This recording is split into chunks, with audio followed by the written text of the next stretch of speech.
mess. Good morning. Good morning. All right.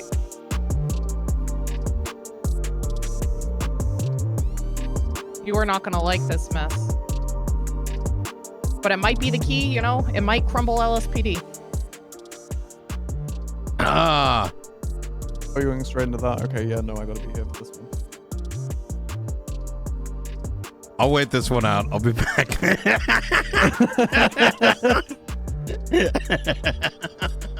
Maybe drink some coffee first. Yep, that's what I'm gonna do right now. Let me get some coffee and then give me like 15 minutes. Give me 15. Yeah,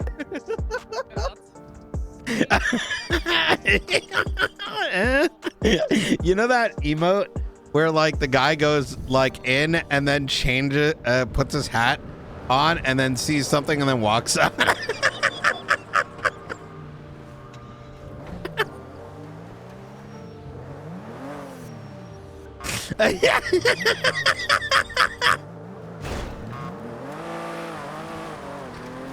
Oh no, what is it now?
Let's go to the one up here.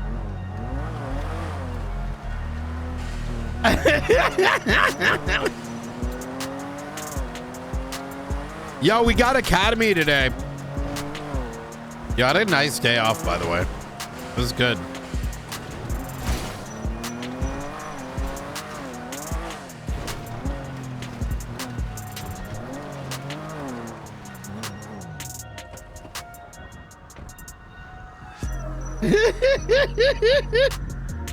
Yo.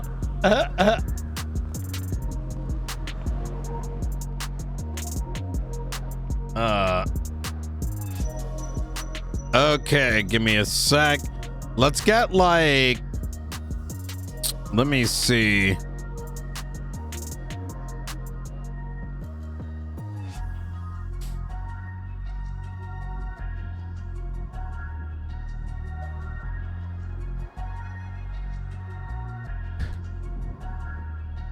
I actually like what Nakota's been wearing.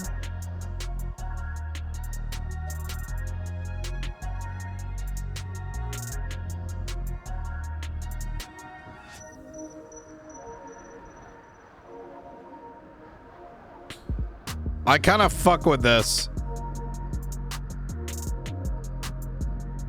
The Marshall Blue, the old trooper jacket. I don't like the silver.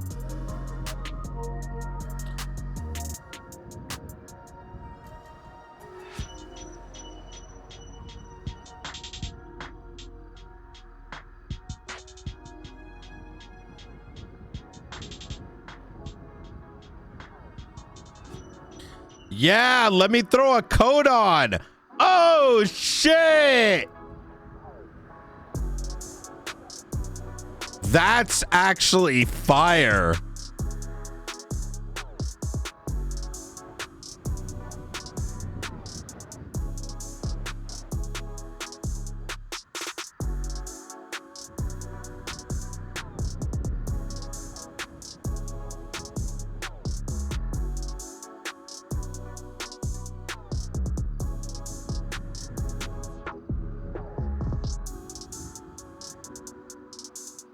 Black doesn't look better.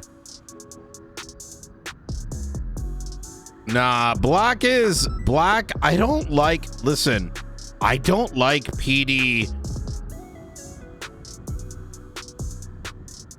I don't like PD hats being black. You look like a gangster. You know what I mean?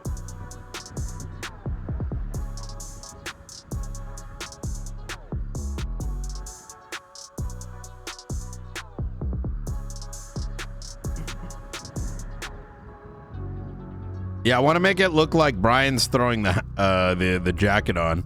Exactly.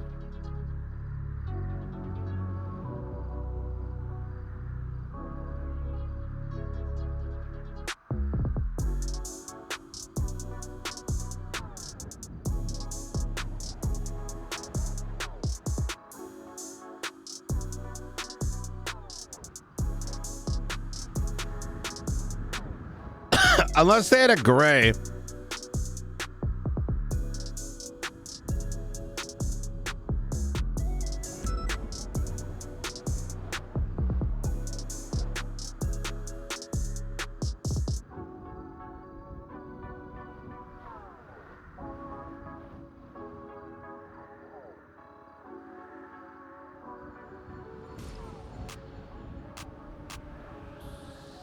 Bruh. Okay. I think that kind of slaps.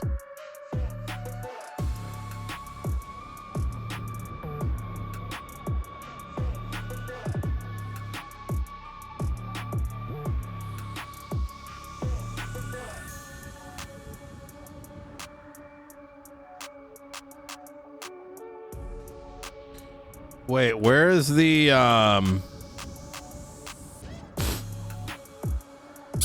where's the, I think it's a necklace.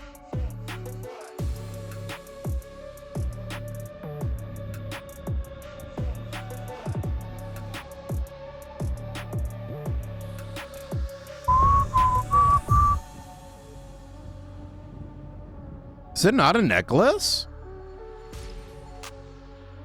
Premium. Ah, police department.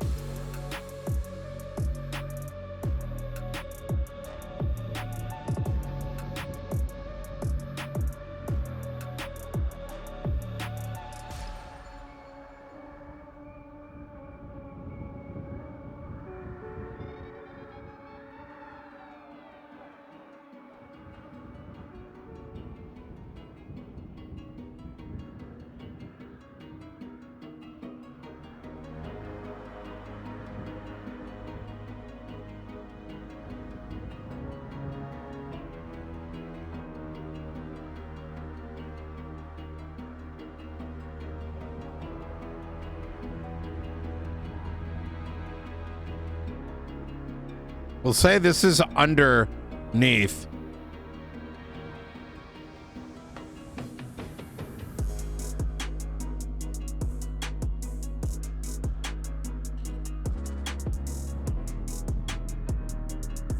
Honestly, that's pretty good. Do you think it's a decal? Bro, I hate doing clothes shit.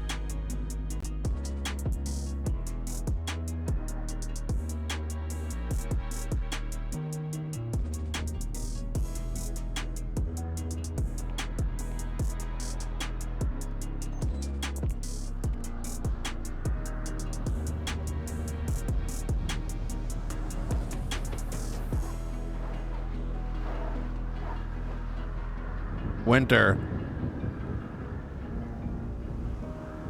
Need a Marshall Taylor? I know, right?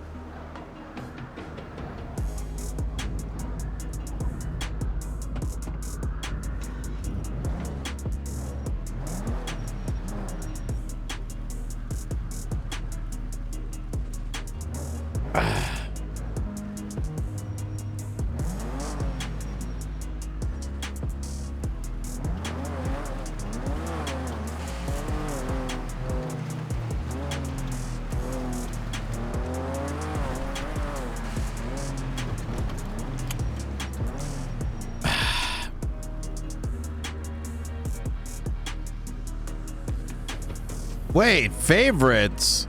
Oh, shit.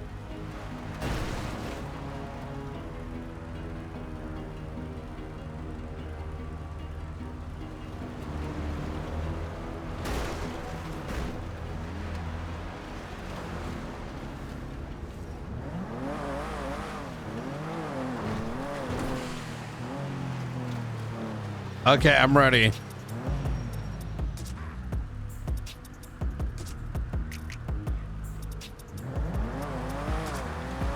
Hello. All right, I'm ready. Are you sure you're ready for this? Well, I don't know. I mean, how bad is it? Like, okay, It's scale pretty of, is it one thing or is it multiple things? It's one very big thing that is probably going to lead to a full domino effect of the collapse of LSPD, is my prediction. Okay. You're okay. You're definitely You wanna pick me up? exaggerating. Yeah. I might. I don't think I am, but I could be. You know, it's pretty bad. Okay, I'm gonna come pick you up, but you know, if that cop's getting fired. I mean, It's a high command member. yeah, I drove by Abdul, and I just said that intentionally. They're probably going to start spiraling and immediately go to prep. You might have just, you know, stirred worse than you even know. I mean, you know, after the things that have happened, some of these people, you know what? I'm ready to have a little bit of fun this Christmas. No, I tried for this situation. I tried to dig into it as much as I could to start. Oh boy. Yeah. Hey, what cup is getting I should drive fired? because you're going to need to look at a report. Yeah. Sorry? You just said the cup is getting fired. What cup is getting fired? What the fuck? Oh, that look doesn't like you. Just saying. All right. Up on it. All right. You have a good day. They're already panicking. They're already panicking. I'm. Oh man. All right, so I'll read you through it, and then you can look, or do you just want to be able to look?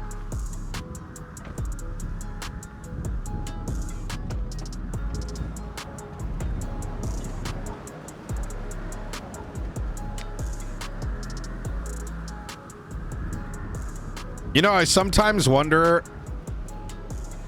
if I wanted to be corrupt, how easy it would be. I mean, you'd never get caught. No. Nobody would care. If you're liked, it just gets swept under the rug. It's like watching Lemmings, you know? It's just... Everyone's just very predictable, you know? Because you don't really need to wonder, like, man, I wonder how they're going to feel about X, Y, and Z. Nope, it's the same thing every time. There you go. All right, you prepared? I guess as much as I can be. All right, so I'll walk you through the start. Last night on duty, immediately Carmine wants to talk. He just wants to talk transparency of financial investigations, let me know what they're working on. And I told him, you know, I'd reciprocate, just know what investigations in case they overlap, which was fine. That should be going through Springfield. Yeah, I talked to her about it. Okay, good. This The way I've been, because I was like, I know we have it. These are the ones he's working on, and she's fully on board of like talking, maybe not the details, but about what is being looked into to kind of monitor roads violation as well. As we've been doing the shit, 1 second. So, I'm realizing very quickly that we effectively need a head when it comes to every big thing. Yeah. Whether it's IA, whether it's finances, whether it's whatever, because there always needs to be someone that is making the final call, right? Someone who knows everything. Exactly. Or not necessarily everything, but you know, enough to make executive decisions or recommendations, right? Because I can't. Obviously, there's going to be times where I need to make a call, but when it comes to this like complex shit, I realistically cannot know everything that's going on with finances or with a gang-related stuff. So yeah, that makes it easier that way, especially with comms. The problem is with LSPD right now is not even Opal and Carmine knew the other is working on finances. This came out when Opal called me very annoyed about the danger situation. Apparently they were under the impression they were doing the investigation. Yeah, like, well, oh, I did. Okay. So they got to fix their boat first. But yeah, you and know. it's like, I think it's helpful to know he pretty much just gave me the 3 that they're kind of working on. I let Which is Springfield know. Sparky Kane. I did write a report on like the conversation. Sparky Kane, KTB, and one other one. And Richard Dark's looking into tally marks. So not very much overlap, potentially the KTB stuff. But I let Springfield know that because I wanted, before I even confirmed they were working on anything, I wanted to touch base with her as she would have a better idea of what is being worked on, as I'm not very much into the financial aspect of things. Yeah. But she had a discussion with Dark this morning too, so it all kind of worked out. All right. That's good. All right. So also during that, there was an announcement. I don't know if you've seen the announcement. PD Bot has gone rogue.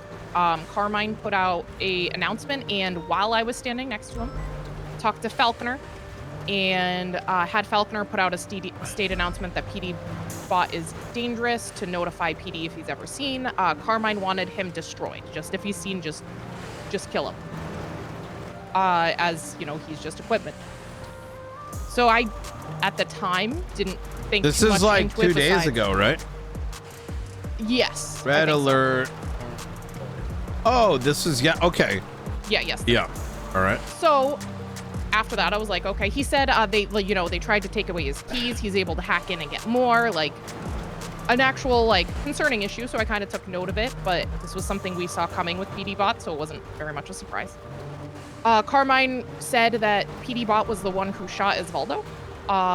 There is a command report from Daisy Moss this morning that Osvaldo stated Carmine was the one who shot him. Daisy did? That Osvaldo claimed. Daisy took Osvaldo's statement where Osvaldo said Carmine shot him, followed up by PD Bot kind of lasering. It's concerning, as it seems like Carmine who? native. Osvaldo.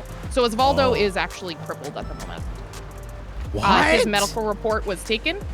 In the medical report, he had a gunshot wound to the head and then, lasered in the chest. So it shows he was shot by both. Looking at ballistics, it looks like Carmine fired both his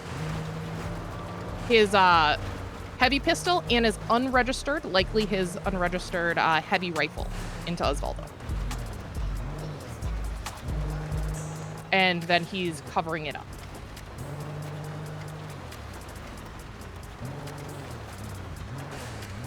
Okay. So here's the issue we have right now. We don't have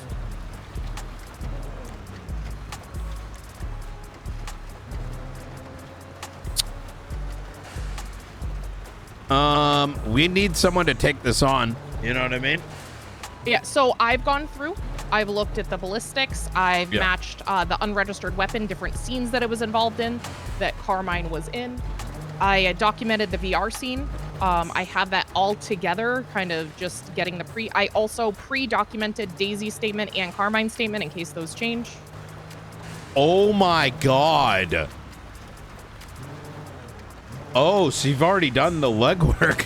Okay. I mean, because it's high command, he can see Daisy's statement. Who's going to say he's not going to cover up when he literally lied to a judge to put out a state announcement saying PD Bot attacked Osvaldo, which is potentially partly true, but he's also wants PD Bot destroyed. Nobody talked to him, nothing, just destroyed, which makes it seem like Wait, hold on. So what you're suggesting is Carmine did it. No, Carmine did it, and he's using PD bot to cover it up.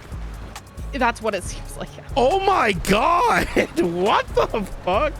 But the thing is, Osvaldo does also have wounds from PD bot, so I don't know, which is where, like, you know, pulling PD bot's records would be helpful. But Carmine was very much destroy him, was asking if we had tanks that we could just fight him and dismantle him. Like, he was very adamant, and there was other marshals there that he did not want PD bot to have a chance to.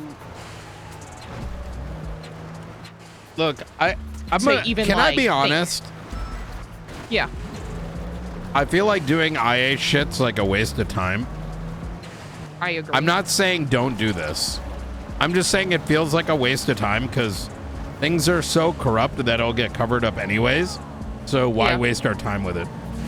No, I see that. It's just if, you know, we have high command paralyzing people and covering it up.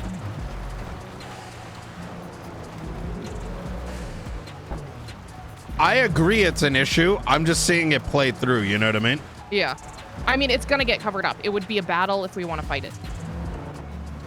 Because you know that it's going to just turn into a bigger cover-up. Yep. Yep.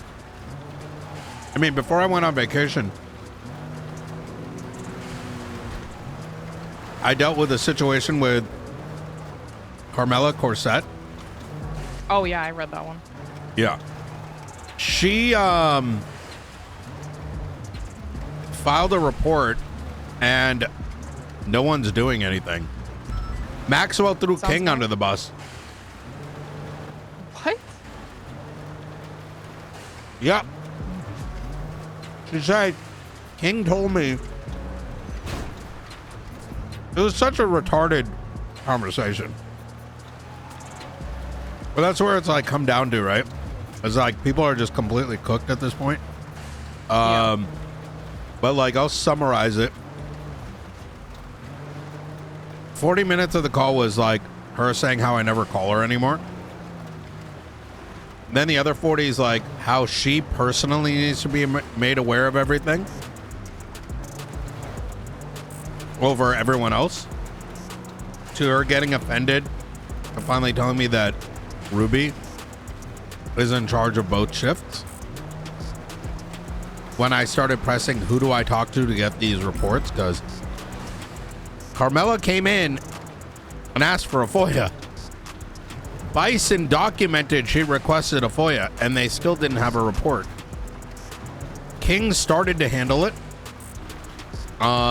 He wasn't around, so I wanted to make her aware, like, hey, this needs to be done so that they don't get in trouble. And instead of just doing the basics, what I learned was that a report was made by Bison. It was added to by others. And then someone in a different shift upgraded the report to a senior report. Yeah, I saw that. The same report that says that, oh, I sent you the thing. I updated it. Yeah, you saw it? Yeah. Okay. Yeah. I mean, that whole situation is just incompetence. So if what I'm kind of pointing at here is I'm not saying this shouldn't be done. But the question is, who's going to do all the work? Yeah. Because there's a big conversation happening around that space. And the issue is that if you take something as simple as this, a situation where Carmela probably is the one that beat up Alana to begin with, they're still doing things illegal. Yeah. Maxwell could not even comprehend that her statement being put in a command report is evidence.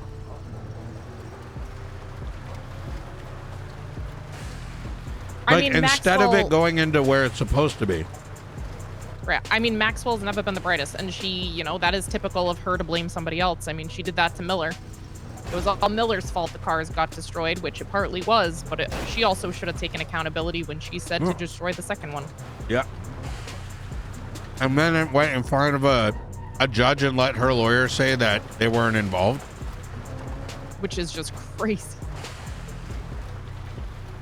The problem becomes not so much is there wrongdoing, as more proving the wrongdoing, right? Yeah. Is it worth the energy to try to... Right. Well, it's not even the energy thing. Who's going to work it? I mean, look, I'm not... Do you want to work it? Hell no. Yeah. And now what's interesting is I've had a conversation with like King is down to have resolved the Alana thing. I got to talk to him today. But the problem is, like, what is King going to do when his own high command is... Right. He's not going to go against them. No. I don't think so. Are you just hiding in a box? What? Strange. In the evenings? I didn't really look. I didn't. Yeah, so... There was a whole thing where people like to hide in boxes. Back when Kid Archer was a cop, she was obsessed with boxes.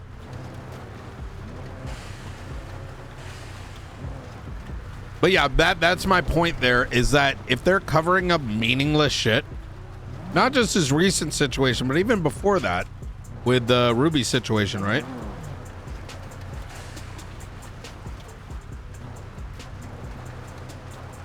Then the question becomes like, how do you deal with something more serious? Yeah. And so I'm not too concerned about this iteration of things. No, that's fair. It's just at what point is it going to get put on us that we're not doing our duty, you know?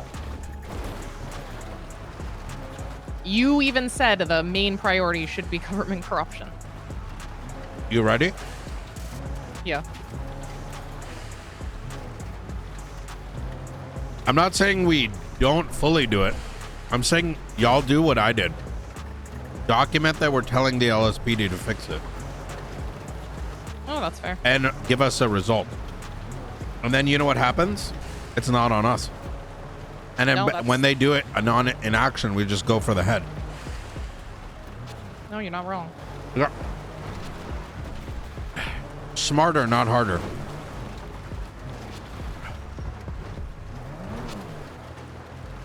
Have a full-on report of what occurred, and we're going to deliver it to the LSPD alongside the Alana one. Okay. I mean, I pretty much... And then when there's no inaction, you know what we do? ACR.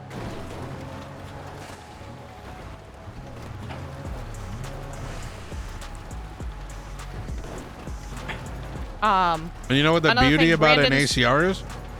What's that? We're going to put all the evidence up. Let the public decide. That is fair. I mean, that public perception might be the big thing that actually matters more than, because the repercussions of an ACR or impeachment are pretty pointless. That's not true. Wait, that's not true at all. What do you mean? You can get censored. You can get rid of Mirandis. Occasionally, you rid could of get removed. Mandemis says, oh yeah, you just remind me of another conversation. Yeah, that's one of the outcomes, the 4 outcomes of an ACR and impeachment. No, it's not. You can get removed by the state. Yeah, that's one of the others, that DOJ can remove you. I don't think they can. That's what is written in the ACR impeachment legislation. No, they do it as per the state. There's like something, a clause in there. But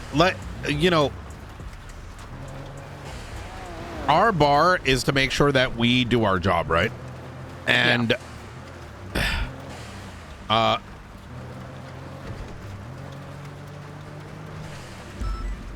think the approach, sorry, I'm just like banging some coffee down.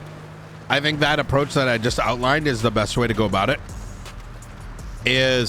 So I had a similar conversation with Aldo,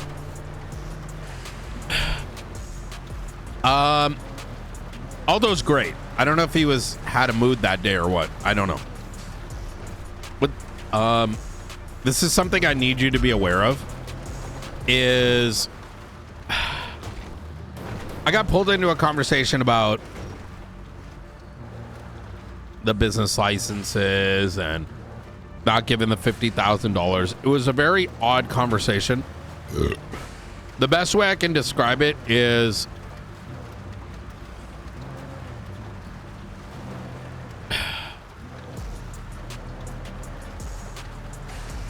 it was a very unhealthy and unproductive conversation by individuals that have by Nakota and Aldo, which was dooming a little bit too much. Now, Aldo says after the fact that they weren't really dooming, but I can't have Aldo coming back and saying fuck the DOJ 2 weeks in. You get what I'm saying? Yeah. And when I tried to correct him, he was very matter of fact. I think he kind of got it at the end, but he needs to remember that he hasn't been around for nearly 2 years. Shit has changed. And the main thing, and this isn't like something really big, I just want you to like be mindful of it and like sort of monitor it, is it would be very unhealthy. Nakota had been in a rut before. Let me give you some context. You've probably seen him I've like... heard about the jetpack situation. Yes. And it's a very toxic, and I don't mean like that weird kind of toxic, but like it's a very toxic attitude to have in any department. He may not recognize it, but there was the vibe that was there, and I did not like that or appreciate it one bit. And because that sort of attitude will destroy motivation. It's like a sickness that can affect other people. You know what I mean? It's just giving up. And once you like give up, that can spread to others and force others to just not care and give up on things. Yeah, or start like making an enemy like of the like. So I mean, let me simplify this situation, right? Like I don't want to even read into it too much. Beyond like, just keep a monitor of it. The main thing is productivity, right? Yeah. And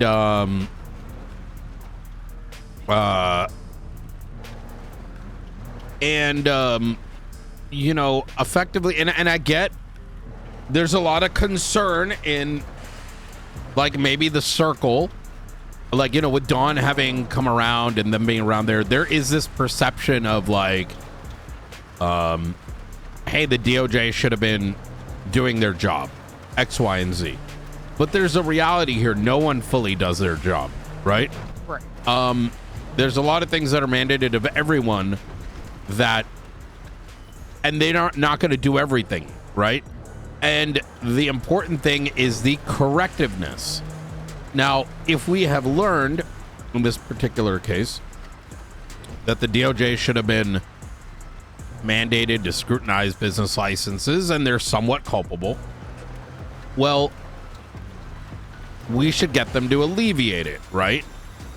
But we can't on one hand be saying fuck the DOJ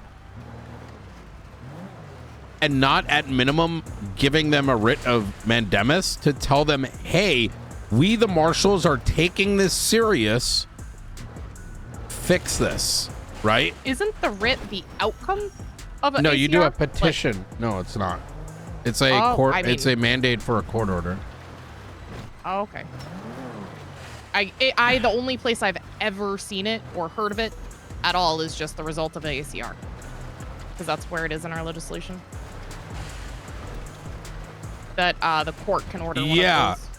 Now, understandably, that conversation, like I said, this isn't a big deal, right?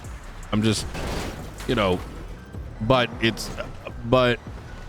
I said, you know, write a writ and do this. And he really didn't want to unless I ordered him, because he had this perception that it would be like a bad look.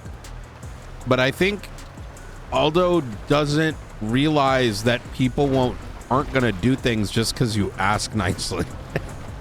You get what I mean? Yeah. Or if we, and I bring this up because it's very similar to this Carmine situation,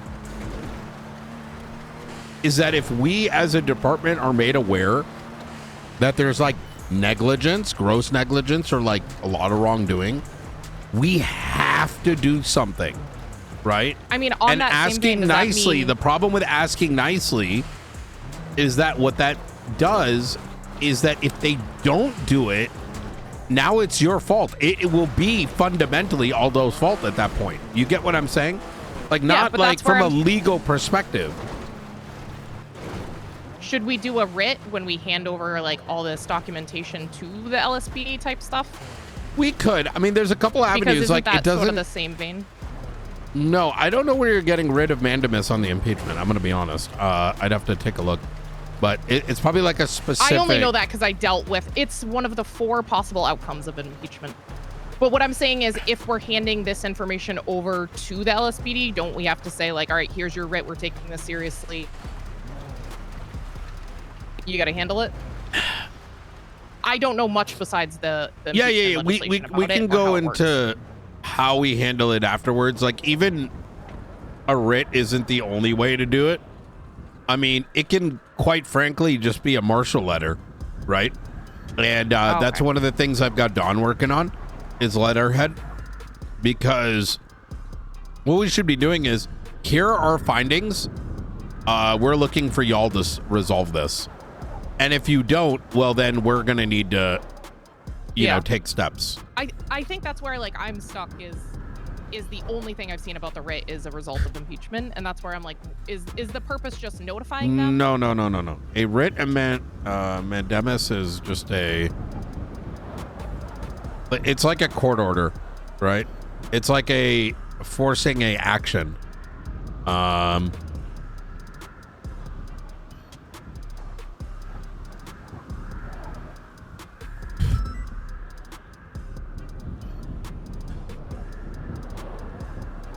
No, I think, Victor, you're just being dumb.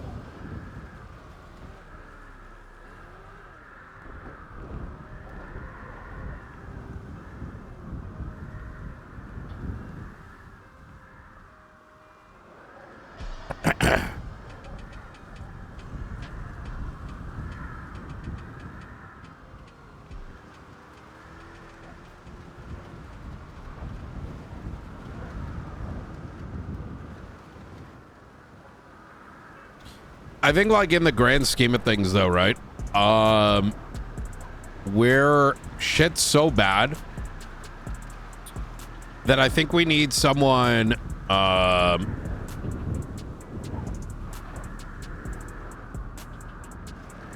think we need someone to effectively fully take this stuff on. Yeah, I think we don't have enough trained up marshals for it. Well, I also don't necessarily think that's the only avenue to take. I think so. There's training is one thing. So let's face a reality. I don't think we could train up someone to do this in a timely fashion, right? Yeah. I think we need to hire specifically for this. I mean, I can't even picture anybody that would be able to be like hired into that. Yeah. Except for like a current PD high command member. Yeah. But that's why I'm saying these so let me kind of like lay out my thought process here. We've got finances, right? And that's going pretty well. We've got that pretty handled.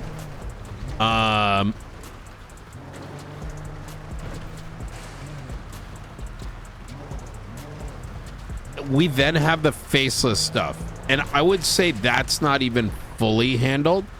And I'll explain. I'm sort of like painting the picture right now, right? Yeah.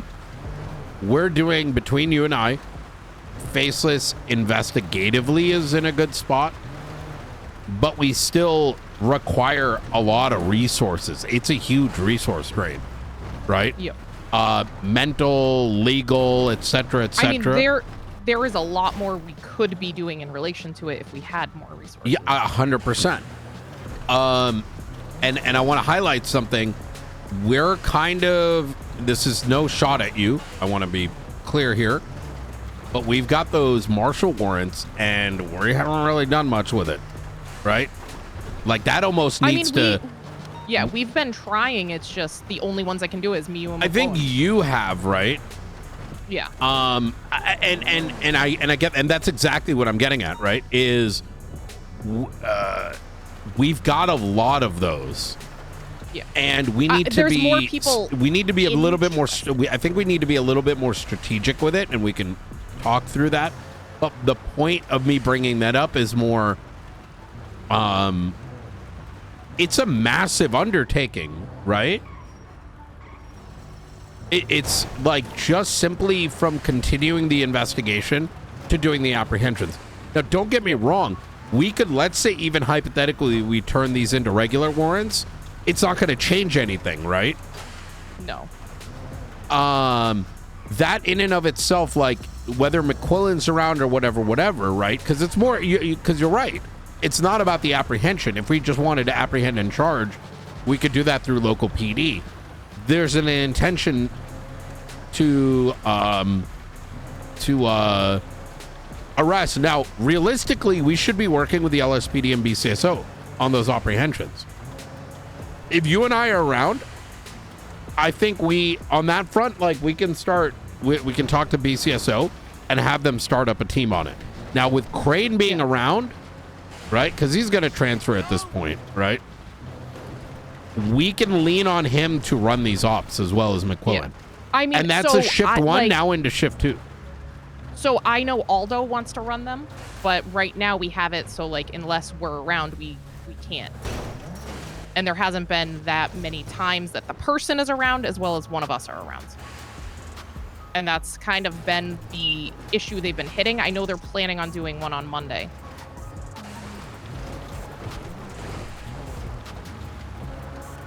That's been like a big snag of it.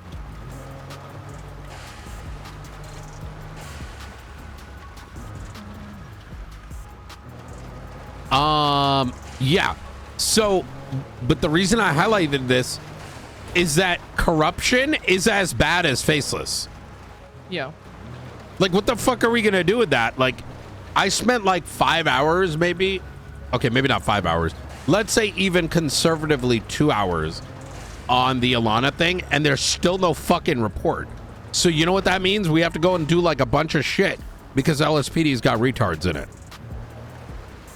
Like, how else? You get what I'm saying? Yeah. Fuck. It's a time waste in a way, right? So strategically, I think we need to hire for it, and maybe we spin these things up. Like I think we need to make some internal departments. You know what I mean? Yeah, I agree.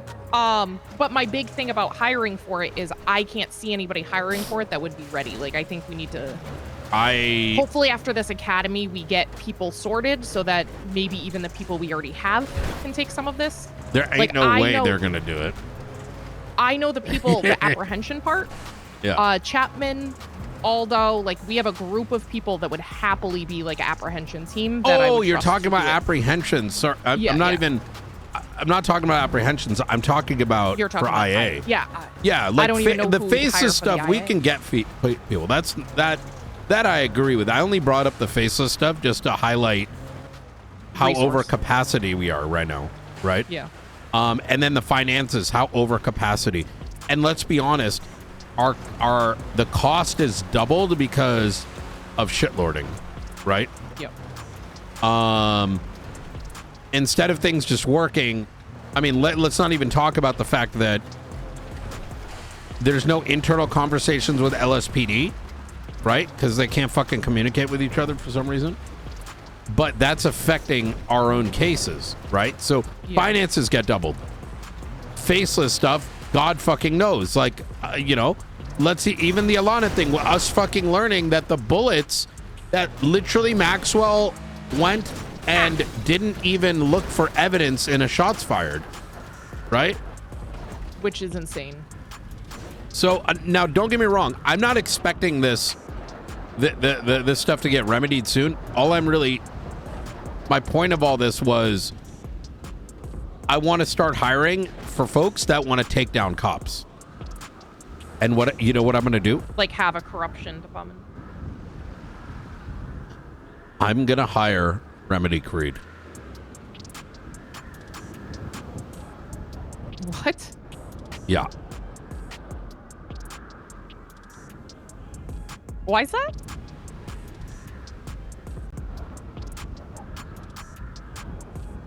Because she hates cops. You know, you're not wrong.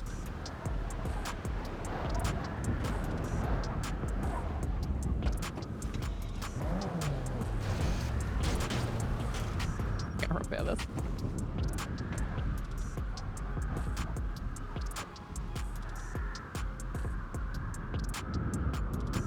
Oh, a couple other things. Carmine wants us to open investigation into New Babylon for sedition. Apparently on the phone, they keep claiming they don't follow our laws. They're their own thing. That was Carmine's Alfonso Sebastian. Carmine. Yeah, let's take a suggestion from the guy that just fucking covered a bunch of shit. Yeah.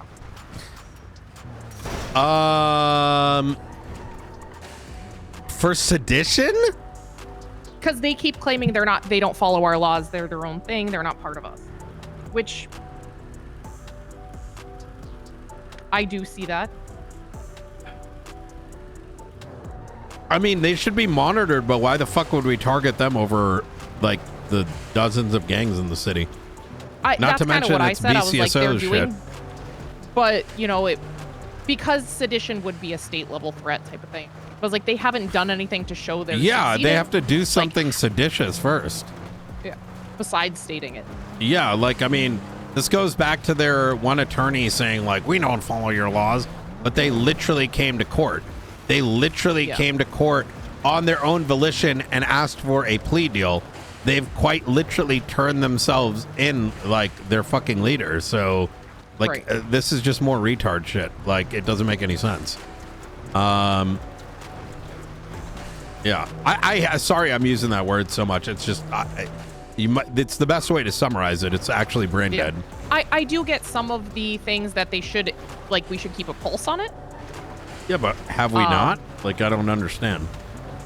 They think we haven't because we haven't like pushed in, but I'm like, they haven't. No, what we haven't done held is accountable for fucking every go crime in there and like go to Lang Buddha and be like, yo, bend over and let me fuck you in the ass with no condom. Like, what the fuck? But I'm like, if crimes that are being committed, if they're holding firearms, like that's fine, but it doesn't mean we need to go out of our way to yeah, what the fuck?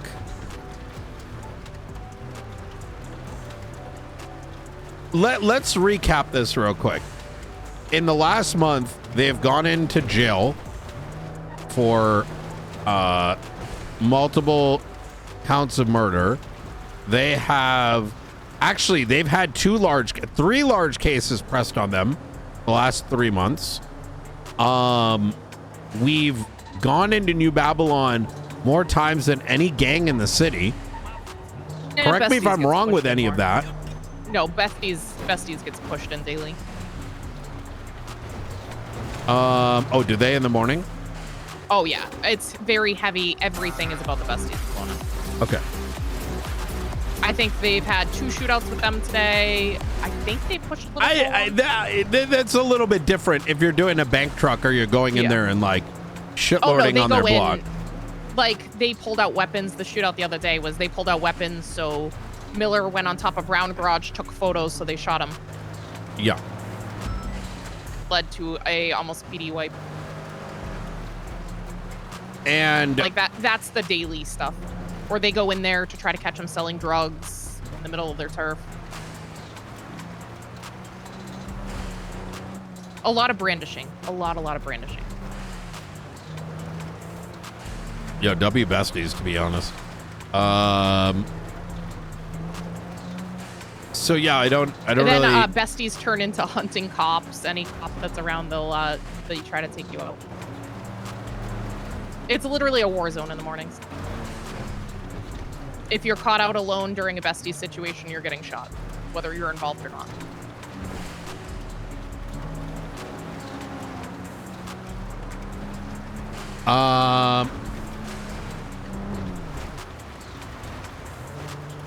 But the other thing, that was what Carmine brought up.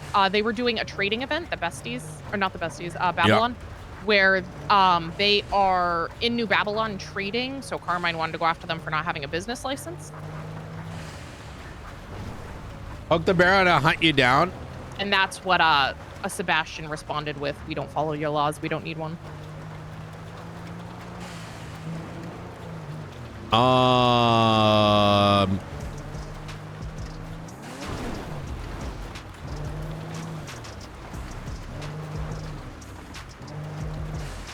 Where was I going with all this? Yeah, so what is the...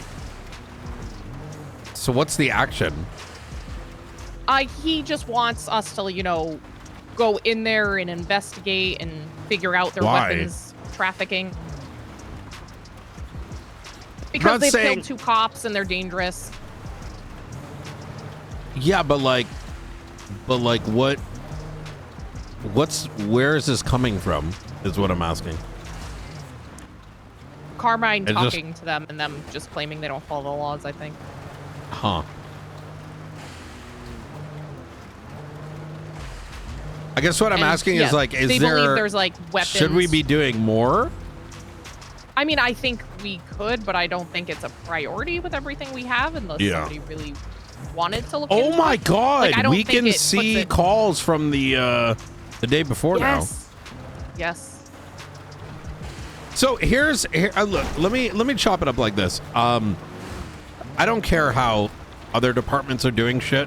I'm doing shit based on our philosophy, right? And unless there's a crime that's occurring, like if there's a crime that's occurring, it should be looked into, starting with local police and onward. And but unless there's like merit to something, we're not going to do any cringe shit, like just randomly start targeting people, because, you know, it doesn't make any sense.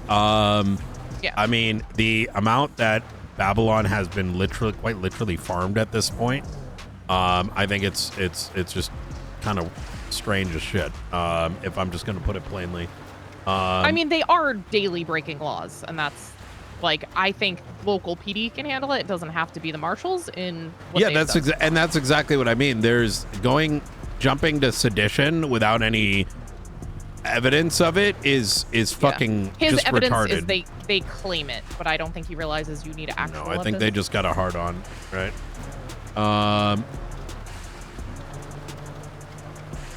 If these guys weren't getting charged and being sent into prison, there'd be an argument for it, but you know, I don't know why would we doing there would be more done than there already is.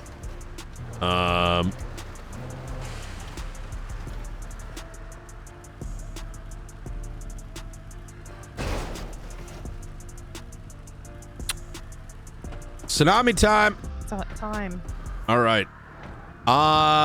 Let's chat a little bit more before the is there anything else we gotta talk about? No, I think that was about it. Okay. I do want to talk about like future shit. So as soon as Tsunami's over, I'll meet you at the airfield. I'm gonna mostly be overwatching the academy. I don't want to fully partake in it because I need to see everyone else cook, if that makes sense. Yeah. All right. Yeah, chat. I'm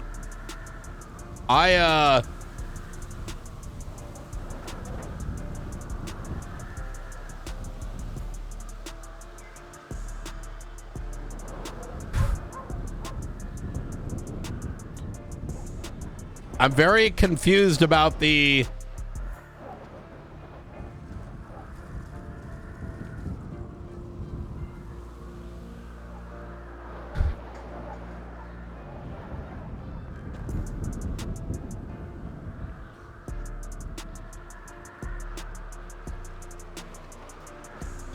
chat. Look, I'm not gonna say anything weird, but like at a certain point, we shouldn't just be going after New Babylon just because, like,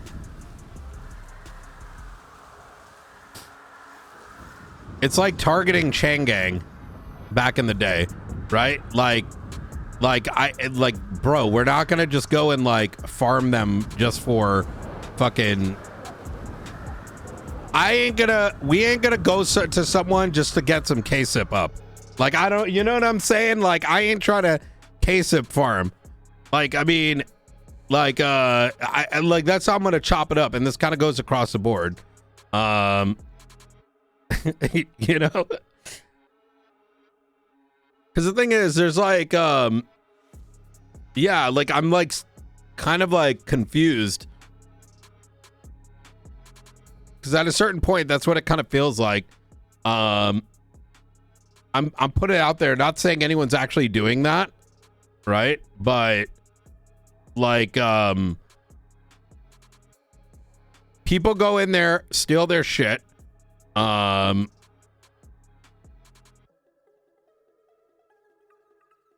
We've literally violated their rights. They've gone to court over 2 separate occasions, right? Yeah, investigate them, but going and jumping to like some like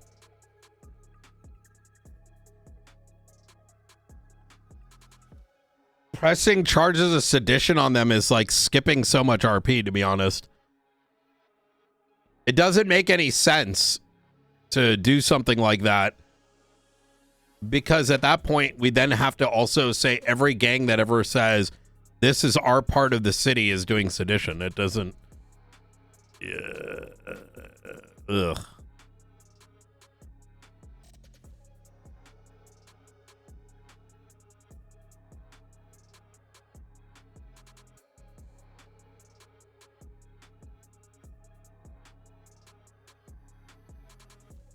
Yeah. These are things that I gotta contemplate when we start doing stuff. Is the RP calling for it? Yeah, investigate, but investigating. I do not want us as a organization, and this goes across the board, to be targeting anyone. It doesn't matter who it is, unless something is brought to our attention. Which is why the New Babylon one confuses me. Didn't they just go to jail like a week and a half ago? Like, over murders?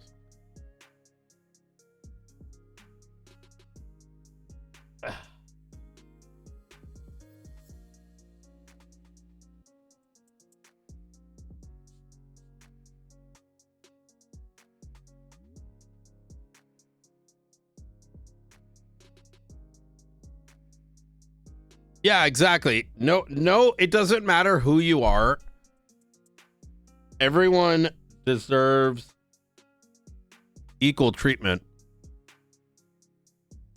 Until and if the circumstances deem otherwise. I think even the general notion of New Babylon not being investigated is like so... Sounds so like Reddit.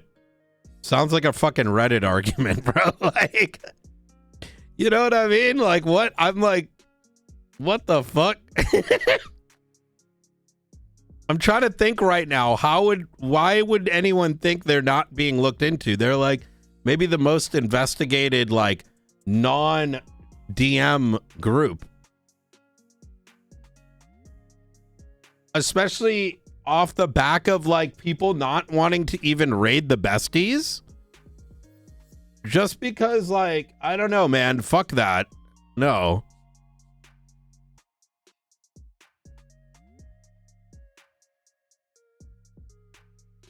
Yeah, going any harder on them would be fucking shit. RP.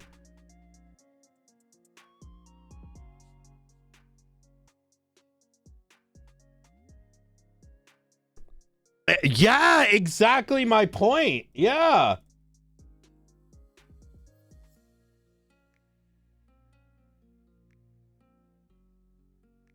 holds bail. They haven't like destroyed evidence, right? They're not hiding what they're doing. They're not throwing away their hot guns. They chose to take plea deals instead of making it impossible to investigate. What, we want to do more? What? No, fuck that.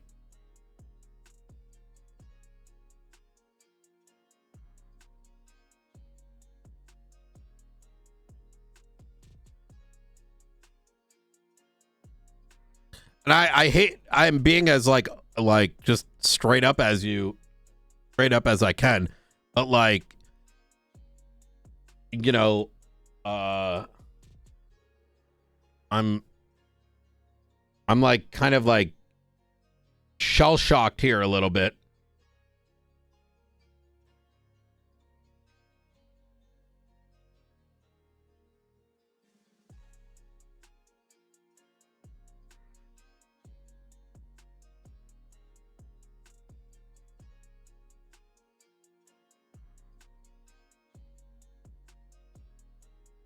They literally work with you more than other gangs to protect their people. I mean, New Babylon helping us is sort of irrelevant, right? It hasn't stopped us once from pressing charges.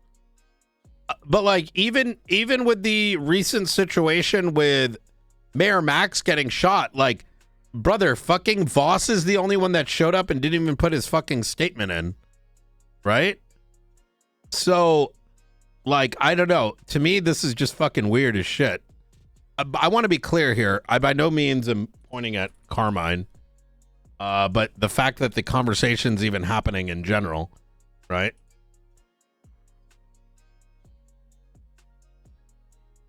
Because the way that I weigh it, in my head is like this. For someone to have a complaint to be taken serious in RP, right? A complaint's a complaint, but you can't really expect people to necessarily, you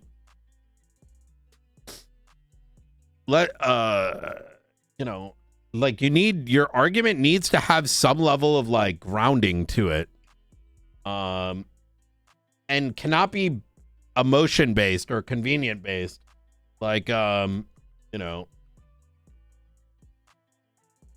like, hey, I woke up this morning, let's just go after this person, right? Because it comes across as like actually by definition corrupt, and specifically like targeting anyone, doesn't matter if they're like, you know, a solo or an entire group, unless there's a fucking basis for it, right? Because if we don't at minimum start investigations with a basis, right, then we're sort of like, it's the same thing as like when people started like looking through the MDT for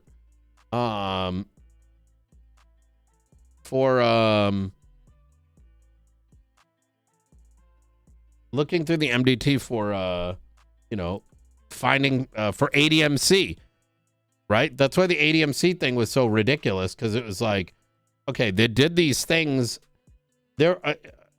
Let's remember what happened to ADMC for a second, and this is good for those who don't know, and this is what I don't want happening regardless of who it is.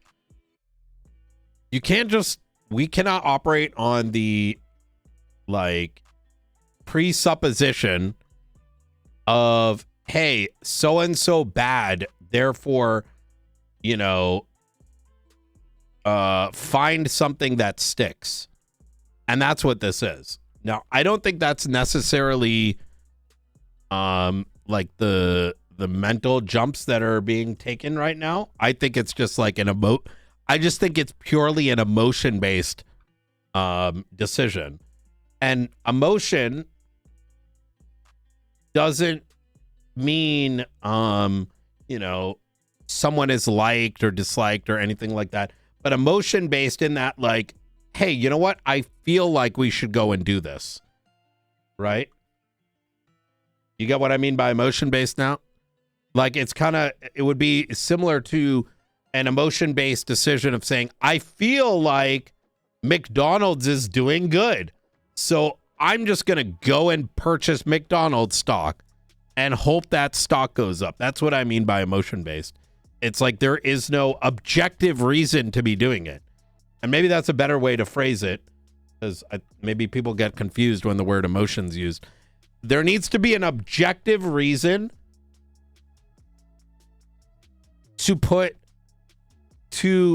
a certain kind of investigative pressure on any group in the city.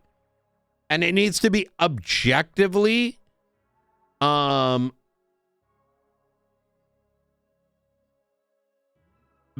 of the RP that's happening, right? It cannot be feelings based, or it cannot be a subjective reason, because that's the only way that you can really be fair.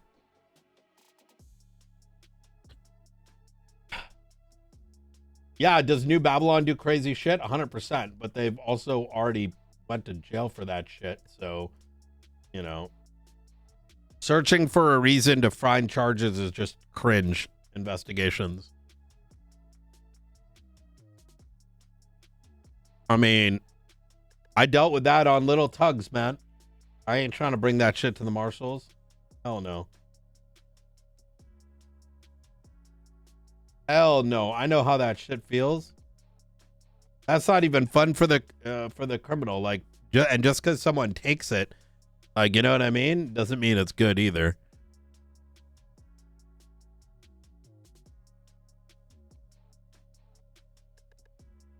And maybe that's just my mindset, is like, you know, allow the criminal role players to start developing RP in a direction and then open it up. Because the thing is, here's the other reason why you don't want to do that. At the end of the day, RP is like group play, right? And like when you have the best RP storylines is when like everyone's on. But why do you think Faceless is so good?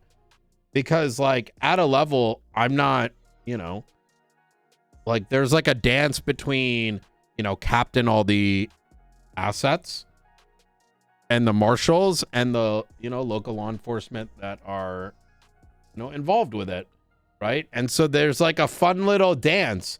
Sometimes they get us, sometimes we get them. And it's cool too, because like I'm sure everyone's audiences, right? Like whether it's like the Faceless, people that watch like Faceless assets, or people that watch like you know, PD side of things. Everyone's got their favorites, right? And both sides probably think that they're winning. But it's kind of like enjoyable because both sides are giving and both sides are taking, right? But if we form a non-objective investigation on somebody without there being merit or the RP even going that way, all we would be doing is just writing reports on nothing. And if other, let's say, detectives want to do that sort of thing, you know, by all means, but we're not doing that in the marshals. That's not a culture I want brewing here. Because it's not fruitful at all.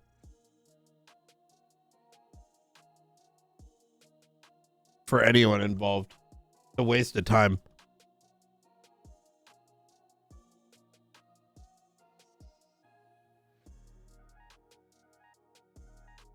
Yeah, exactly. You're trying to harvest the crop before it grows.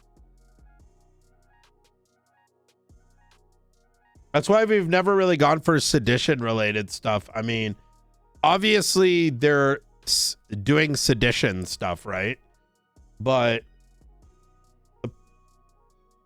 I don't know how to, maybe I can put this in a good, in a different way too. For it to, in my mind, make sense for us to go for something like sedition would be if they actively started to do more than just shoot cops like gang members, right? Like, for example, if they actively skipped the court case, if they actively said, we don't believe in Bolingbrook and followed through with it, but they haven't actually followed through with any of that. Why the fuck would we? I don't know. I'm just thinking out loud too.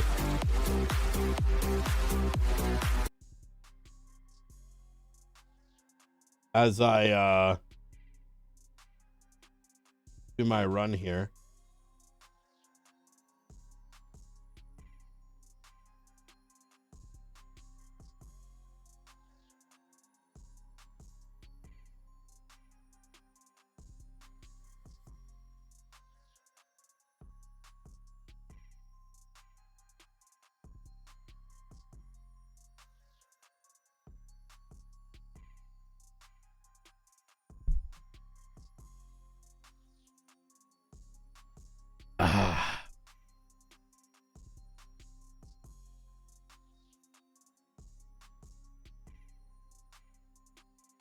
Yeah, that's what I'm taking it as. But I need to explain this sort of concept again, and I think we need to I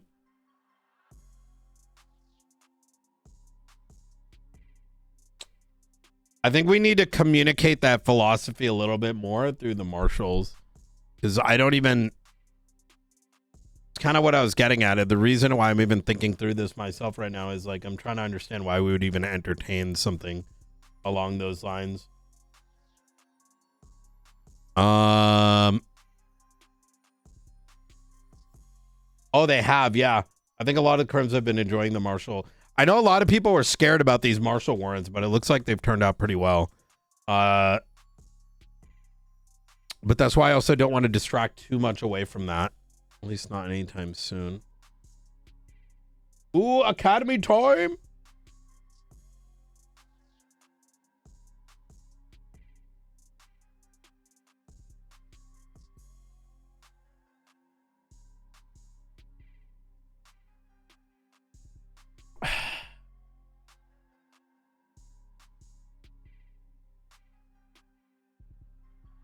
Yep, it's gonna be today.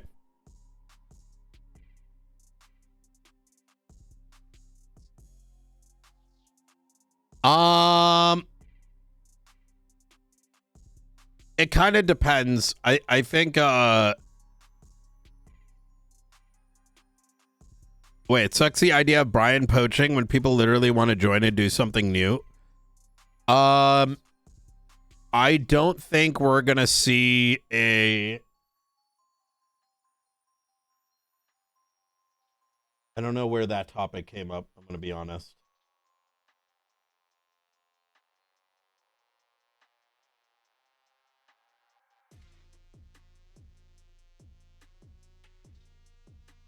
Oz, it sounds like you're having a conversation with yourself. Unless I missed context. All right, time to log in. Oh, wait, why isn't it up yet? I got a scav run done, though.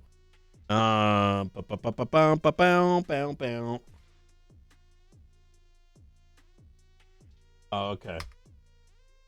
And yeah, by the way, Victor, you don't have to apologize, but when Daddy Streamer is telling you to, is trying to point you at drop the subject, right? It means drop the subject. You are not, this isn't the first time, right? But you should not be sitting here backseating about Los Santos law and trying to backseat RP. It's fucking cringe as shit. So hopefully take that time out as a warning.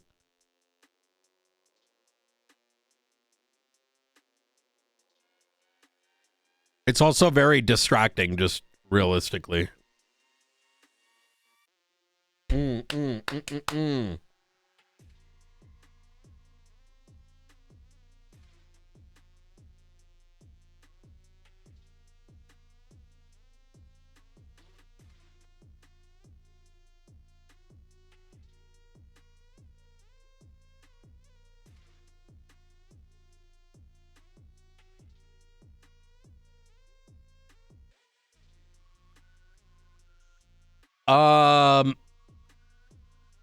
For me, a lot of the Marshall stuff right now is a heavy experiment as to what works and what doesn't work. And I think the biggest thing that's come out of the experiment is I don't think you can realistically do IA investigations.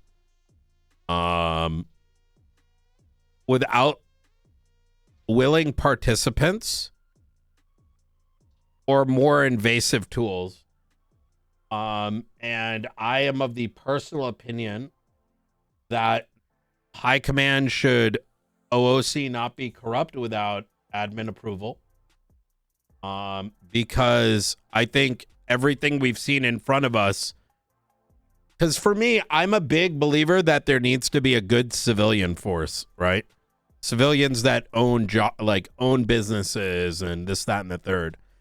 But if the police are, even if someone's got like a felony or whatever, if the police are able to do things and cover it up and aren't willing to role play out like a consequence, I think it just leads to people not wanting to be a civilian or trying to be a civilian or trying to remain clean or whatever it might be. And that inherently either causes them to be uninterested or they end up joining a gang, right? I think it also sort of undermines everything, right? Because at that point, and I think that's kind of where I see the marshals as a valuable tool to prevent, if anything, it can act as a force where, like, if high command doesn't want to handle it themselves because of fees or the reality, right? Like, we face this ourselves as well, which is, what do you call it? A lot of people are afraid OOC, I think, to punish people. This has always been the case. Goes all the way back to 2.0. And I'll tell you, this isn't some like new phenomena or anything, right? Is even way back when in 2.0. I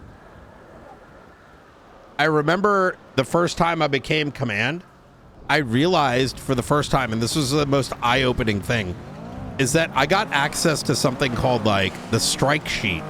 And it's where all, because we didn't have a full MDT at the time, right? And a sheet existed where you documented people's strike points. And this is like more than 2 years into 2.0. I think it was like 3 years in or 2.5 years in, something like that. And there was, you ready for this? 15 documented strikes. And it was in that moment, I'm like, wait a minute. I was like, huh? And you know who the last 5 strikes were? Mine. Because I didn't know there was a strike sheet. I used to just strike people. And that's why I got access to it. Someone was doing it for me, right? Or like maybe I was striking people, but maybe I didn't have like, I wasn't high enough to get direct access to it. I think it might have been something like that. Or maybe I recommend, I don't know. And so you have to ask yourself why, because, and I'm just being like, these are important things to just highlight here. The reason why punishments aren't delved, and this has always been the case, is that there's going to be a feeling that you might be taking away someone's like ability to stream their character. You know what I mean? Like, and some of that might be hidden in statements made in RP, right? But that's always been the case. It's not a new phenomenon. It's the hurting the income argument, or alternatively, what if this person isn't my friend anymore, right? It's in line with, like, you know, I mean, we've been on multiple servers, right?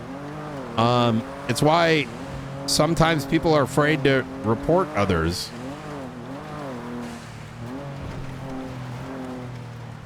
And even in some of the most egregious cases, like even that have come up with the marshals, I've been very much like, hey, this is happening. You gotta, you know, fucking use the proper channels.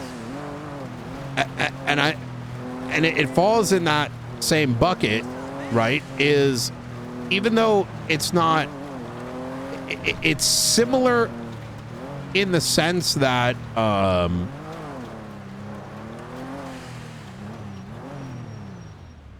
no, most people don't want to be the bad guy. Being the bad guy is hard, and that's an understandable thing. And I think the marshals having a division that handles that takes pressure off of high command, but it also requires buy-in almost at an OOC level, in my opinion, for it to be effective. And I'm only telling you for myself. For me, this is role play, right? For me, I don't mind going and punishing someone, because for me, it's just RP.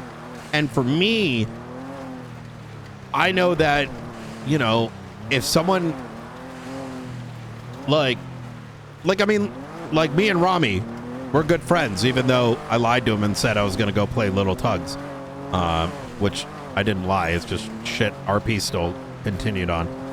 I put homie G, I put him in the fucking cells, right? I don't give a fuck, right? Right, as an example. Or I'm willing to go against Pred, right? I'm chill with Kyle, OOC, but like I'm willing to go head to head and like talk smack. And I don't give a fuck, because at the end of the day, this is all pretend to make believe. And as long as people are having fun and have an environment to make storylines, right? If someone does something, I don't mind crossing, quote unquote, crossing the line. Even the fact that I phrase it as such might be an indicator, right? Because it shouldn't be the feeling of crossing the line. Just like if we went and put Lang Buddha, who's the fucking server owner, and I threatened him for throwing him in prison for 12 years, he knows I'm going to do that shit. Why do you think he turned himself in? Why do you think other people take plea deals from me? Right? Because I don't fucking, like, if I'm going to do that shit, I'm going to do that shit. I stand on business, right? I'm not, and this isn't, you know, oh man, dasMEHDI's the greatest or Brian Knight's the greatest. That's not my point. My point is that not everyone is going to be comfortable enough to punish someone, right? And I say, even the fact that I call it punishing someone is just where we are in GTRP, right?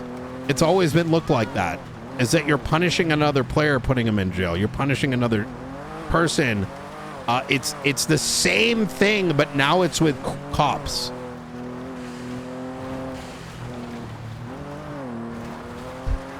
Is that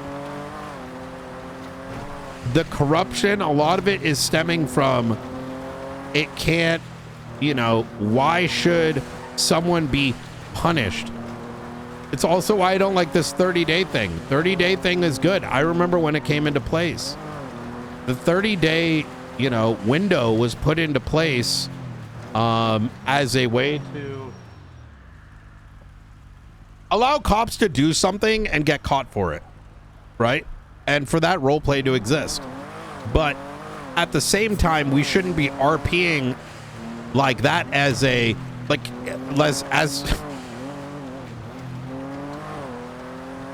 just because someone can get hired back after 30 days doesn't mean we need to role play out, we'll hire him in 30 days, right?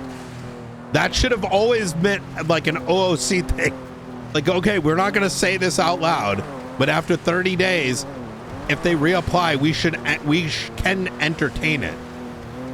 But the moment it enters into role play and you're like, well, we're just going to punish them and bring them back after 30 days. And I say this on both ends of the fence.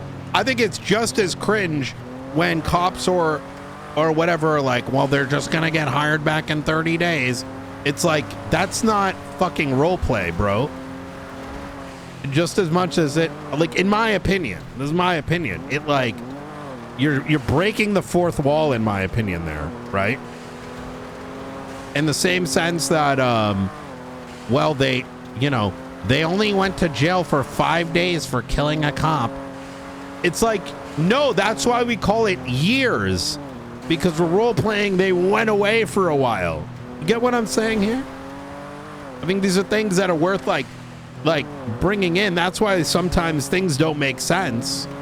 they're not making sense, because if everything's gamified, even in the way that you talk about it in character, then of course it's gonna sound fucking strange, right? Of course it is, because it's being allowed to sound like that, right?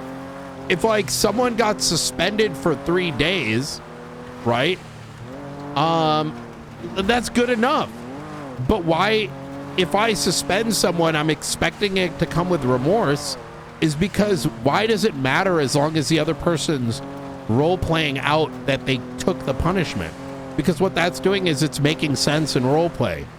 You know, they got hit with it, they're you know, and they've solved it.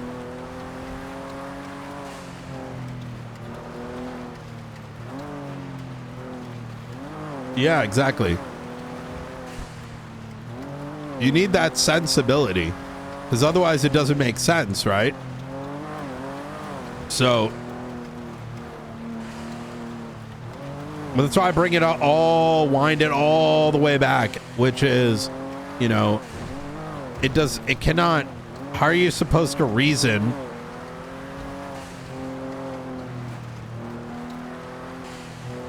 How can you objectively say someone is evil without having a, you know,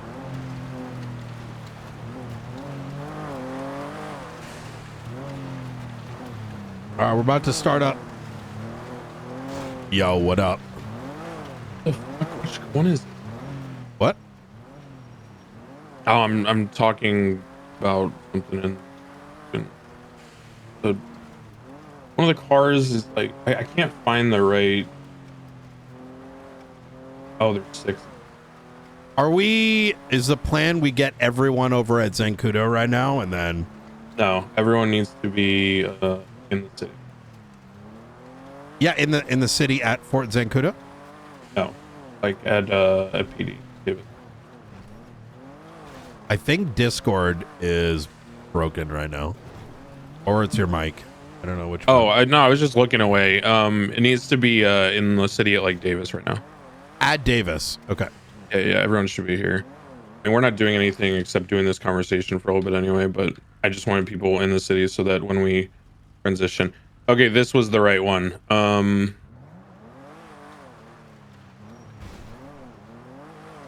This but the turbo's stuck in this one. Okay, we're set. We're all good. Thank you, brother. You're all good. Thank you. All right, cool. May I ask we all come to Fort Zancudo? And this is so that we don't get anyone into these odd situations where they're getting approached in an RP while we're sitting in here. All right. Can we just go inside the office? Does that work? Because we're gonna have to be in the city for the first module anyway, like downtown. Yeah. Okay. Oh, gotcha. It's kind of silly. Yeah, we can do that. I'll put right. a. I mean, we can just go down in the garage. Just go down in the garage. Okay, let's come stand down here.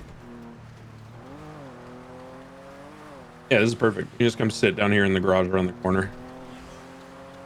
I'm zooming down, baby.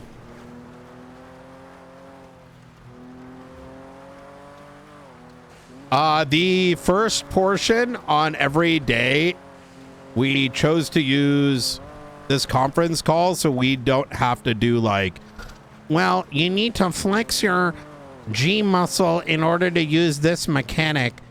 And no, yeah, that already happens in character in the city. We're just skipping it being weird.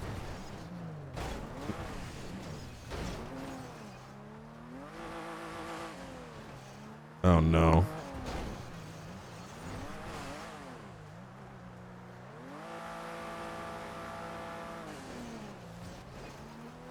I literally have no idea what the fuck's going on.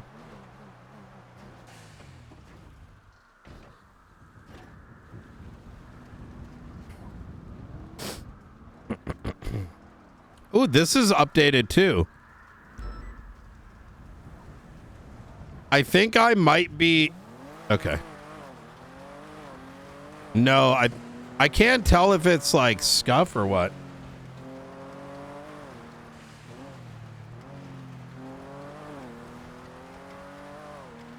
All right. If you're around someone that's deafened in Discord, Oh, it just is tell them scuff. to undeafen. Please. I don't know how you're gonna accomplish that, but whatever.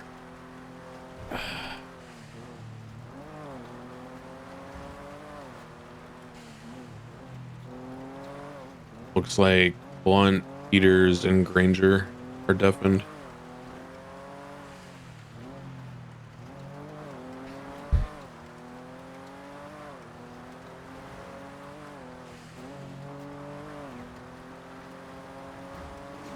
All right, Peters and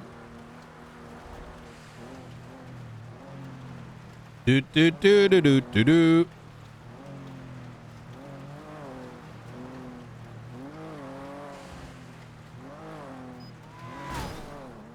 Yo, Peters, open your ears, buddy.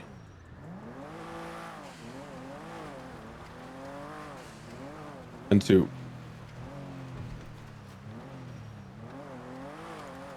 All right, cool. So everyone's in here and they can hear now. You guys can undeafen. Some of this is going to be like back and forth, or unmute. I mean, some of this is going to be back and forth. I need you guys to like, you know, be able to respond and shit. You can unmute when you want to talk either way. Okay. So this is going to be like our OOC portion of Academy. We're separating it from Academy so that there's a better opportunity to do this like all at once and not have to break up the RP of Academy. I'm going to go through some topics that are particular to like no pixel whitelist and policing on the server. So I'm just going to go step by step through the modules we're going to be going through today. And I'm going to outline like the things I would say on the OOC side. Okay. So if you guys have any questions, stop me. Even if it's unrelated to what I'm asking, this is the time to ask like OOC questions about Academy. If you have something that's super general and like completely unrelated, just ask it at the end of this discussion. So, okay. First things first, uniforms. Okay. In character, I'm going to call this like readability, and you need to print as a cop, right? Which means someone at distance needs to be able to recognize you. In the server, it's very, very important that it's not just for the RP of being recognized as a cop. It's also a big deal because when we get into some of these shootouts across the city, these can be like, 6 square blocks and rooftops and alleyways and everything. And it is very, very difficult, especially as a criminal and as a police officer sometimes, it goes both ways, to know who is involved if they are not very clearly uniformed. Police are always reactive, so yes, most of the time you're getting shot by someone when you don't know they're involved yet, unless you've already seen their outfit or whatever, or their car. As a criminal especially, it can be very rough to second guess because people don't want to RDM. They don't want to get banned. I've been in situations on my crim where I've had civilians like looky-loo and drive through the scene. It's happened for years. Everyone's experienced it that's been on the service for a long time. So while the marshals do have more loose uniform SOPs, it is really important that when you are actively engaging on a scene, you very clearly either have one of your one of your very typical uniform jackets or a vest. I would say that it's generally not a good idea to wear the vests into a combat situation that have like the gray on black because it's very hard to read that. You want contrast. So you want like the BCSO ones that have like the black and gold, right? Or the one I'm wearing right now has like the Arctic camo and the gold. So just something to think about when you're making your outfits and when you're entering a scene.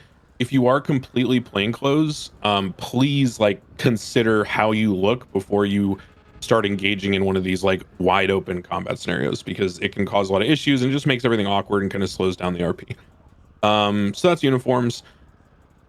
In terms of the next thing which we'll go through is going to be like inventory checks, like searches, frisks, everything like that.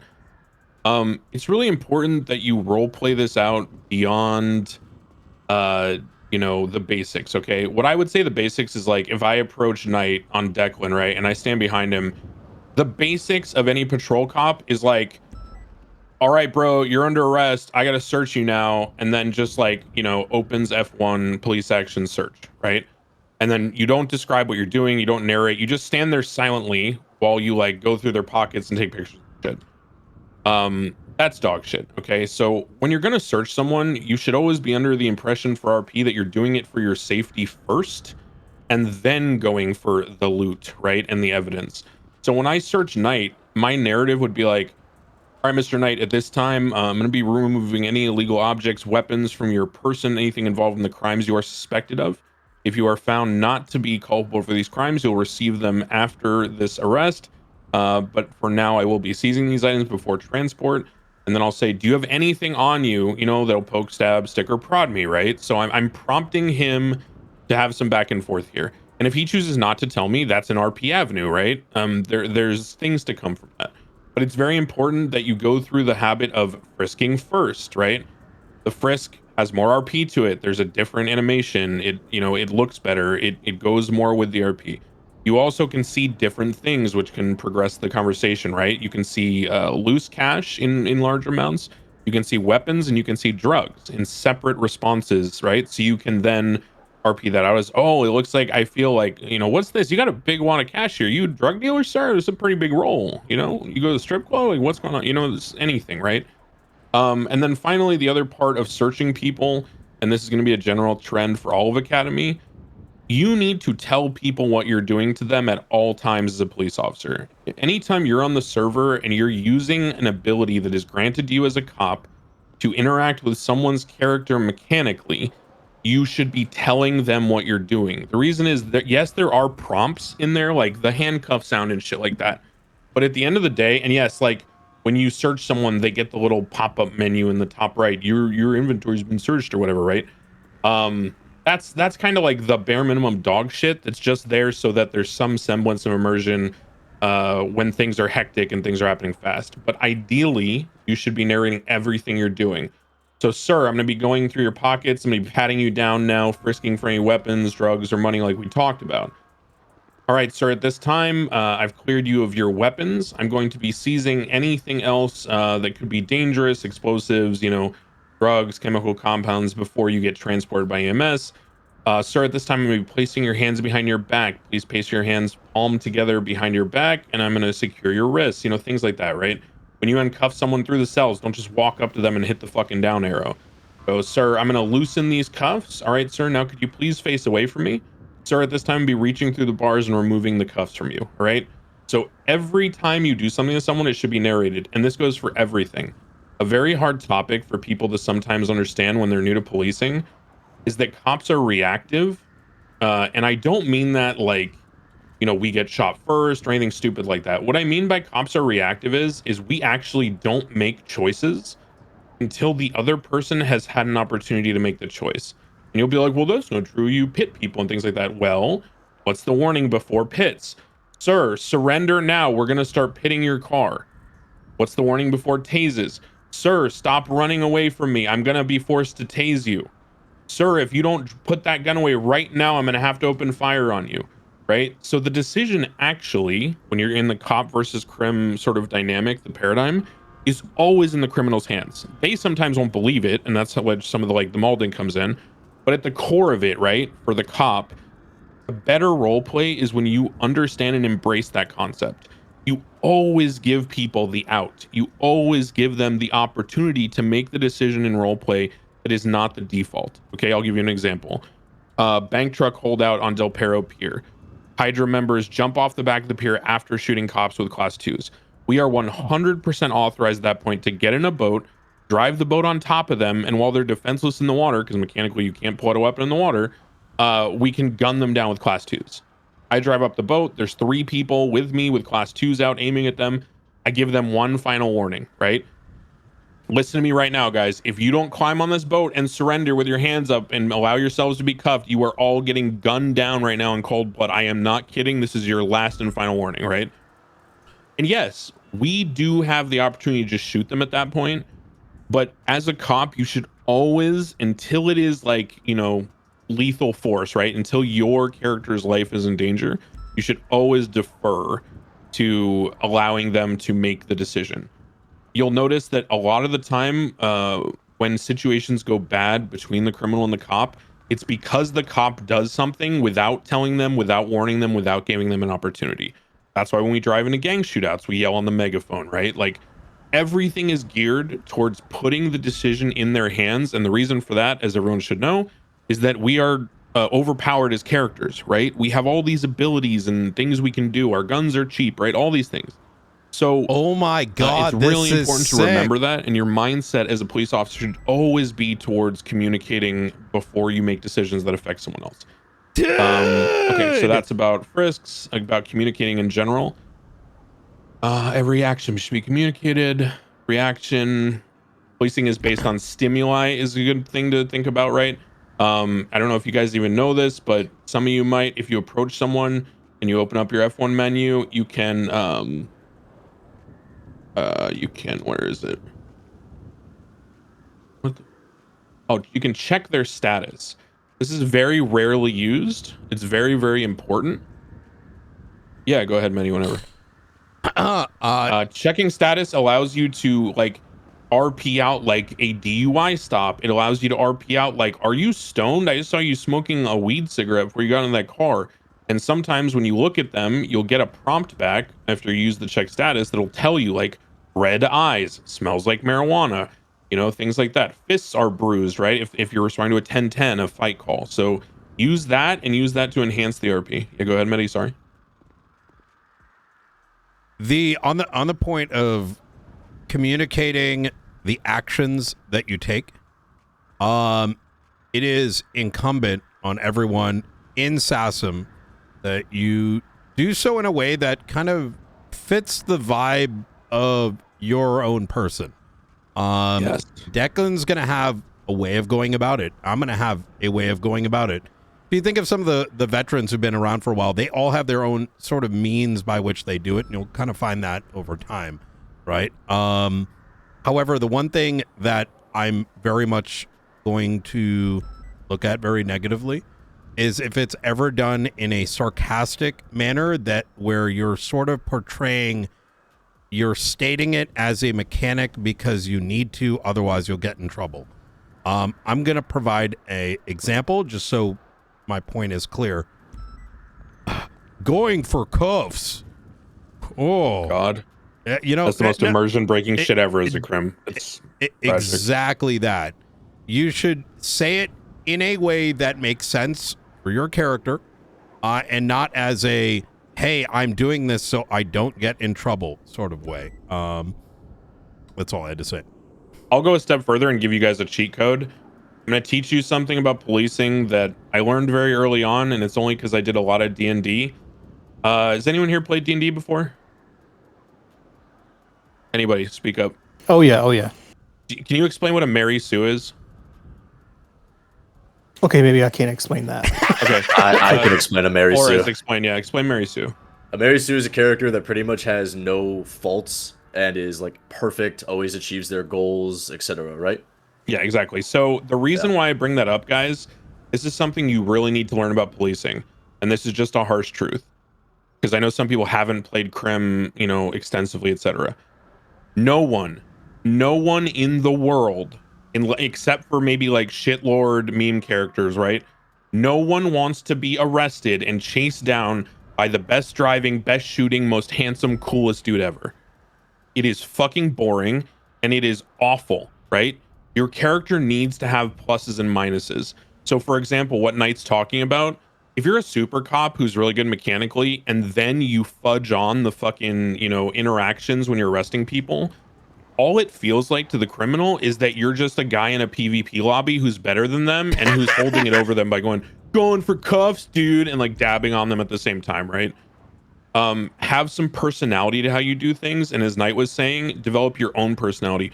Declan's a weeb, right? So sometimes when I'm chasing people, I'll run after them like this and go, you were never faster than me. My Oshi taught me to be super quick. I know the Naruto techniques, like just dumb shit, right? And that way it triggers them to understand, oh, this guy's really role playing with me. This guy's not, you know, some fucking self-insert tryhard. I can have fun with this. And most of the time, if you develop that rapport with people and they recognize you as a character with flaws and who has a personality, then they will be more willing to take L's with you. There's more give and take. So your chance to establish that rapport is how you communicate things, as Knight was saying. So I really want to emphasize that. And just to kind of expand on it, It doesn't mean that you have to go down the route that Declan's describing. Yeah, you can be be else. hard, right? Like you'll see me occasionally, like, you know, someone's thinking about pulling a gun out, or it's a scenario where we can shoot them. I will raise my voice, and I'm going to use Declan as an example here. Put the gun down now!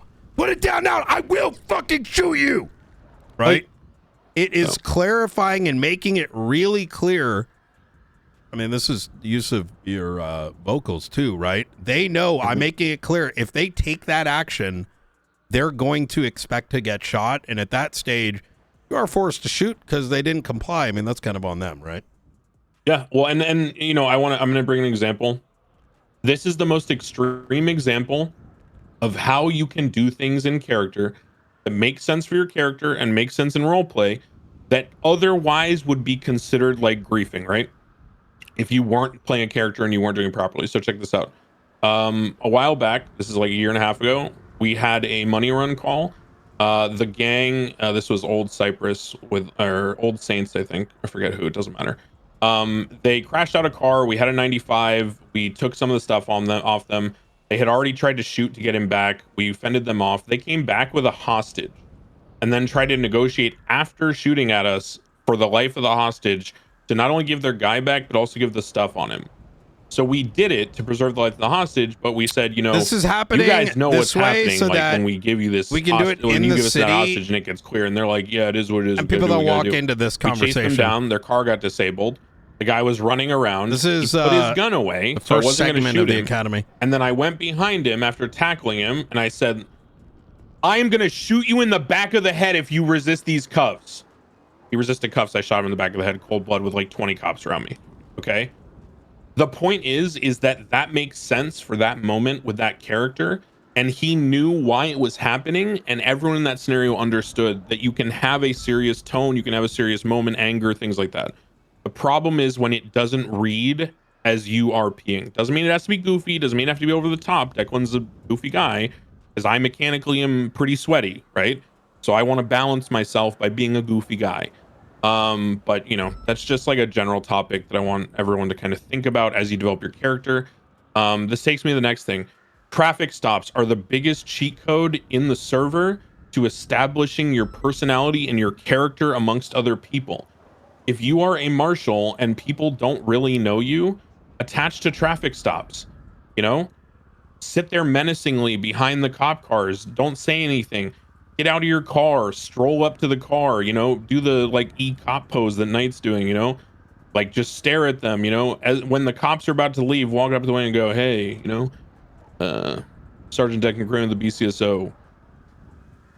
I've been looking at you for a while. We're going to talk soon, you know, just something, right? Whatever, however your character is. I go up to people and I talk to them about anime and weeb shit, right? It's just, it's the opportunity for you to become a real person in a non-conflict, non-stress scenario. That's why warnings are incredible, right? Because you can get people to want to pull over for you because they know they're going to get a bunch of dialogue, and it allows you to establish your character. So that leads me to my next point. Interrogations and investigations. I know Knight feels strongly on this. I do too. It's one of the pillars that I think makes the character of Brian Knight one of the best investigative cops like on the server that I've ever seen in multiple iterations. And I'm not glazing it, I'm just stating a fact.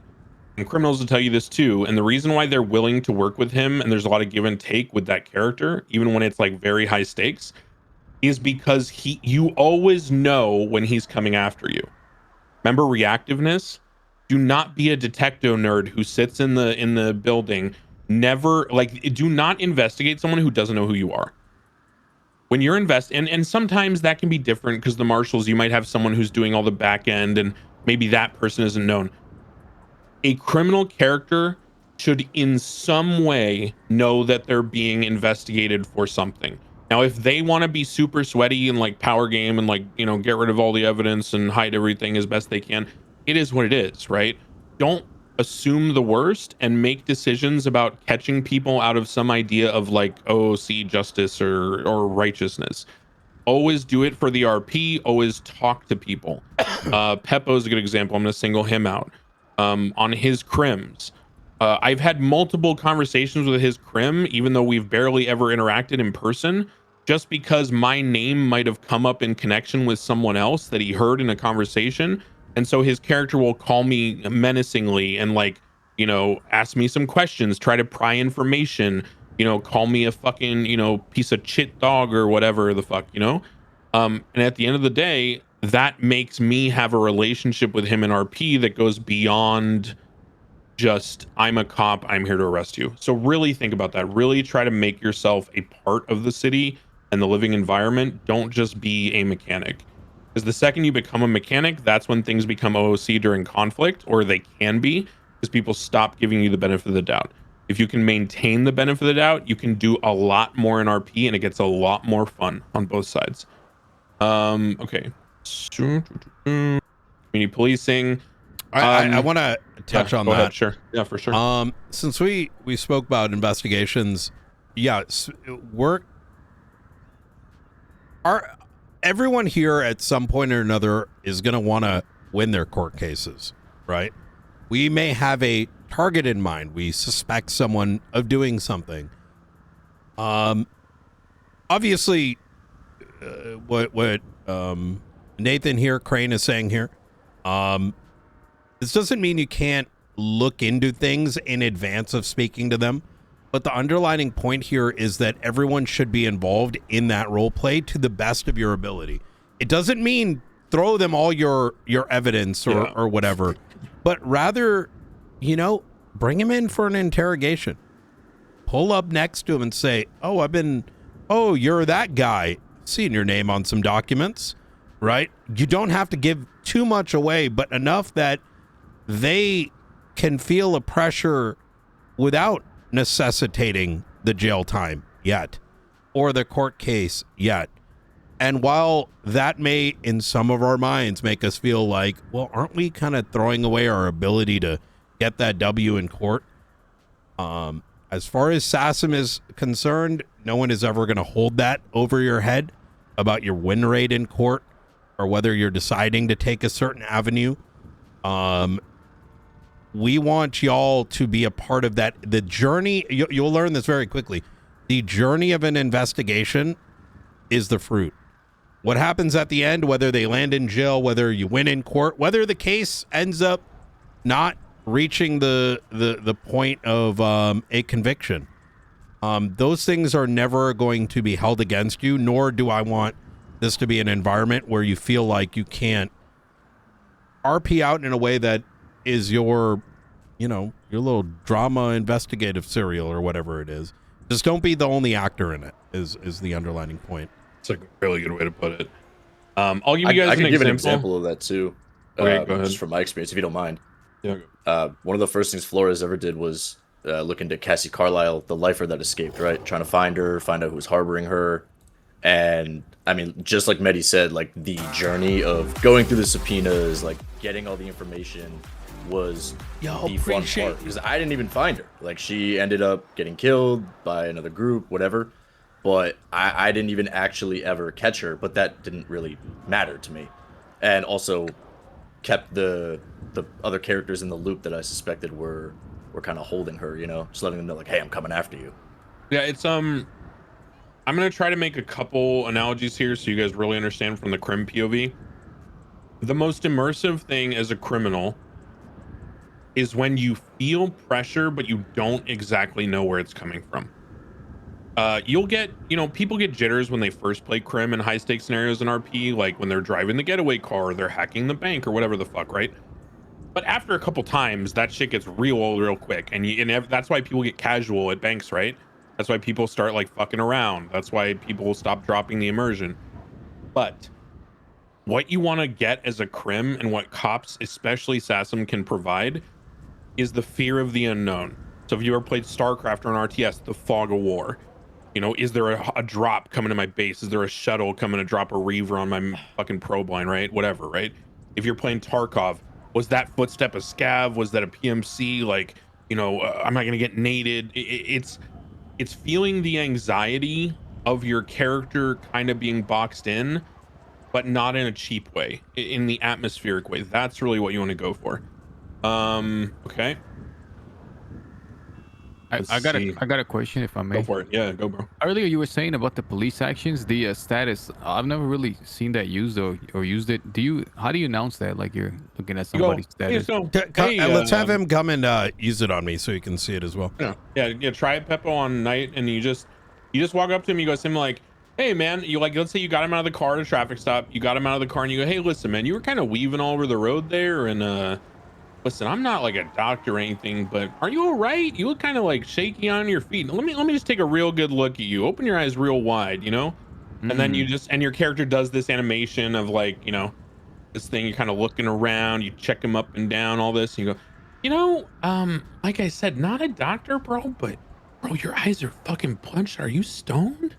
Like, you know, something like that, right? And honestly, or you could be a dickhead cop who maybe this guy's been really back and forth with you, and maybe you're like Owen Svensson, who's like a hard ass. You're like, are you drunk? You know it's illegal, right? Like I can just throw you in jail.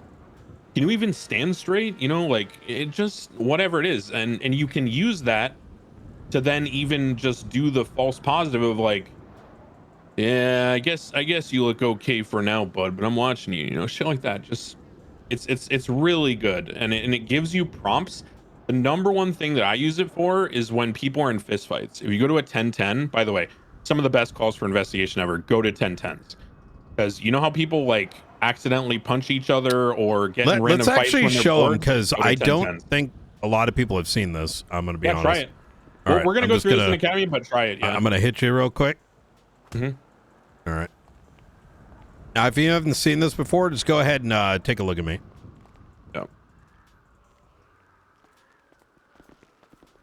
Just check status with F1.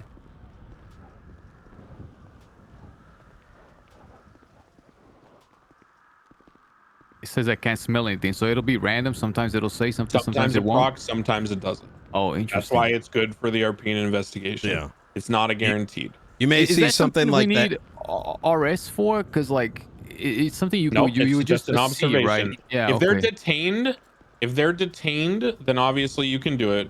If it's a consensual encounter, they can walk away at any time, and you just let them walk away.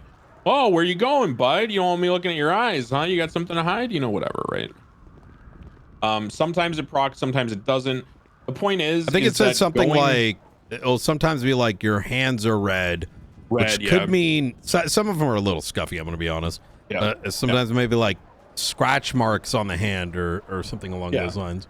And look, at the end of the day, even if it doesn't proc, that's still RP, right? Like that's good, because then you have like a conversation point, as opposed to just walk up to an empty lot in Sandy Shores. There's been 8 drug calls, a stabbing call, and 2 fist fights.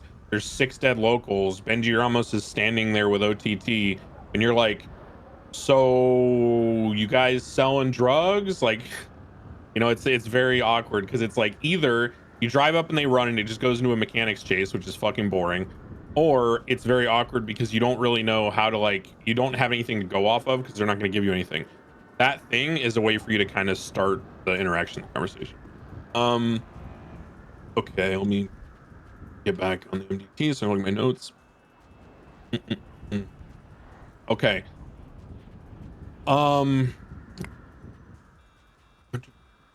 Scrolls. Okay, module 3, policing encounters. Yep. Radio etiquette, dispatch.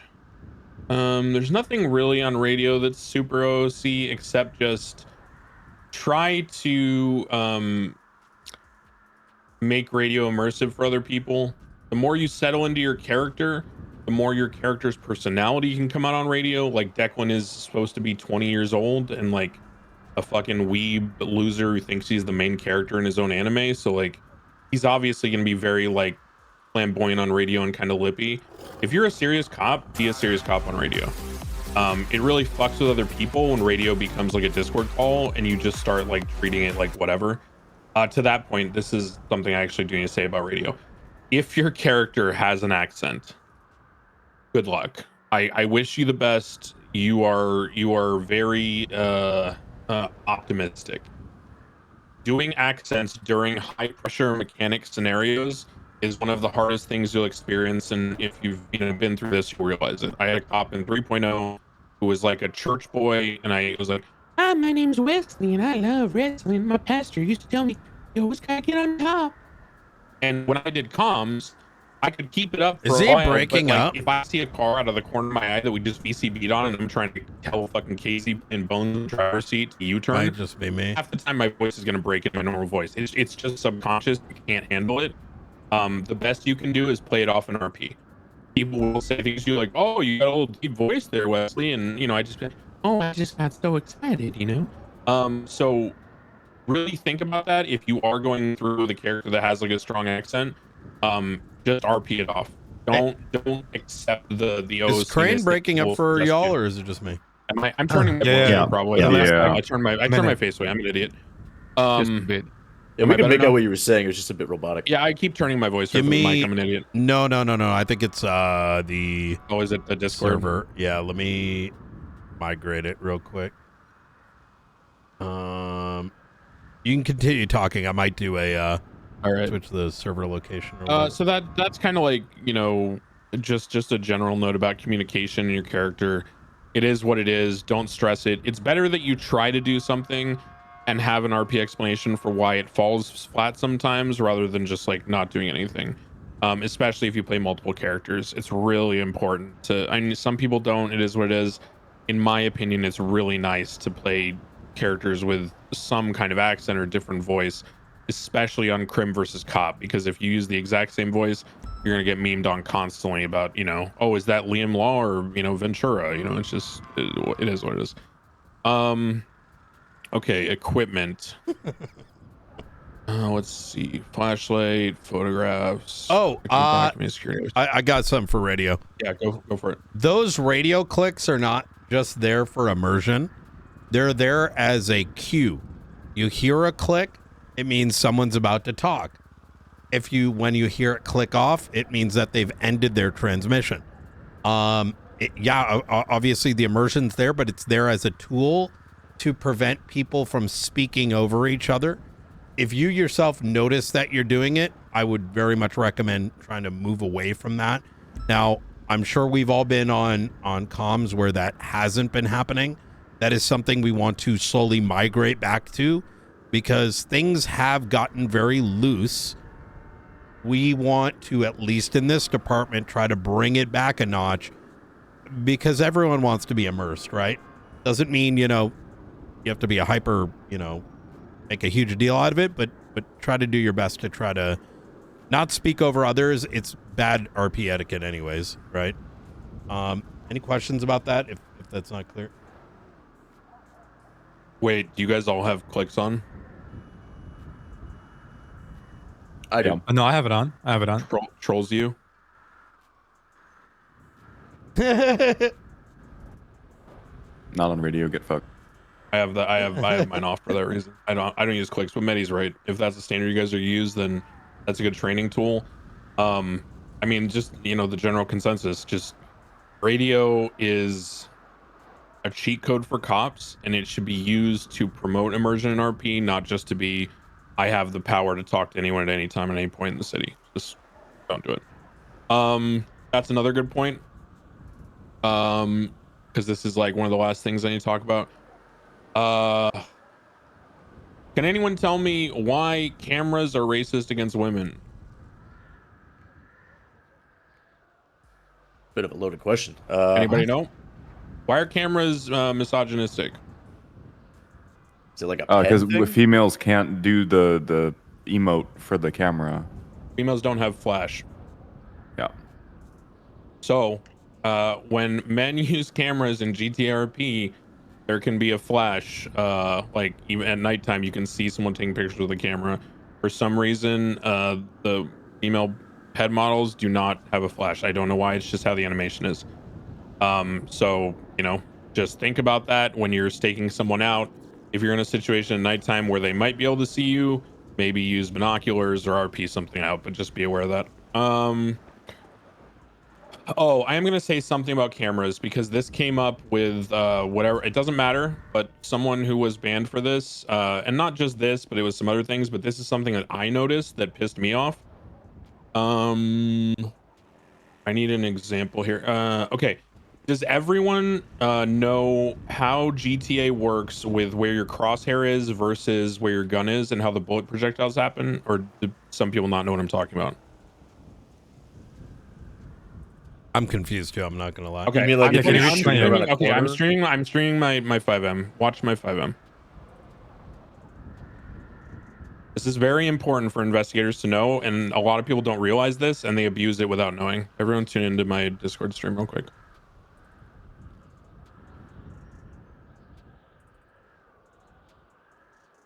Okay, so I'll show this a couple times as people are tuning in. Here's the problem with GTA. Here's my gun, okay? When I aim my gun, you see where the crosshair is versus my gun. When I shoot, the animation of the tracer is not an actual bullet leaving my physical gun at the emanation point of the barrel and going to where the crosshair is. It is just appearing at the crosshair. So what that means is, if I'm on a right-hand peak like this and I aim like this, I can shoot through this wall basically. Because although my gun would be hitting this wall, my crosshair's on the side of it. That's why right-hand peaks are so strong. That's why you get shot by people who you can't see and they headshot you. Because right now I can shoot right here and this will go through the wall and see here. You see where I'm at? Shoot me. Look at that. See where I am? I'm like pretty much behind cover, but I'm still shooting someone on that angle. And on the left-hand peak, your gun is on the right-hand side of your characters who won't see. Now, that sweaty nerd combat stuff, the reason I'm teaching you that is because it does the same thing with cameras. So, if I have my camera out and I'm taking a picture, and I'm going to use an example. If I'm on a balcony or standing 4 feet behind a dumpster and I'm taking a picture, when I open up the camera, what the game's doing, if you notice, and I want everyone to do this, come stand next to me, like in a line facing this way, and you guys will see what I'm talking about. I want you to pull your gun out. I want you to aim at, let's say, the white line in front of us that's going horizontally. Aim at the white line. I want you to just let go of right trigger, open your inventory, and press your camera. And don't move your mouse at all. Okay, where is your camera centered? A lot higher for me. A lot higher. So what does that mean? If I'm standing 5 feet behind an obstacle that's at my chest level, and I go to pull my camera out and take a picture of someone, I could be completely hidden from their POV, but because GTA just puts the camera on top of my head to take a picture, I can take perfect pictures of them. If you are an investigator and you are surveilling someone, please be aware of this. Do not power game them. Because what a lot of people do, and I'll just use the example because it is what it is. There was a cop who got banned for a lot of other things, but one of the things he did that I noticed and I pointed out to staff is that he was on a balcony in the Vespucci canals, slumping, using the third-person camera to look at people doing things. And when they were going to do something he wanted to take a picture of, he'd crouch to the back of the balcony away from them, and then he'd pull out his camera so they could not see him, but he was taking perfect pictures. And that violates what? The exact principle we talked about of cat and mouse. Now, it's fine if you're on a fucking, you know, a silo somewhere, or you find a good angle or a bush or something, right? Because that's like immersive sneakiness, right? Just don't power game the mechanics. It's really cringe and it's really bad. So that's just a small note. And that applies to a lot of things like guns, you know, tasers, everything like that. That's why people get banned for head glitching, right? So head glitching is, for example, if I'm right here and I'm aiming, my gun is pressed up against this, but because my crosshair is above it, I can shoot through it. And although the bullet is hitting this, a lot of the time it will go through that and it'll hit the person on the other side. So you can get shot and you can never see the person shooting you. And that is power gaming and bannable. So all of these things are minor things that you'll realize over time. It's a lot to think about. If you're not super experienced mechanically, it's a little overwhelming, but I'm just trying to give you the understanding so you know where the mines are in the minefield, right? Just very sweaty mechanical thing, but it's important that everyone sort of understands these things because it took me years. I never played, you know, hands up, don't ban me. I got whitelisted on NoPixel before I downloaded GTA 5 or played it once in my life, which is a rule break. But you know, I had no idea about mechanics, so I had to learn. Okay. Let's see. Final things of day one for OC. We talked about why traffic stops are important. We talked about announcing things. Positioning is fine. Okay, here's one of my favorite topics. Foot bails. OOC, okay? This is the craziest shit you never wanted to know about GTA mechanics. I'm not telling you so that you can abuse it. I'm telling you so that you have the ability to match the energy of the person you're chasing. And if you choose to not match their energy, that's totally your decision. I support it. It is totally fine to not be good at chasing people on foot. No one will criticize you for that. I know especially Medi will not, okay? As an example, when I do highway patrol on Declan, I use the armored walk, which looks like this. This is because really I think good. It's funny that like a state trooper wearing the combat hat waddles up to a car. Hey, you city slickers fucking speeding in my jurisdiction. And they're like, is this guy shitting himself? Like, do you have a diaper? Fuck you talking about? You know, just your walk can add a lot of atmosphere and your personality, right? Like Fingal Dan always does the quick walk, and so all the Dans are kind of known for walking around like this, and it looks funny. Walks have different run speeds. If you didn't know that, you're a very pure and kind-hearted individual. But for example, the Brave Run. The Brave Run is the classic. It's one of the fastest run speeds in the game, okay? When you're just holding shift and your character sprints whenever they, you know, get the stamina back, regardless of how you're doing it, the Brave Run's one of the fastest runs in the game. There is something that people do, which is spam jumping. A lot of people misuse it, but the reason why spam jumping is done is because I'm going to demonstrate. Watch my character model. I'm going to run and I'm going to jump. Watch what happens when I land for the first few steps, okay? See how there's a different animation when my character lands after a jump? That's why the stumbling got put in. See that? So those 3 quick steps after a jump are a quicker animation than a normal run. Now, they're not much faster than Brave or one of these other runs, right? So people that spam jump now with the penalties for it are pretty dumb, and they're just doing it out of habit, not because it actually works. But that is why people will spam jump. Next topic of foot bails that you never wish you knew. Textures in GTA do not collide when you're looking through your eyes. What I mean by that is when you go first person view on your camera, your character does not collide with the terrain, so you have no speed reduction. So if you're running up a hill and you look, you know, first person, you just sprint right up that bitch. If you're ever stumbling trying to get up a hill and you look through your first person camera, you will no longer have those issues, okay? Same thing goes for running upstairs. That's why some people, when they like go to the white garage and start sprinting up the staircase around and around, just like get crazy distance on you. It's because they're doing that. If you ever do that to match their energy, be aware that there is desync, especially when you're running through your eyes, running upstairs in first person. When you wrap around tight walls, like corners like this in first person, the desync on the server, just like bubbles in cars, can make the other person think that the other person's computer think that you're still in the stairwell and you're already around the corner. So like I've stopped and been like, you know, sir, put your hands up. And then like 3 seconds later, they disappear out of existence and they're like 3 staircases up on the roof already. So just more sweaty shit. You don't need to know about foot bails, but it's just how it is. Some people do it. If you want to match their energy, great. If you don't, more power to you. It is very good that your character has a personality. Declan's a weeb main character again, so I typically have him walk Brave, mostly as like a funny commentary because, you know, when a lot of like veteran role players, when they see someone standing like this at idle position with their like fist clenched and this idle, they know that person's using that walk. So it's kind of like a judgy thing. So I use it as like an over the top cue for them to recognize that like Declan's kind of a meme. Finally, on foot bails, when you tackle someone, you have a lot of time to go for cuffs, and when you tase them, okay? The ragdoll animations are very long. Who's like very mechanically inexperienced? Anybody? Does anybody like not come from like GTA background? Like maybe play like The Sims or some shit? Beppo? I'm not that good. Come tackle me. Come tackle me. Hold on. Fucking. Okay. 1, 2, 3, 4, 5. I now have control of my character. That was a slow 5 count. Okay, guys. So do not, tackle people.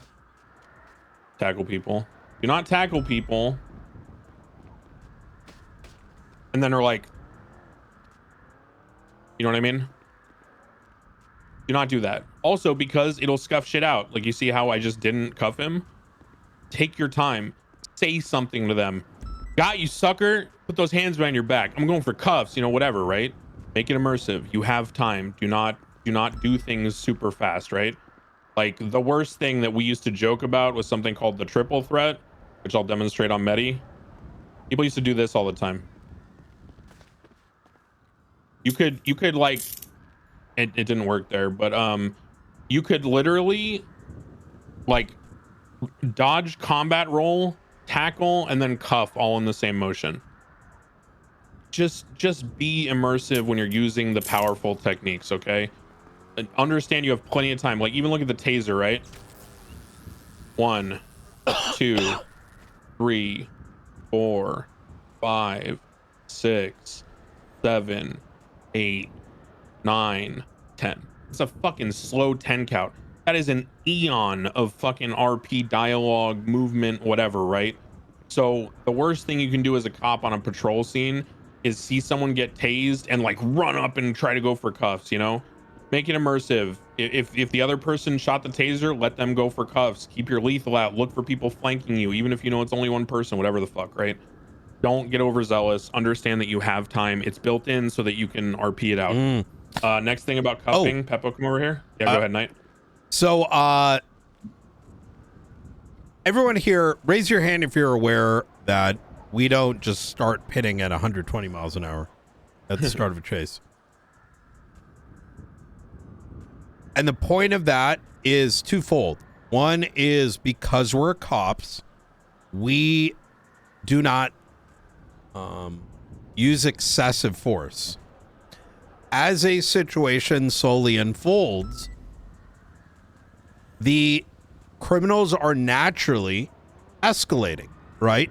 As the threat not only is continuing, whether it's, it was a shootout and they're continuing to shoot cops, or it's a reckless chase and it's been going on for 15, 20 minutes, etc., etc. You may find some scenarios where we may be starting, as Declan has mentioned, but now maybe it's 30 minutes in. It's 40 minutes in. Our escalation and sort of matching that vibe over time is still reasonable.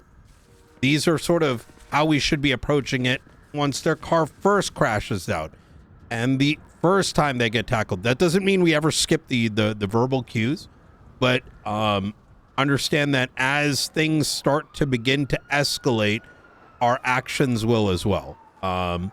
So if, it's a 2-hour chase and it's fucking terrorism, it doesn't mean, we kind of give a ton of grace, right? That's when our grace starts to limit as well. Yeah, 100%. I had, that's actually a great point. I had a situation with the Manor about a month ago where it had been multiple scenes where people had gotten handcuffed and gotten like stolen and all that kind of shit.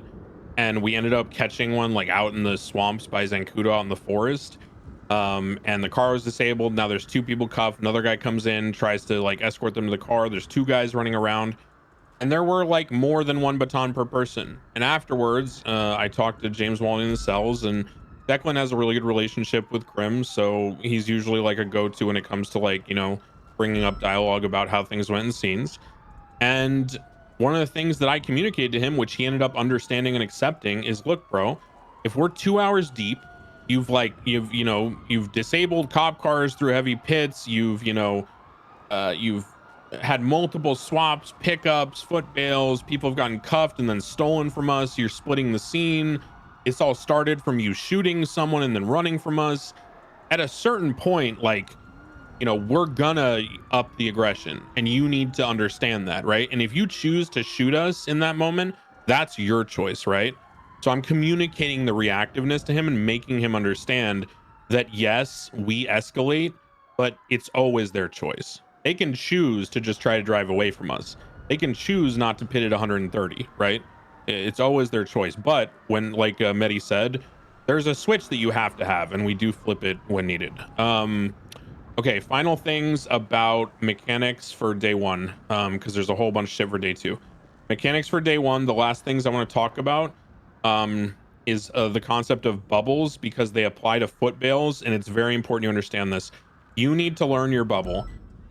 You need to learn your bubble with each person. It will be different. What I mean by bubble is technically is a latency difference, the time that it takes for your computer to communicate to the server and the server to communicate the information to the other person's computer. Okay, if I'm on the west coast of California and I'm dealing with someone in Australia, for example, our bubbles are going to be fucking crazy, because if the server's in like central or east coast and I'm in California, I'm going to have like 80 to 120 ping. The Australian could have like 250 to 300 ping. So when you add that shit up plus normal processing time and all that, you're getting up to like fucking 500 ms, okay? Which is crazy, because that means you're at almost half a second, right? Everyone understand that? So if 1,000 milliseconds, right? Milli, you know, so it's really bad, right? You need to learn your ping in each chase. You'll understand people over time, how you interact with them. In foot bails, it's especially important, because if you're driving the car and you're the mobile unit trying to pick up and leapfrog the cops on foot, one of the tactics you'll use, which we'll go over today in character, will be pulling your car in front of them to get them to slow down to allow your ground units to catch up. But if you try to cut it right at the edge and break at the last second, and you have any kind of bubble with that person, you will fucking cream them. You will lay them out. There's something that happened to me. I was chasing CG during a shootout in Mirror Park early on in 4.0. I rolled up hot because it was literally, it just popped off with like the two cars in front of me. I was maybe at like the muffler shop entering Mirror Park. They were like outside the Liquid Library in the tavern. I started braking about here to that line is where the person was. About here, I rammed them and knocked them over with my car.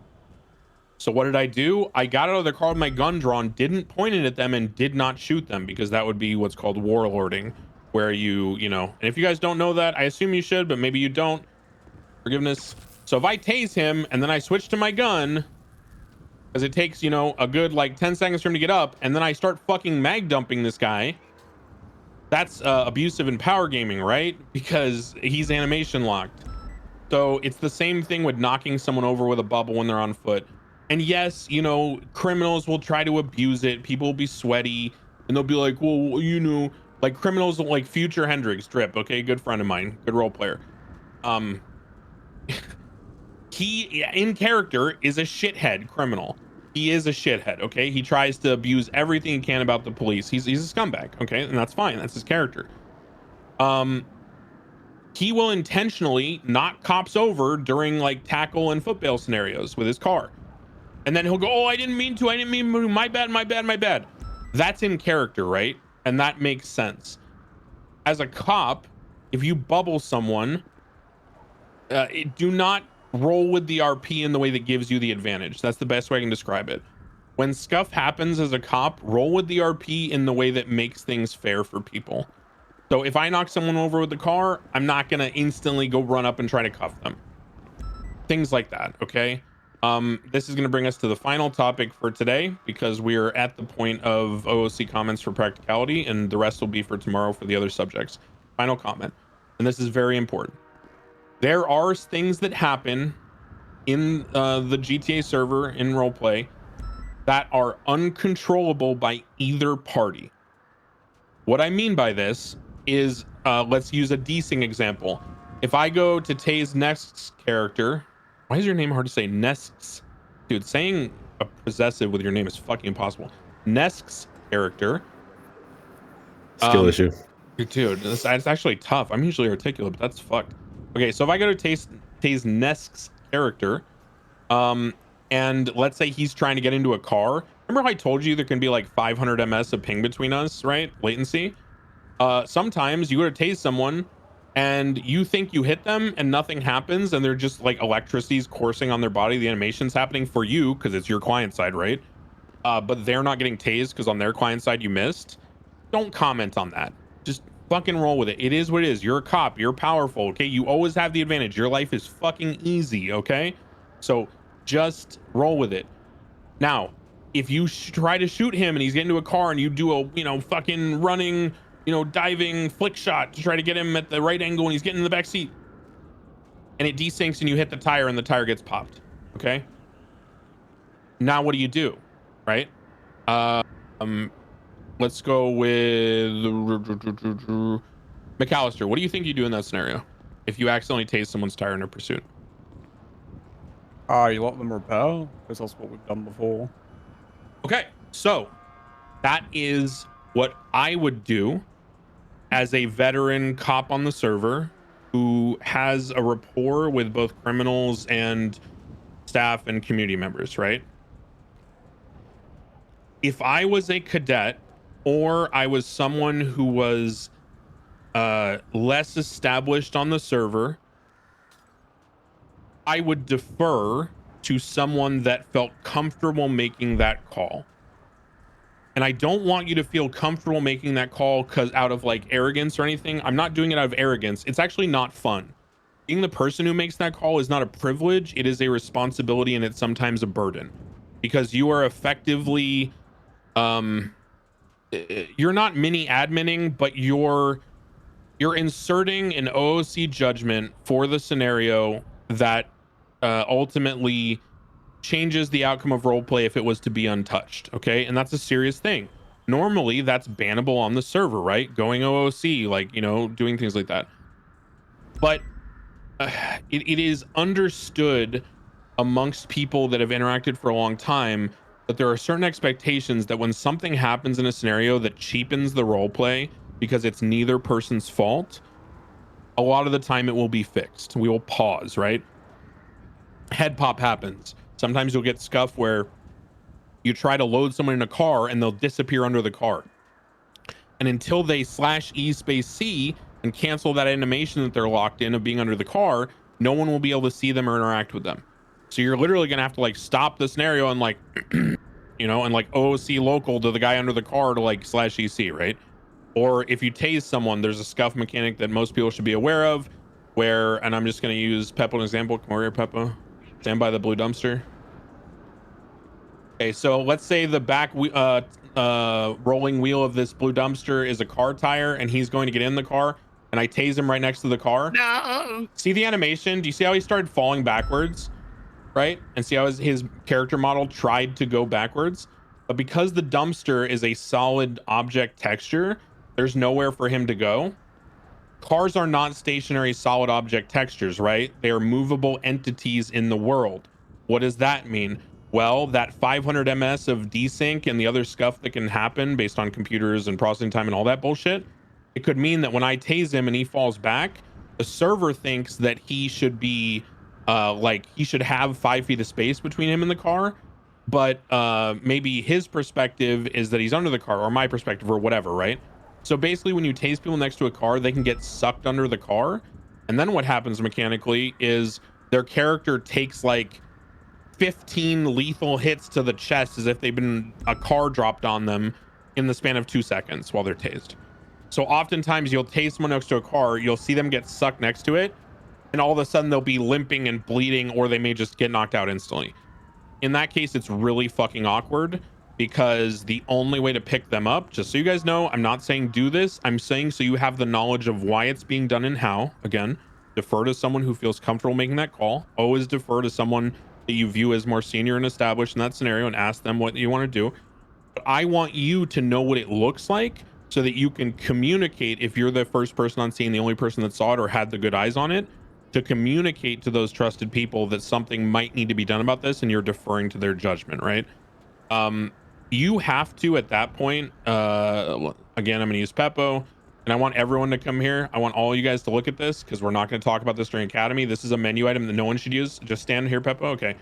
If you F1, you do police actions and you inspect Peppo, you're going to see the full doctor medical It's been menu, really good okay? so far. You're gonna see, you can just do it on each other, anyone. I just want you guys to pull it up while I'm talking. You can see the health of the limb. You can hover over the arrow and you'll see how many bullets are in it. Is it broken? How severe? Is it bleeding? Okay. You'll see the general status of their health. I tased him in the body, so his body's at 84%. You can see what the injury was, right? And then on the right, see how you have options for tourniquet and IFAK for your inventory? You can drag the tourniquet or the IFAK to a limb and it will apply it to that limb.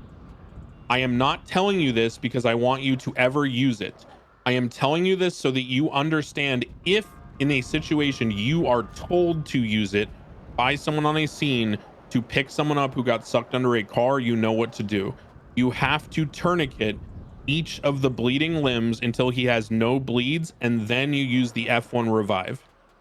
If you do not clear all the bleeds before picking them up to restart the scenario, they will just instantly pass out again because they respawn at like 1 HP and then it slowly goes up to like a third as you stand up on your feet, and so the bleed will instantly down you again. Okay, so everyone understands that menu is not ever to be used in roleplay. You are not a doctor. You don't have the skills unless you were a doctor in the past, and then that's up to figure out with like staff. I don't know how that works, to be honest. You might need to ask. But if you're not a doctor in character, like an actual certified, you know, Los Santos medical doctor, you should never be using that menu except when someone explicitly tells you to clear scuff or clear bleeds or whatever. Everyone got that? Everyone understood? Yep. Yes, sir. Okay, that's a very Yep. important one, because this is the kind of thing that will get you seriously fucked up by staff. EMS will complain, and rightfully so. When you are doing medical, you use /me branded medication. I don't know if all of you guys have been EMS first aid certified. If not, you need to be. If you haven't been, put a message in the training Discord and we will schedule one for you. I will talk to the EMS because I have good relationships with them. The point, and this is the last thing I'm going to say before we go out and get started in character. This is the final topic for today. The biggest problem on the server when it comes to large conflict shootout scenarios is the time it takes to wrap up the scenario. And I don't mean the processing, the interrogation, the dialogue, the back and forth, the cat and mouse, the everything, right? You should extend that. You should make that immersive. You should focus on that. You should make people enjoy getting arrested as best you can, right? Be funny, be personal, be overly serious, be your character, okay? Let them know that it wasn't just about getting the W in the shootout through your actions, okay? But what you do need to know is that there was an evolution over time where in the beginning, cops did not touch people that were downed, did not do anything in RP, okay? And what that led to is if there's only one EMS on duty and there's a gang war and the cops come up and clean up the gang war, well, we all know what that means. Now there's like probably 12 dead criminals on the ground and there's probably like 20 dead cops, okay, in an average scenario. So that's fucking 32 people that 2 EMS on a good day have to go around to every single person and, you know, open up that menu, do their RP, assess their injuries. The people on the ground have to /me their injuries, and then they have to label them with a scene that says treated, stable, treated, critical, all this shit, right? That shit can take hours. It is painful because at the end of the day, I'm going to just tell you the truth. A lot of cops, you guys included, myself included, it may just be bank truck number 4 for the week, and you may not feel like RPing a serious injury to your character. That's totally fine. No one judges you for that, okay? Obviously, I think, you know, personally, I have some things that I do that kind of balances that out. For example, you can do however you want. You don't have to do this, just a suggestion, an option to give you a clue of like some things you can do. If I get shot down the first time in a day, and I like either roll for it or I decide that my character's not injured, I'll be okay.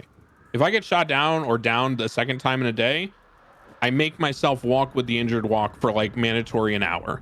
If I got shot 3 times in a day, I roll and it's either ICU or, you know, walking with the injured walk for the rest of the shift, right? Because it's kind of fucking stupid if your character gets shot 3 times in a day and just goes to medical and is a super cop again, going to the next scene and chasing people perfectly. That's my personal opinion. You can do how you want. The reason I'm telling you this about these scenes is because when you get medically certified, and as the person on the ground, you should understand that if you are going to role play, okay, and I have talked to staff about this, so this is like endorsed. If you are going to roleplay that your character did not get any injuries and you are just going to slash me to the EMS this shit,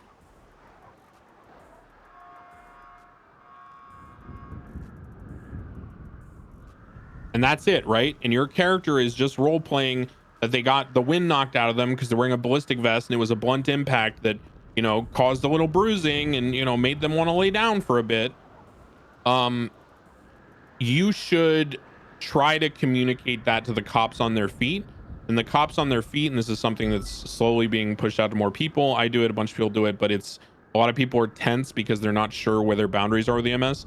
As long as you are not using the actual medical menu, if someone on a scene, especially not criminals, right, but a cop on a scene is going to roleplay that they are able to consciously talk, they clearly are not exhibiting any injuries, which is their choice by /me's, and all it is just some bruising where the medic's going to put some ice packs on them, load them into an ambulance, and then put them through the fucking AI doctor at the front of, you know, the hospital, the mechanic, pick them up on their feet on the scene, have them transport cars, have them help load people into ambulances, move shit along, okay? Let the people who are going to RP the medical do the RP for the medical. If you're not going to do it, you don't need to skip. It's not 3.0. We're not skipping medical and like, I skip, you know? It's not a meme. But, you know, oh, yeah, doc, oh, fuck. That thing kicked like a mule. Came around the corner and that fucking Arnie dog hit me with a one pump. Oh, it was like Fortnite all over again, dude. Oh, tragic. Oh, yeah, I'll be fine, dog. You just, here, Miller, just give me your hand, bro. Just help me up. I'm okay. You know, take off the vest. Miller RPs /me removes vest from Declan, discard shredded vest. You know, and then I get on my feet and I start moving cars and clearing the scene, right? So think about people's time. Do not, and the worst thing you can do, please never do this as a cop. I swear to God, it tilts people so bad, and rightfully so. Never, ever, ever finish shooting people in a scene and then just stand around talking to your stream doing nothing, or running around clearly fucking, you know, watching a YouTube clip or listening to music or just chatting and ignoring everything going on around you. Be a part of the solution, move the scene along, be respectful of other people's time and energy as role players, because sitting on the ground for 3 hours is cringe as fuck. Yeah, I'm going to add to that. Yeah. For a very long time, let's say rewind back a month or so, where law enforcement in general was dealing with scenes where we're getting into a scenario where the entire PD was getting locked up in multi-hour long situations, an hour of which probably was waiting for medical, going to the hospital, dealing with if you're, just like Crane said, you're not going to be if you're really not going to do the medical RP, ain't nobody going to stop you. If in some way, I'm almost going to encourage you to do what you can to get back up, to assist and move things along. Medical RP is important, but as is ensuring that the, you know, scenes get cleaned up, people get processed, interrogations happen. There ain't really much value coming out of sitting on the ground for an hour. So don't feel like you can't do it. In fact, for me directly, I'm going to encourage you to do it unless you want to RP it out. So 100%. Thank you. Because and if anyone gaslights you like you're skipping their RP or whatever, this is like this has come right from the top. So I'm going to give you guys an explanation to make sure you understand how serious this is and how from the top this is. The entire reason why BCSO first started EMS certifying cops is because we went to Cyprus when McNulty was still LSPD and fucking with them every day dealing drugs. Lang Buddha was in a gang war with someone else with Cyprus. We shot everyone down. There was one EMS. There was like 15 gang members down because they were defending home turf. It wasn't even 12. Sorry, I made a fucking breakfast burrito. And then on top of that, like 20 cops went down. And there was one EMS on duty. And afterwards, like, we literally got DMs like, why the fuck do I have to be on the ground for an hour and a half? And that's a valid complaint and criticism, okay? So do not think that this is me going out of pocket or Mehdi and I just doing our own thing. This is like a clear thing on the server that we need to work to improve for everyone. because the worst part of the server is when people do not do anything. I was on a scene the other day. I got shot down. I was really pissed because I couldn't do anything about it to fix it, which is why I'm pushing this through to high command in roleplay so they can make sure it's a standard now. I was on the ground after the besties did a holdout on the paint building by Olympic. Every cop in the city went down. It went on for so long that fucking Clayton RP on Jeb got shot, waited like 30 minutes, airlifted, then went to the VU for a different scenario, got shot again, then got medical again, and then came back, and I was still on the ground. Okay, if you recognize that there is one EMS and there are 30 people down, work to fix that problem. Don't make it obvious OOC. Don't be like, hey guys, let's hurry the fuck up. Do it immersively. Again, role play out the simple dialogue of, are you okay? Can you stand up, bro? Oh, there's so much carnage here. I need some help, dude. Are you all right? Whatever it is.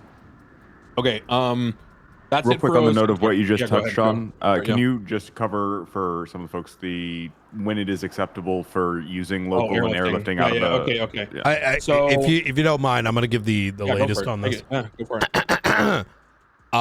If I, and this is SASM specifically, right? Don't.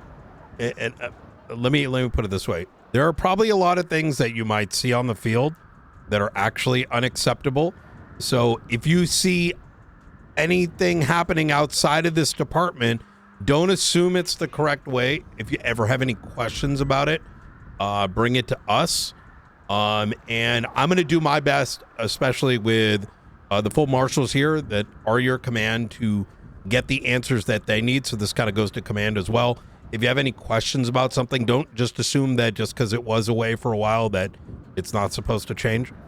So the answer to that is, if it's a big scene, and command very much presumes, can make a good assumption that the scene isn't super serious, like it's just a mank truck, for example, or I don't want to say just back truck. It's not like a fucking terrorism case, right? We may make the decision to airlift. And we will communicate that probably by 311. So it may be, I might, for example, look at the scene and be like, this is probably some dumb shit, right? And 99% of the force is dead. I'm going to go and airlift, and I will probably, in that 311, RP as a way to say, like, Brian Knight was picked up by local EMS. He's noted that other marshals can airlift as well, right? And then you can then proceed to do so. Now, if you do airlift, that doesn't mean that you cannot assist with moving cars off the scene. Once it's code 4, let's say it was a full PD wipe, we might give it 10, 15 minutes. We can go in, we can collectively grab our cars. Things might be a little vague in your minds. You may not remember everything, right? But you vaguely know enough to go grab your stuff. But we should be leaning on those that have the more healthy memories and character to do the evidence cleanup. I'm gonna make it more blunt. It's really fucking awkward if there's a court case and you are the person who collected evidence on a scene, and the defense counsel goes, I noticed here in the report that the one of the investigators who documented the evidence, who's testifying here today, you wrote in your statement that you got shot down. It gets fucking awkward. Don't be a primary investigator who would be called to testify if you got shot down in a scene. Avoid anything that involves you to the point of involvement later in the RP. That's where you're gonna fuck shit up. If you're fixing mechanics and people's time, great, go back and help the scene. If you're involving yourself in a way that materially affects the RP and involves you further, don't do it. Very simple. Yeah. Another way I'm going to put it is wait for high command to kind of make the call, because what they're effectively doing is reading the RP and making a choice for everyone. Don't make that choice on your own accord for your own good. Because there's probably things that you may not be aware of. So just kind of wait for that clearance, right? Don't take it upon yourself. It's a very bad habit to get into. Okay. Finally, don't use airlift as a means to skip and go to the next thing. That is just as bad. And if we notice that, big trouble. I'm just going to put it this way. Everyone has F8 quit by running behind a building, aka off stage is kind of the, theater way of looking at it, so that your character, disappears, but you role play that you went home to your house, or you will say, I'm going to go fall asleep in this bush, whatever it is, right? Airlifting should function the same way. If Forehead just, wiped the cops and you were part of the first wave and there's like 10 cops up doing a holdout scenario, and you're on top of the vault building because you were one of the first push teams, and you're lying there, and like, fucking Chelb and Forehead and Drip are like on their characters running around next to you with deagles out calming and shit, do not airlift, okay? Because ultimately you are part of the scene that you could become a bargaining chip. They could want to rob you. There can be a million things that could still happen with you. But if you got shot where the initial ambush happened and then a holdout happened 3 blocks away and you've been down for half an hour and it's still going, or even like 25 minutes, whatever the, right frame of reference is, you'll start to understand as you get more experience with this. That's when you should be airlifting, because you're not involved in the scene in any meaningful way. The only thing that you're going to be involved in is like getting medical and waiting, which is just another body that adds to the time, right? Which pressures people to stand up and help. And on top of that, and listen, guys, don't draw any inferences from this, because I'm just going to say this. You will notice, good, bad, worse, don't draw judgments from it. When there's a giant meth run shootout, you will see the Polito pop off. You'll see a Maze Bank, an Art Asylum, 2 bank trucks, a Fleeca, a cash exchange, an S Plus boost. It is what it is, okay? It's better that the city has policing, and when you stand up from getting airlift, you can go and actually engage with people in RP. The goal is not go back out there and ping chase for content for your stream. The goal is to give people RP so they're not sitting there awkwardly waiting for cops to show up for their bank robbery that they planned for and they're all excited for and nervous about, and then no cops show up and it's boring as fuck and everyone sucks, okay? So that'll be the final OOC comments. There will be more tomorrow. Let's go through. If anyone has any questions, this is the time. I mean, obviously I'm always available, so is Mehdi, people like that in the community by DM or whatever. But if you have questions related to cop, crim interactions, anything on the server mechanically, now's the time to ask it. Anybody, anything at all. Can I just get some food real quick? Yeah, I got a ton of food. I'm just gonna drop it in the center. Here's all the food. Anybody at all? Any questions before we move on to the roleplay side? I mean, this is the time. If you have any questions about anything mechanically, anything you're unsure about. I mean, obviously not like meta stuff, but just, things that you would feel uncomfortable understanding how to deal with them in the moment. Or things that you have seen and you're like, what? Things you've seen and you're unsure about. I mean, anything. Go ahead. Yeah, I got one. Okay, so obviously whenever, let's say you're like chasing a suspect, right? They VCB you find them repairing their car. Now, obviously, mechanically, they're locked into the... You're not cuff. Yeah, exactly. Taser, you tackle, you do not cuff. Yep. And it's the same for bank trucks, right? Because they're also locked into taser, that sort of like but animation. Yeah. Yes. I will put it this way. There are OOC reasons why we do things, and there are in-character reasons. Oftentimes, the in-character reasons prevent the OOC bad behavior. Example, it is SOP on foot bails that you have one person with a taser per suspect. You don't have 2 tasers. Why is that? So people don't get spam tased. Okay. Now, why is that in RP? Because you need someone with lethal constantly covering you in case you get ambushed or someone pulls a gun around a corner, right? So the RP backs up the OOC.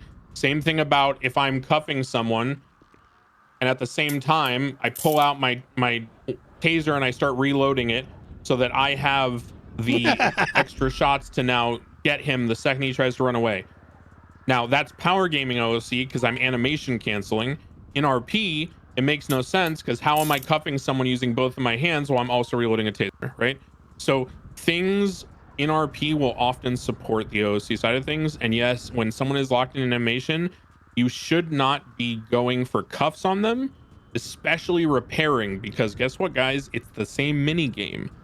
So if you go for cuffs on them and they're repairing and they go to hit the, let's say they're 2 cuffs in because it gets faster, and they go to hit the repair, then the second cuff will come and they're not ready for it. The cuff break, and then they get cuffed and they're pissed off, right? Just don't do that shit. I will say the only time I have ever cuffed someone who was on a car is because, and again, don't do this unless you're like very experienced in the server and you have rapport with people and you feel comfortable that you're not going to get reported or banned for it. I did it once because 2 people repaired a car at the same time. You know, you can do the 1, 2, 3 trunk enter thing. They did that with repairs during a foot bail. And I was primary on the football, the taser, and I said, fuck this. And I tased one and I went for cuffs on the other. Because, you know, after an hour and a half chase, when someone tries to do something sweaty mechanically, like, I'm going to match their energy. Do as I say, not as I do. Okay? That's going to be a common theme, especially with people like Knight, myself, people who are like established veterans on the server. Don't put yourself in the position to think that what you're doing is okay because you saw someone else do it. Because most of the time you probably don't understand the context and you don't understand the rapport that they're, especially when it comes to like dealing with staff and the expectation of good faith with your behavior. Any other questions about OOC stuff? Anything out of character mechanically server wise?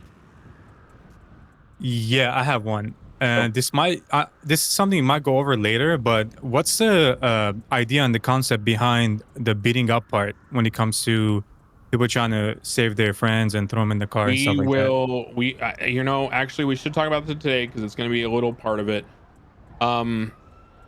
It should be 1 baton per suspect and it should be 1 taser per suspect. Mechanically, that whole situation sucks. I'm going to teach you something you never wanted to know. Peppo stand against the dumpster. Peppo crouch against the dumpster. Don't hurt me. Yeah. Okay. Peppo, pull out your baton.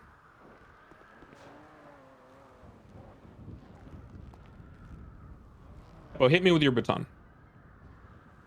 Peppo, stop fucking around. Hit me with your baton, Peppo. Oh, shit. Peppo, can you stop fucking around? Hit me with the baton, Peppo. Stop kicking me, dude. Hit me with the... I can't. Okay, mechanically, you cannot hit someone with a baton who is crouching against a solid object like a car. That is a GTA limitation. I've addressed this with staff and devs. It cannot be coded out. It is too much of a problem to try to fix, okay? So, what does that mean? I have already talked to Crims about this because I've talked to staff. If people are crouching next to cars and trying to load their friends in, you know, let someone like me know. I will talk to them and warn them because it is something that is power gaming. This has been confirmed to me many times through devs and staff. That should be reported if someone is abusing it intentionally. Now, some people don't even know that's how the mechanic functions because they don't play a ton of cop and they don't pay attention to that shit, okay? They think they just accidentally scuffed GTA kicked them, okay? So be aware of that, okay? Cops in the past have over adjusted to that meta by like pulling 3 batons on someone.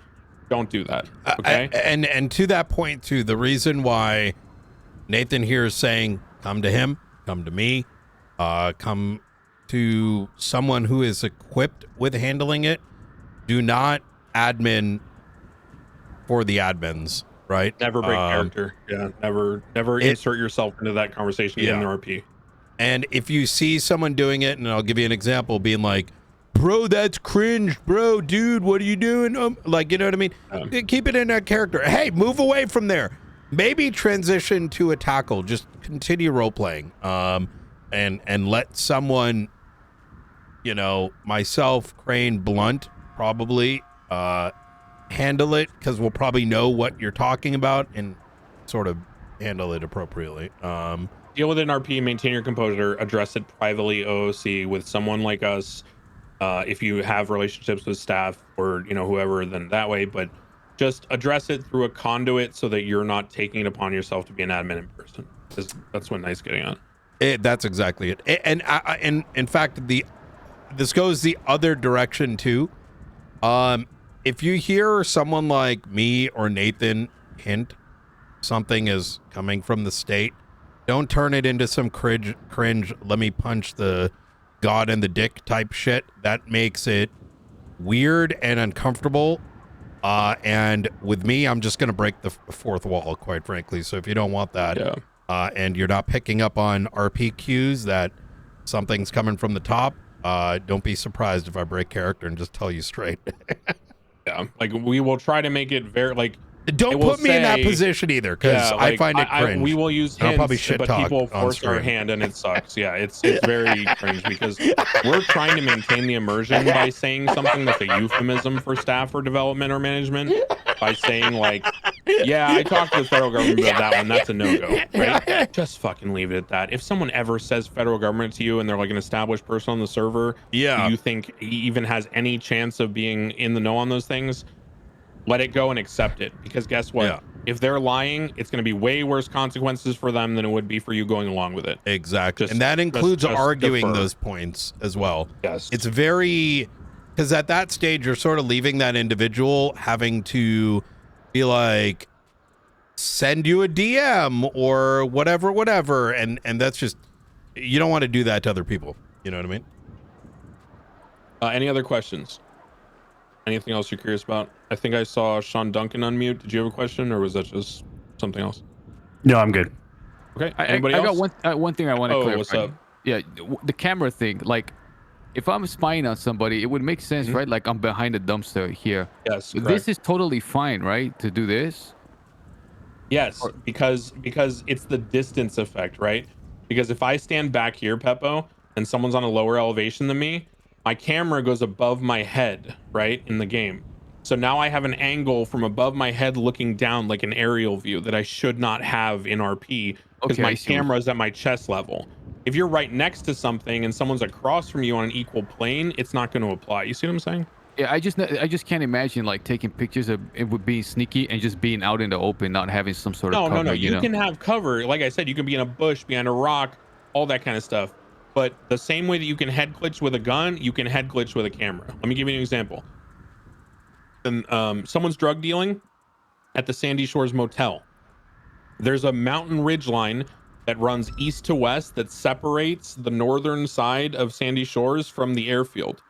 If you as a cop go on the southern side of that mountain range, drive your car parallel towards the edge so it can't be seen, and then you climb up just enough so the tip of your head is behind the mountain, and then you pull out your camera, you can take pictures over the mountain, but they can't see you. That's cringe. That's what I'm talking about. All right, gotcha. Yeah, just be aware of how the mechanics work. Don't, again, as long as you're doing things in good faith, generally the most that'll ever happen to you for doing some of this will be a conversation. But it's when you're doing things in bad faith and intentionally abusing these things to gain an advantage in the WL column, that's when staff gets involved, So just think about that. Okay. Any other questions, OOC, before we get started with the in-character stuff? Going once. Mike? Glenn? Make sure to react in there if you need the first responder training, so we get the list of that. Please do that. We will set up where is that? I didn't see in the general channel in here. I put a little message there for you to react to. Yep. Everyone must be first responder certified. This is a requirement to be on any law enforcement agency on the server. This is not an option. You must go through first aid certification. Okay. Someone needs to volunteer to be the food bank. Somebody just pick up the food and be the food bank. Thank you, Peppo. Don't mind if I do. Okay. If any questions come up, throughout this, something comes to mind, scenarios, things you've seen in the past, don't hesitate to bring it up later, or use the help channel. Yeah, I was gonna say write them in the OOC channel as a note for later, and we can talk about it tomorrow during the OOC portion. And this includes After Academy as well. Understand that, yes, 100%. High Command here is in direct comms with admins, management, etc. And so, our goal is a big part of what our job is to make sure that you guys succeed independently and as an organization. So we're here to shield you in a way and answer those questions. So don't ever feel like you can't come and chat. And Brian makes Mehdi makes a good point that I'm going to close this with an anecdote, okay? And I talked to him about this when we were developing this academy. So in real life, I have a history of judo, jiu-jitsu, wrestling, and all that, okay? I competed in judo growing up, I wrestled in high school, all jiu-jitsu, all that shit, right? So very experienced with grappling and combat sports, all that kind of stuff, okay? A little bit of Muay Thai, shit like that. the point is, when I was 17 and I moved to the East Coast and I went to college, one of the first things I did was get a part-time job because I didn't, have a lot of money. My parents are middle class, but I didn't have like really flowing money where I had spending money at will. So I got a part-time job off Craigslist. It was working as a bouncer at a nightclub, just a low-level doorman. I ended up learning that the guy I was working for owned like 5 or 6 restaurants and clubs in Boston. His family owned, 10 to 15 restaurants and nightclubs in New York City. One thing I learned working for him that is the same as we're trying to impress upon you right now is even when I had 8 years of experience working for this guy and I was managing his security teams across multiple properties, there were many times where I would still defer to him because he may choose to change his mind. The policy may shift. Everything is flexible, right? This is a role play server. Sometimes Mehdi might decide that, the investigation should happen this way. Sometimes he gets direction from management or staff that you don't know about. Sometimes, the chase should not be allowed to fix their car, even if you tased a tire or something, because it's been going on for 3 hours and, the server needs kind of things to move along, right? These are all judgment calls that you do not want to make yourself for the pure fact you do not want to be liable for the outcome in the rare event that your conclusion is wrong based on you not having all the information possible. Always defer. Do as we say, not as we do. If you're in a situation where something happens and you feel like there needs to be an interjection, go to your FTO, go to one of us, go to a high-ranking veteran on scene, take them aside privately. Hey, can I talk to you for a second? Talk to them in whispers, call them on the phone and whisper, right? Do not take responsibility for yourself in a situation that involves like OOC scuff and mechanics unless you are literally the only person there and you feel comfortable doing so. Okay, that's a very important point for all of this. Yeah, do as we say, not as we do. I'm teaching you this stuff so that you can communicate to other people what has happened and what you think might be wrong with the situation so they can make that call. Eventually you may be one of those people like a Luka Kovacic, a Brian Knight, who feels comfortable making those decisions. Right now you should not. Okay, everyone clear on that? That's like a general guiding principle for everything. Yeah, got it. Cool. Okay, Yep, got it. all right, we're gonna go to in-character stuff. Let's all hop out of Discord and we will start Academy. Thank you, and anything else put in the help channel. Yo, sorry guys, I got isekai'd for a second there. I was daydreaming about my Oshi. Did I tell you about her? She's a shark girl. Her name's Gargura. She graduated, but I still honor her because I have people call it a tramp stamp, but it's more of an honorific for her. I have a whale tail tattooed on my lower back. It makes the ocean my natural habitat, so if anybody ever tries to run away from you in the water, just know that you can call the shark and I'll be there for you, bros. Hell yeah. Thanks, bro. Understand Appreciate that. a single fucking word that you just said. Yeah, that's right. For the sharks. No, I just pretty much say the shark's here to get you. I'm kind of ripping it from Lenny. He was my partner for a long time. He's also the guy I was in Japan with before we got banned from every maid cafe, and I spent all my law school tuition money. But he used to call himself the shark. He'd be like, "The shark's coming for you, brother." So I kind of just, I look up to him, so I kind of stole that bit from him. And it just kind of works with my shark girl Oshi. Just touch my ass. What the fuck? I don't talk about that. Okay, moving on. Okay. All right, guys. So welcome to SASM Academy, sponsored by Director Brian Knight. I am Sergeant Declan Crane of the BCSO. I have been a part of this PD since the financial collapse for pretty much the entire time. I was one of the inaugural cadets in the first cadet class. I have been through pretty much every rank except for high command because my grandfather was, high up in the DOJ and he's an asshole and stupid and cringe. And I don't want to do paperwork. So if you guys want to aspire to high command, good luck, but that shit ain't for me. So I'm here to teach you how to be a cop, more specifically, to amplify your investigative and martial techniques and pair them with good field etiquette, because I'm just going to be flat out blunt with you. A lot of you guys in the past, not you guys, I'm just generalizing, a lot of you guys in the past, general term for everyone in the marshals in history, have fucked up a lot of scenes by being dumb shits, and Knight will not stand for that. So Knight is going to institute training regimens that will make you guys all better and more confident in the field, so you can be a part of the team of law enforcement in the city and not a hindrance or obstacle.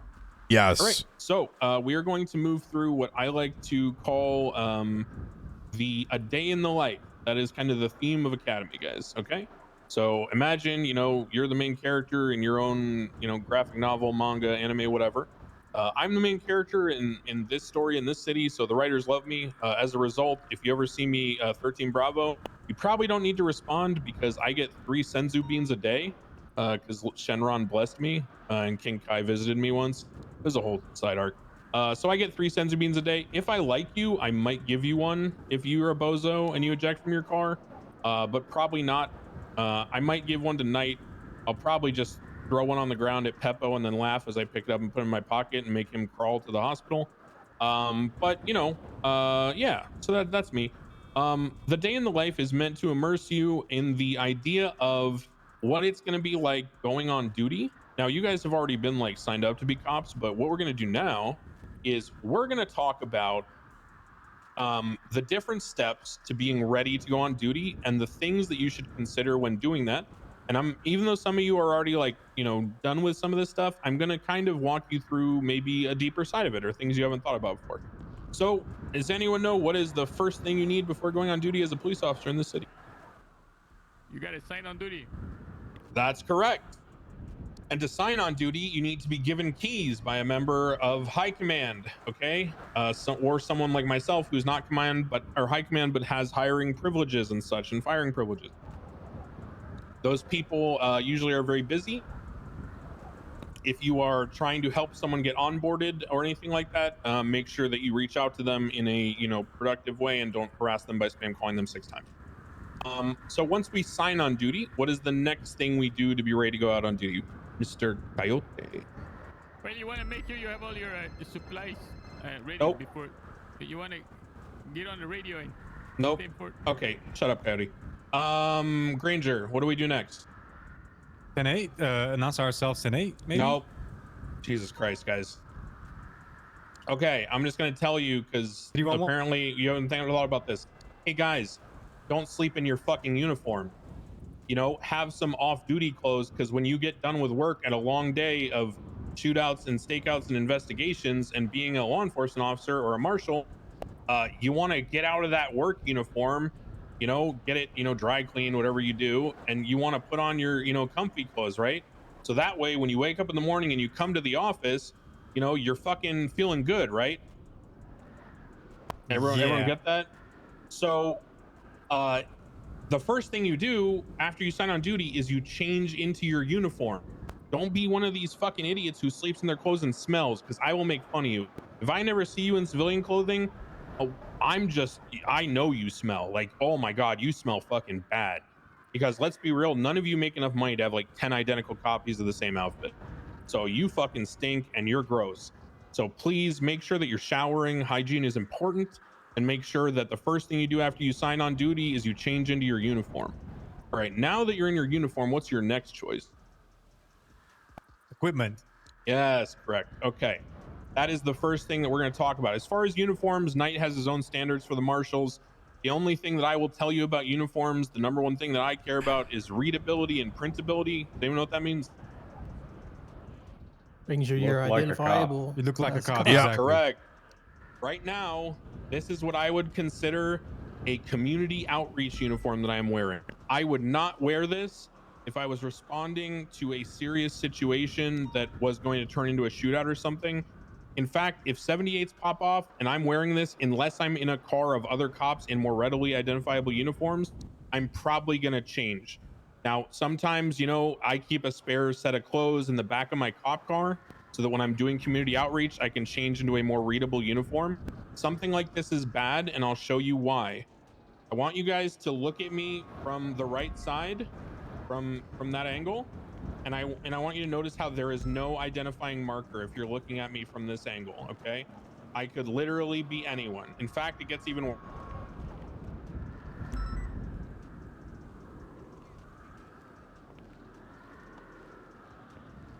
Like, Jesus Christ, okay? See how bad that is? Yeah. Even with the vest on, guess what, guys? Not only cops have ballistic vests, you know, the besties have them. Plenty of people have them. Gangs in the city. There's the generic ones that like ride-alongs wear, and some of them are gray. Some of them are black, some of them are tan, whatever. So think about readability and printability, especially if you're on like the fringe of a shootout or it's chaotic, okay? I got shot by another cop the other day because I was pushing up the red garage stairwell from the north after I gunned down a Hydra member in cold blood in the back because I got a sick flank on him. It was pretty sick. And then, you know, I ended up getting shot from a cop who was on La Puerta because I look like this, and this could easily be a gang member. So I personally then told the TRT people that this outfit is not approved for like combat situations anymore. So the bare minimum for public outreach that I've communicated that, you know, Knight and I agree on is you should have something that can identify you as some kind of police officer, unless you are doing a surreptitious communication and other people are staking out around you and you are full undercover. You should have something. The bare minimum for me is I have the badge on my belt. So even if I have no vest and I'm talking to someone casually doing community outreach, at the very least, they can know if a stranger walks up and sees me talking to them and they're part of that conversation and they talk to me directly, they can know I'm a cop.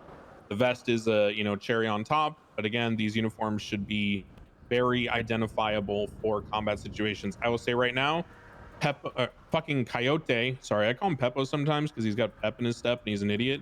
He gets way too tired in investigations and he's just overzealous. So Coyote, that dude over there should not go to a shootout in that uniform. If I saw him in that uniform in a shootout, I'd probably think that was Mario, the leader of Hydra Gang, also the leader of CG.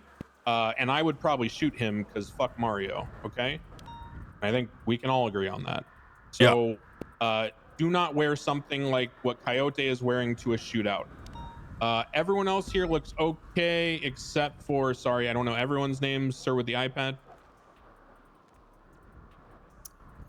Peters. So while you do have printability on the back of your outfit, what you are wearing is generic black and white and grayscale. I would consider that more of community outreach. The vest makes it fine, right? I'm gonna actually go on a limb here. In fact, you look good, but black on black ain't it. This is gonna get you shot, and I think the same goes with you, Flores. Contrasting colors. Yep. Yes. There's a reason why cop colors are blue and white and tan, right? And olive drab green.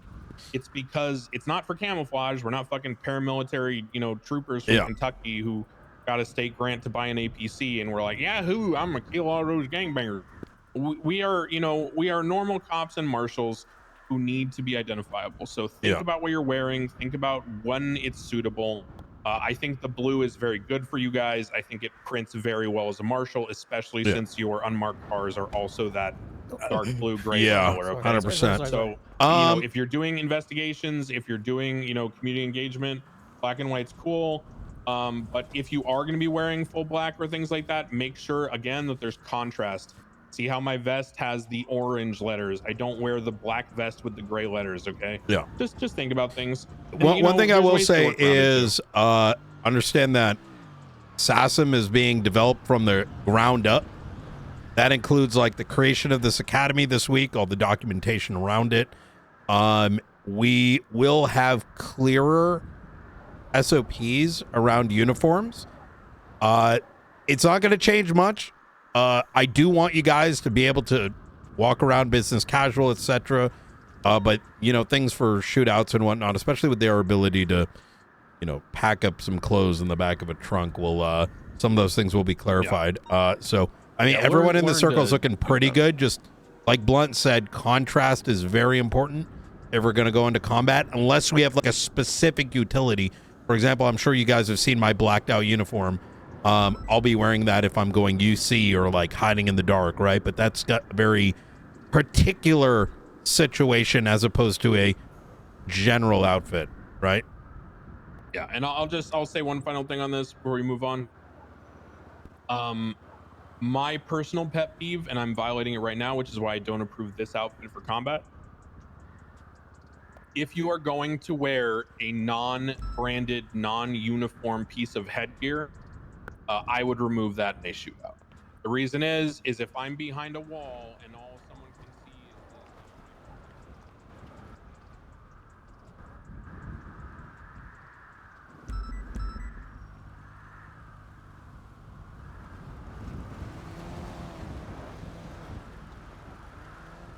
Oh, there you are. I didn't see you there for a second.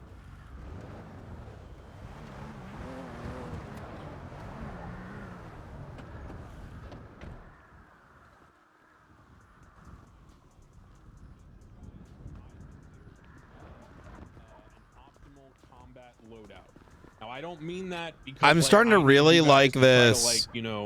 Be the, the best shooter. I don't need jacket. you guys fucking going down to Forum Drive and fucking hitting the ramps, with forehead. I need you guys to fucking understand that it is essential to keep yourself safe in a shootout and be able to react to imminent danger to your life and others around you, so you can continue exercising your prime directive, which is to preserve life, right, above all else. You should be conscious of how you structure your loadout. For example, do not ever let me catch you being one of these people who has like their camera and their flashlight at the top of your pockets, okay? Like, a lot of my pants, right? I've got like 5 buttons going down the side of my pants. And if I have to reach past the 5 buttons to find my flashlight in my backpack or go through like 2 or 3 zippers, that's probably okay, because you're only collecting evidence when a scene's pretty much clear anyway, right, guys? But you can get shot at any time, and you might need to stop a fucking arterial bleed out of your femoral artery in your leg, which, if anyone knows anything, some of you who haven't been medically certified might not know this, but you can bleed out in like 2 minutes from that and just fucking die. So you need to keep those tourniquets ready where you can use them at a moment's notice. You get shot in an ambush, you can jump behind the car and you can patch up your leg, right? Because you don't want to fucking bleed out. We don't want to lose you, all right? Same thing goes for like, extra plates to put in your vest, IFAKs, and then your primary 2 weapons, right? Your taser and your gun. I would consider those to be essential, quick access. Most other things you can, spend time digging through your backpack, your combat, pouch, whatever it is, right? This is so I have good. some medical supplies in the back pouch here, things like that. It's up to you, but I would look at that. I am going to double check my pockets. Oh my God, I love that you have missed guys the calls one at a here. time approach me and look through my pocket. When you do this, we are going to practice narration and communication.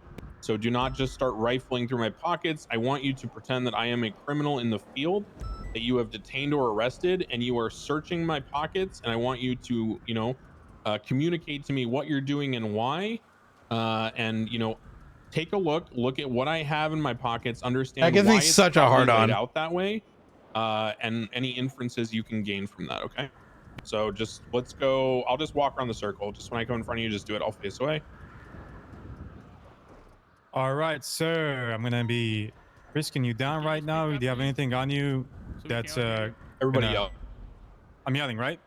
Everyone can hear me? Okay. Yeah. So do you have anything that's gonna poke me or stab me? Yeah, I got like a full fucking. Well, I'm fucking Rambo ready, dude. But you can check. Rambo I'm chill. ready. I'm checked. You can chill. Okay, I'm gonna check, but can you let me know where exactly you have your stabbing tools that's gonna stab me? Because I don't want to get stabbed. I don't carry blades. I keep those in my evidence locker called Knife Chan. Anybody else? But don't tell anyone because it's every knife that I confiscated from like a year and a half ago when I first started on the force. And I let people go with warnings, so I have like an entire locker full of melee weapons. But I don't have any on my person. You're good, bro. Okay, I think people have having issues to hear me. Is it just Coyote? Yeah, I was just. Oh, okay, yeah. It's all good. So just go ahead and look through my pockets. I'm gonna. I'm for the sake of brevity, here. I'm going to use him as an example. You guys do not need to go through the full thing. I just want everyone to be aware of how it should be done. That was excellent. That's how you should be communicating. He's gonna look through my pockets. I want him to look, see how things are organized, why, how much of each thing, and then I'll move on. Tell me when you're ready. All right, so I feel something very large here. I'm assuming this is going to be your weapon that you were talking about. Yeah, I got a heavy pistol. I got a taser. I got a baton. I got a bunch of shit, bro. Oh, I got a heavy rifle too with like attachments. It's sick. I got a foregrip. I got a laser sight. All that. Okay, all decked out. Okay, I'm gonna slowly reach down and grab that from you. Obviously, you know why. Let's see here. You got a. Oh, you weren't lying. You do have a heavy pistol. Don't grab my dick, bro. That's my dick. Oh wait, no. I'm not trying to grab your dick, sir. I'm trying to grab. Feels like something very hard, like metal. I'm going for the metal it's parts. Hard, okay? bro. Oh, what are you hitting on me, bro? No, just do my job, sir. People will say this shit to you. Stay professional. All right, you got the heavy pistol. Especially female cops. Especially female cops. People are scumbags. Just learn to rise above it and ignore it. Gotcha. I'm just confiscating your pistol now, your stun grenade, and your heavy rifle with your baton, okay? And your flashlight. All right. Okay, so I'm gonna move on. So now let's have each person. You don't need to go through the narration, but look through my pockets. Take a look at why things are organized that way, how many of each thing, things I have, etc. The only thing that's like not necessary in my pockets right now is the extra radio and the drill and the turbos, obviously, but everything else is something that I would carry in like a full combat scenario. I will say, for the purposes of this exercise, I have a shotgun in my pockets. That is because I normally keep in the lockbox in my car. I don't know why I'm standing in front of you. I normally keep in the lockbox in my car, and I, transfer it out of the car. But that normally wouldn't be there. Everything else would be. Go ahead and tell me when you've taken a look. Can you go over why we verbalize everything? Yeah. This is all in the conference call. Why am I sitting in front of my... Yeah. I'm just going person to person. That was brain payback, farting. sorry. All right, check my pockets. Go ahead. You guys keep roughhousing over there, damn. It's because Peters can't see. I finally had it. Tell me when you're good. I'm good. No keys though. Go ahead. Bro, I literally had worked for a year and a half, and my lifetime savings was like 400K. And I spent it on a 6.5 liter V12, and then it fell apart. Now I have 400K genuinely again. sorry to hear that. That's life, dude. We made $250 an hour for like 8 months in BCSO. Wait, how much? 250? $250 an hour, brother.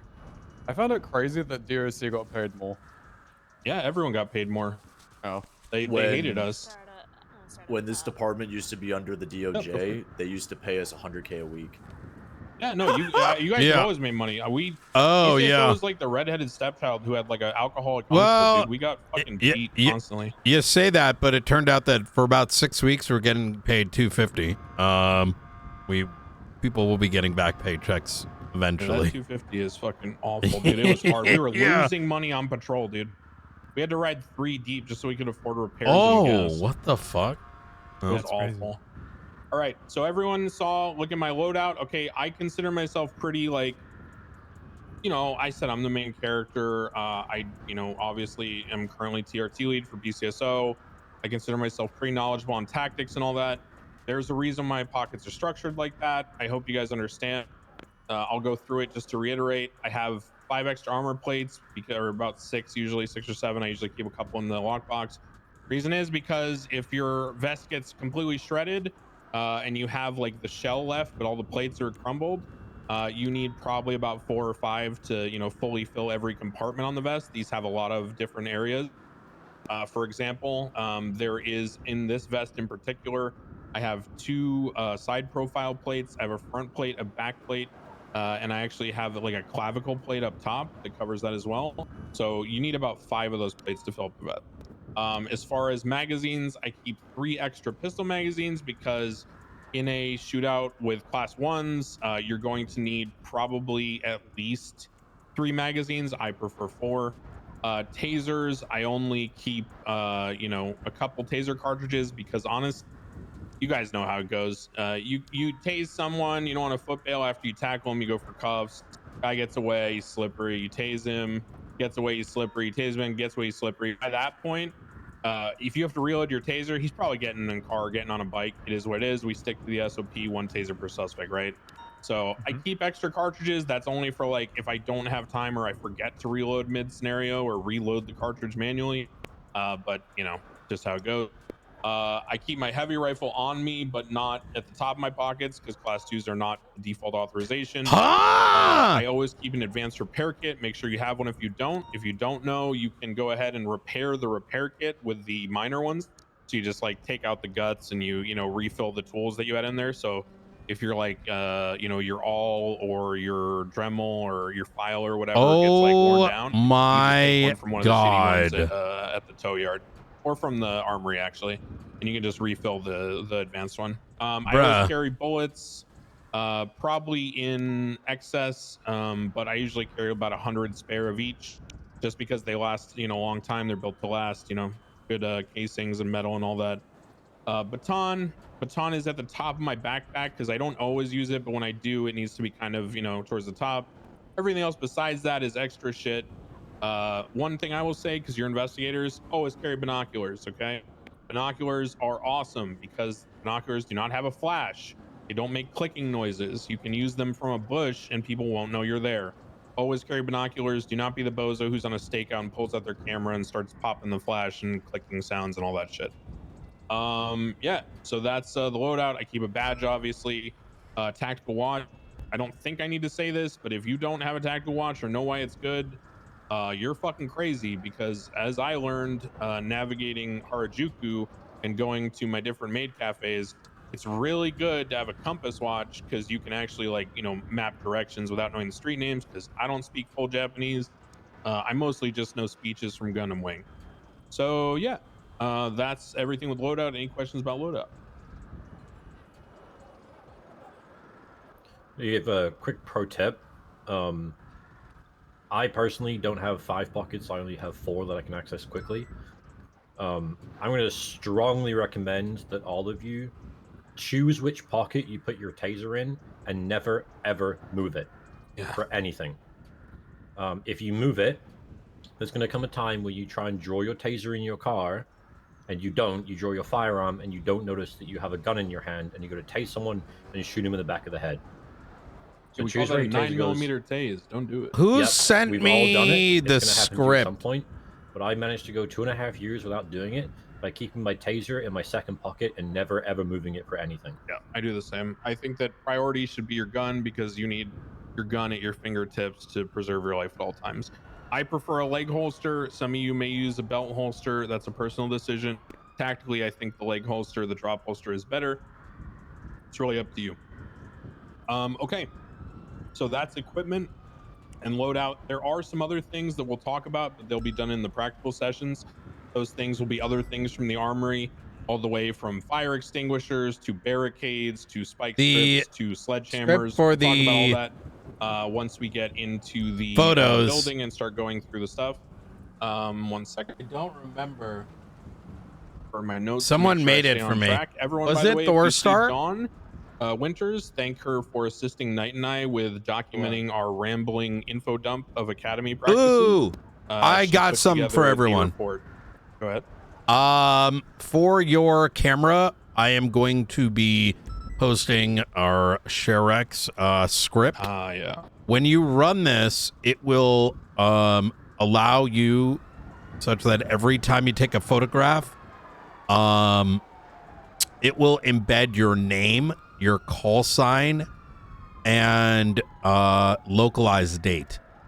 So this will be very, very helpful. Ooh, yes. Okay. Very cool. Very good tech. Okay. Next thing that we're going to do is we are going to continue our theme of like day in the life and immerse ourselves into the role of a new fresh-faced cadet going on duty for the first time, because we're all trying to like immerse ourselves in the idea of where we were when we were learning, because currently, you know, some of us may be just caught up in bad habits or things. Hold on one brief second.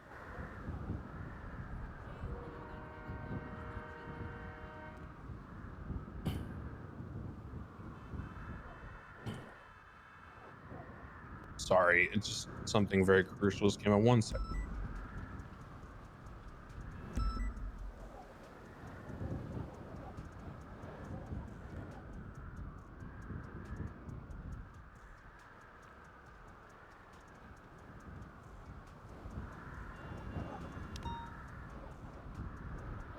Okay. Wow. Okay, never mind. Some folks might be having some issues over here, so let's give them a chance to have a nap real quick. Looks like both Wayne and run away, Coyote. run to the hospital and back, and run to the think about hospital. mumbling to yourself. Actually, let me Eric, come with me. I'll go drive him. If we continue getting issues, we can always use walkie-talkies, where we just will talk on the walkie-talkie, but you know. Yeah. Okay. Yeah, we can do that. We've done that in the past, so let's just get on the walkie-talkies now. Fuck it. Let's get on the walkie-talkie. Fuck it. Everyone get on the walkie-talkie. Go to the conference call room. Channel. Oh, okay. Yeah, everybody jump in the conference call like we were before previously.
On your little tablet there. I didn't realize. I thought I was in it already. To look and see if there's any dispatchers on duty. You'll see them under the category dispatch. Right now, Tim Littleman is on duty as dispatch. Do not attach yourself to the other person's card and unit if there's dispatch. Let them do their job. They're very helpful. We love them. Do not disrespect them. This goes for dispatch and EMS. You will communicate to them. Does anyone know the proper radio communication string for asking dispatch to attach you to a unit? How about Ranger? Dispatch, show me 41. Dispatch 099 1041.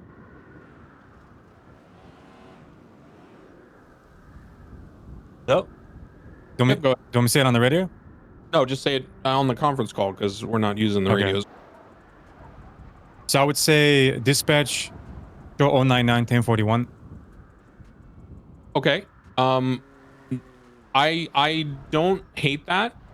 What I would say is more particular and proper as like someone who's really trying to be as formal as possible. It would be dispatch from 311. Dispatch comes back 311, send it. Dispatch, show 311 1041 operating under 202. 311 202 108, right? And then the dispatch will say 311, thank you for your notification, marking you on duty as of X time and date. Welcome aboard, whatever, right? The idea there is that you're using dispatch because they are a good tool, and the more that you get used to using them and paying attention to when they're on duty, the better they can help you in the field, and the more rapport you will build with them, and the more helpful everything is. If there is radio traffic on the general channel, you should 311. And again, if there's dispatch, make sure that they respond to you in the 311 and they can attach you to the card for the other unit you're riding with. If there's no dispatch, then you just 311 or announce on radio, and then you do it yourself.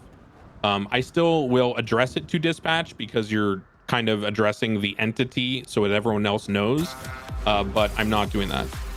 Okay, I'm going to tell you guys my basic concept for how the radio works and how I want you to think about the radio.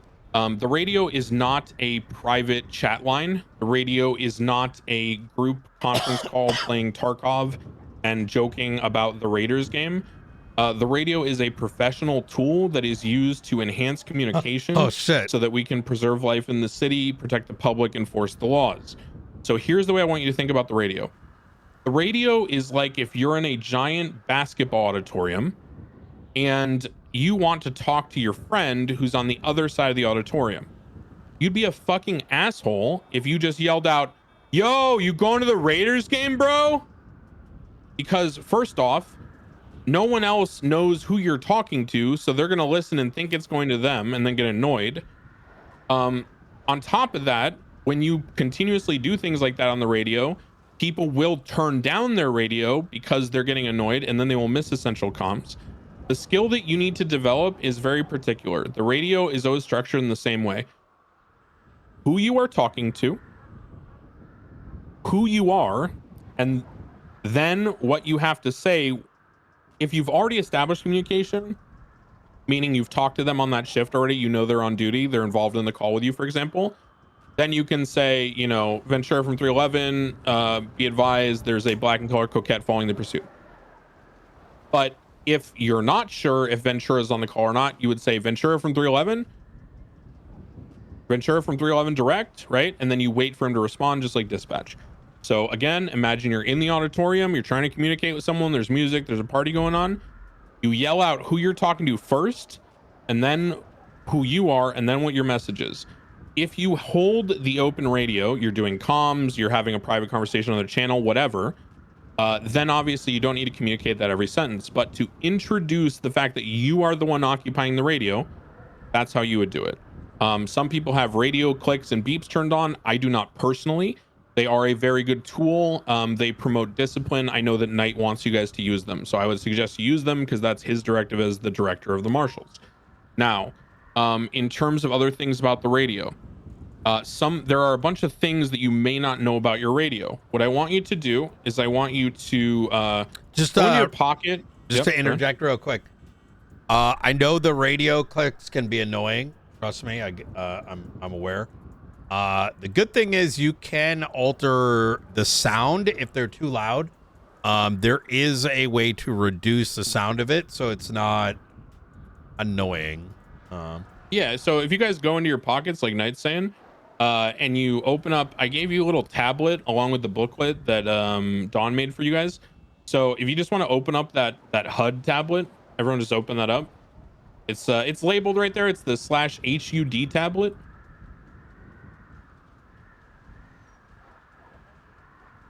Type /HUD. Okay, so you see on the tablet there, on the HUD menu tablet there, attached to your radio, the little readable screen on the side there with the buttons. If you go through the different categories, and I know it's annoying, it's kind of like one of those TV or monitor menus where it's just like dog shit to use because there's no remote. It is what it is. If you go through the radio settings, you can see that there's options, right? You can turn on outgoing clicks, incoming clicks, turn them on and off, the volume of the radio, the volume of the clicks, radio balance. Some people, not me, but some people find it easier to multitask their active listening by putting the radio only in one ear. So you could only have the radio sounds in your left ear, and you can have the little earbud and the wire, and you can pretend to be an FBI guy, you know, whatever it is, right? But at the end of the day, that's personal preference. And then also the visibility of the radio channel. So when you tap your radio, or when you change your radio, you'll notice that there's a little heads up display, and that'll tell you sort of like, what channel you're on. So that's helpful too. There's some other stuff in that menu on the side of the radio and the other tablet. And there's, lots of stuff there. Okay. You can figure that stuff out for yourself. There's a lot of settings. Honestly, I'm a tech guy, but I'm not that tech guy. So a lot of that you got to figure out for yourself. Okay. So that's radio communication. That is the basics of radio comms. We will use radio comms later in more detail and more explanation for like pursuits and shit and active scenarios. But for now, I just want you to immerse yourself in the concept of that being in that auditorium and, trying to communicate to someone else. So let's have Sean Duncan, tell me how you would go on duty if there was a dispatcher on duty and the radio frequency on channel 1 was clear. 004 to dispatch and then show 1041. Incorrect. You say who you're talking to first. If I'm in an auditorium and I'm talking to somebody else, I don't yell out, "Hey, Declan, it's Declan, dispatch." You know what I mean, right? So think about who you're talking to first. Always who you're talking to, because guess what that does? It triggers the person to actively listen as opposed to just passively listening, right? And that's a hard skill to get to as a cop. Try it again. So dispatch from 004, show me 1041. Correct. Great. Right. Very good. That's all we have to do. Okay. And you can get a little more formal, like dispatch from 004. Oh, yo, bro, send it. This dispatch. What's up, 004? Okay. Show me 1041 operating under 202, 10-8. Oh yeah, dude, marking you on duty at the current time and place in the space-time continuum, bro. Have a righteous shift. Right. So that's like, a good dispatch interaction and how you should be getting onto radio. Let's go ahead and have Peters go ahead and show me how you would get on radio if there was No dispatcher, and radio channel 1 was occupied.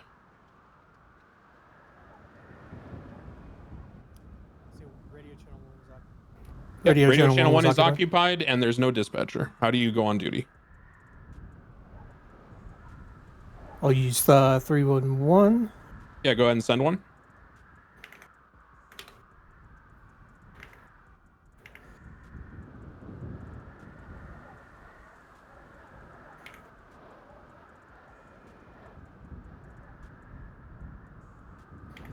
Okay, great. Easy, right? That's what we're looking for, okay? So good. Let's go ahead and say, Rooker, why don't you go ahead and show us how you would go on duty if channel 1 is open, but there's no dispatch?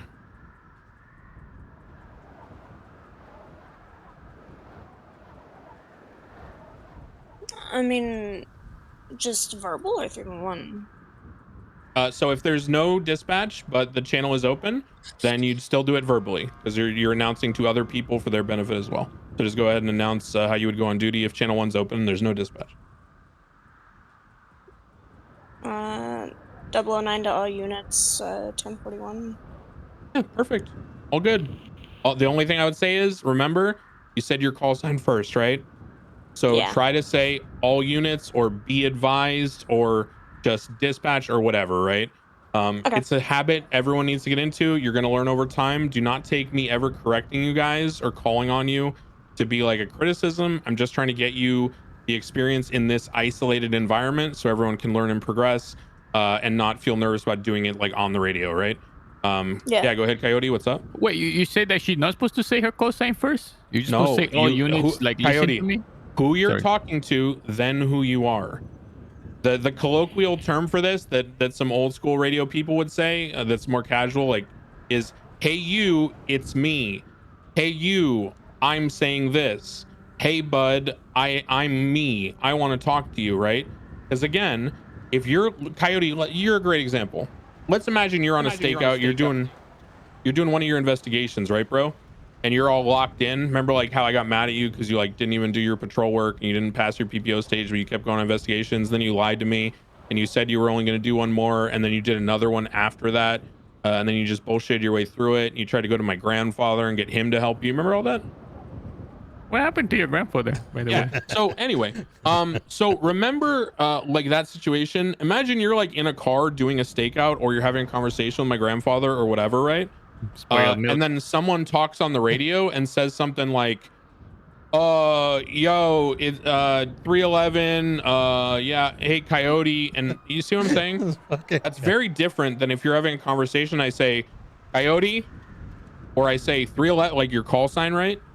Because that way you know that when you hear your call sign, you need to listen to what follows actively and be prepared to respond. As opposed to if you don't hear your call sign at the beginning and it's just all units or be advised or whatever, then it either may not apply to you fully or not at all, right? So you can engage still with that active listening, but it doesn't need to take your whole focus, which allows you to perform better in the field. So that is why you always go with, hey you, it's me. Who you're talking to, who you are, always in that order. So try to remember that, guys. Very important. Okay. One point of clarity. Yeah. Go ahead, Mike. I like doing this. I would advise everyone do it. Is I will always try to 41 on radio, but regardless of whether I do it on radio or not, I will always 311 it, because someone may need to know you're around, and especially when it comes to command, if we need to speak to you or whatever, it's a good way to let folks know you're around. You know what I mean? Yeah, other channels, there could be actives. You never know, right? And the other piece is we are currently in a environment where people want to take other law enforcement out. They may have a chip on their shoulder about you or whatever. This is a great way to log when you're coming on duty for your own protection. Think about it in the same way that, you write reports. You're writing those reports not just because, it's a part of your job, but it's like a way to protect yourself, right? Did you have this interaction? Someone comes up. Actually, we had a really good example the other day. Someone said, oh, you know, I went to so-and-so and I told them such and such thing. Well, now when that command member, that other marshal goes and looks it up and it's not there, well, now that may be used against you, right? Whether it's a criminal, another officer, just trying to get someone in trouble for no reason. It's shitty, but always think about it that way, right? Whether it's Miranda, whether it's 311ing, whether it's putting up the reports, these are protective measures for yourself. Okay. Another good point. Yeah. Like these are all things that you need to remember. You're and again, communication is everything. Sorry, we are a reactive force. Communication is everything. And the more that we properly communicate, the more efficient things get. The one thing I will tell you, when it comes to comms, the cheat code to comms, the way that you will learn quickly and become, you know, the rap god that everyone envies on the radio, who can do every comm possible. They only got that way by starting off with very good habits and sticking to those habits. Okay. So when you're talking on radio, be concise, be succinct, be efficient. Okay. Be professional. And I'm going to tell you ahead of time, guys, when we're doing like comms training on pursuits and stuff and footbills going forward, if I hear you say, if I hear you add an extra word, I will just cut you off and have you start again. Okay. We're going to train the habits out of you so that when you are using comms, you are doing it so efficiently that you have natural space, so that if something unexpected happens, if someone pops a U-turn in a chase, if someone dips around alley and pulls a gun, if something else happens, you're not stumbling over your words trying to stop what you were saying because you were chit-chatting, right? Or you were adding in extra words or fillers or shit like that. So the more that you discipline yourself to begin with, the more space you have to grow and sort of accentuate and elevate your comms in the future. So keep it simple, stupid. You know, that's a good principle for life. Practice, you know, good fundamentals in the beginning. Focus on the bare, you know, sort of necessities of comms.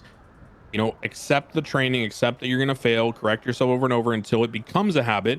And then guess what? Life gets so easy when you build good habits on patrol because you don't have to think about what you're doing. Everything's just natural. Okay. So that's what I want to leave you with in terms of comms. Okay. So now that we have the basics in terms of our day in the life, we've gotten our, you know, our sign on and all that. We've signed on duty. We've gone and we've gotten our uniform on. We've gotten our equipment ready. We've restocked from the night before. All those sort of things. We've, you know, gotten on radio. We've communicated who we're riding with, that we're going on duty, all that kind of stuff. The next steps is going to be going, you know, out to our vehicle. We will start that right after this. This is going to be one of these mandatory breaks. We're going to do several of these during Academy. It is a fact that people do not listen and learn well if they are in the same position doing the same thing for an extended period of time. I don't care what you go do for the next 7 minutes until the turn of the hour. I don't give a shit, but you have to go do something. Do not let me catch you running around, talking to people, looking at your MDT. You know, go pee in a bush, you know, go smoke a cigarette, check your fantasy football lineup, go walk outside, take a breath of fresh air, do something else for 7 minutes. And then we'll meet back at the turn of the hour and we'll continue. Okay. We'll see you guys back in 7 minutes. All right. Thank you. If anyone wants to chat weird shit in the interim, I'm going to be in the corner over here. So what I mean by that, if you have any out of character questions, I'll be over here.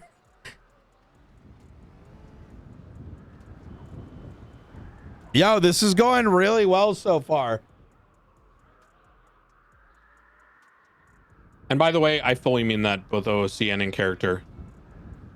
Fully mean that OOC and in character. You, in order to pay attention effectively, you need to take breaks and separate yourself physically from what you're doing. So just go get a cigarette, get a drink of water, walk around, stretch your legs, do something. It's going really well so far. Out of crust? I didn't mean to say that. I had the fucking thing up.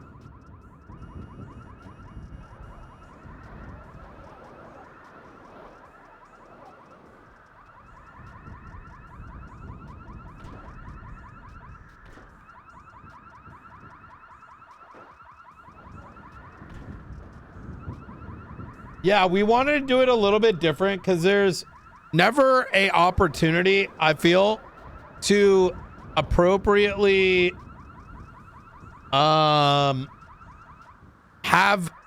this is a good opportunity to talk about things that we often don't have time to talk about. And I think that's huge.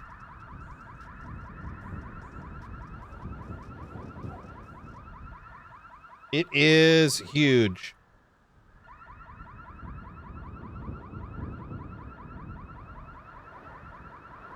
Do do do do do do do do.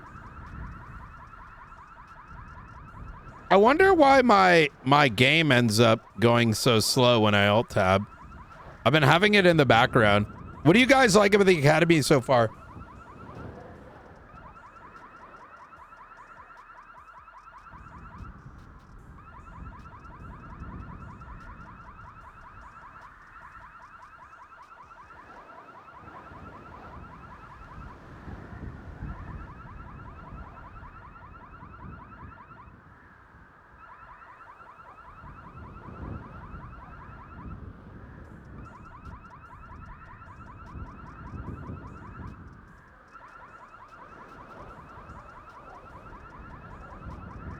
Trying to like make it so that this thing focuses more.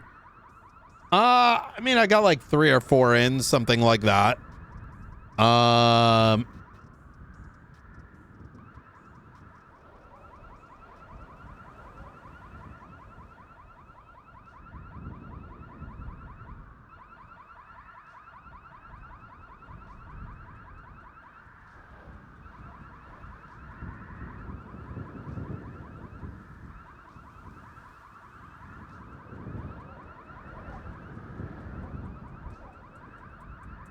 Let me,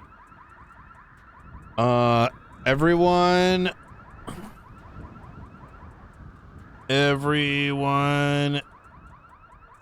if your VoIP was scuffed, now is a good time to restart.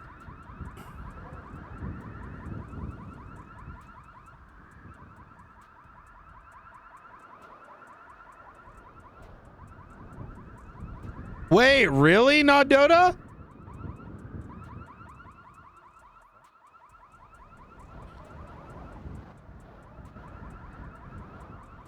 That's interesting. I was not aware of that.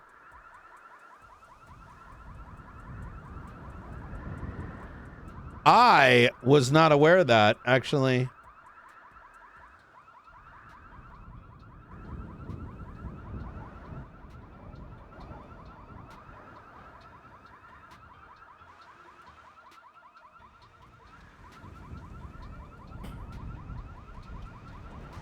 I think it does. I'm glad I brought up the point too of like, for me, 2 big things were don't be cringe with mechanic stuff.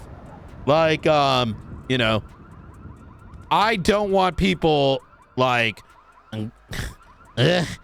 going for cuffs, right? Like sarcastically, as if it's a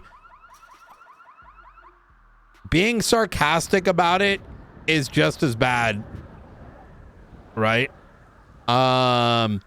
Or the, you know, punching God in the dick shit, because you're just putting the other RPer in a weird spot because they're obviously talking about OC shit into RP. So debate broing those is like, take it up with staff. Yo, that should be the new thing. Just be like, take it up with. No, you know what I mean? I think that's good because I even when you're like a crim, holy shit, that sucks, right? It kind of, you don't want to give people the feeling of like you don't want to be there. You know what I mean?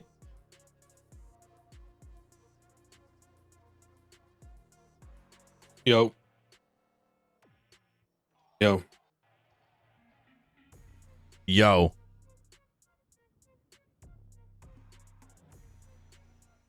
Has it been 7 minutes?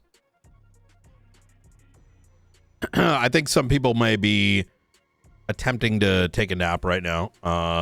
You know, yeah, their voices a bit.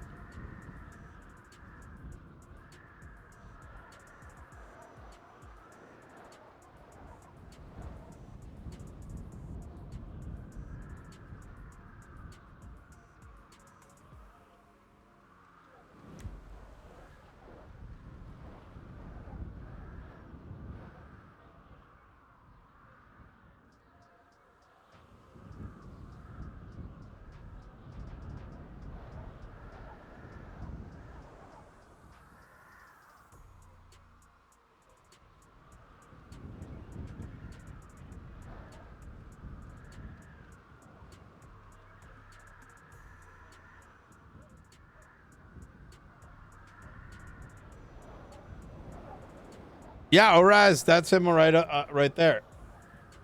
The Canadian feller. The Canadian feller, he's right over there.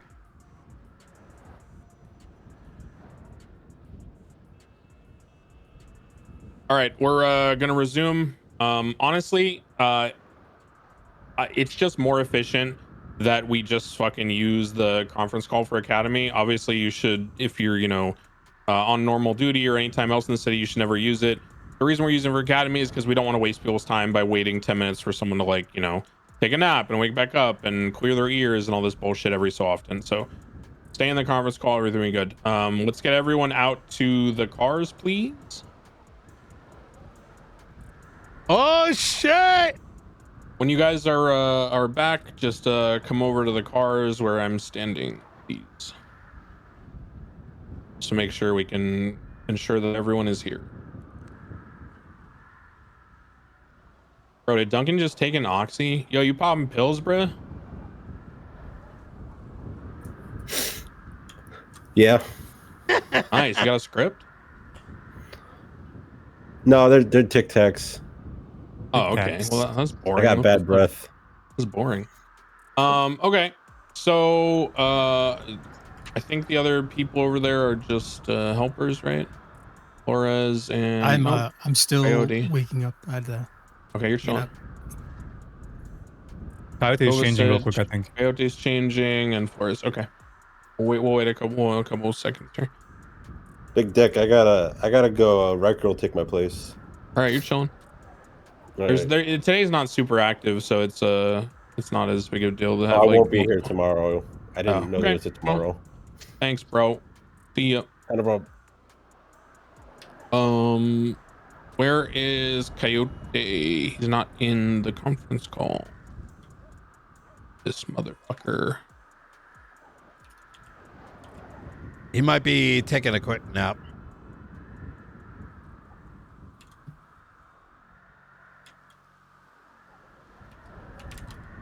Declan, while we're waiting, can you give me a sample of EMS 52 calls over the radio? Yeah. So the process for EMS calls will progress depending on the scene. There are 3 stages that I look at usually. The first stage is going to be what we call 1012. This is a staging. So you'll say EMS from PD. They'll say EMS send it, or PD send to EMS, or EMS ready, or whatever. You will say, EMS, can I get you to 1012 for me at the corner of Davis and Little Bighorn? I have a couple 47s from a gas tank explosion, but we're not sure if the scene's safe yet. So just 1012 for me at the corner there, and I'll call you when we're ready. Thank you. And then they'll say so-and-so 76. Then when the scene is what I would call soft code 4, which means you're moving to triage, you're no longer worried about ambushes, you're no longer like needing all hands on deck to have lethal out and patrolling and stuff. Then you would go ahead and you would say, EMS, you're good to roll in. Just be advised, we're not sure the scene's like fully code 4, but we've secured it enough that you can start treatment. And then EMS will go 76, roll in. You advise them where the suspects are, who's critical, who's not. And then, you either tell them to get into cover, because the scene is re-engaging, or you call it fully code 4 and you start breaking people off to transport and all that stuff. And that's typically how you interact with EMS. Okay, and how about transporting back? Would that be radio comms as well? Nah, most of the time you'll organize that in person with them. And then the other part of it is you go ahead and you will use radio comms in terms of moving out from the scene. All units get ready to move out. We're almost ready. Everyone's loaded up. We're moving out in 1 minute. Let's get a convoy here, you know, so, blah, blah, blah, blah, blah. Okay, thank you. Okay, cool. Okay, so we are now back in our day of a life. Thank you for your attention and taking that break. I hope this has restored your vim and vigor. Please go ahead and now consider that we have signed on duty. We have gotten into our uniform because we are not smelly beasts. We have hygiene and we change out of our uniform at the end of each day so it can be cleaned. We have changed into our uniform. We have gotten our loadout restocked and made sure all of our equipment is ready. We've turned on our compass watch so that we make sure that we're useful in footbales and not clueless as to what direction we're facing. And then we have got on duty. So the next topic that you all need to be familiar with when you move forward with going out on duty and actively patrolling in a competent fashion is your vehicle. Your vehicle is one of the primary tools you have as a police officer. There are many parts to your vehicle, many buttons on the dashboard, many things about it. For now, I am going to just go over the equipment side of the vehicle. This will not be related to extreme amounts of functionality. We'll do that in a more practical environment afterwards. But given that we are going to get in these cars and drive somewhere now, I want you guys to have listened to me on how to operate the vehicle properly before doing so. So there are 3 introductory things you know about a vehicle. What is the first thing you should do when you're on duty and you've done all the other steps and you are going to get in your vehicle and go out on patrol? What's the first thing you should do? Coyote. You should repair your car and make sure it look nice. Clean it. Kind of. That's like half right. Repair. What else would be part of the maintenance and preparation of your car? Refueling. Refueling. Nope. Sorry. I mean, yes, that is part of it, but you need to get in the car and start it and go out to the gas station. So what else? Go ahead. Ensure the parts are in good working order. Yes, but still not what I'm looking for. Okay, I'll just tell you. Oh, maybe. Yeah, what is it? Can't hear you if you're pull it speaking. out of the garage. No. Okay, so here's what I'm getting Radio at, comms? guys. Nope. Here's what I'm getting at, guys. You do not assume, especially when you have shared vehicle pool, that others have been as disciplined as you would like them to be. What I mean by that is, when you take out a vehicle, you are responsible for its contents. If you go out on the road and you get in a footbale and you leave your vehicle unlocked, and you never checked the trunk and the glove box, and the guy who used it last night was in a shootout during tsunami, and he had already arrested a suspect and thrown a deagle and a pipe bomb into the glove box because he was going to process, and then you take the car out because, like, you know, he had a storm or something and he couldn't, you know, wake back up, and then you're driving the car around and someone trunk checks you or glove box checks you, and now they have like stolen weapons and PD equipment. Okay, so the first thing you do before getting into your car, unless it is your personally owned car and you know for a fact that like it's clear, is you check the trunk and then you check the glove box. Like right here, right? I just opened, this is a perfect example. Everyone look in the trunk of this Stanier. I have not checked these yet for this exact reason. Look in the trunk. Look at that. Those are red boxes. Those are used to repair performance parts. Those things are expensive. They go for like $100 per or more.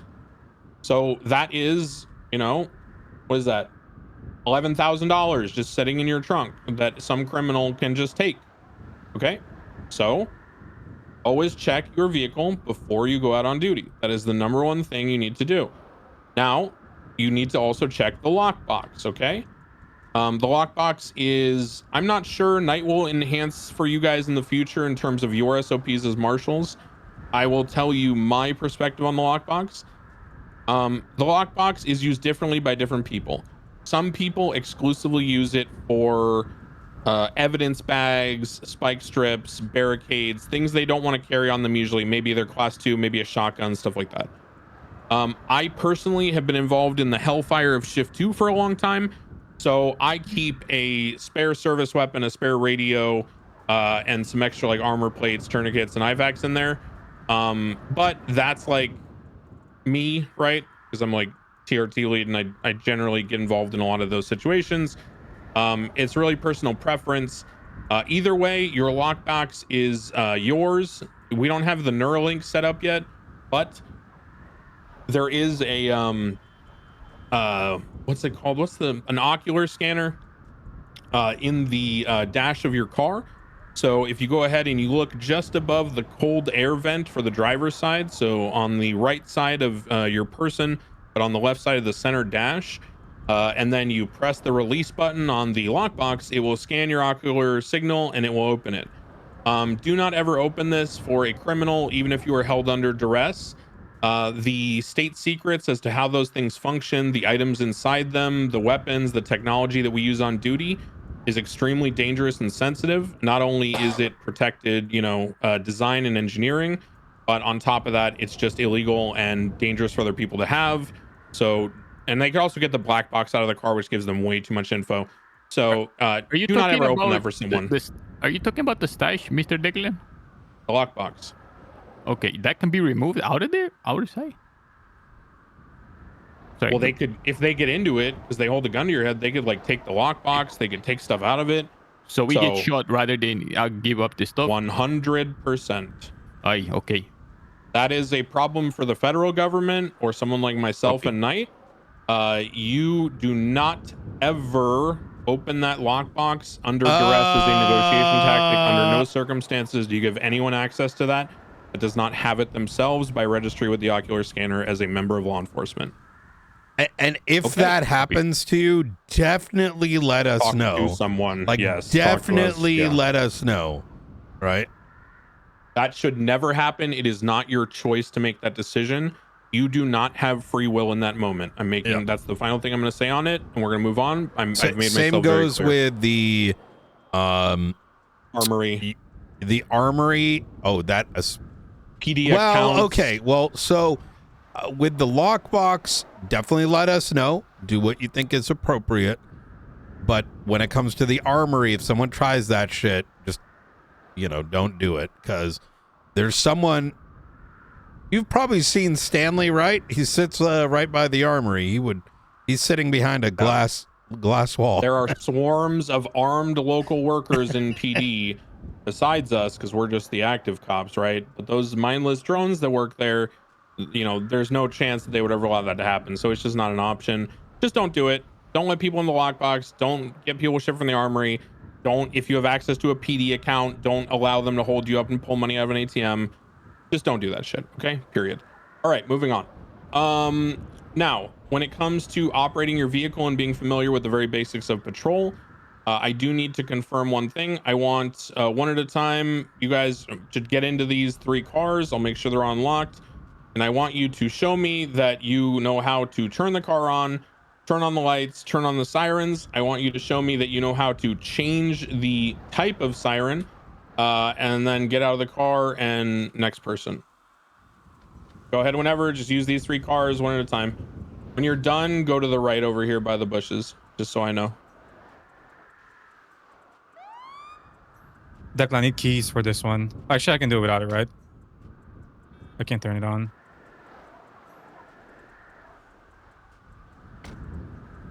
I give you keys?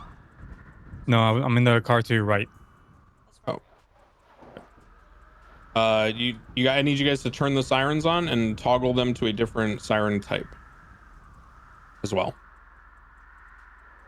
Okay, toggle it to a different siren type. If you're unaware how to do that, yeah, there you go. There's a button on your dashboard.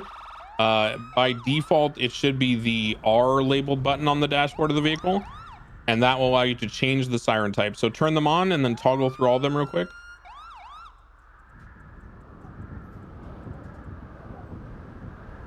Coyote? Yeah, Okay. I was just doing it. I just can't tell because other ones are doing it too. Right. Okay. Good. Yeah, there's so the same problems we were having with our radio comms and the thick air. I think the same thing's happening with some of the siren sounds, because I was hearing some of you and not others. So just ensure that you know what it sounds like and it feels like to turn on the lights, turn on the siren, and toggle through the different types of sirens. What was the key for the megaphone? that is something you need to do yourself. I personally prefer to use the key on the dashboard. I label it left alt, and then you need to then also hit the button that lets you talk normally, you know, out of your car. So you hit both at the same time and talk. It's fixed for marshals now? I don't know. Hey. That's a night question. I would check. Yeah, I would check. Can we test it right now? Yeah, why not? Is it not working for you guys? The megaphone's not fixed, no. Yo, test, megaphone, hello. Yeah, that's working. Okay, so it's just not fixed for you guys. Okay, is what it is. All right, so at least I want everyone, you understand the concept of how to turn the lights on. You understand code 2 is lights, no sirens. Code 3 is lights and sirens. It's important that you understand the distinction, because let's say you respond on patrol to a call in the Vinewood Hills where there's suspicious activity. When you're about 6 blocks out, you want to cut your sirens and just go code 2, because otherwise you're basically saying to the person maybe doing some crazy shit that you're coming and you don't want them to know that. So get used to toggling between code 2 and code 3. Okay, and that's the basics of the vehicles. Now what's going to happen is I'm going to explain to you guys the nature of these cars. I have contacted a state mechanic who is very skilled. These now have stage 3s, 100mm turbos, semi-slick tires, and an engine swap to a flat 6 3.0 liter turbo. What? These cars are all very useful. These cars are good. They do have one deficiency, which is the Stanier, due to its weight, may have some VOD turning and handling, and it also will not reach a top speed like some cars in the city that civilians or criminals or other cops may drive. You'll find that you top out around like 175 in these. That is fine, because as a marshal in a Stanier especially, you know, as a lower ranking person, you should not be primary chasing a fucking sentinel with a short eye and slicks in stage 5s. Okay, it's just not realistic for you. So this car is going to be perfect for your introductory level patrol. This is not a weak car. This is not a bad car. I have personally tested this car. I know everything about cars in the city. I have a lot of experience with different engine swaps. This is a great fucking car. Don't ever complain about this. This is a privilege that you were given these parts from the state mechanics, okay? So treasure these cars. There are 4 of them that have these parts in them. I'll work on getting the other ones sorted so you don't have to pick and choose which one is which. But yes, these cars are very good. We're going to be using them for Academy. So, you know, be very thankful. Because basically, these cars have about, if I'm going to rough estimate, like 600K worth of parts in them. So these are very nice. They're very good. Get used to them. They're a very good tool. Okay, so let's all load up into these. I don't know which one is which. Let me double check. I'm going to cycle the horn on this one. It's just... I love how do not get into the one with the broken hood. It should be the other 4, not this V-Star. So the 4 Staniers right here, not the V-Star. All the cadets get into those cars. Anybody participating in Academy, get into those 4 Staniers. Here, hold on. Someone else drive. I gotta grab my fucking gear. I'll drive. I'm gonna ride with Knight for now, and we're all gonna mount up. Cadets are gonna go into the Staniers. I'm gonna give you the keys. We are all going to get if you can mobile. drive it. Yep. It's like being weird. Sometimes you have to get out, get back in. You might have to toggle the 8-speed. You know how to do that? Can you say real quick how to do it? You just like go up and down all the gears? Well, you should have a button that toggles the mode between sequential and manual, you know? Oh, yeah, see. I think our car is just cool. You might have to do that. Which one is it? This one here that I'm standing next to. Let me get into it. Some of these, we're having some issues. Oh, actually, mine is as well, yeah. You just had to toggle it. I did it. Get in now. Which one's having issues? Give me a second. Okay. This one's still having issues, though. Okay, I'm gonna go. No, I can't drive it. I'm breaking the first wall, 4th wall for a second. If you go into key bindings, you go into 5M. Okay. It's lagging for a little bit. Yeah, I'm saying for people who don't. I'm saying for people who might not know. Just so everyone's aware. You go into 5M, okay, and you scroll through. There's something that is called switch conduction mode under vehicle. The preface is no pixel keybinds in gray in parentheses, and then vehicle, and then switch conduction mode. Make sure you have that bound to a key. That will let you toggle a vehicle between different types, manual or sequential. These vehicles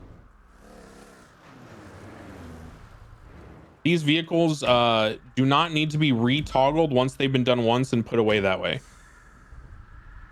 You know what? I might know the problem. Can you still not drive it? Yeah, even okay, though I know the problem. Mine is even shifting into reverse. It's just not moving. Hold on. Here's the issue. I got it. Don't worry. Okay. The problem is that I pulled these cars out by raiding your garage because I'm not a marshal. So that's probably the problem. So I am going to have the local marshal tow unit, put them back in the garage, and then you guys can pull them out.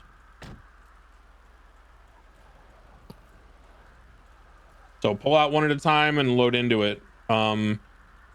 If the car, and when you pull it out, I'm gonna check the hood to make sure the right one. Are you guys getting normal? Does not have upgrades because there are 6 total and 4 of them. Are you guys upgraded. getting stream lag or game lag? There's one out that doesn't have upgrades, so there's one landmine in there that you're gonna pull out that's not useful. Give me one sec.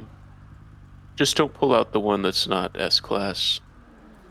Oh, you can see that? Okay, good. I was having problems seeing. Oh, because this one still doesn't work.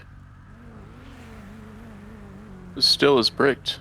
Yeah, it wasn't even working like on manual transmission. Can you get out and then toggle the conduction? Get back in, turn it off. Now get back in. Turn it on, don't do anything, and then toggle the conduction mode. And then try driving. What the fuck? Why am I able to drive these, not you? Get out? Yeah, it's revving up. I think I know what it is. There is a weird thing where they may need to open up the little menu, you know, and the fuck it. Okay, you might need to open up the vehicle menu and hit the induction mode on the menu instead of the quick key. I've seen that happen before. Yeah. Open the F1 vehicle and then see if there's any. Are there any words down below? There should be. Or any light? Are there any lights down there, like a green symbol or red symbol, anything? Yeah, the gears icon. Yeah, I think that's it. Yeah, you need to turn that. You need to get that toggled. Okay, I've toggled it. Let me take a look real quick. Why is it? It's working for me perfectly. I've never had this issue before. You guys can't even drive it? Yeah, it happened to me once earlier, but I fixed it by just getting in and out and toggling. I think they have to take a nap. This happened to me yesterday. You're just scuffed. It's just the server. Just take a nap. Sorry. Hey, wait. Before you take a nap, do this for me. If you guys cannot drive the cars, you need to take a nap. Wake up in Sandy Shores, okay? Wake up at the Sandy Shores Motel because we're driving up there. I want to try it, guys. All right, Coyote, go take a nap. Wake up at Sandy Shores Motels. Everyone else that can drive the car, or just whatever, get in the cars and we're driving up there.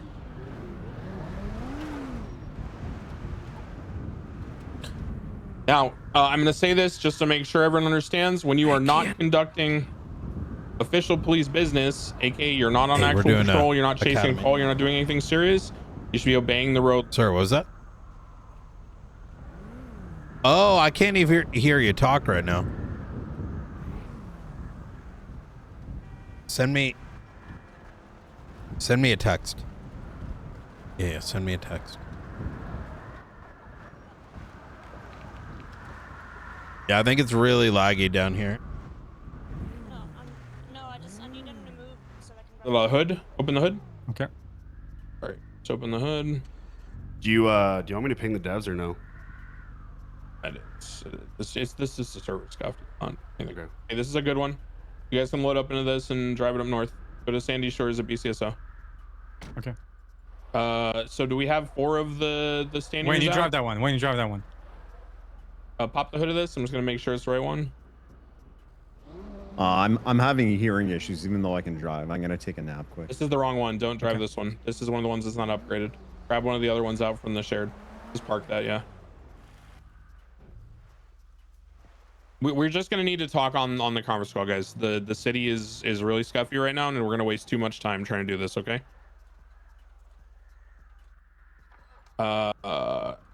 Is this the one that we said was good already? Yeah, I think so. Okay. Just double check. You guys can look. Just make sure they have upgrades. Okay, good. Just pull out the ones that are good. So we have 4 good ones, and then pile one of those, and we're gonna go up north.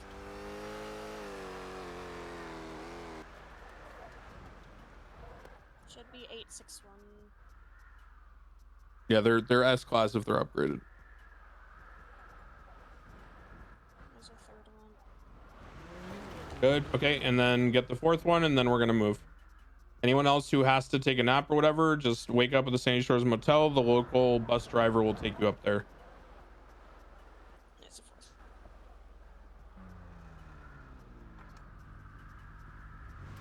Okay, good. Looks like we can go. Can everyone move their car? Hey, firm. Yeah. Oh. Okay, let's. Fuck. You're scuffed. Okay, someone get out of the passenger seat and get into that stand here and drive it up north. He's gonna have to take a nap and wake up at Sandy. It's this one I'm standing on top of. I need all 4 Little cars bit of driven. scuff Surely we have 4 issues. people who can drive, right? I'm already in one. I think Cat's in one. Are these 2 literally, are you guys both solo? Yeah, I'm solo in here, yeah. Oh my god, so many people are scuffed and can't drive. Okay, Knight. No, do you I got mind it, I driving got one it, of the Oh, you got it? Okay. Yeah, I need one more. Can we Here. get someone else to drive one of the standers? Riker, can you do it? Yep. We just need those cars. Here, I'm just waking up here Oh, in the okay. locker room from a little nap. Yeah, So I'll then you test can it out really you can take the stander if it works for you. CVPIs who are good and mobile cadets, go to BCSO. If you can drive your stander, go to BCSO. Okay, that's 3 of them rolling out. We just need the 1 more. Okay. See if you can drive it, and then we'll be good to go.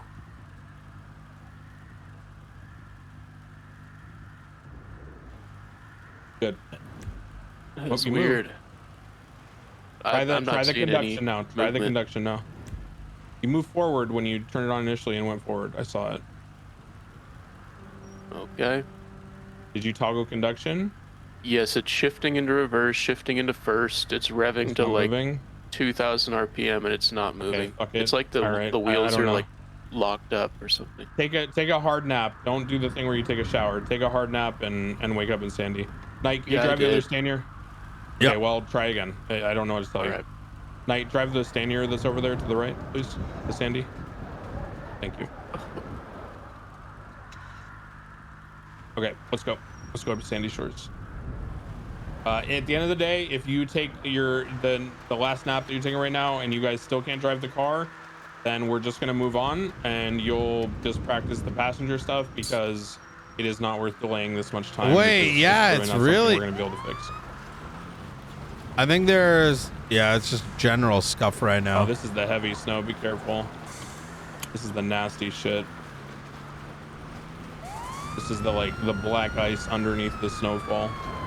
Oh my god, this is so Like much there's not even nicer traction on the car right now. now. Holy shit. And it looks so sick too.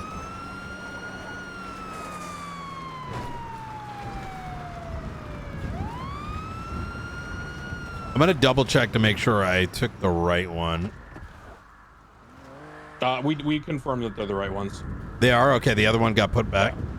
No, the other one's parked in the corner, so we I didn't gotcha. get misled.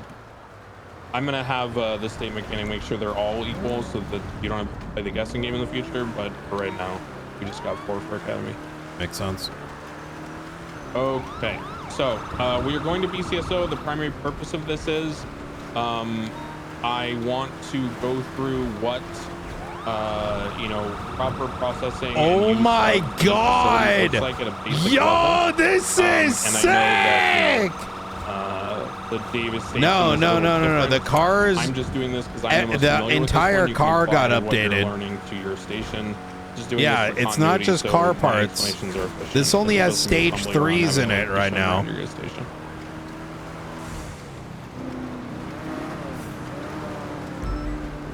Yeah, no. NNS like updated this So vehicle. at BCSO, when you get there, go ahead and park to the like right of the station. There should be like a public parking lot over here by the store. Yeah, go ahead and park in these spots right here in one of these. Park all the cars over here, and then come by to the front of the building when your car's parked and locked. And if you're waking up from a nap, we're waiting in front of the building. Yeah, there's nothing that we can do. It is what it is. Yeah, I wasn't sure. I wanted to figure it out. When the air gets thick and there's problems with other things at the same time, it's almost always not on our end. Okay. So if you're still getting here, who are we missing? Who's still pending? Speak up on the conference call if you're not here and you're still pending. Yeah, I'm still waking up here. Okay. Yeah, we're waiting for you. Do you want me to go to the SASM HQ office? No, wake up at Sandy Shores Motel, and then run to the BCSO.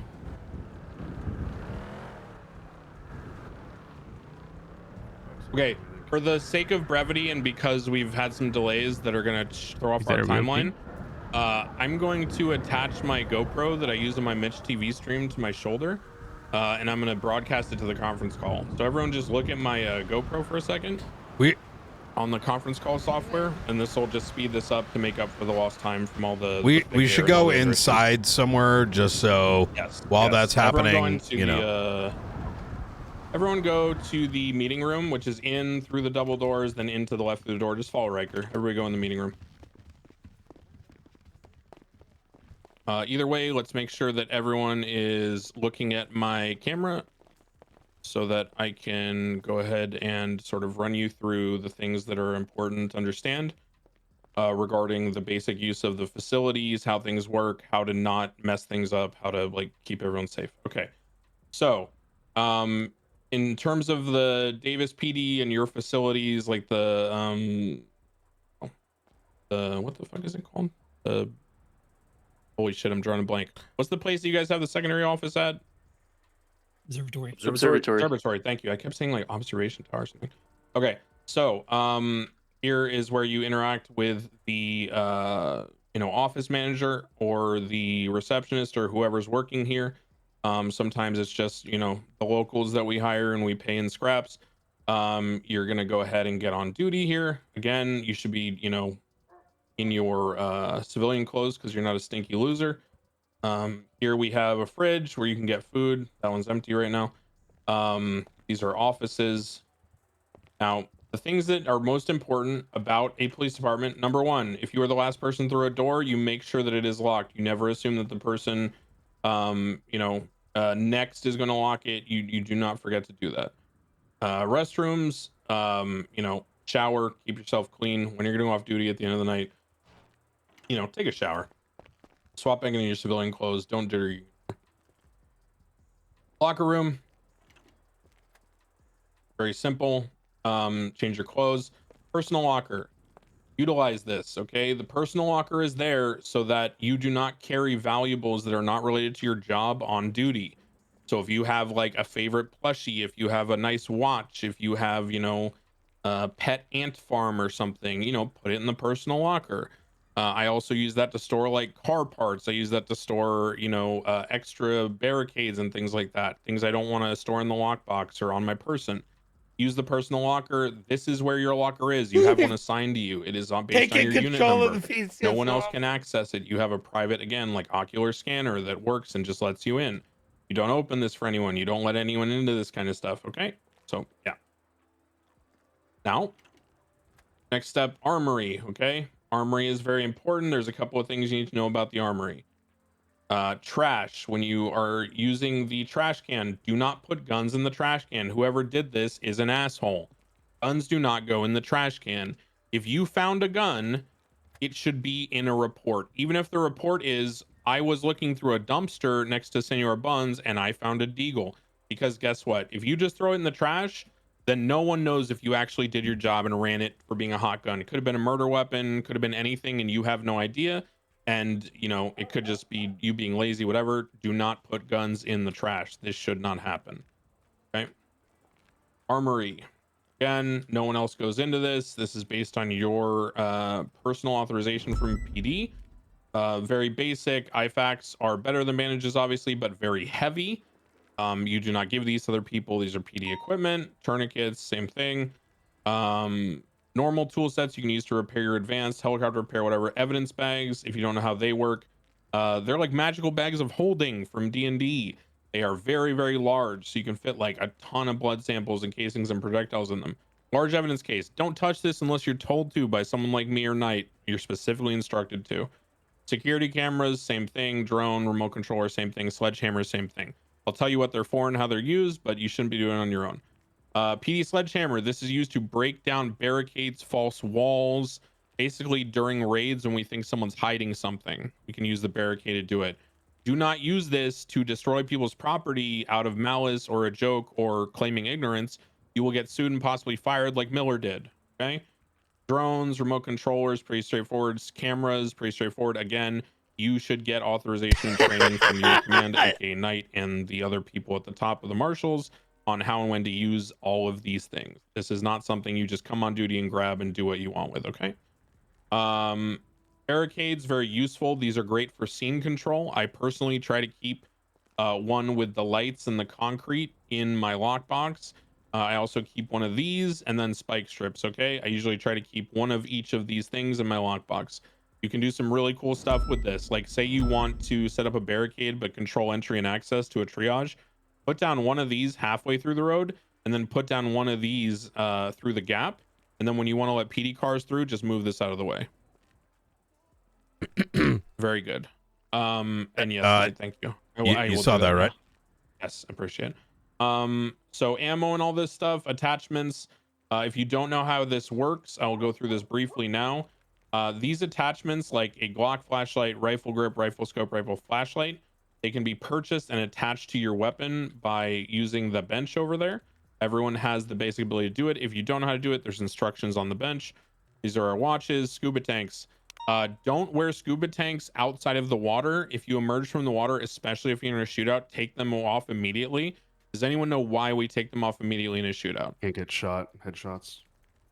Not even that. Like invincible? Pressurized oxygen. Oh, yes. That shit is you're an IED. You're a mobile IED wearing a scuba tank. Okay. You want that shit off your body as soon as you're out of the water. OOC, it makes you invulnerable to bullets. So yeah, guys, you're a fucking walking IED if you wear that fucking scuba tank out of the water in a shootout, okay? You do not want to die in a blaze of fire. That's like lighting a cigarette in a hospital, okay? So yeah, these things, this is a camera that you can view the dashboard of a car for. Very, very useful. You should probably put these in your cars. Because someone like Dawn can help out and coordinate things and information by checking your cameras during ops. Everything else pretty straightforward. This is a dog shit gun that is a semi-auto rifle. It's actually fucking terrible. I'd rather have maybe even a Glock as opposed to it. Do not buy this and use it. M4 is good. Heavy rifle is good. MP5 is good. Breachers should not be on normal patrol. These should be used for breaching a fortified position, as the name suggests. If you go to a shootout situation against rifles or even deagles and you bring a shotgun because you want to LARP as a tactical guy, you're an asshole and you're probably endangering the lives of everyone around you. This is how you use the bench here for crafting to modify your weapons. So you go to your personal weaponry, you'd pull open your gun, and then you see how there's different things to do here. Do make sure that when you're trying to do the foregrip, you rotate. See how I have to rotate to be able to modify the foregrip? If I don't rotate it, I can't access the foregrip. See how that works, guys? So you need to gain access by rotating things so you can get access. Okay. So that's armory. Now we're going to talk about other facilities in the building. We're going to go over these briefly. This is not going to be super in-depth. We're going to do more in-depth tomorrow. This is the evidence locker. As some of you may know, this is only place where you can access the hard-coded evidence lockers for an incident. I will show you as an example. If I go to incidents and I want to look at the things from gang-related shooting 21255, right? So I go open incident logger 21255. Okay. Now, if I try to just open the locker without going through the ocular protocol, see how I'm denied access? So do not just think you're being clever and shortcut and put evidence in a locker that you don't have cleared with the ocular access. I don't know how to do what he's doing, so I'm just gonna go like report lockers, same thing. Disposal locker, last locker. This is just efficiency, so you don't have to type over and over. And this is moving things from a report to an incident. So that's how the locker works. They only exist in the buildings. What did you mean for, you said the ocular? Well, can you say that part again? Okay, see how I have to go up to the physical locker and open it using the ocular scan for my PD authorization to see the stuff in it? Now see what happens when I try to open it and I'm not next to it? See how I can't access it because I didn't authorize with the ocular scan? Oh, interesting. See what I'm saying? So it'll just show up as empty if you're not there. Okay. Do not put stuff in a locker in the back of your car, out in the field, by a dumpster, because you're trying to save time and be clever, because it's not going to show up there. It's not secure. Okay. That would also be a big no-no for other reasons. Yes. Yeah. Do not use that unless it is like, again, do as we say, not as we do. For example, remember how I told you how my whole spiel about knives and melee weapons? This is evidence locker knife chan. This is where I stored all my knives and melee weapons from early on in the policing after the financial collapse, when I gave people warnings and didn't charge them for crimes. But again, don't use that. Just don't do it. Okay. I want to kind of highlight something just in the event anyone's shy or it's uncertain. These tools like the evidence lock, there's a lot of things that we can do with our tools that are there as a means of convenience, but it still needs to make sense. This includes things like, you know, I in the past, if you see someone do it, doesn't mean it's okay. You know, if you go to the back of a trunk and open up some evidence locker and you're putting stuff inside, things like that require permission from someone like myself or someone with who can make that decision for you, since we can't just manifest these tools out of thin air. That includes when we're looking at evidence. I know this has gotten a little bad recently and we're trying to cull it back without getting weird about it, is when you open up those reports and, like, you know, you're looking at casings and stuff, that should be at a computer system that reasonably would have access to the PD network. One final thing I do want to mention as well, because this was brought up earlier and it relates to these lockers. Whether it's a casing, whether it's a gun, whatever it may be, even if you receive that item from someone in like a traffic stop and they just hand it to you, it should be put in a report. It should be put in evidence. I know it's extra work, but not doing so is inherently corrupt. Because you're throwing away something that may tie to something, right? We may not push charges, but make sure those things are handled with care, as it does open up the door for things that you may not want to be involved in, specifically like corruption RP. Finally, those evidence lockers and whatnot, there are logs on it. So, you know, pulling evidence out, playing with it, etc., and not, you know, for funsies is a big no-no, unless, once again, you're kind of very intentionally doing something where you're going down a corrupt arc, which I'm presuming most of y'all aren't. Yeah. So sorry, I blacked out there for a second. I wasn't really hearing what I was saying. But I'll continue with Academy.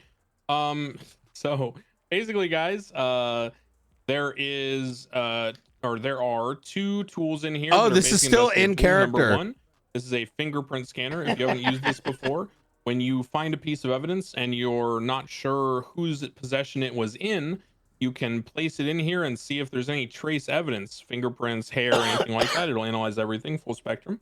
And that will assist you in finding out information. When you do find something that has evidence on it, and actually, let's play a fun game, guys.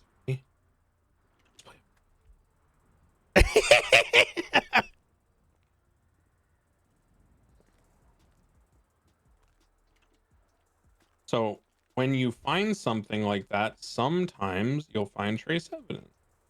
Now, I'm guessing nothing's going to come back exactly. So this is a good example of what I wanted to show you.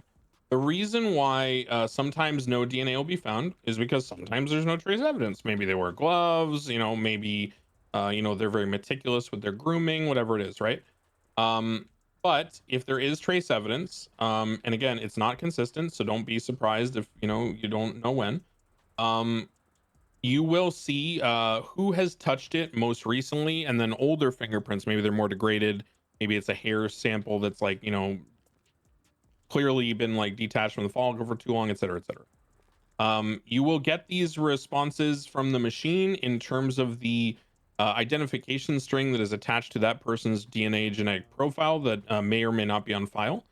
Well, I mean, I'd that's rather do it now then than take outside of the readout Academy. from the machine. Then you can Things use will that come going up forward. as we go. This is to run blood traces off of a melee weapon. I will tell you this, me personally, most of the time I will just look at the knife.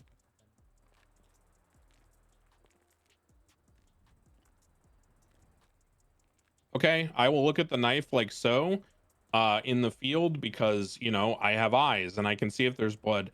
But if the knife is suspiciously clean and you're kind of, suspicious that it was used in a crime, then you might, come run it in the machine. Or if you found it and no one was around, okay? Dispatch room, you really shouldn't be using this too much unless you're monitoring as part of an op. This is where you would access air traffic, dash cams, things like that, security cameras, okay? But don't fuck around with that. Okay, so now I'm gonna go over basic protocol about using a building. One topic that has come up recently is people do not do a good job of ensuring security when they escort people in and out of the building. No way is that fucking...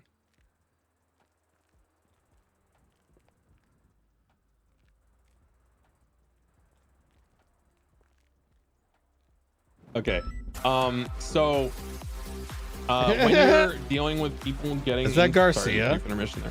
When you're dealing with people getting in and out of the building as a person in custody, you're going to always, I mean this from the depths of my soul, unless Brian Knight himself, your director, tells you to do this in the moment, you do not let them soft cuffed and walk around. Okay, you do not do it.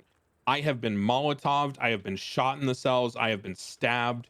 There have been holdouts where we were forced to shoot down our own helicopter because they got all the way to the roof holding us up.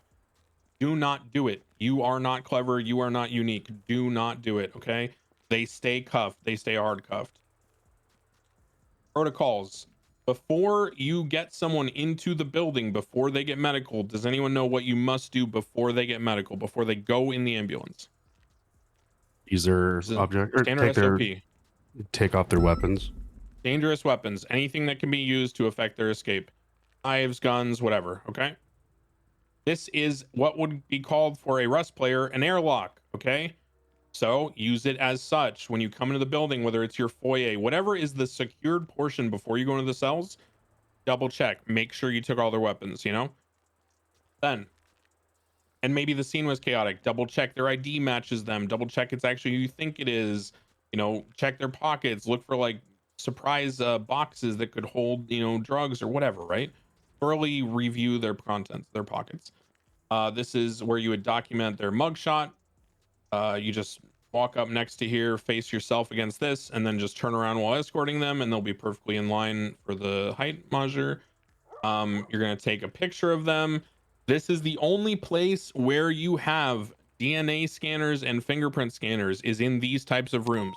They do not exist. We do not have superior alien technology. You cannot randomly check someone's fingerprints out in the field. You do not have a bionic fucking scanner like from Dragon Ball Z. You are not, the Ginyu Force, okay? So you cannot just read someone's fingerprints out in the field to make sure who it is, okay? You don't know who it is, figure it out with the proper way. Bring them in here. This is where you'll double, triple check warrants, everything like that. You'll talk to them about their possessions. You'll narrate for them that you're going to make sure that you have everything illegal off them. This is also about the stage where I would confirm 100% whether they're interested in a lawyer so I can prepare myself mentally. And then you're going to come in here. Again, they are staying fully cuffed. This is observation for interrogation. You can turn this light on and off. If it's green, they can hear me in the room. If it's red, they cannot. This is the interrogation room. When using the interrogation room, it is very crucial that you understand that you need to make very clear to someone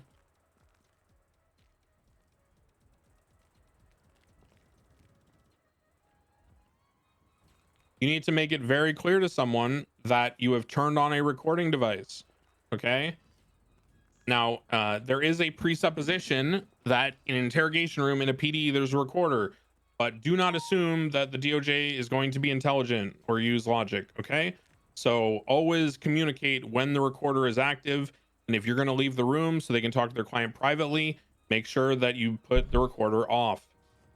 Same thing goes in here when it comes to cuffing them. Do not leave them soft cuffed if they are a dangerous individual in an interrogation room or unlocked unless you are 1000% certain that you are Director Knight or he has told you to do so. Okay. There are things you can do to ensure they cannot attack you while still giving them freedom, right? You can.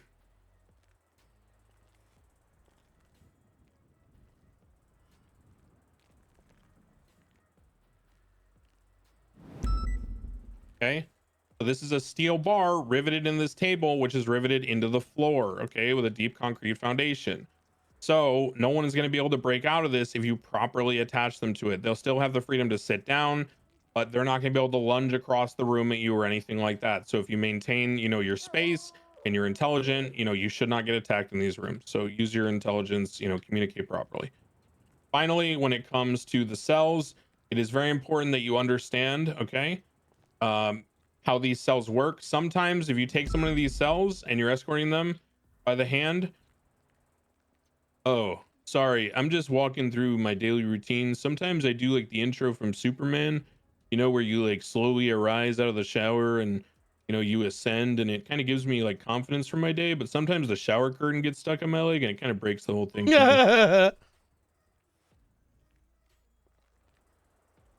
No.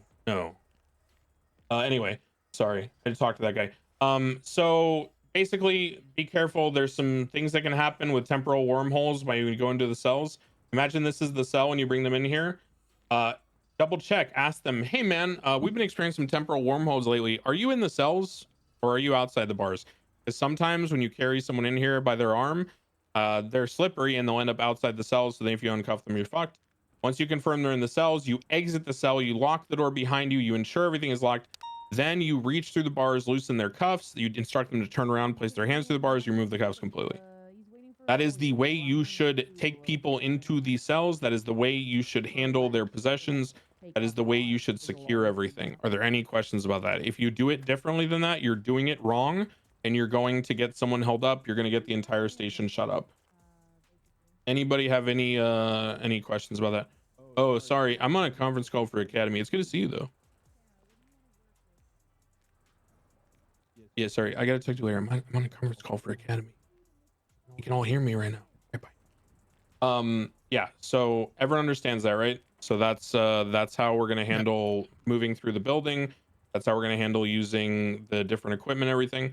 I want to only respond to this if you don't have it or you don't know what I'm talking about. Does everyone have their weapons registered in a report with active current serial numbers and ballistics, and they have their DNA on file? Does anyone not have those things? Give a couple seconds. Okay, good. So everyone has those things. If you are in a position where you need to get someone's DNA, you always collect DNA for a violent felony, okay? If it is a violent felony, you collect DNA. Now, I'm going to be clear about this, okay? How do I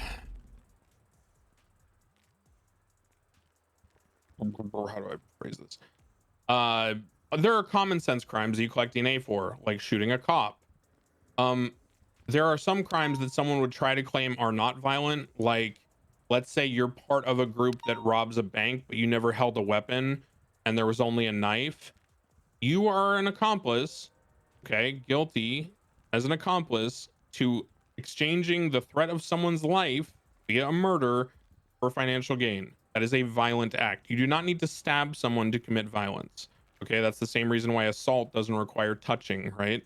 So when you talk about, violence, understand that if they brandished a weapon to secure a negotiating position and they threatened violence for the sake of getting something they wanted from the police under duress, that is a violent crime. If it is a felony, you put their DNA on file. Okay. If you do not put DNA on file, you're fucking yourself over and you will probably, have people mad at you.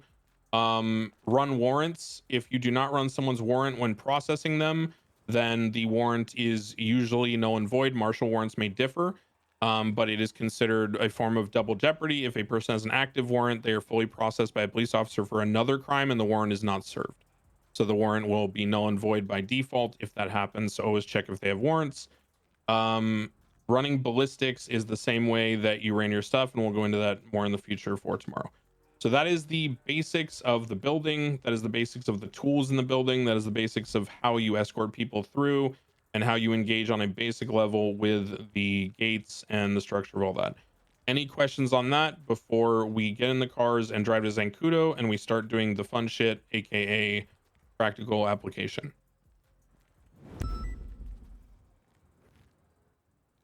Okay, let's load up and everybody head to Zancudo, get in the cars again, and we're gonna go get into the active moves.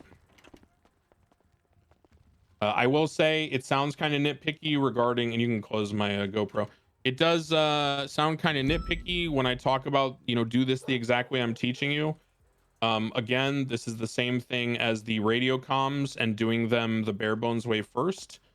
It is very important that you practice good habits so you build them and then you can, do things in the future differently when you're at the stage where you're at the do as I say, not as I do stage.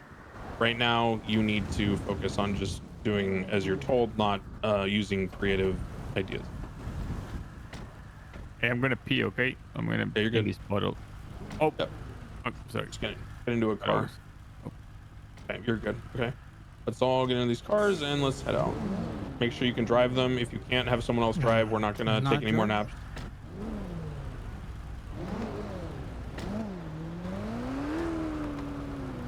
At night, you might have to drive one.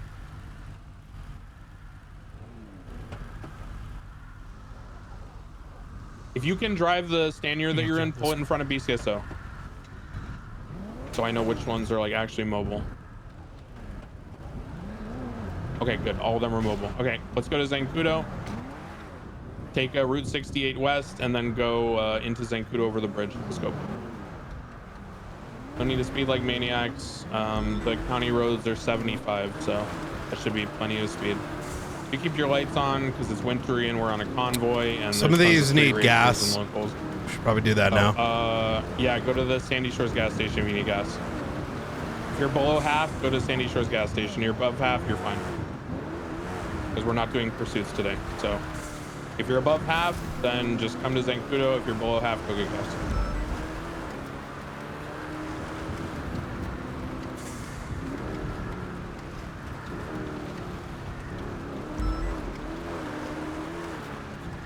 Yo, this has been really good thus far. We tried to go a lot deeper this time around, mostly as a countermeasure to what is extremely just bad habits that have been forming. And that's why we keep our lights on. That racer was taking the racing line off of Route 68 approach and almost head on me driving non-compliant. Be careful, you never know when people are just driving like assholes. Which I think is a really good thing because that's why I touched on,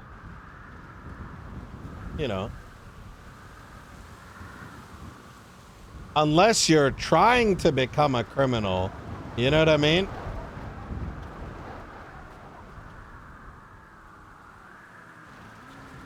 Unless you're trying to be corrupt, because it's gotten so cooked that, a lot of people may be doing things without realizing, not just colloquially, things are actually, once you pull into you know, Zancudo, wrong. just keep going straight after the bridge until you hit the American flag entry gate. Take a left into that, and then take a right and come to where the coquette is at the main hangar.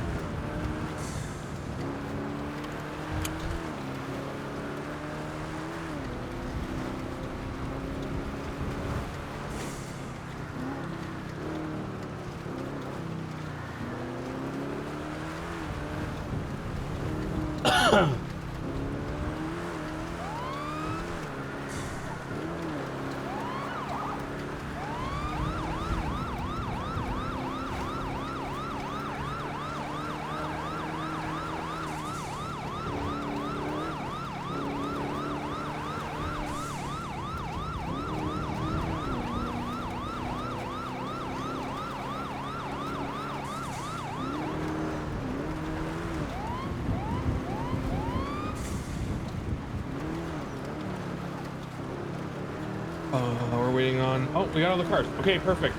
So we're going to go over the very basics of radar first. Again, for convenience and because there's some scuff issues, I am going to have you look at my GoPro again, okay? Just to make sure that we're not. Dude, this car is fucking fire now. Like, really good.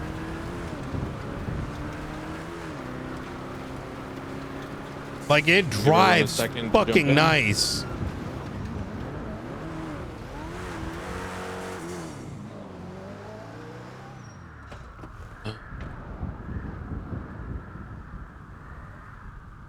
Still missing a couple people. Just give it another second here.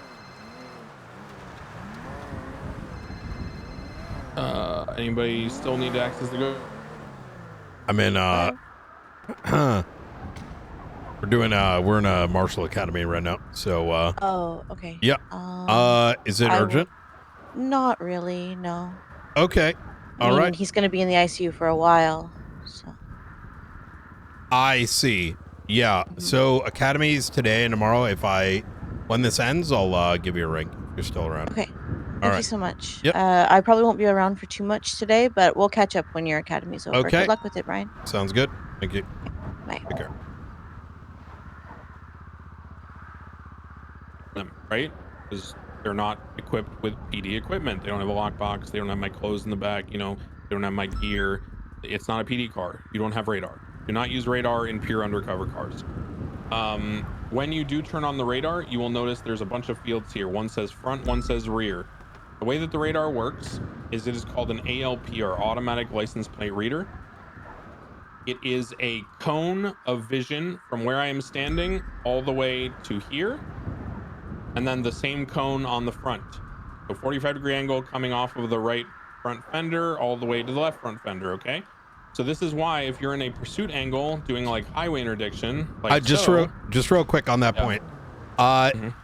Unless it's a official Marshall undercover vehicle, then they do have them. Correct, right. You guys will have the technology, yeah. So this, in a pursuit angle like this, if they're driving left to right in front of me, which would be due east to west, I don't need to be like this, right? To behind them to run the plate. I can be at an angle, right? Because I will catch them. Same thing if maybe I'm doing a pursuit angle from like this, they're coming to my back, I can grab the radar that way, okay? So there's different ways to use the radar. If you're running something manually, you'd kind of usually want to move around a little bit and be head on with it, or right in front of it and use the back one, okay? Let me just... Okay. Now, when it comes to the utilization of these systems in the field, okay, the number one thing you need to know about radar is the number one thing I'm gonna mess up. Number one, there is a button on your dashboard labeled M by default, okay?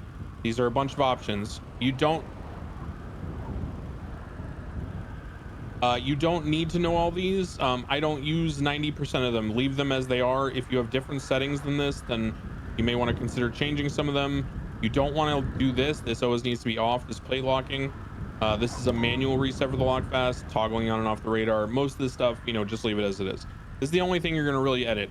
Fast limit, okay? So when you set this, if I set 65, my radar will automatically beep at me and notify me when a car passes by in readable distance on either front or back that exceeds the speed that I've set. So if I'm doing speed traps in the city, I'll do 75 because I pull people over at 20 over the speed limit. If they're on county roads, I'll 95, or on the highway, I'll do 110. Okay. So that's my personal preference. If you want to be a stickler and get them at 1 over because you need intel and you're trying to pull over a gang member you think smuggling drugs, pull them over at 1 over, right? Set it at 55, set it at 75, whatever. But that's how you use the tool, okay? So that's the lock fast. Now there is, oh, I don't know what just happened. There is another thing here that you need to know about the radar system, and that is how to clear it. So for example, if I press my default key, which by default it is the tilde, which is the key on the left of your 1 on your dashboard. If you press the tilde key, it will clear. You see how it's blinking right there because I'm clearing it? You'll see how the plates are still there, but the speed isn't there, right? So if I get someone's speed and their plate and everything,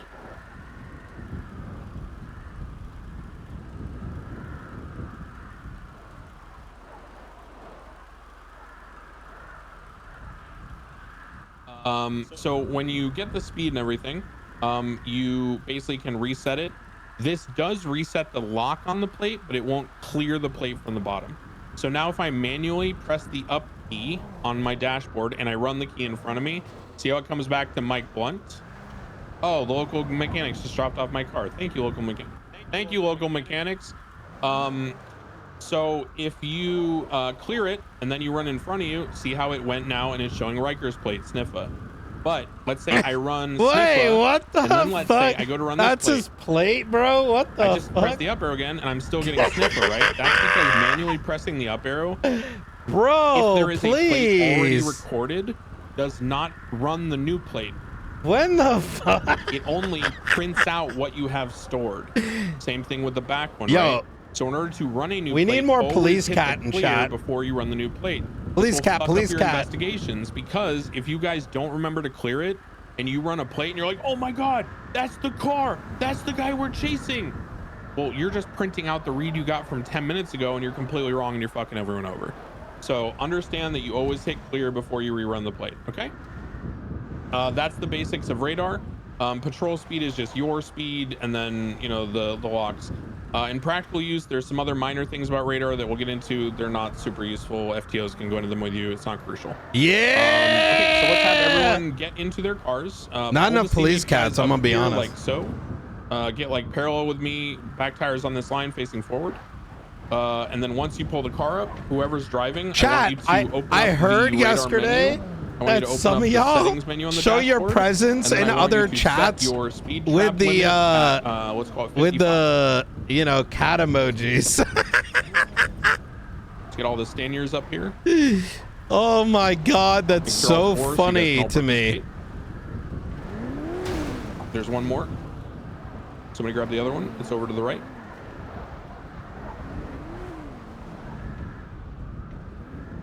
Okay.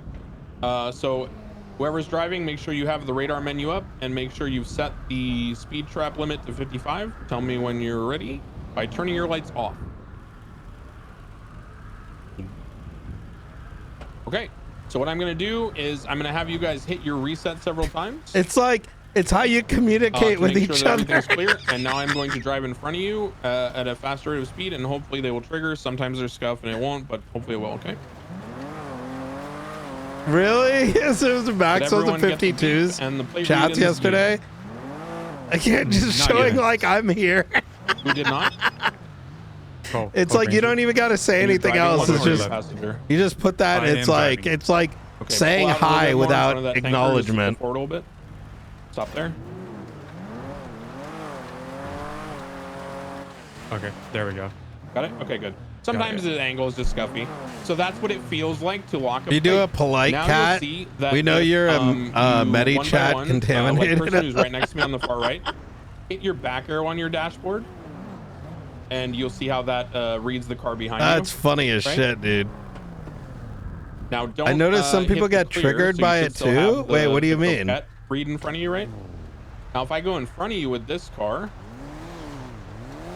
now hit the up arrow and run my plate. should come back to the coquette still, right? Yep. Yep. So that's what you guys need to get used to and understand. Okay.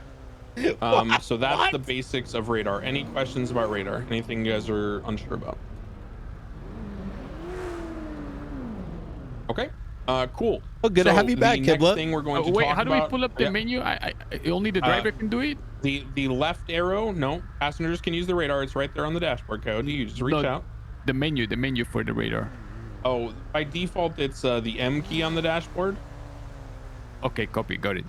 Yes. All the more reason be So subscribed. when you guys, yeah, you can. Every chat I go, this so fucking that's the catch. basics of radar. That is the very basics. We are now going to go through a traffic stop. So this is going to be the criminal car. Can I just have one of the FTOs get in the criminal car as the driver? We're not going to do anything fancy here. We're not going to be clever. We're just doing the most basic vanilla traffic stop ever. I'm going to conduct the traffic stop in the That is Coquette, amazing. with Knight. He's going to be like my passenger. Oh shit. Who has the food? Was it Coyote? You know what that tells me? Put it in the trunk of your car. So he wouldn't grab it because I just started to black out.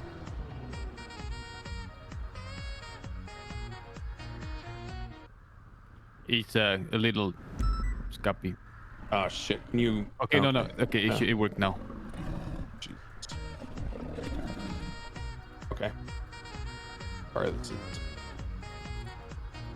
Let's go. All right. Jesus, I was almost trying to pass out. Okay. So I'm going to demonstrate the basics of a traffic stop. Get out of your cars and come and stand right up next to the quote-unquote criminal car. Everyone on the right side of the criminal car by the passenger doors, just stand there close so you can observe, okay? I'm going to do everything very deliberately. I'm going to give you the basics of the most vanilla SOP traffic stop ever, okay? So, I'm on normal duty with Knight.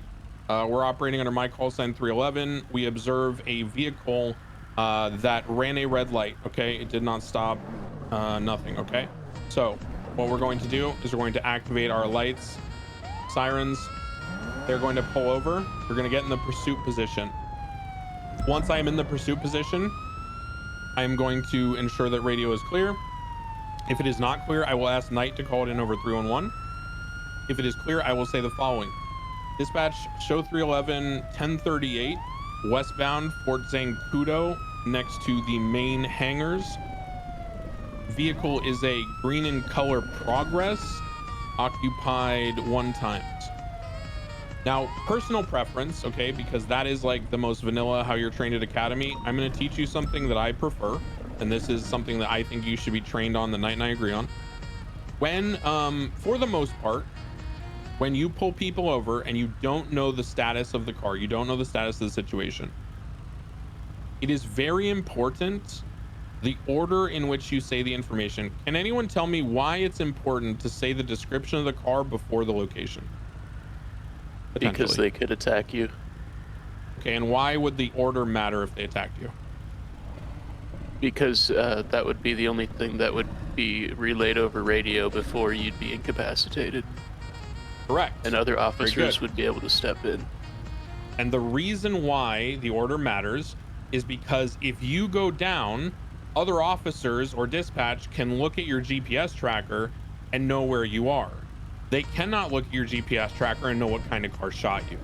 So it is imperative that you ensure that you at least state the description of the car first. So the way that I did it is not ideal. It's just acceptable and vanilla. I would prefer that you say dispatch show 311 1038 westbound Fort Zancudo tarmac adjacent to the main hangars, northwest corner, out with a green and color Progress. And that's like in a casual stop. If it's in a serious stop or I don't know anything about the car, I would say dispatch 311 1038 Babs, green color appreciate Progress, you. 1 times occupied, westbound Fort Zancudo tarmac near the picking. Once I call that in, I am going to raise my voice. If you guys get your megaphones, use that. If you don't have megaphones, just raise your voice to where you're shouting. Driver of the Green Progress. This is Sergeant Decker the BCSO. Please turn off your engine and roll down your driver's side window. I'll do more later. I got tired of clicking all the Once the buttons. engine is off, only then do I get out of the car, okay? As you're approaching, always You have to hit look like at the 5 different tailpipe. things if to like. Smoke starts coming out of the tailpipe, then the car is back on. Sometimes the lights don't turn on. Sometimes people ram their cars into light poles, so their lights are broken on purpose, so they're more stealthy. You know, don't assume things. Always look for either the underglow or the tailpipe exhaust.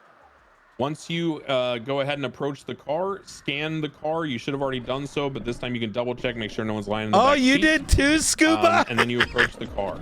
All right, There I'll are take a 2 break. places you will For stand. others to These are take called over for pillars now. of the car. The way a car is broken down is you have what we'll call 3 pillars right here.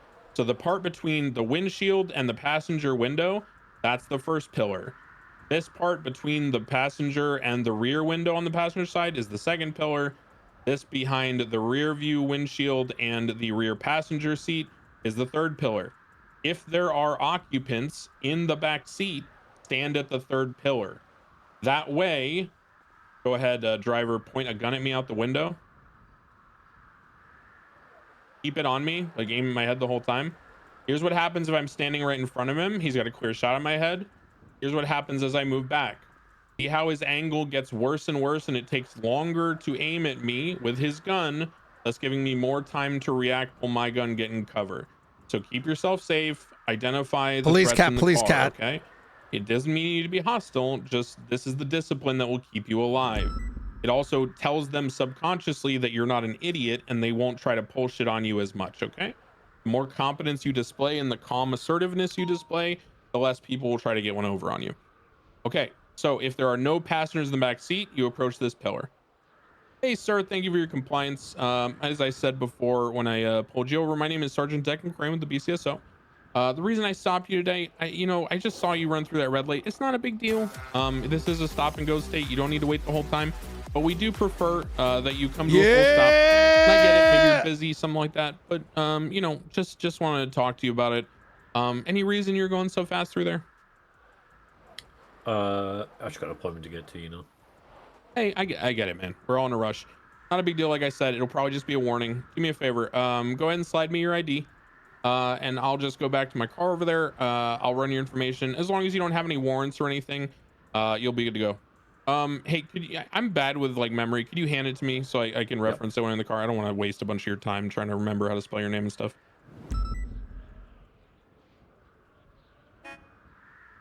Thank you, sir. I'll be right back with you. You can go ahead and talk to my 6 partners over there. I'm sure they'll have lots of things that you guys can find common ground on. I'll be right back. As a passenger, when you are on a traffic stop, do not be an awkward fucking idiot. Make conversation with them, make small talk, and make them not be awkward and tense, okay? The reason for this is twofold. Number 1, it's being a good human being. Number 2, it prevents them from dialoguing about shooting you guys or planning something. If you see them reach, if you guys don't know what reaching looks like, this is what it looks like. If you see them reach, okay? If you see them, on the radio, if you see them pull a cell phone out, things like that, engage them in conversation. Don't be like, hey, put that phone away. What the fuck? Right? But talk to them, distract them, make the situation less tense, okay? When you go back to the car, always get in the car to run their information. The reason for this, number 1, you are not a superhuman. You do not have, Neuralink scanners in your cyborg eyeballs. You cannot peek at the back of a car and run the plate like a encyclopedia, okay? You're not connected to a database telepathically. Go back to your car, right? Use the radar to make sure that you run the plate, double check that it matches the ID, and then look up their information. The profiles, the notes just in there real quick. often have like warning. Yeah, go ahead. And this kind of goes to Declan's point is, we have our tools work the way they should, right? So before even going and approaching, you've already made the call in to dispatch, etc. If you forgot to run the plate, even though you probably should have, run it, take your photograph, right? Assume the worst case scenario, even if it's like a lovely old lady. She might blast you. You've run that plate, you've taken the photograph. At that stage, if you have the information, running the plate in foot is fine because you would have pulled out your phone and taken a look at it. But the main underlining point there is don't do it unless you've checked already. Yeah, to make it really simple for you guys, if you roll up and there's a car crashed on the side of the road and you run up to it and you peek at the plate and then you run the plate with your telepathy and it's flag 1060 and you instantly start searching it and calling in the impound, you're going on a fucking vacation and I will personally send you there. I am King Snitch. Do not fuck with me. Do things the right way. Okay. So traffic stop, I go in here, I run the information. When I confirm he doesn't have any warrants or anything, there's no notes on his profile about don't give this guy any more warnings. Read your notes, work with your colleagues. Maybe someone is wanted for interrogation by another marshal, maybe they don't have a warrant. Look at the notes. And then I'll approach. Hey, Mr. Riker, thank you so much for your compliance. I ran your information. Not a big deal. Sorry for the delay. I did get a text message from my friend. He was telling me that the new drop is available for these Gundam figures that I buy from Etsy. So I was kind of looking at that. It's my fault. So I'll tell you what, I'll give you a warning here. Not a big deal. Hand you back your ID. Just try to stop at the those signs, okay? You know, like a full stop. Yeah, you got it. And then I will hand him back his ID. Here's your ID back, sir. You're free to go when my lights are off. Have a nice day. And in the future, I hope to see you not in these circumstances. Thank you, buddy. Now, as a command member, as a person who, as a marshal, may be more interested in community policing, one thing that I always say, because it gets me a lot of information, even if they don't have something to say, it builds rapport. I disconnect from the stop. Once I give them the warning, I say, oh, and hey, by the way, I am a sergeant with BCSO, so I am responsible for overseeing like the quality of our troops out on duty. If you have any questions, comments, concerns about anything, interactions you've had with the police, anything you'd like to share with me or any other questions at all, I'd be happy to answer them. Anything like that you need to address today? And then, you know, maybe he has something, maybe he doesn't, whatever. At least you're giving them the option to now they see you as a person who's willing to talk to them on a casual basis, not during a detainment, right? So always a good thing to do. So that is the basic of a traffic stop. You would then get back in your car with your partner. You turn your lights off, and then you don't need to drive away first or anything. I prefer to stay in the position I'm in. If you drive away first, it's kind of weird. It's like you're kind of like disrespecting them almost because you pulled them over and you're too busy and you're leaving before they even like get in their car and leave. Turn your lights off, you know, wait a second, put your MDT away, get your gear situated again, you know, adjust the heat in the car, and then get on dispatch and go, dispatch 311, show me clear traffic with that green progress 10-8. Some people add in one warning issued or one citation issued, you know, 10-8, whatever. And that's the basics of a traffic stop. Are there any questions about the basics? Anything at all? Okay, cool. Now we're going to talk about some advanced things that you may run into. People are scummy. They may pull things. They may put things in the glove box. They may switch seats to try to obfuscate who the driver is. Does anyone know why I ask for the physical ID of the driver to hand it to me? Can anyone think of a reason that a criminal would not want to physically hand me the ID? In case they want to drive away? That's one. I'm thinking of something a little more devious. Anybody have an idea? This is very creative. You might not have experienced this. Okay, let me give you a hint. What if Coyote and Riker are in the car together, and Coyote's sitting in the back seat and Riker's in the front seat, and they're both wearing masks and stuff, okay? Or they look pretty similar. And let's say when I walk up to the car and I start talking to the driver, the person in the back seat responds to me because the car's registered to Coyote, and he has a warrant. And let's say Coyote's in the front, Riker's in the back, for sake of argument, and Coyote has the warrant. Coyote being in the front wouldn't want to talk to me because I know his voice. So Riker from the back seat would talk to me and act like he's the one driving. Is that scummy? Yes. Do people do it? Yes. Okay. Sometimes the air is so thick you can't see their mouth moving when they're talking to you. So maybe there's tint on the windows, whatever the fuck. I don't care. So I asked for the ID so that the driver has to physically hand me the ID. Okay. So I confirm that the person I'm talking to and the ID I'm getting is from the driver. Otherwise, people will try to pull faster on you. Pursuit angle is so that if something comes behind you and it hits the car, it doesn't ram into their car. Again, you're protecting their life. Yes, they may have committed a small infraction. That's not a reason to get them killed out of negligence. Do not stand in between these two cars. Same thing is number one, the car could hit my car and ram me and break my legs, or the criminal could just ram me and knock me over. Another fun tactic is if the criminal opens the driver's side door when I'm standing here, and then goes to reverse and knock me over with the door. Look out for these things, okay? If someone starts doing things to test you to see if you're competent or not, it is time to up the seriousness of the stop. If I see someone reaching, hey man, hey, listen, I'm chill right now, but you better stop fucking reaching. I don't play around, okay? I'm not getting shot today. Stop reaching. I'm telling you right now. Okay? Like you need to control the situation. You can be cordial, you can be friendly. As we talked about on the conference call, this is your time to introduce yourself to the world. Don't be a pushover. No one to flip the switch. Okay, let's do the following. Let's get let's have Coyote and Granger go get in the Stanier and pull it up and pull over the progress and go through the whole thing with Riker. You don't need to do the radio comms over this because we're gonna clog up the radio. Just do it out loud to yourself. And let's have the, actually no, Riker, Coyote, and Granger go on channel 11 and go do a traffic stop like over there by those other hangars. Let's have Rooker and McAllister get in one of the Staniers with Rooker, McAllister, and Peters. Let's have you three get in one of the Staniers. You're gonna come pull me over with Knight. And then do we have other FTOs here? It's so fucking dark. Yeah, I'm here. Okay, grab a car, I don't care which one, and then the remaining cadets either get in the passenger with him or get in a Stanier and pull him over.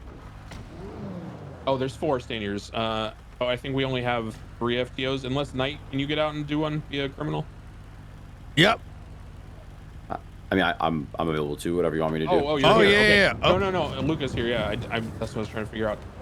Okay, so just split up cadets into the remaining 2 Staniers. The ones I said come with me, and then the remaining 2 Staniers split up between the remaining FTOs.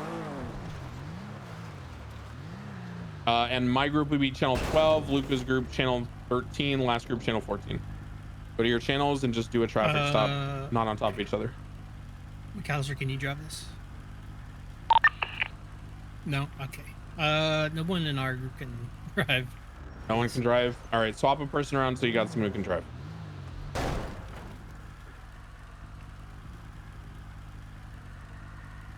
We just need 4 Staniers to be drivable.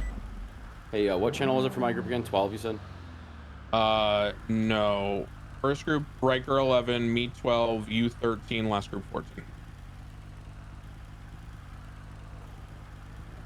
I guess me. Yeah. Whoever can drive the car, just bring it over here and switch to channel 12. I'm gonna mute up on the conference call so we can do the thing.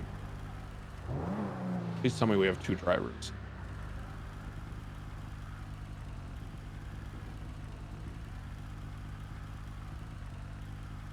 Okay, fuck it. I don't care. Fuck the cars. Just go to separate sides of the hangar with the 2 remaining FTOs. My group come over to me on foot. You're just gonna pretend you're getting out of a car and approach on foot. It doesn't matter. It's not, driving is not needed for this exercise. Fuck the cars. We're wasting too much. I got the lights on in the Coquette. If you're in the group that I called out, the 3 of you, come over to me.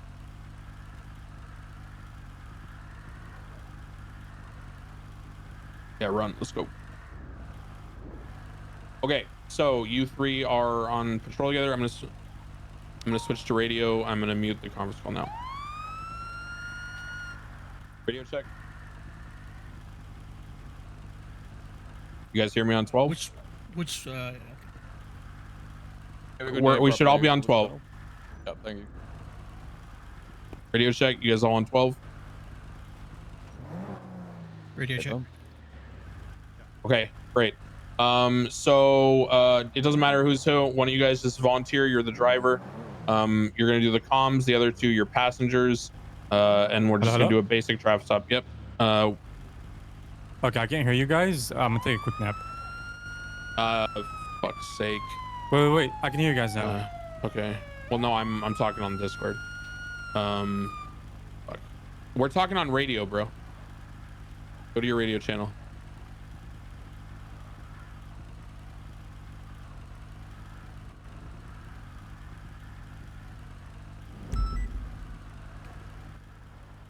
Driver, could you please We'll do this quick, guys. roll We'll do down this the quick. windows for me? Turn that engine off. Yeah, I got you, bro. The car by the way. Press 77s. Yeah, 31176. 31123. Hello there. Radio check 14. How are you in here tonight? Yeah, I'm chilling. What's up, bro? Imagine. Oh, you doing, dude? Driver. Hey, man. Yo, man, do you want to join my like military militia, man? You know, I've already been invited to one of those. Not this month, maybe next month. I need to free up my schedule, you know? Anyways, right. driver, could you please shut the fuck up, Peters. Yo, these cops driver, are could you please clowns, flash me bro. your, These guys aren't serious. Fuck it. Go ahead. Go ahead. All right. Could you please flash me your ID real quick? And could you please Yeah, I hand it got you, over? bro.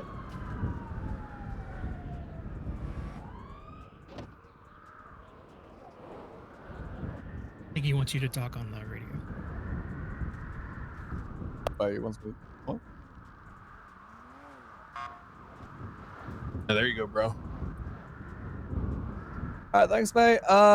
You know, just so I can hand this back to you after this, would you mind just not leaving the area? You know, I don't want to accidentally steal your ID or whatever, you know? Yeah, Or you right. chill. Okay. Okay, so I'm gonna stop you. One thing that's very important. Who are you guys, and what department are you from, and what are your ranks? Oh, yeah. I forgot that whole Like, I don't know who you are, Yeah. right? You're just treating me like a faceless drone, right? So you need to, You're right. this is your opportunity to introduce yourself. So first thing you say whenever you interact with a member of the public in official law enforcement capacity, unless it's surreptitious or undercover, you know, hey there, Sergeant Declan Crane, BCSO, badge number 311. How you doing today? You know, introduce yourself. Make sure you identify yourself as law enforcement and you state your badge number. If you get asked by a lawyer in court what you were wearing and you say a hoodie with a jacket and black pants and black boots, and there's nothing on the front and there's just a pendant with a badge on it, and you don't identify yourself, somebody will be like, well, I thought it was a gang member. All right, go again. Just do the introduction part. And always, by the way, throw to your friends, right? So if your partner's on the other side of the car, always include them in the introduction by saying, hey man, Sergeant Declan Crane, badge number 311 with the BCSO. I have with me over there my partner Jeffrey Bones, badge number 301. You know, blah blah blah. Here's I'm our gonna go put over, assist those guys over there too. Just yeah, you're make good. sure they're You're good. So at this point, you know, you've introduced them, and then when you get all this information, you tell them you're gonna go run it.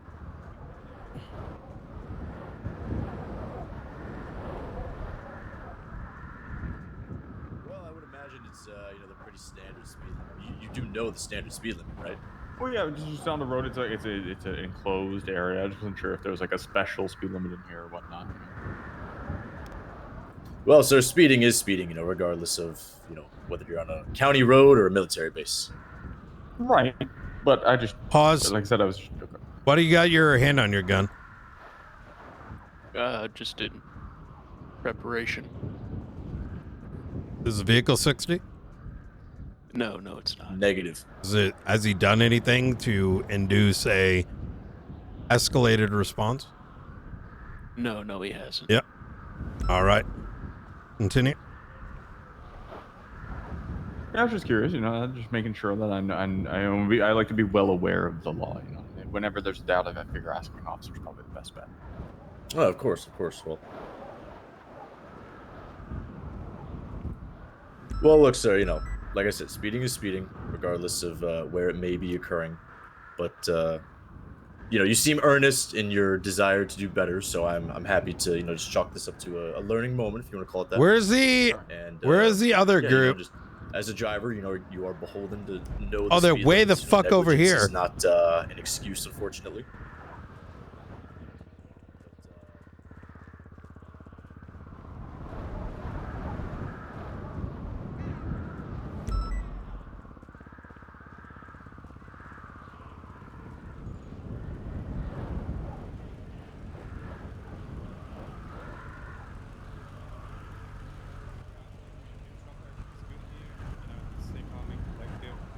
is running some paperwork there, and then once he's ready, he'll come back, and then I'm sure everything will be fine. Riker, right? Where'd you get the cowboy hat from? It was uniform, you know. Was it custom made for you? I can't actually had it for a long time. It was black at one point. That was BD colors, and then switched departments. Got it changed to brown. So they made one especially for your head size, or is that like a one size fits all? I mean, it does look like you have a big head, yeah. Too much For smarts. Sure. Okay, Mr. Rooker. It's Riker. Sir Rooker is a state marshal. See. Well, Mr. Riker, I went ahead and looked at your file. What's this business about getting fired from the PD? Where did you see that exactly? Don't worry about it. I'm gonna have to write you a citation for parking in an unauthorized area. Parking? You pulled me over. What do you mean? I was driving. I'm only parked here because you told me to. You turned me a license siren. Could you yell, Coyote? Oh, see. See, you are doing past the speed limit 15 miles in this area. In this area, the speed limit is only 10 miles. Right? It's 10 miles an hour in here? Where's that written? Okay, I'd like to start over if I may. Okay, yeah. Okay. Rewind. What are we pulling him over for, by the way? You said unauthorized driving in an area, so maybe trespassing? We can give him a warning to get out of here? I looked at the charges. I didn't find anything suitable for you. We can, this is a good Riker. Did they tell you introduce themselves and give you the reason for the stop? So Coyote introduced himself. I was not introduced to his partner. Okay. He actually asked me, "Do you know why I stopped you?" Which is why I challenged him. So you're supposed to tell me. Very good. Okay. So one thing, in fact, we just I taught this right over there as a part of law and as a courtesy, right? But mostly the law aspect. When we approach the driver, before we pull over the vehicle, we must have a lawful reason to be pulling them over. And the first thing we must state is, your name, your badge number, and your department, and the reason for the stop. This is a part of, I think, traffic. What is it? So it's something with traffic. I believe it's Los Santos County legislation. Yeah. I don't think it's currently applicable in Blaine County legislation, but generally you should apply it in both. Yeah. Because you don't want to get them mixed up. Yep. So this is once again very something we're going to continue harping on. This is not just a protection for the citizens, but also a protection for law enforcement, as all they need is a red light, running a red light or taking an illegal U-turn. That's all you need. If, for example, you believe he's got a gun, you ain't got to tell him that. We just need to start with the smallest infraction, and not to mention it's a de-escalatory tactic as well. Because if, let's say, you guys are pulling him over because you actually suspect him of having drugs, keep it to the most minor of pullover reasons. Sorry. I'm more likely to identify myself to you if I think you're just pulling me over for a red light violation. Like, oh, he's just gonna give me a ticket. All right, give me my ID and shit. That's fine. And then boom, out of the car. Wait, to your point, director. If we pull him over for, let's say, failure to obey traffic, okay? Let's say he crossed the red light. You're saying we then snowball that into detaining him and getting him out the car and doing all that other stuff? If you want, right? Like so regardless of what what I'm suggesting here is your reason for the stop, your reason for detainment must always be stated to the driver alongside your call sign and your name, etc. But if you are pulling them over for something more than just a red light, let's say because you saw them doing a handoff somewhere, right? You don't have to tell them that you suspected they were selling drugs, right? But the bare minimum that we need to do legally is give them a reason for the stop, right? Whatever the PC was, traffic stop, running a red light, running a red light, running through a stop sign, whatever it might be.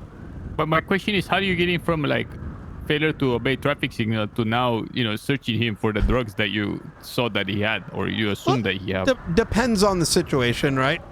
But the key point of this particular exercise is ensuring that we're giving them the right, the initial steps of the traffic stop. The extra things are called a contextual stop, and that's a lesson we're going to be teaching later. Copy. I'd like to start. I'd like to try one more time. Yeah, absolutely. Start over. Let's do it. Yeah, let's start over. What's the? We're on ready or 11, director, just in case. I forgot the fucking code for. I can do the radio. Yeah, you can do regular. 38. So, just as I tend to say, 495 traffic southbound Strawberry, nearest cross is Alta Street, green in color, 4-door, let's say I didn't know the car, 4-door vehicle, occupied one time. Beautiful. Okay. What do you want to pull him over right there? We'll do a failure to obey traffic signal. Oh, one last bit. Do the next one, okay? I always, no matter what the crime is, even if it's a fucking terrorist, if I'm doing a traffic stop, I always do something like, I see them do 2 traffic infractions, just in case they can fight off one, and then I pull their ass over and make them think it's not a big deal. I see. Okay. Okay.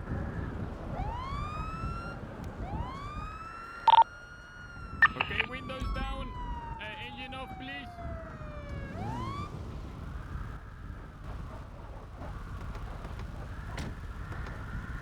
Oh, fuck.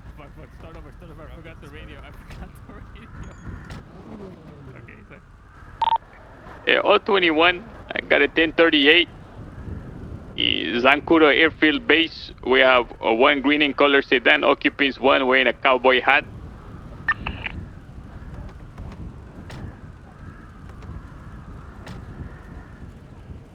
Hola, senor. How you doing? I'm doing good, thank you.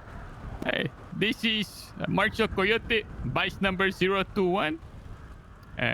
Just pulling you over because I noticed you were speeding back there, and you made a left on a red light without stopping. Mm-hmm. Okay. You got license and registration, senor? Yeah. Okay. You mind showing me? Oh, thank you. There you go. Okay. I don't have registration for this car. It's not registered to me. Who you registered to?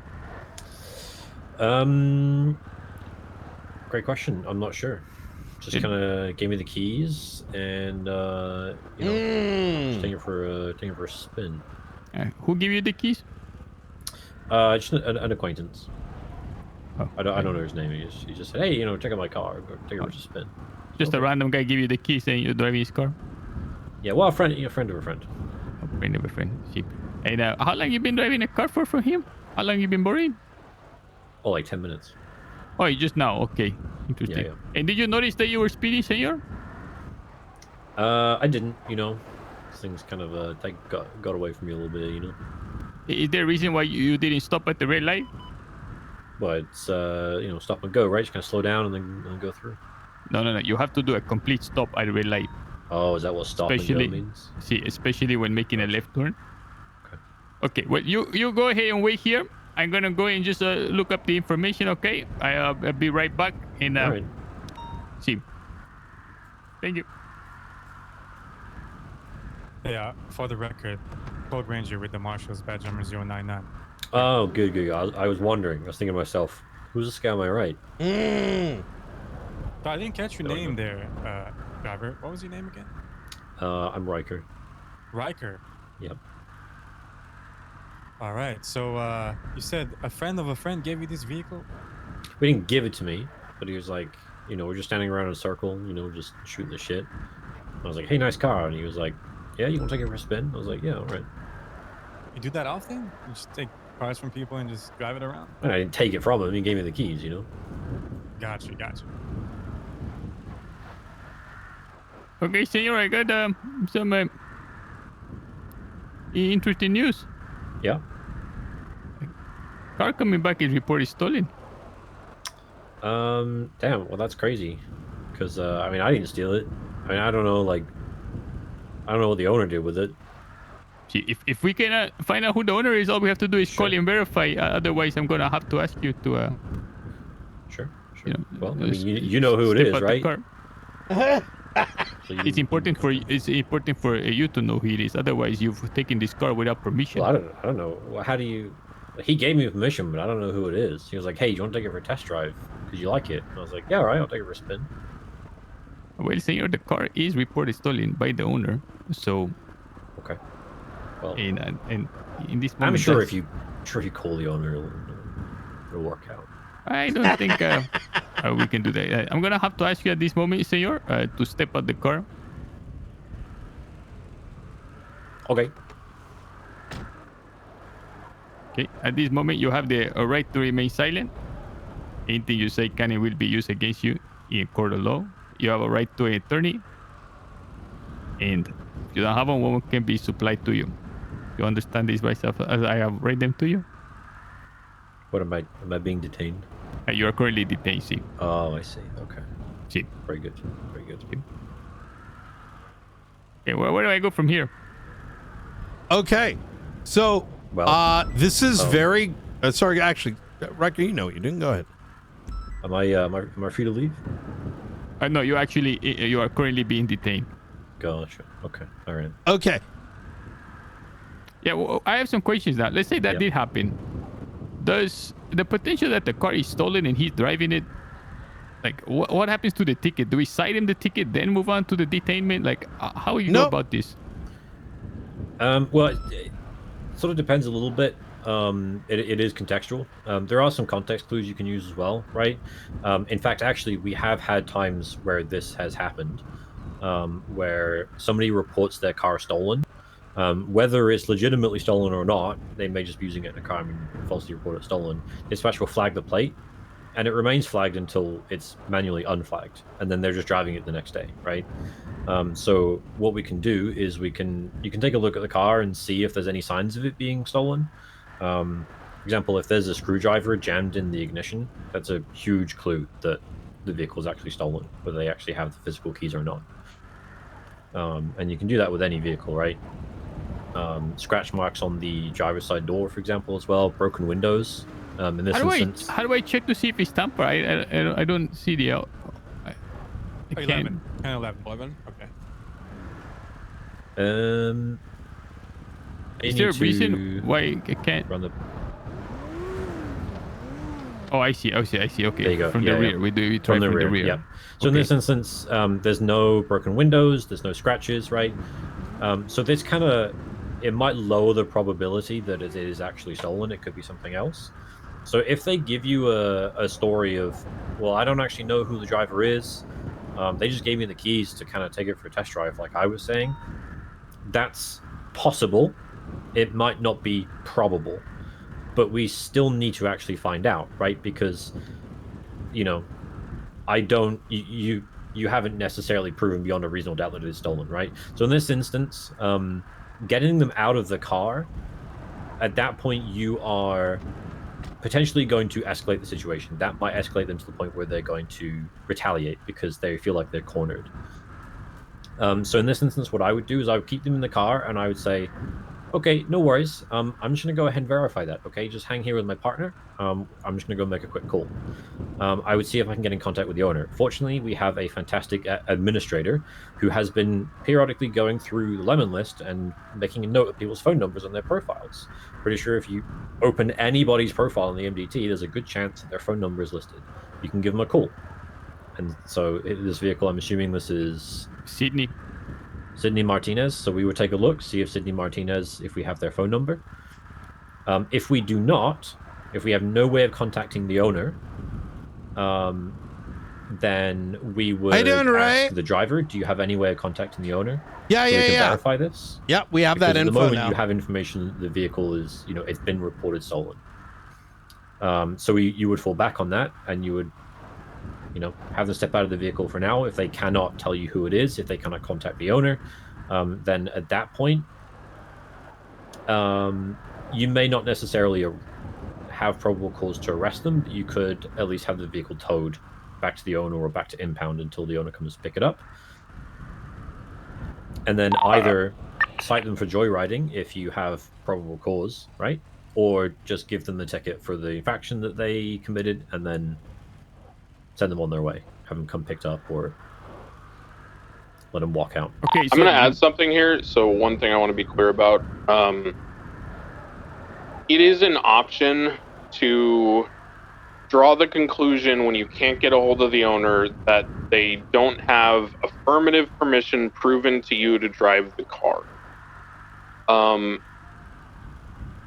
That being said, this is a moment where you should exercise your personal judgment on whether you want to take the step to escalate it to towing the car.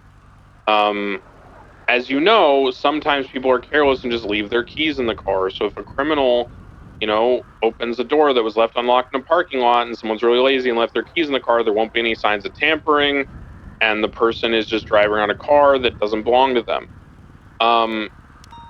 Sometimes you will know everyone in the city.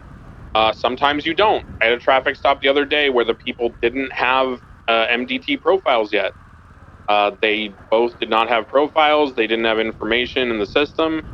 And they were driving a car from another person that didn't have a profile yet. But, I made the judgment that it looked like, a normal situation with a personally owned car. I didn't have any suspicions to believe it didn't belong to them. So I wasn't going to tow it just because I can, right? So that's kind of a decision you have to make for yourself. It's not as black and white. It can also get into some very strange sort of back and forths.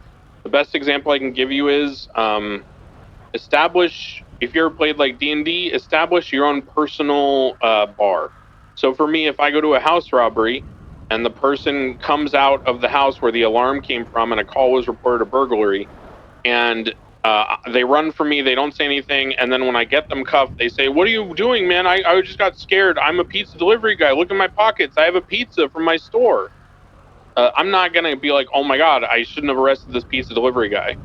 But if there's a pizza delivery car parked out front and he's got a receipt on his phone for an order for, an address in the Vinewood Hills, and he's got a pizza in a to-go box that he left on the table inside, then, that's probably just a pizza delivery guy and a false alarm. You see what I'm saying? Like, there's a line here. You need to establish that for yourself. But just make sure you're not one flavor. You know what I mean? Don't just be like, well, I couldn't get the person on the phone that this car's registered to, so I'm searching it and impounding it. Fuck off. If we were to like verify that it's not his, or we couldn't verify that it was his, he's asked to get out of the car. He's under detainment, correct? Until the traffic citation is written and he's able to leave. Sure. Okay. Would we ever get him out of the car, detain him, but like not cuff him or anything like that? Yeah, plenty of times. Right? Yeah. And as soon as we verify it's not his, can we look through the car?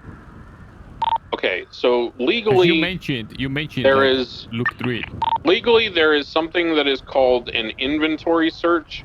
The principle there is that TLDR, if a tow company or a police unit or a medical examiner's office or anyone else is taking responsibility for a piece of property like a vehicle, whenever they search it, or whenever they take custody of it, I should say, they need to search it to make sure that, number one, it is clear of dangerous items. Could be drugs, could be contaminants, chemicals, weapons, whatever. You also need to make sure that there are no valuables there, because if you are a tow company and you take a car and you never look in it and then you take it to your lot and then they come and pick it up, and then they sue you and said, I had 3 gold chains in the glove box and now they're gone.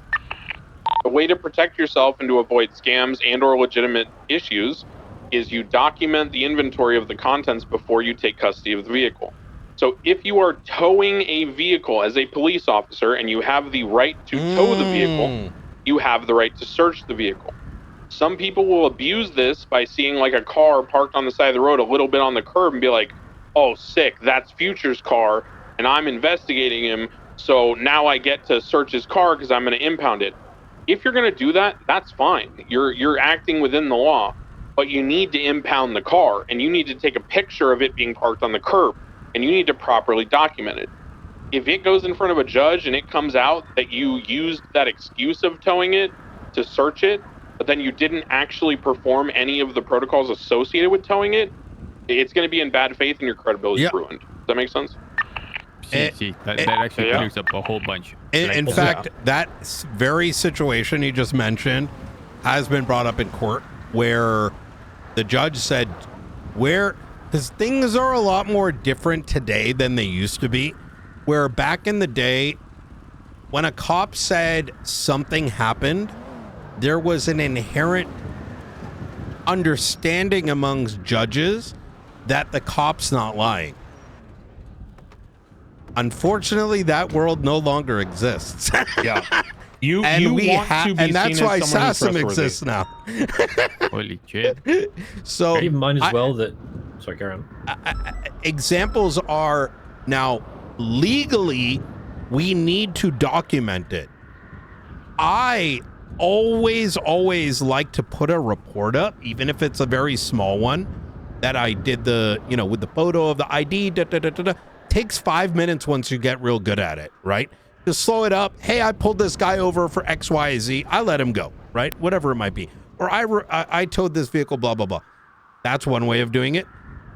If you take a photo of the car you're looking to tow and you take all those steps, I would recommend putting up a report, but know that even just taking the photograph and calling the tow driver is the bare minimum, right? So if you take the photo, call the tow guy, you're good, right? Yep. But I would very much recommend getting good at just effectively learning how to speed run a report on it, right? I'm going to show you guys that too. Also, my pet peeves and how to do that. Is everyone on radio? Is anyone not here? Sir. Cole never got a chance to practice, by the way. The stop. Okay. We will go through that. In the future, I'm just going to make this note, and this is my responsibility. I'm not criticizing anyone. I should have been more direct about this. In the future, when we do these academies, this is for the FTOs in particular. When we do these academies, these initial traffic stops, the #1 priority is getting each person to run through the most vanilla traffic stop first. Defer all questions until afterwards. Defer any, non-compliance and other unique behavior till after. In the first stop, make one of them be the driver at each time and rotate and rinse repeat, and just comply. Give them your ID. They issue, just walk them through the steps so they get the process, and then afterwards, then talk about the more niche stuff, the nuance, and all that, because we avoid this kind of situation where we're now wanting to transition and someone hasn't done it. So. But again, that's on me for not being explicit about that. Do we have everyone here? Just real quick too. I know that as a part of this academy, some of y'all are probably like, holy fuck, this is a shitload of information. Hell yeah, it is. Now this is intentional. We're not expecting everyone to have memorized every word and every little thing. This is setting a foundation, hopefully filling in some gaps. We will, as a part of the patrol certification, each one of these things that we're going through are going to be drilled into you by the appropriate marshals and deputy marshals. In addition to that, there will be video content in future in our online academy. So you'll be able to have something to reference back and see visually what's going on. So. Okay, very good. I see 3 standers here. Did we not have 4 groups? Am I crazy? Are we missing people? We had a 4th one. We did have a 4th one.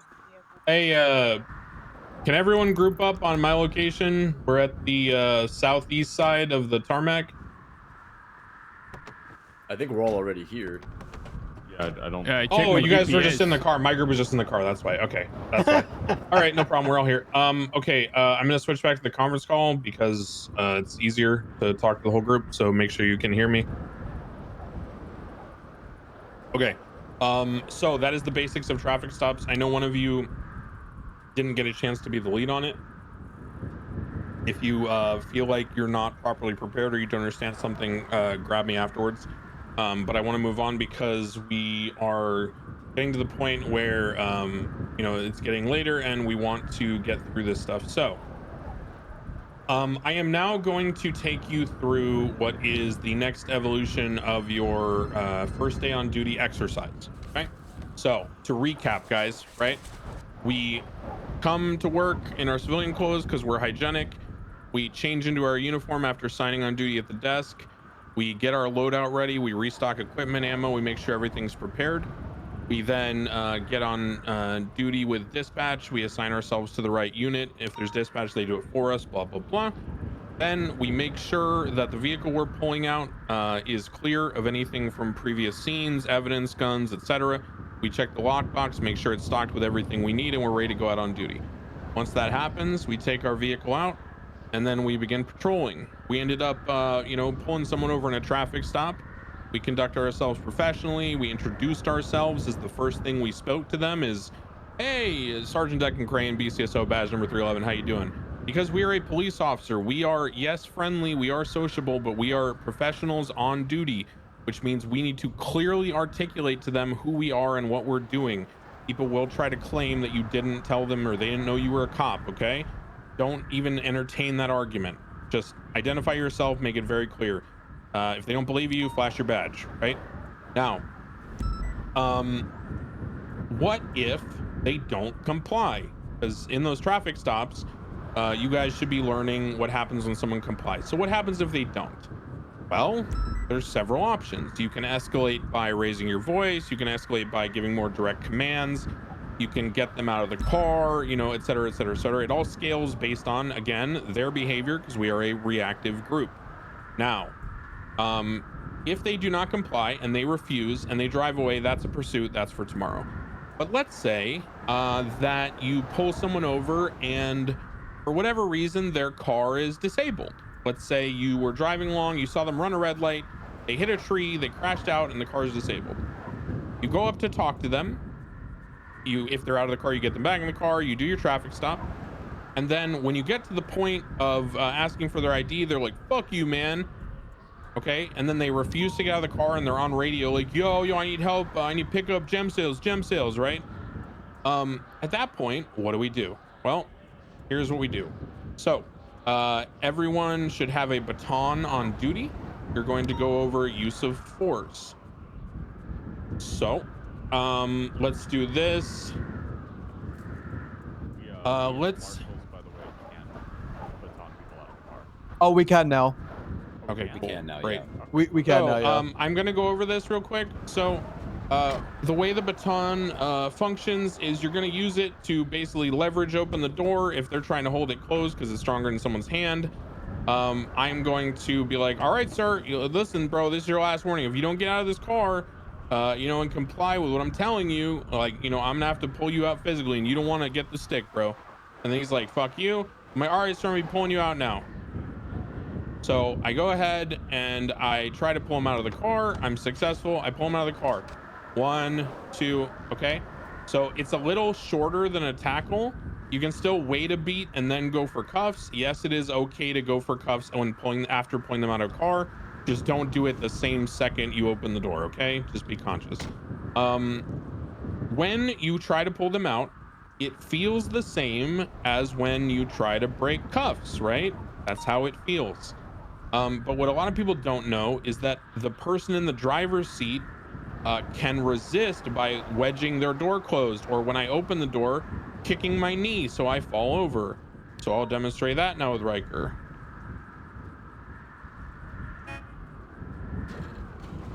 See how Riker kicked me and I couldn't get him out of the car and I fell over? And I'm like, hey bro, not cool, don't do that. And I do it again. And basically, this can, kind of rinse, repeat until eventually, I mess up and I don't grab the door handle correctly or something happens. And then I'm gonna feel like my arms are too tired and it's really stressful. And all of a sudden it's like literally impossible. I just can't do it, right? So if that ever happens to you, it's not, you know, thick air or anything like that. It's just that you're tired and weak and you need more creatine, okay? So, you know, just tell your partners around you, hey, bro, my arms are fucking tired. I cannot get this dude out. Can you handle it? And, you know, put your baton away, right? So one at a time, go up, try to pull Riker out of the car. Riker's going to let you do it the first time. Second time, he'll resist, so you feel what it feels like. That's uncuffing. You do need to make sure that there is a you know, proper technique. I'm just gonna fucking, for efficiency, go into settings, key bindings, 5M, and then you're gonna scroll down until the prefix in the gray parentheses is going to say, where is it? Right here. It's going to say police drag out of vehicle. Yeah, it's police. Yeah, there we go. It's just, it's annoying because it's not with the rest of the govs. So just find police drag out of vehicle, and then you're going to assign, you know, a technique there, right? It's under view online players, channel down, channel up by radio, all that shit, okay? So you're gonna assign something to that. I use the middle fucking mouse button click. Some people use different things. Just use something that's not attached to something else when you're on foot. So once you get that settled, then go ahead and try to pull them out of the car. Probably split into pairs, right? Just have everybody pull each other out. Yeah, you guys can go to different cars if you're ready. Someone can pull me out of this car. Go ahead. That way they can see what it's like to resist. Yeah, FTOs just get in cars and let them pull you out, and then swap, and then let them see how it feels to resist. Don't resist the first time. Remember to communicate. You guys are good. It's fine. Just, you can just, you know. Okay, so that's what it feels like to pull someone out. Now get in and I'll show you. Get out of the vehicle. Fuck you. Sir, I'm pulling you out of the car. Get the fuck out. Get the fuck out. So that's what it feels like to try to resist. Sir, stop resisting. No.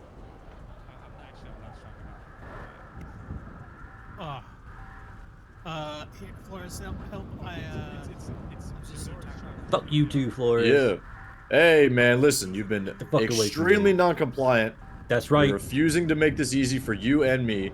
So at this point, I am going to be pulling you out of this car, okay? I'd like to see you try, bitch. Ugh. Fucking jam the door shut. See you do it again. Ugh. I'm not even doing anything. Ugh. I might need to... Hold on. Yeah, so when there's repeated efforts, sometimes shit gets scuffy, but... Try now, bitch. Yeah. Chris, tag in. I'm too tired. He's running the secret codes. Oh, man. Shit, I'm still tired. Are you guys sure that did you ever get the prompt, or was it always? No, I'm not getting. I got 2 resists, and then since then I haven't seen any prompts. No, I'm asking the cadets trying to pull you out. Did you guys see the prompt ever? Yeah, I got the prompt. Right. Yeah. You'll just have to get used to it. If you don't play a lot of Crim, it's a learning curve, and you'll get better and better at it. Eventually, you'll be able to break cuffs 3 times in a row. You know, it's just force of habit.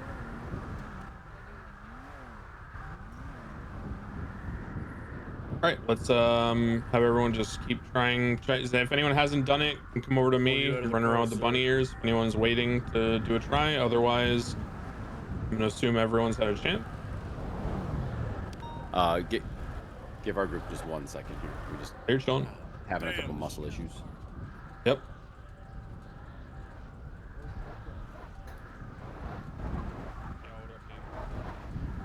I think I'm like seeing shit at this point. Give me a second.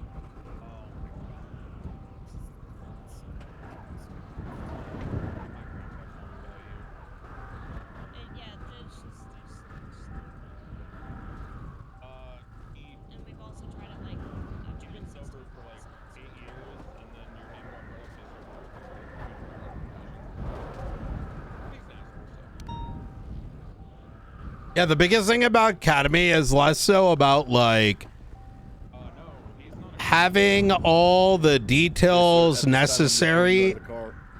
Fuck you, Kurt.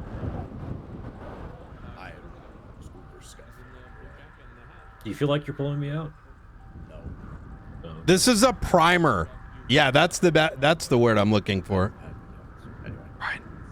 Hey. Come over here one sec.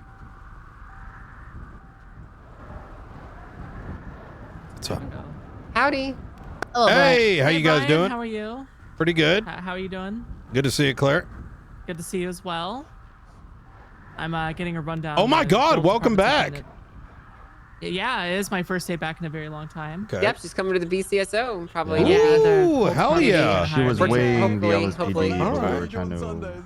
Yeah, she's thinking of. Wait, you're thinking about the LSPD?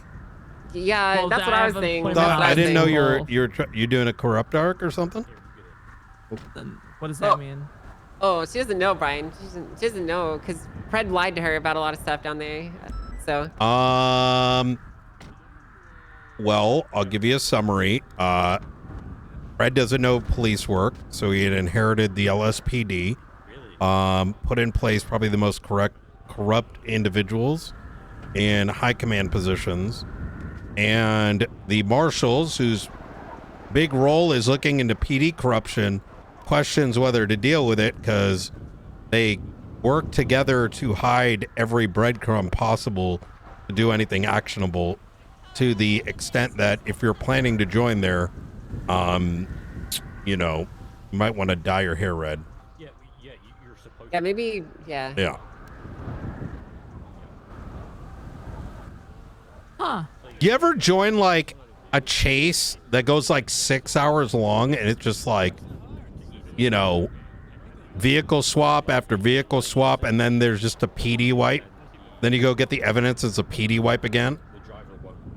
Yeah, I had that. It's like once that with the- LSPD corruption. It's like with that with LSPD and corruption, pretty much. So, at a certain point, you're just like, oh, they're doing it again. Why Oh, are you? there they Why go, the getting up fuck to are their you nonsense considering again. that? I don't know. What the hell's wrong with I you? don't know anything. I mean, I'm just taking employment offers. Oh, Yeah, okay. there's lots of offers going back and forth, Brian. You know. But we would love to have her up here doing HR work. Yeah. And, I mean, anything else really, you know, sky's the limit. BCSO is growing, and we have lots of opportunities. Mhm. With talented people like you. Yeah. Okay. And if you come to Let's go over BCSO, here. Let's go over here. Let's get everyone listening to the conference call. There's a couple people that are deafened. I don't care about the glory holes. Come on, Clay. Stay over here. Yes. Okay. Come. Everyone Come. just doesn't want people to hear. Come. They're doing the academy. Unless They're you're just gonna joining let us- LSPD shift 2, it's mostly shift 1 that's an issue. But Yeah, I think I was doing shift 2 probably. I don't know yet. But you're going to have to be aware of what you're seeing, and then not reporting it would inherently be corrupt. Bobby right? Charles would be your sergeant in shift 2. Yeah. Oh Bobby my Charles would be a boss. God. Yeah. Oh my God, I forgot. Which one was Oh Bobby yeah, they're Charles? trying to hire Tinker too. Holy Bobby Tinker, fucking yeah, I forgot shit. about that guy. Yeah. Bobby Charles is the guy with white hair that was running a slave camp at the prison, and he was taking people on safari tours so they could Yeah. shoot people for money, shoot prisoners. That's Bobby Charles. Pretty much you'd have to like actively ignore seeing shit that would in the past get you instantly fired, and then Yeah. ask yourself, how is this normal? You know what I mean?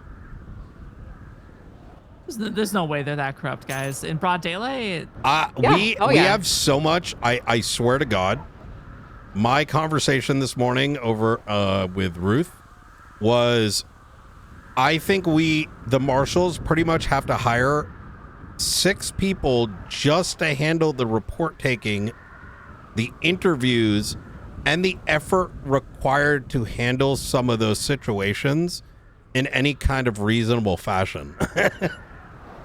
It's that bad. Yeah. Huh. But if you're around shift 2, you know, you just have to pretend it doesn't occur. Sounds terrible. Yeah. How do they have so much money then? How are they Also, they're making money if fucking not dog arresting shit at people? arc raiders. Holy Oh, they shit. are. They are really bad. They're so fucking bad. I don't And play they have video money games. because the mayor gives them infinite money. Is like Yeah. We have money too to support people. yes, we do have money too. It's just we don't get given $1 billion trillion for no effort. Also, our mayor, you know Dawn? Yeah, Dawn Hart. Dawn? Dawn Hart, that's our mayor. We love her. Yeah, she's awesome. Yeah, I love Mayor bitch. Our mayor met didn't do many corruption and mayors. flee the state this week. Wait. Yeah, the The LSPD mayor did that. corruption? Ooh. Yeah, he bought a bunch of houses with state money, Yeah. and then fled the state. The LSPD, the LS I mayor did. noticed this whole funding thing after hearing the whole like grant thing, and then people buy Imagios. Yeah. How the fuck is the mayor doing that? Because they don't read the laws. They're just doing it because they're stupid. Huh. But the laws don't let them do that. They Oh. just do it. You know what else is cool? Hmm. Pretty much everyone at BCSO, we have a good relationship. So all the cool shit, like big ass apprehensions and stuff, we work together on it. Yeah, I was gonna mention whereas that. you have to hide your working with us if you're in the LSPD at the threat of firing. Yeah, we have a good working relationship with the marshals. It's very healthy. So one hates Basically, Pred. LSPD is Pred Islands and BCSO is everywhere else, essentially. Yeah. So you're basically choosing which environment you're treating yourself into. I wouldn't say we hate Pred. I think No, we don't hate he him. has a artificial conflict. In other words, there is no objective reason for the conflict. It just exists. He's really big on the rivalry thing. Yeah. You know, LSPD versus BCSO and all that. Yeah, I mean, he's always been. I remember that. Yeah, he's still really big on that. Yeah. Makes Yeah, it very really- difficult. He went off But duty, we're- let Well, him say goodbye to you. Yeah, he did. What the heck? Yeah. He didn't even say bye. Killed Jenna's dog. Well, a lot of Yeah. us are not really interested in that back and forth particularly. Yeah. I mean, we'll engage in it, but it's not really our goal is trying to build up a better department and do our jobs, you know, Yep. and not be corrupt, evil, horrible pieces of shit. Huh. Well, yeah, where the fuck is he? I need to announce what I'm He went off picking. duty. Yeah, he doesn't. I think he patrols like 3 hours a day nowadays. He didn't We're getting patrol. into, we're getting into BCSO hours now. Yeah. Yeah, DuPont's stopping ground where she's forming her army. I've been started putting in a lot of work. A lot of fucking work. I've been like pushing people to actually do traffic stop and police work at night. Ooh. Yeah. Yeah. And I will say though, Claire, the shift two, what you're saying, we do have actually a pretty good working relationship with you know, the LSPD on patrol. We try to keep it, you know, very healthy mindset on patrol. Yeah. You know, we're all against, you know, the criminals are the ones we are focused on. We don't need an internal feud. That bullshit. Yeah. I think But most then of us again- have already gone through that for the last 2 years, so. Oh, yeah. Yeah, I haven't though. I kind of miss that. I like stirring shit. I don't think you know what this is yet. It's not really Imagine like the stirring, Sam though. Bass feud, but like 10 times worse. Because back then it was about police related matters. Now it's like hiding bodies. Like actual crimes, like not just like silly stuff. Yeah. Well, shit, if he went off duty, I guess, fuck, that kind of pissed. I was gonna leave you guys on a cliffhanger. Look that way. It's your decision? Yeah, no, look that way. Okay. Yeah, what's up? I'll decide tomorrow. Oh my god, what? Oh my god, what the? Where'd she go? Oh, yep. She would fit in the LSPD. She fucking did She's it. She changed. actually might be best for the LSPD. Yeah. Whoa. Oh my god, dude. What did happen to her? Jeez. Yeah, she actually might just be perfect for LSPD. How is she not known already? What do you mean? Oh my god. If she doesn't buy it, she should go undercover and wait for a traffic stop. Well, this is literally In her. the city. This is the first time she's left her apartment in 2 years, Brian. She didn't even know that I Jesus. wrote the Constitution or founded the marshals or any of that Jesus stuff. She Christ. really didn't know any of that shit. Oh my God. So like, she's living under a fucking rock. She's worse than me. How's the academy going, by the way? Really good. We split a lot of it into a conference call. To highlight things that are very difficult to talk about over here. Allows Declan to speak freely without having to paraphrase. Yeah, that's good. That's a good way to do it. So that there's no misconception or misunderstanding on why we do things. Yep. A big part I even drilled in is like, I don't want people punching God in the dick, or like if command is like, hey, you shouldn't do that, that's not allowed type stuff, it doesn't turn into a fucking debate. You know, a lot of those like things that are just very difficult to kind of nuance. I think it's a good thing that they go through training. Yeah. This is their first one, I think. Yeah. Yeah, even some of the guys, like, they've got some, like, a lot of folks apparently don't know we gotta announce our you know, call sign and our department and the reason for the stop. Yeah, they didn't go through that Nino phase. Yeah. You gotta announce yourself. Call sign. You gotta give the report number if they ask for it. Yep. It's all in legislation. Yep. That is true. It is Well, in I think legislation. that's actually not in registration. Would you like it? No, not the report number. Well, no. to be fair, majority of the shit we already did. Like, you know, Yeah. hi, how are you? Yada yada. My name. The only difference now is like what is legislated is you have to do a recording of it and you have to tell them why you stopped them. Yeah. specifically. That's It's not the what I meant. only, Like, you have to. There has to be, and if they request a report, you have to provide them with a report number. Then. Yeah. Yes. Unless what? Oh my God, Angel, there's just so much shit I need to talk to you about. Okay, I have a lot to talk to you I about want to too, just actually. get put like have you shoot me in the face. All right. Genuinely, I'm not even kidding. I don't know if we have enough marshals to deal with the amount of shit. It's every fucking day. Well, it's gotta be more. Fucking day. So. Oh, I can still shoot you if you want me to. No, Don't no. do it. I'll take the hit. I'll we're take a hiring. smoke out. I'll take the hit right now. You know. Oh my God. We can go out right now with a bang. Jesus fuck. Don't do All right. Well, listen, Well, we're I didn't almost even wrapped talk up to here. you, I'll give you a ring. Absolutely, yeah. All right, I'll easy. get out of your hair. Good luck with your academy. Yep. Right? Appreciate you guys. I won't take her. I promise. I believe you. Thank you, Brian. Yeah. Was that sarcastic? No, I just have autism. You can't tell when I'm being sarcastic or not. I was being genuine. Oh, okay. Hell yeah. I believe you. Thank you. All right. I'll drive.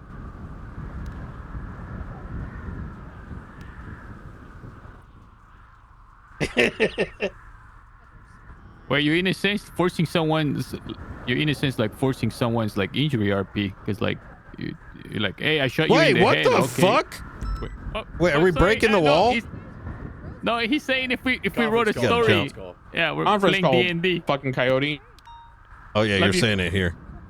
Yeah. Okay. Anyway, so yeah, he's right. What you D&D. guys need to understand if you haven't experienced it is that medical RP is you choose your own adventure, right? As the person who is running that character. The DM doesn't tell you, or the other character doesn't tell you that your character got shot in the head.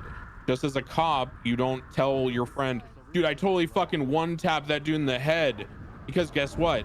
If he doesn't feel like doing medical RP, that's his choice. And now there's this awkward scenario where you said out loud in front of criminals to another cop that you shot some guy in the head, and then he medical RPs that it only hit his vest and he doesn't have any injuries. How awkward is that now, right? You're an asshole. Another example on the flip side. What happens if you say, you know, that you only shot someone once and you shot them in the leg because you're trying to downplay a negligent fire? Well, what if they RP that you shot them in the, you know, the heart and their carotid artery, the bullet ricocheted and fractured up their neck and their carotid artery got punctured and they had to have life-saving surgery and now they might be disabled, right? How awkward is that when you go to court and you're like, no, I shot him in the leg, dude.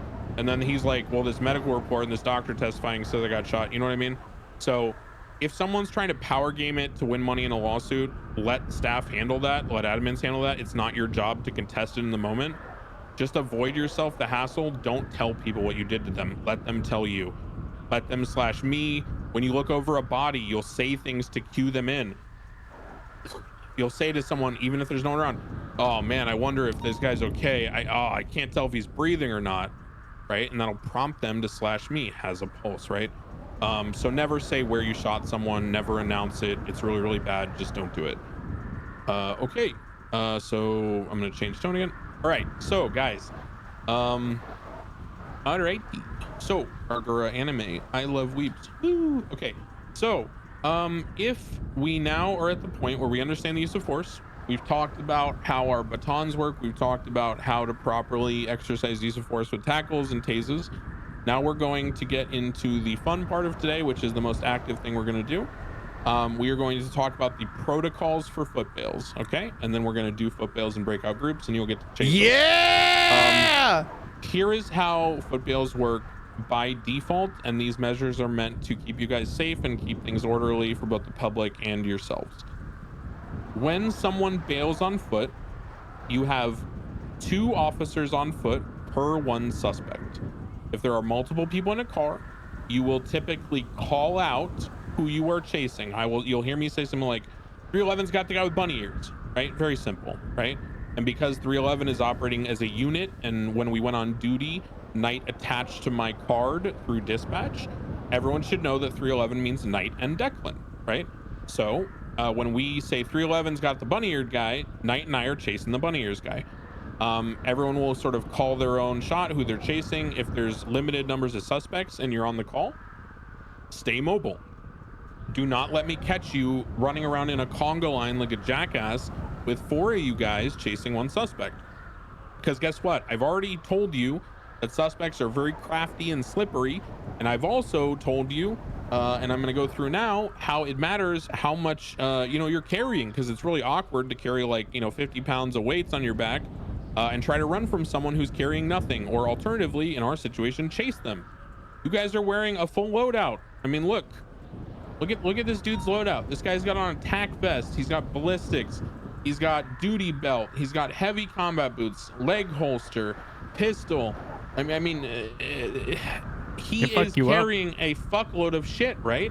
So he's heavy. If him and I did a sprint right now, I'm dusting his ass, okay? And that's what you should expect, because criminals do not have to carry all the equipment we do. They don't have a camera and a flashlight and a baton and all this shit, armor, all that stuff, right? So when you're chasing someone, understand and embrace the fact that you are slower and you are in a disadvantageous position when it comes to the simple foot race. You're not winning a 1v1 100-meter dash, okay? However, that is why we use numbers, okay?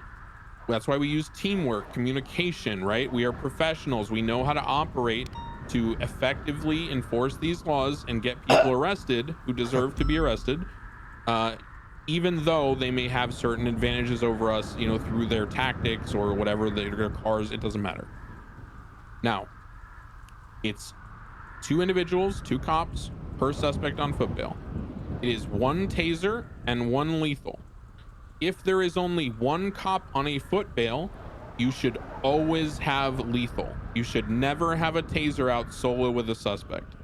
If you have a taser out solo with a suspect, they will look over their shoulder as they approach a corner. They will see that you're carrying a taser. They will dip around the corner, seeing you're alone. They'll pull out a knife or a gun, and they will shoot you or stab you. And now you're in a position where they've tried to kill you.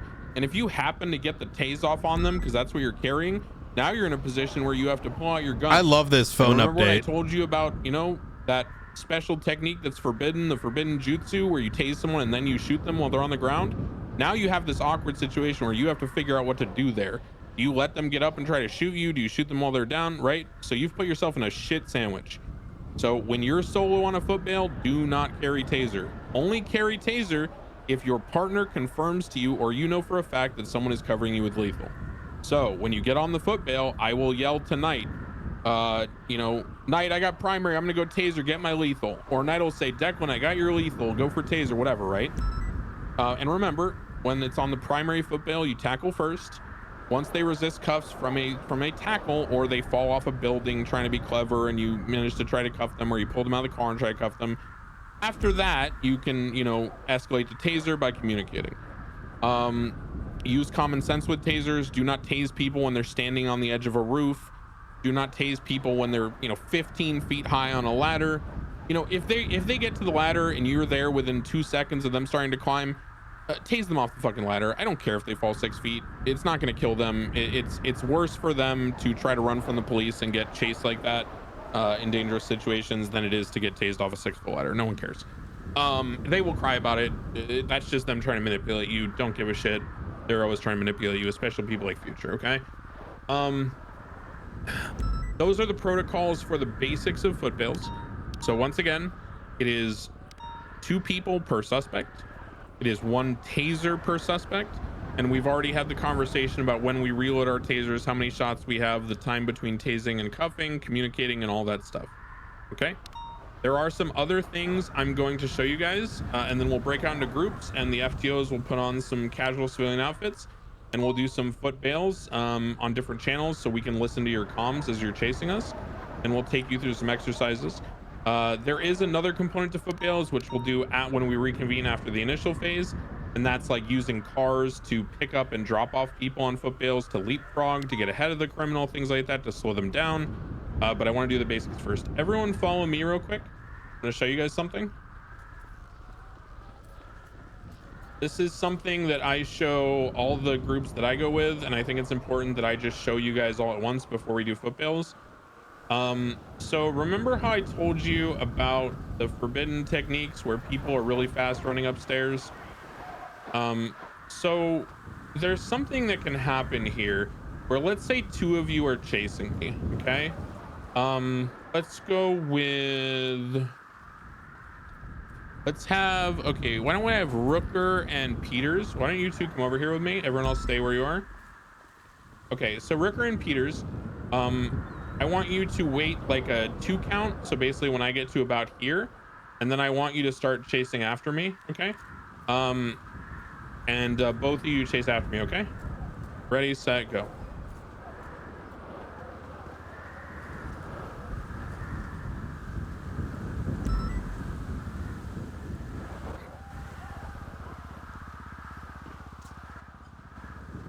Okay, so what I'm trying to show you is, number 1, how much faster I was, and number 2, you're not usually going to be that close on a foot bail because they're faster than you, so they would have gained a decent amount of distance. Here's the problem: if both of you immediately chase someone up a flight of stairs, and I do this like every academy, and I'm faster than you and I have a lead and I get to here, if you're down there, let's say like you're below me right here, if you're down below me right here, you can't keep eyes on me like in person physically. So what I'm going to do is I'm going to abuse that by jumping off here and then running here. And unless you're very adept at like listening to sound cues and like understanding what's going on around you and not hearing the footsteps on the stairs anymore, or hearing the roll off the side, you're probably going to take a couple extra seconds trying to figure out what happened, and then I'm gone. Okay, and I've got an even bigger lead. When you go upstairs or you go up ladders, it is imperative that you exercise safety. Yes, it helps you catch people, but it's also to keep yourself safe.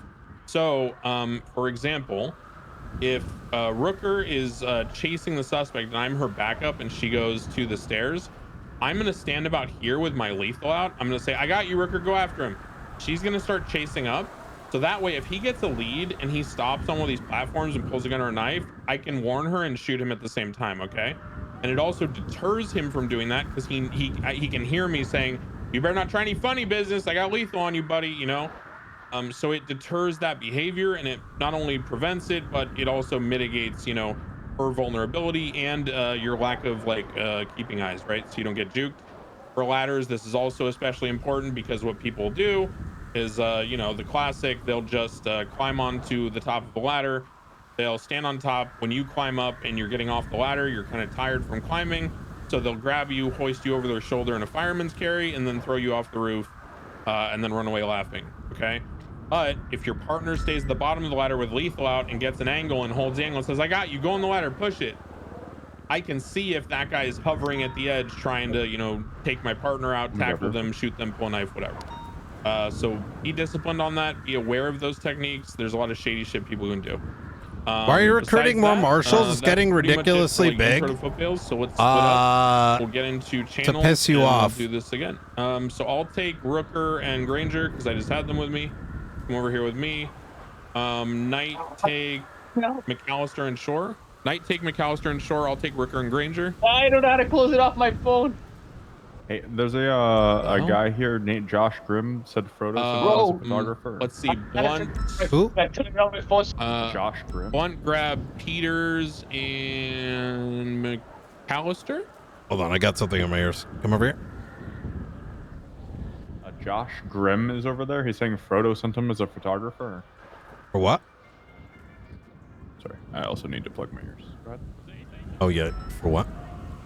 He said he's here to photograph the academy that Frodo sent him. Oh, Josh Grimm? Who is that? Yeah, I have no idea.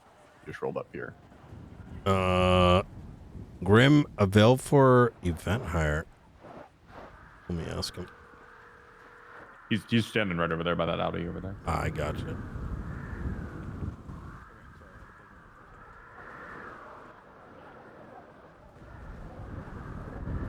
This is Grim. Hey, how can I help you? Sorry, couldn't hear you there. What was that? This is Director Knight. How can I help you? Oh, hey, I'm just here because I believe there's an academy going on. Am I right? Possibly. I was called by Frodo to come and do some photography stuff. So I'm just kind of hanging around until then. But I can leave if you. Why what? Sorry. Did you want to do it, or were you asked to do it? So I mean that's my business anyway. But yeah, he was calling me to see if I'd be interested in coming down, getting some photos of it. You have to understand, Frodo's a little. All right, you guys hear me? Yeah, so he might be trying to get you in trouble here. Oh, no, you're me aware. and Frodo are friends. He knows I got this. you. Wait, so you're aware of his patient? Maybe not so much of that, but yeah. I worked alongside Frodo from doing EMS stuff back in the day, and we're friends, so It's one of those, It sounds to me like he might be getting you into what could be a security risk.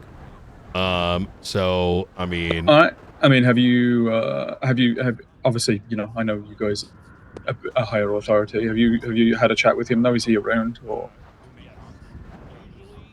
I'm very confused. So you were sent over here to do it? Are you looking to take photos? I'm very confused. No. So I was called yesterday by Frodo to ask me if I'd be interested in popping down today to do it. I spoke to him a couple hours ago, asked him when he'd need me. He said a couple hours. What the fuck? He's actually only just texted me saying that his text just said Peach said she wants to see what the quality of my work is first. Mentioned my price, they're open to it. But yeah, he said you guys are starting in 30 minutes. I think so. Firstly, I wouldn't get yourself involved with this. You have to understand he might be a little stupid. I think letting civilians know that there's an ongoing academy is just straight retarded. And I don't want you to get in trouble for it. So I get it. I mean, he probably just mentioned it to me because, like I said, I was, EMS back in the day. So yeah, he's probably not really thought, too much, else outside of that. No, he has. This is kind of pattern behavior. I think recently he had some issues come up, and it's not actually as normal as it used to be, unfortunately. Right. Yeah. Okay. Like I said, I don't want to get you in trouble. It sounds like he's sort of lost it a little bit. So he just sent you down here? I'm very confused. Well, I mean, I know usually where the academies happen. He obviously didn't give me a location. Okay. But I know that. Are you sure you didn't want it for his? I mean, hey, I'm not. Maybe I've got the wrong place then, because I know the academies usually happen here. So yeah, no, I think if you guys have got a separate thing going on at the same time, yeah, then, that's yeah. Like I said, there's been a lot of no. Look, you're not in trouble or anything. Like I said, he's been doing some things that have been crossing the line recently, and so I just want to ensure that in the event he's doing some dumb shit again, that you don't get put in the crosshairs. No, of course. Yeah. So just to clarify, are you guys doing your own separate thing here? This is just completely unrelated, or? I have no idea what this is about. I'll put it that way. Right. So okay. For me, it comes across as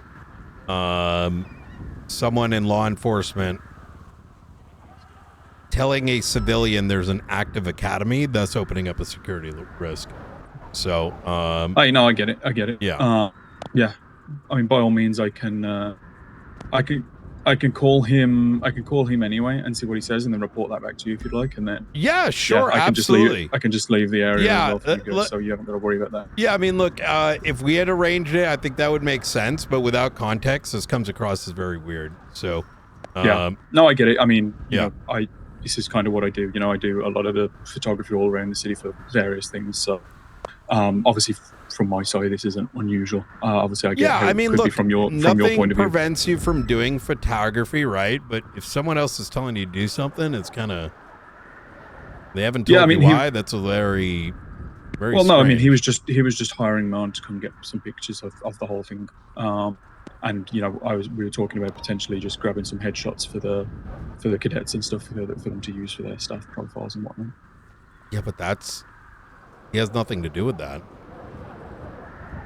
Well, yeah, I don't know. I mean, he said he was in charge of all the hiring and stuff for shift 2. No. So. Okay, well there you go then. Yeah, that's what he said to me yesterday. Which Wait, obviously that would make sense strange. if he's, if he was in charge of that, then that would make, more sense. But if you're saying he's not, then. Are you sure this isn't for LSPD? Yeah, no, that's what I'm saying. Yeah. So that's why I was asking if you guys were doing something separate here, because I know LSPD also, have done academies up here quite often. So that's why I was saying, I don't know if... I've got no context. But let me give Ruby a call. And let me see what's up. Yeah, no problem. All right. I'll talk to you in a bit. Okay. Take care. No problem. Bye.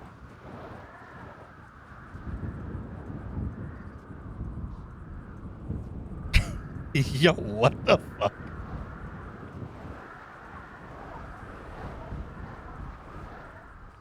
This is Ruby. Hey, Ruby. How you doing? I am good. How you? How's Academy? It's going very well. Okay. What's going on? I wish I could call you on better news. Oh no. Yeah. Listen, there's so much more. But I'll stick to what's immediately relevant. Okay. All right. For some reason, Frodo called his friend something grim to come down here and start taking photos of the marshals. No, he's at the wrong academy. Yeah, and I brought that up. I'm like, I think LSPD's got one today too, and goes, oh no, Frodo said to come down here and just start taking photographs, and I'm like, huh? What? So I let him listen. I'm gonna be honest. I was very blunt about it. I said, listen, Frodo's been acting a little lately, and I don't want you to get in trouble for whatever the fuck he's cooking up. So the one thing I have an issue with is, quote unquote, this guy's getting paid for taking photos. Yeah, that was brought up too. Frodo's done enough like very strange things. For me, it's more of a, I don't know this guy. I don't know what the intention there is.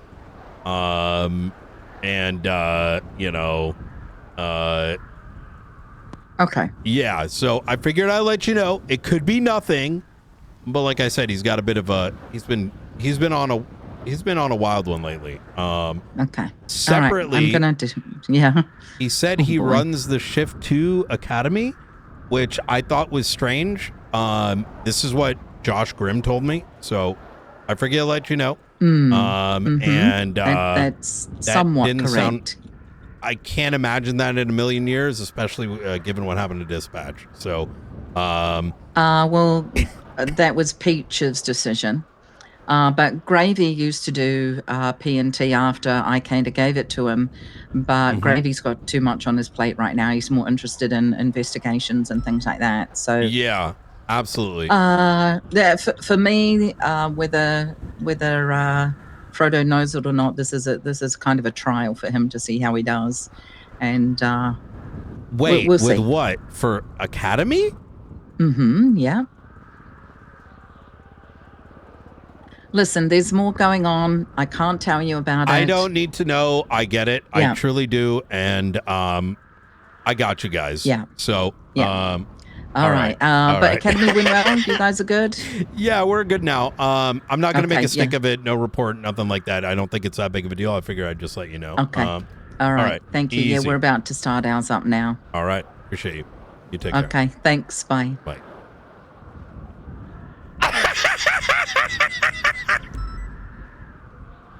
What the fuck? Oh my god, poor Ruby, man. Poor fucking Ruby. I know exactly what she means.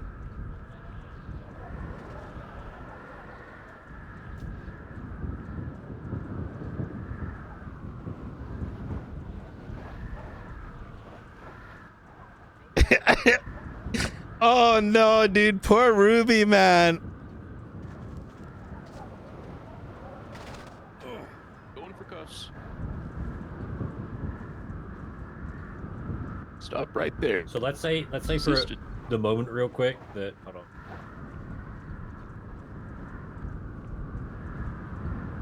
on. Go ahead and try and cuff me. Let's say I was tased on the ground. Try and cuff me. Going for cuffs. Oh, fuck. Hold on. Okay, I'll cuff real quick. The problem with this situation here, right? Like you guys are both right next to me. You tackled me. Let's say you go for cuffs. I get off and I immediately do this, right? Yeah.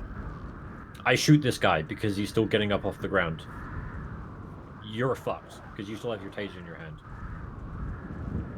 In fact, I could even just hold you up right now and get your gun and your radio, and now you're dead. You have no way of communicating, right? So the person with the taser, if you guys are both here, I'm tackled on the ground. You guys are both right here. Always just person with taser does the cuffing, and this person with the gun is holding him in case he pulls a knife or a gun. Okay. Got it. Hey! Stop right there!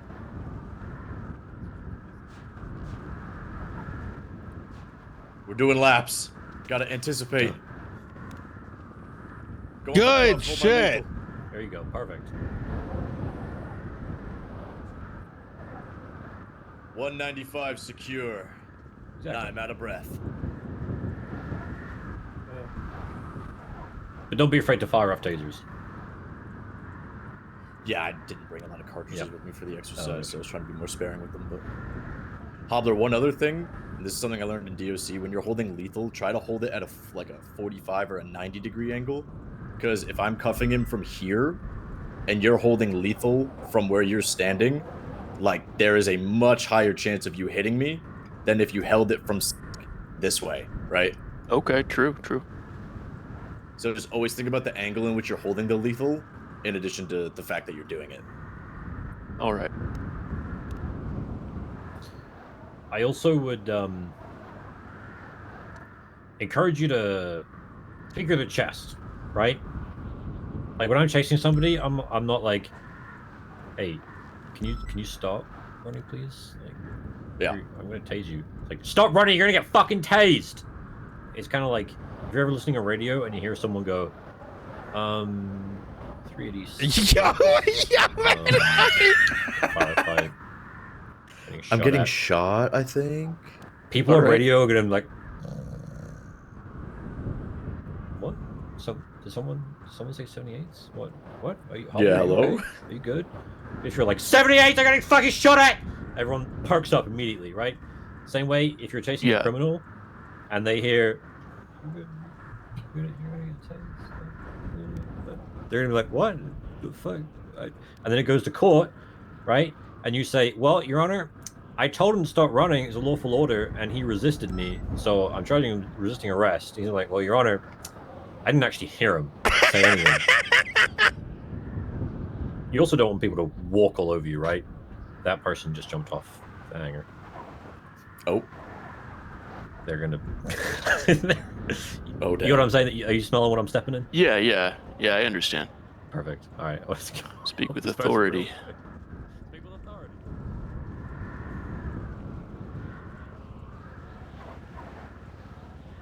And I'm really glad Riker's here.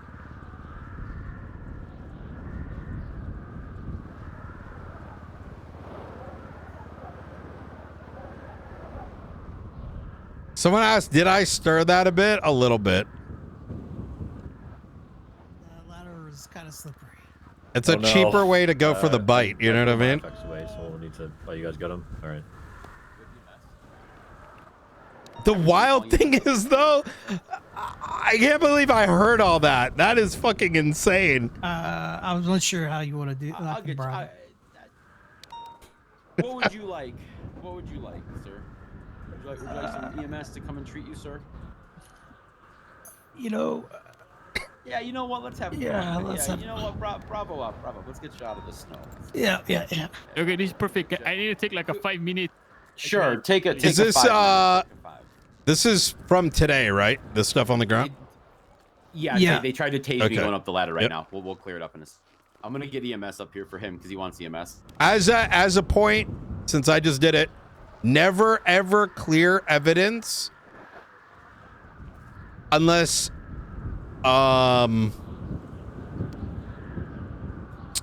it's for something like this. Right. Yeah.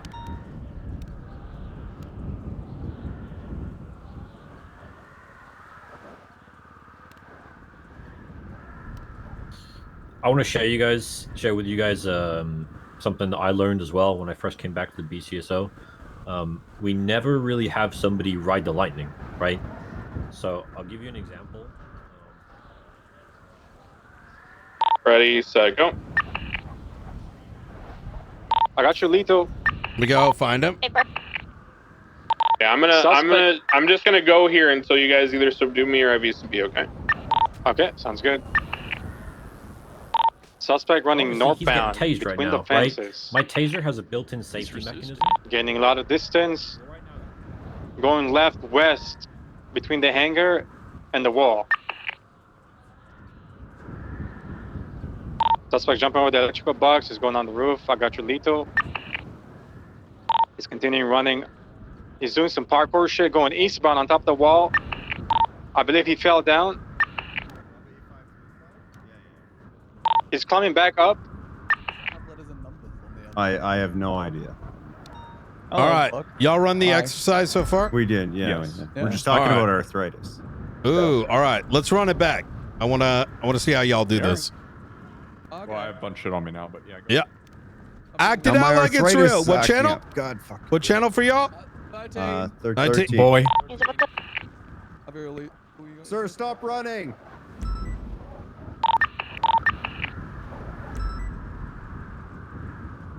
So he has arthritis, please. You want to continue providing one of y'all? The one in the back should always be providing comms, right? He's climbing over trailers and large. Give like directional, you know? I don't have a watch. I'm gonna give you guys an example here. Keep running. Bam, bam, bam. Grab all that. I'm gonna give you guys a bit of an example. All right, go for it. This is assuming this is like a more serious situation and not like Osvaldo just doing some small shit. Go for it. You guys chase after him, and I'll be the third person providing comms. All right.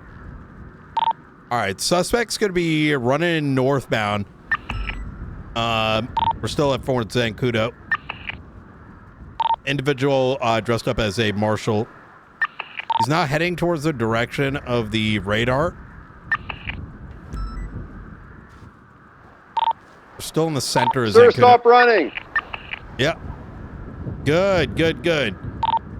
I do. So as an example, right, I'm going to have you guys start to give foot pursuit comms. Not everyone's got their cardinals down, which is fine. So you want to use whatever you think could provide direction to those that are arriving, right? Time to get the bracelets on, sir. Never heard. Oh, maybe. Ooh, good shit. All right. It was a little soon from the last one. You're 0 for 3 against Very rheumatoid tired. It's been arthritis, running son. around a lot of things. All right, let's get you out of here. At least I'm not bleeding this time.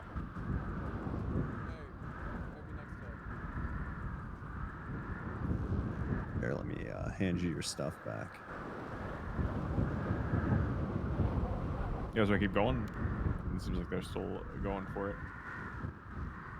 I have an intrusive thought that requires some attention, so okay.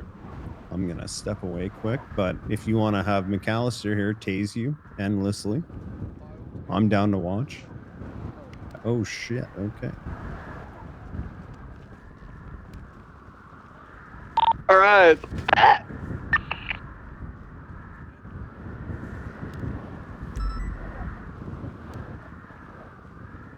Suspect fleeing, currently headed eastbound in a marshal's jacket. Oh, watch him go. He knows how to counterfeit paraphernalia and like cosmetics and what. And Academy's gonna be starting off with a gift from. Hey, Frodo, can you get, are you able to get it on a different channel? These are going to be active shortly. Sorry about that. We have a gift, some books from Mr. Galloway. He's getting from his law firm. So Right. we have. Let's get off channel 19 and 20, please. These are active marshal channels. Yep.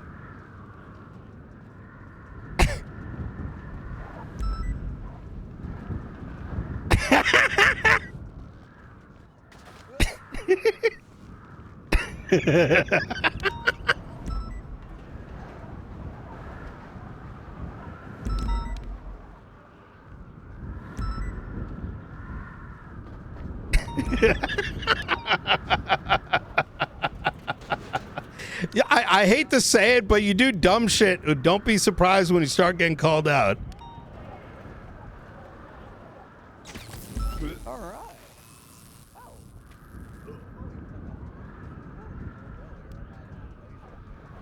Yeah, it's too bad though. We keep running. You on freak? They'll never catch me. Hey, I'm in the middle of Academy right now. Let me give you a call back later. Yeah. I just want to let you know I'm running for mayor. Hit me up, okay? Oh, shit. All right. Sounds good. I'd love to talk to you about it. All right, bye. Easy. Talk to you soon.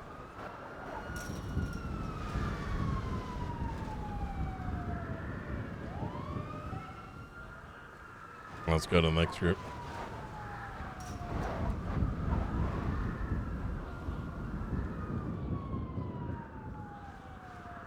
Confused me.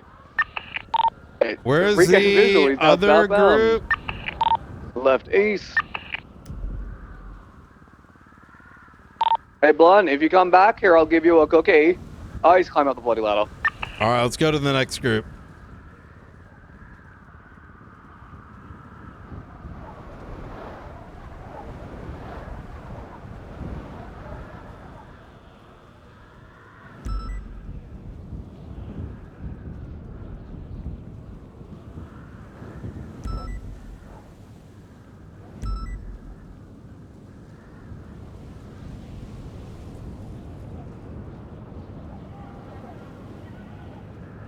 Yo, Marlo running is actually pretty fire. I think that, truthfully, Marlo and Lexi should tag team. Marlo seems very, I don't want to go too much into it, only because I don't want the marshals, especially the director, to be too interleaved. But Marlo and Lexi should 1000% team up. They have a very similar mentality. It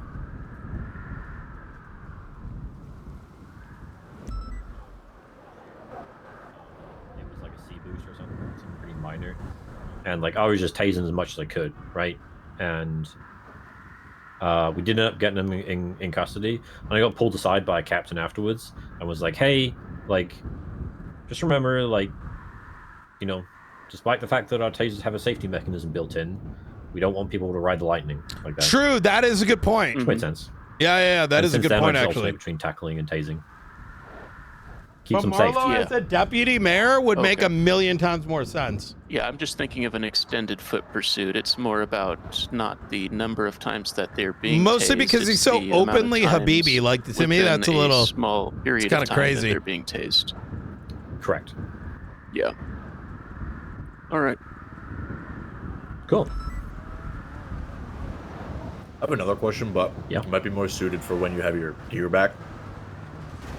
I noticed I was considerably slower than you both, so I'm just wondering like what potentially I could shed. I'm guessing it's probably going to be some of my bullets, and yeah, just go ahead and pat me down.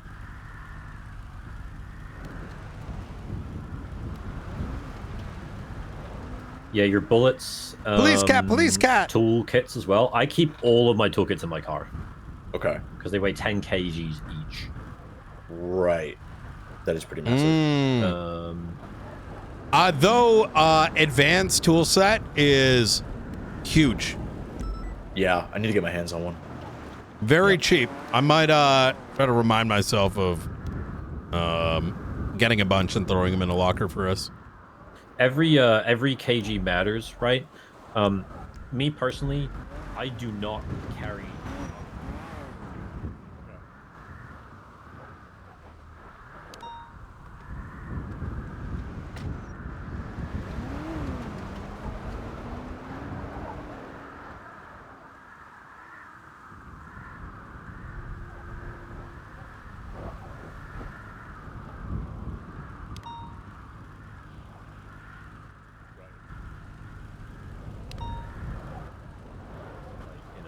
In a vest.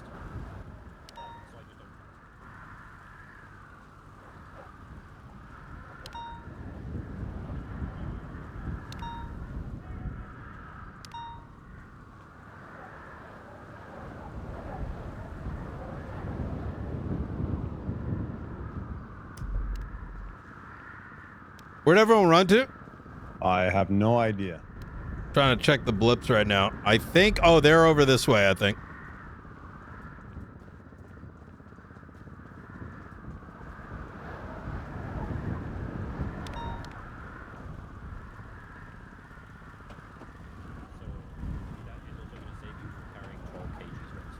The reality is that unless the person you're chasing has a shitload of money on them that they've taken from a bank, Let's run to they are just going the to be heavier. other. Wait. A blunt is right behind us. There he is.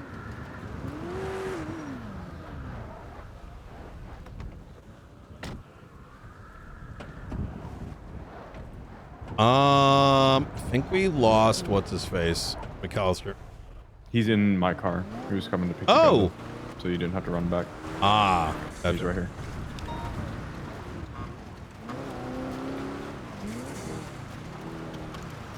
Completely empty. Like he had nothing, and he was a fucking lightning bolt. And there's just not like obviously I can't keep up with that. And so the way we resolved this problem was by communication, teamwork. Right? We had mobile units pull up in front and cornered him into a place where he had to run through alleyways and shit. And we have people waiting to pop out and tackle him. Yeah, smart. Whereas most of the time you'll be chasing people who have weapons and magazines and bandages and toolkits and loads of money bags, and Oxy. you're actually faster than them. Don't forget the oxy. And the oxy. Yeah, I think So- I'm sure a lot of it changed when the SOPs changed about having your class 2 just slung all the time versus, you know, keeping it in your box or in your locker. That was when like the rise of class 2s in the streets started happening. But I think when that happened, everyone just got a lot heavier. Yep. Yeah. Radio check. I often will just rack my class 2. A second for everyone to get on 18 again. I feel like it's gonna get in something. Does he sound like he's in a tunnel on the radio to you? No, he's just in So the gather on intercom in Blunt's here. position. Oh, okay. Seems like there's already a decent number of people there.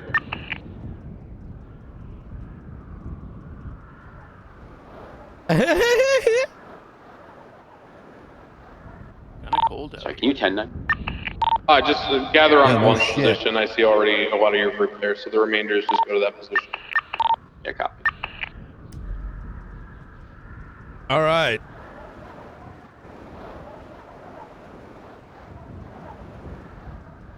This was good, man. Bro, we're kind of stacked today. Ready. 10-2. Coyote, your group needs to come back over here. Yeah, we're headed there now. I had to repair my car. I'm for you're good. As long as you guys are on radio. Okay, so we're gonna start talking about some of this to make sure that we all we gained the knowledge from that exercise. Some of us may have learned different things, seen different looks, different takes. Part of these academies is trying to consolidate like years of experiential learning into a digestible like download for you guys, kind of like hyperbolic time chamber, DBC style. Because we have had to learn these things over the years with people not teaching us them. Everything that I'm teaching you about how to deal with foot pails is because I've gotten frustrated chasing people and I'm trying to get Wait, better. are you know? intending to speak like that? Yeah. Okay. All right. Yes. Oh, sorry, I forgot. My inner conch. Sorry, that was my East Side persona. Okay, so yeah, sorry about that. That was dumb.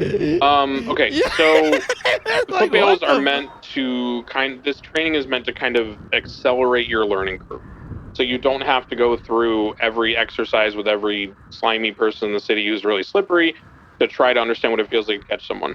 I'll ask my group to what was our general conclusion from that exercise, Rooker and Granger?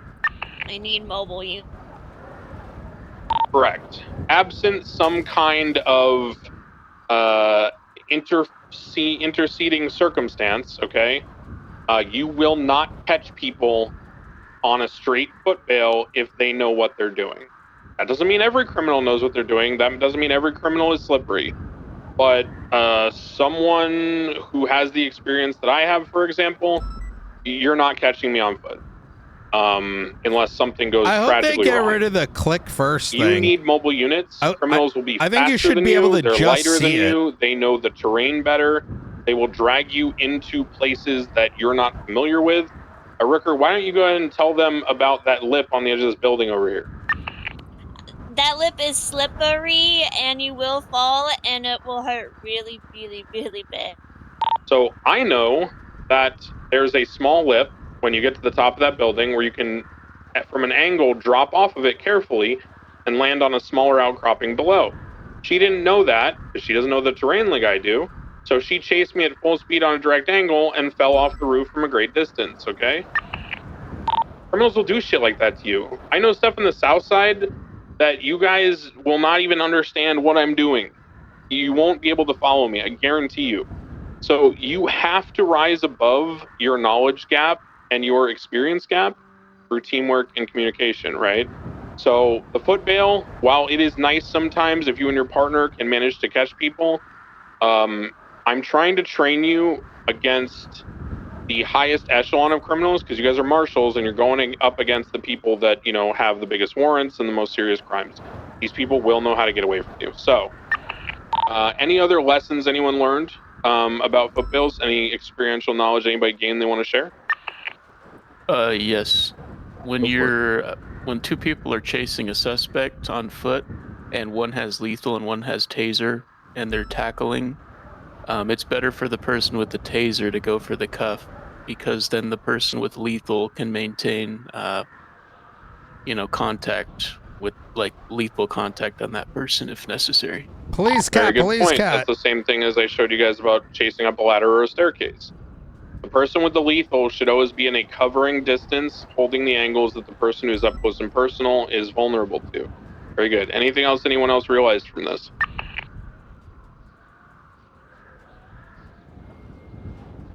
Okay. I will add something. Oh, go ahead. Yeah, go for it. I was just going to say, being specific with your callouts, Because say if you get separated from the person that's doing lethal, you know, they can't necessarily see you, or they just gained more ground than you, then just be very specific with your locations, not just cardinal directions, but just depending on the location. Yeah, no, 100%. Radio comms, if you guys have not, you know, in your apartments played like, you know, competitive FPS or anything like that, radio comms are a tool that you use to paint a mental picture for someone who cannot see what you're seeing. So you don't need to know the name of every building. You don't need to know what the criminals call every jump spot in the South Side. What you do need to know is how to effectively communicate to someone else clearly what you're looking at and what's happening, so they know how to intercede, they know how to parallel, they know like how to back you up. So use simple communications like, he's running eastbound towards the big hangar with the red, white, and blue stars on it, right? Like things like that are very straightforward. He's running to this big hangar. It says A2 on the side. He's running by this hangar that has the red lining on the awnings, right? Just visual indications. Don't get in your head about, oh God, I don't know what to call that church, or I don't know what this landmark is. Just describe what you're seeing. And as long as you give an accurate description of what you're seeing in your best, like clearest communication, people will often know what you're talking about, especially those more experienced. Go ahead, Coyote. Okay, say I got the lethal, and my guy with the taser is tackling, he going for cops, and then like another guy comes into the scene to like interrupt. We obviously can't shoot them, so like tackle him. Okay, but tackle him with the lethal out. See? What is the SOP for foot bails, right? In an initial foot bail where you haven't tried to cuff someone with the use of force yet, that's open hand. You need to use open hand. If they come onto the scene after like a car swap and they're trying to break someone out, then you go to less lethal, like baton and taser, right? All the SOPs, it'll answer your questions most of the time. So, a thing I'll add to that is the person in the front, the person in the front has a taser for the apprehension. The second individual has that gun to protect that first individual in the event they pull out a weapon. However, to your point, Coyote, let's say there are only two of you and a second one interferes. Nothing is really preventing you from doing that tackling. The gun is still there as a backup. You know what I mean? In case they 100% start popping off. Copy. So lethal is there to respond to lethal. Got it. Correct. Yep. It is a deterrent, right?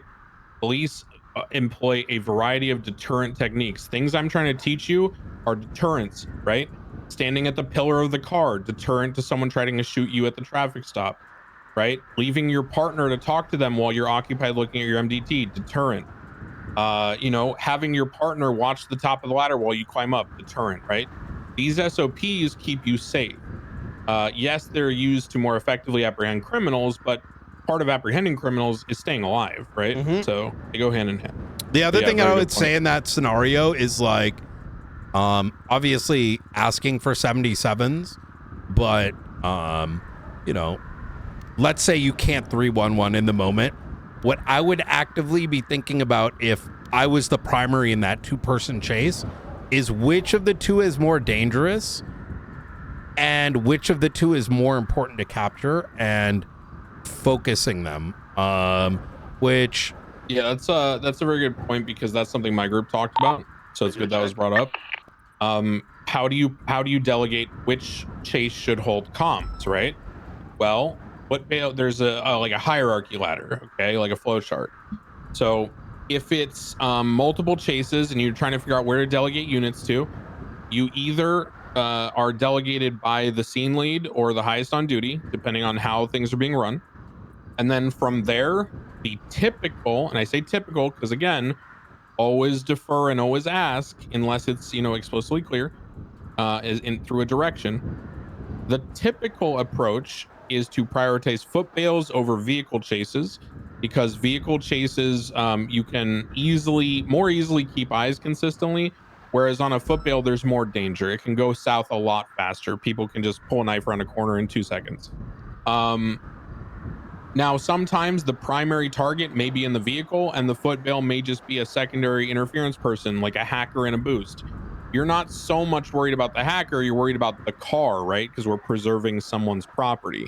So you're probably going to prioritize the car. A lot of times in boosts, this means that the hacker is going to get dropped off at a parking lot. They're going to pull their personally owned car out, get away from you because only your parallel units, probably slower cars, are going to chase them. And then they're going to interfere later and attach the chase to try to hit you.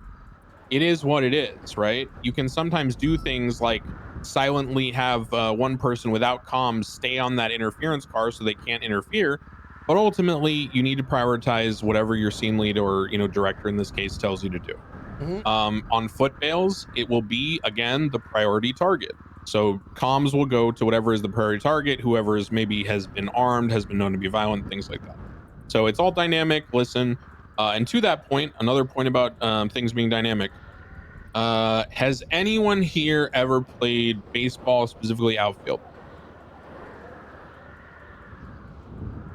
Nope, no baseball enjoyers. Has anyone played volleyball? Well, fuck's sake, guys. They both fell off. I mean, these are some fucking obscure ass sports. Well, I'm trying to make a point. Volleyball. Okay, so listen. The point that I was trying to make, I was hoping someone would play one of those sports. Again, they're not the most popular. The point that I'm trying to make is there's a term in sports called calling the ball. And what that refers to is in the outfield in baseball, when two people are going for a ball that's high in the air, they basically are in what is like the equivalent of NFL zone coverage. While one guy is playing center outfield, one guy's playing right outfield, they may overlap. Okay, the ball might be right down the middle of the overlap, the Venn diagram between the two zones. So both of them are running full speed, staring straight up in the sky, trying to look for the ball. If they don't communicate, they're going to run into each other. The Los Santos policing equivalent of that is not communicating about who's going for cuffs, and you guys running up and trying to cuff at the same time. Either one, awkwardly, neither of you cuff because you're afraid of cuffing each other, or two, you cuff each other. Okay. So you call the ball, but you go by the default. The default is the person who did the tackle or landed the tase goes for the cuffs. Now, some people want to be eager beavers and they see the person like tase a guy as he's climbing over a box, and they're like, oh my God, he's on the other side of the box and I'm on the right side with the criminal, so I'm going to go up and run for cuffs. I already showed you how much time you have, right? So don't panic like that. Don't get overeager. Maintain your discipline in your training. If you're not the person who landed the tackle or the tase, let the person who did it go for it. If you feel they are not in a position to land it, they fall over, something happens, right? Call the ball, communicate. I got cuffs, grab lethal for me. Or if you're the person who landed the taser, the tackle, and it's 50-50 and you're worried the other person might not be sure if you're going to do it because it's kind of a gray scenario, yell out, I got cuffs, keep covering me, right? Just communicate. Just avoid those scenarios because no one wants to be in a situation where you look like a bozo because you handcuffed your FTO during a foot bail. And that principle applies to everything. Whether it's like a foot chase, whether you're in a pursuit even, hey, I'm going to, pass on your left, right? Yeah, hold right. And I'm just going to say this rather bluntly. RPD nowadays has main character syndrome on chases, on running, on putting in cuffs, on being the main person in an investigation, whatever it is. The reality is, when PD was strong, it didn't need numbers. It didn't need better guns. What it had at the time was teamwork and cooperation. You see a cadet in future running and being in a position to get that ball, and using Declan's analogy, you call it out. Hey, go for it. Go grab him, right? I'll take out my taser. I'll take out my lethal, right? And that's what you should collectively start getting used to, is giving comms to your partners, right? And when you're getting comms with your team, guys. Yeah, and when you're getting comms from your partner, someone's trying to give them back to them, right? Yep. You need to build camaraderie with people. That's a big thing too. That's why I think it's really important that you guys are out in the field after obviously you've been through academy, and like I feel comfortable vouching for you and sending you out. Because if you want more patrol experience, like I can find people for you to ride with, right? Because I built up a lot of relationships. You can find them yourself. Be personable, introduce yourself to people, you know, try to ride with people. It's really important that you learn how everyone communicates, their personalities, how they operate on duty. It is crucial, especially in life or death scenarios, that you know the other person's habits and how they work. For me, like with Bones or Lenny or some of these other folks, Angel that I rode with, even Knight now, because I've ridden with him a lot, there starts to become this familiarity that you know how the person operates. I'll give you an example.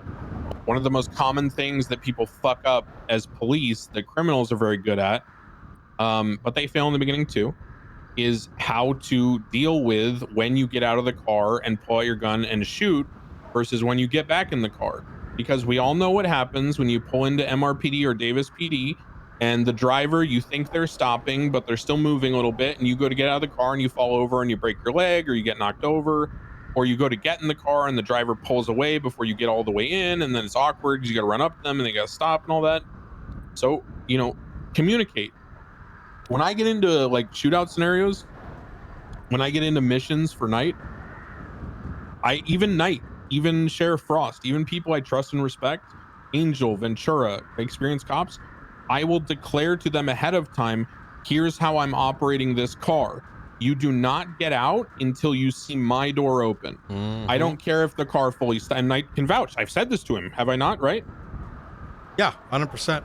Yeah, it's not I've a said rank this thing. to everyone. It's it's not. Hey, it's we're a team teamwork. right now thing, right? Yeah, 100%. You guys need to know the expectations before you go into it, and the SOPs are so that some of those expectations are known already without the vocal communication.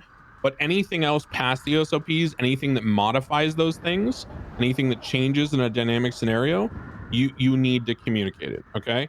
And you will be much more successful for it.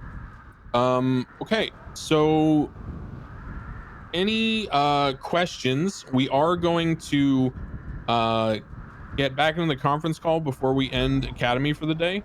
Is there anybody that has any questions now that need to be addressed, like here in the city, before we get back on the conference call? Yeah, I have a question about a situation we had when I was chasing you. At one point, we were at a high place, and there was you were on top of a pipe, and I was running towards you, and you ran back, and you were trying to tackle me. And obviously, in that situation, if you did tackle me, I would have fell and died. Now, I know there's a legislation, Ember Queen versus D-Link, about this. And is that extreme? Can in a situation like that, if let's say this tackle was not successful, like it wasn't with me, can you just escalate a little bit without having to jump? Let me ask you this. Let me have you answer the question, and I'll do like Socratic method, and I'll give you questions to answer your question. Okay. When someone is in a hostage situation, a bank robbery, and they are threatening to shoot the hostage, do we shoot them? No, we negotiate because hostage needs to. Okay. Hostage is priority. Yeah. When do we shoot them? Well, we don't really shoot them unless the hostage is an officer, a government employee. Well, let's say they break negotiations, right? And we're going to breach. Why are we shooting them at that point? Because they're being unreasonable? Kind of. Let me ask you this. What's the standard for a Terry stop? You know that? If you don't, that's fine. No, I know. That's when a fleeing felon, you believe that a fleeing felon could be armed and dangerous. Okay, there's precise language, so I'll interject. It is one, you have reasonable suspicion that a crime is being, has been, or will be committed. And the second prong for the Terry stop, which is the frisk, is you have a good faith belief based on evidence, circumstances, whatever, that the person is presently armed and dangerous. The reason why that language matters is because we are escalating against someone's rights to not be, searched and frisked and detained. And the reason why it's escalating just from a detention in place to a frisk is because of the articulation of them being presently armed and dangerous. So if you're in a bank and you're negotiating with somebody and they're threatening to shoot the hostage, you try to talk them down. If they fire a shot next to the hostage's feet, they have demonstrated the willingness and gone beyond the threat. Okay. So as a parallel, if I'm on a pipe with you and I run at you, but I do not tackle, I just run towards you, you wouldn't shoot me because now you're doing like a Minority Report Tom Cruise thing where you're going, well, you were trying to shoot me, but you didn't get an opportunity because I avoided you. So therefore now I'm going to shoot you. Wrong. That's not how police work. What are we, guys? Reactive. Okay. So when someone runs towards you, just like you see someone reach in a car at a traffic stop, hey, what are you doing, sir? Careful, we're up high. What the fuck, man? Like, I know you're trying to get away, but dude, like, that was dangerous. Don't come near me like that when we're up this high, dude. You're gonna make me do something I don't want to do, right? Communicate. Explain to them what's gonna happen if they do something, like in a pursuit. If you can, I will say this sometimes, and I'm probably one of the few people that does this, but I feel very strongly about it. If a criminal takes me in oncoming lanes on the highway from the entire duration of Polito back to the city in an attempt to try to get locals to head on me at 180 miles an hour because of my sirens confusing them, I will get on the loudspeaker and tell them, I will pit you at 180 miles an hour if you do not get in correct lanes. This is extremely dangerous and you are putting everyone's lives at risk, including the public. Get into correct lanes or slow down, or I'm going to start pitting you at high speeds, right? I'm warning them why the situation is dangerous, what they're doing that's causing it to escalate, and warning them of the consequences. So same thing with me on the pipe. Now, if I actually went for a tackle on you, right, even if I missed, then I would escalate to the point of like, okay, buddy, I'm not kidding. This is the last warning. If you ever do anything even close to going near me, trying to tackle me again, you're getting shot. I'm not kidding. I will shoot you, right? Okay. So you see how the tone changes, the level of severity. And obviously, if they actually do tackle someone off, you need to do the same exercise that I told you about the guy with the pizza box, right? You need to evaluate for yourself, whatever your personal line is. You know, are they actually in a position where they're trying to kill you? Or are you taking advantage of the fact that there's a technicality that allows you to shoot them because they did something that technically, you know, might in a 1% chance have the possibility to injure you, right? Yeah. If I tackle you off a 10-foot building and, you know, everything's been amicable and it's just like a laundromat with the clown, you probably don't need to pull out your gun and start shooting them, right? But if you're doing an armored car chase for, you know, a notorious street gang that's super violent, shoots cop all the time, and there's already been high-speed pits, and you see someone waving a gun out of the window, I'm going to warn him once that he's getting shot if he doesn't put that gun away, and then I'm shooting his ass, right? So you need to find the line for yourself. And again, if you're unsure, defer to veterans or scene leads or superiors. That's a great question, though. Anybody else have anything else? Yeah, for sure. Any other questions that we need to address here? What if you're chasing a vehicle and it doesn't have a plate on it, but your plate reader picks up a plate?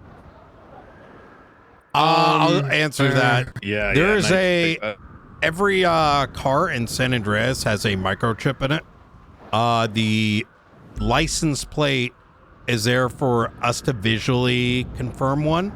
However, you know, if let's say they rip the license plate off, the chip inside the car is going to feed back to our readers. The only exception that I'll say to that is, for example, those folks in New Babylon have been making cars out of scrap in their compound, right? And they're just using spare parts, and they're not legal because they're doing it surreptitiously as like a homebrew type thing.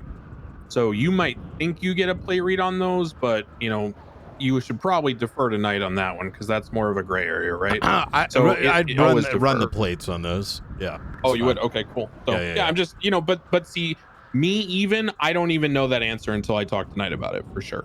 Yeah. So you should always defer, always ask, always confirm.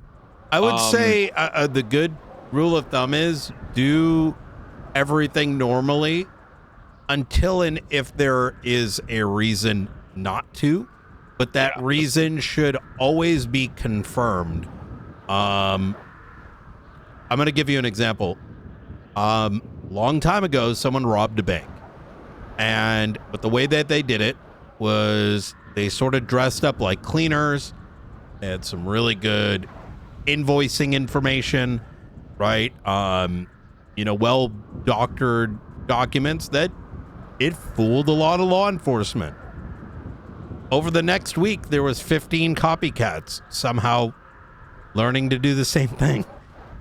And they just said they were cleaners. They just said they were technicians. And they had nothing to show for it.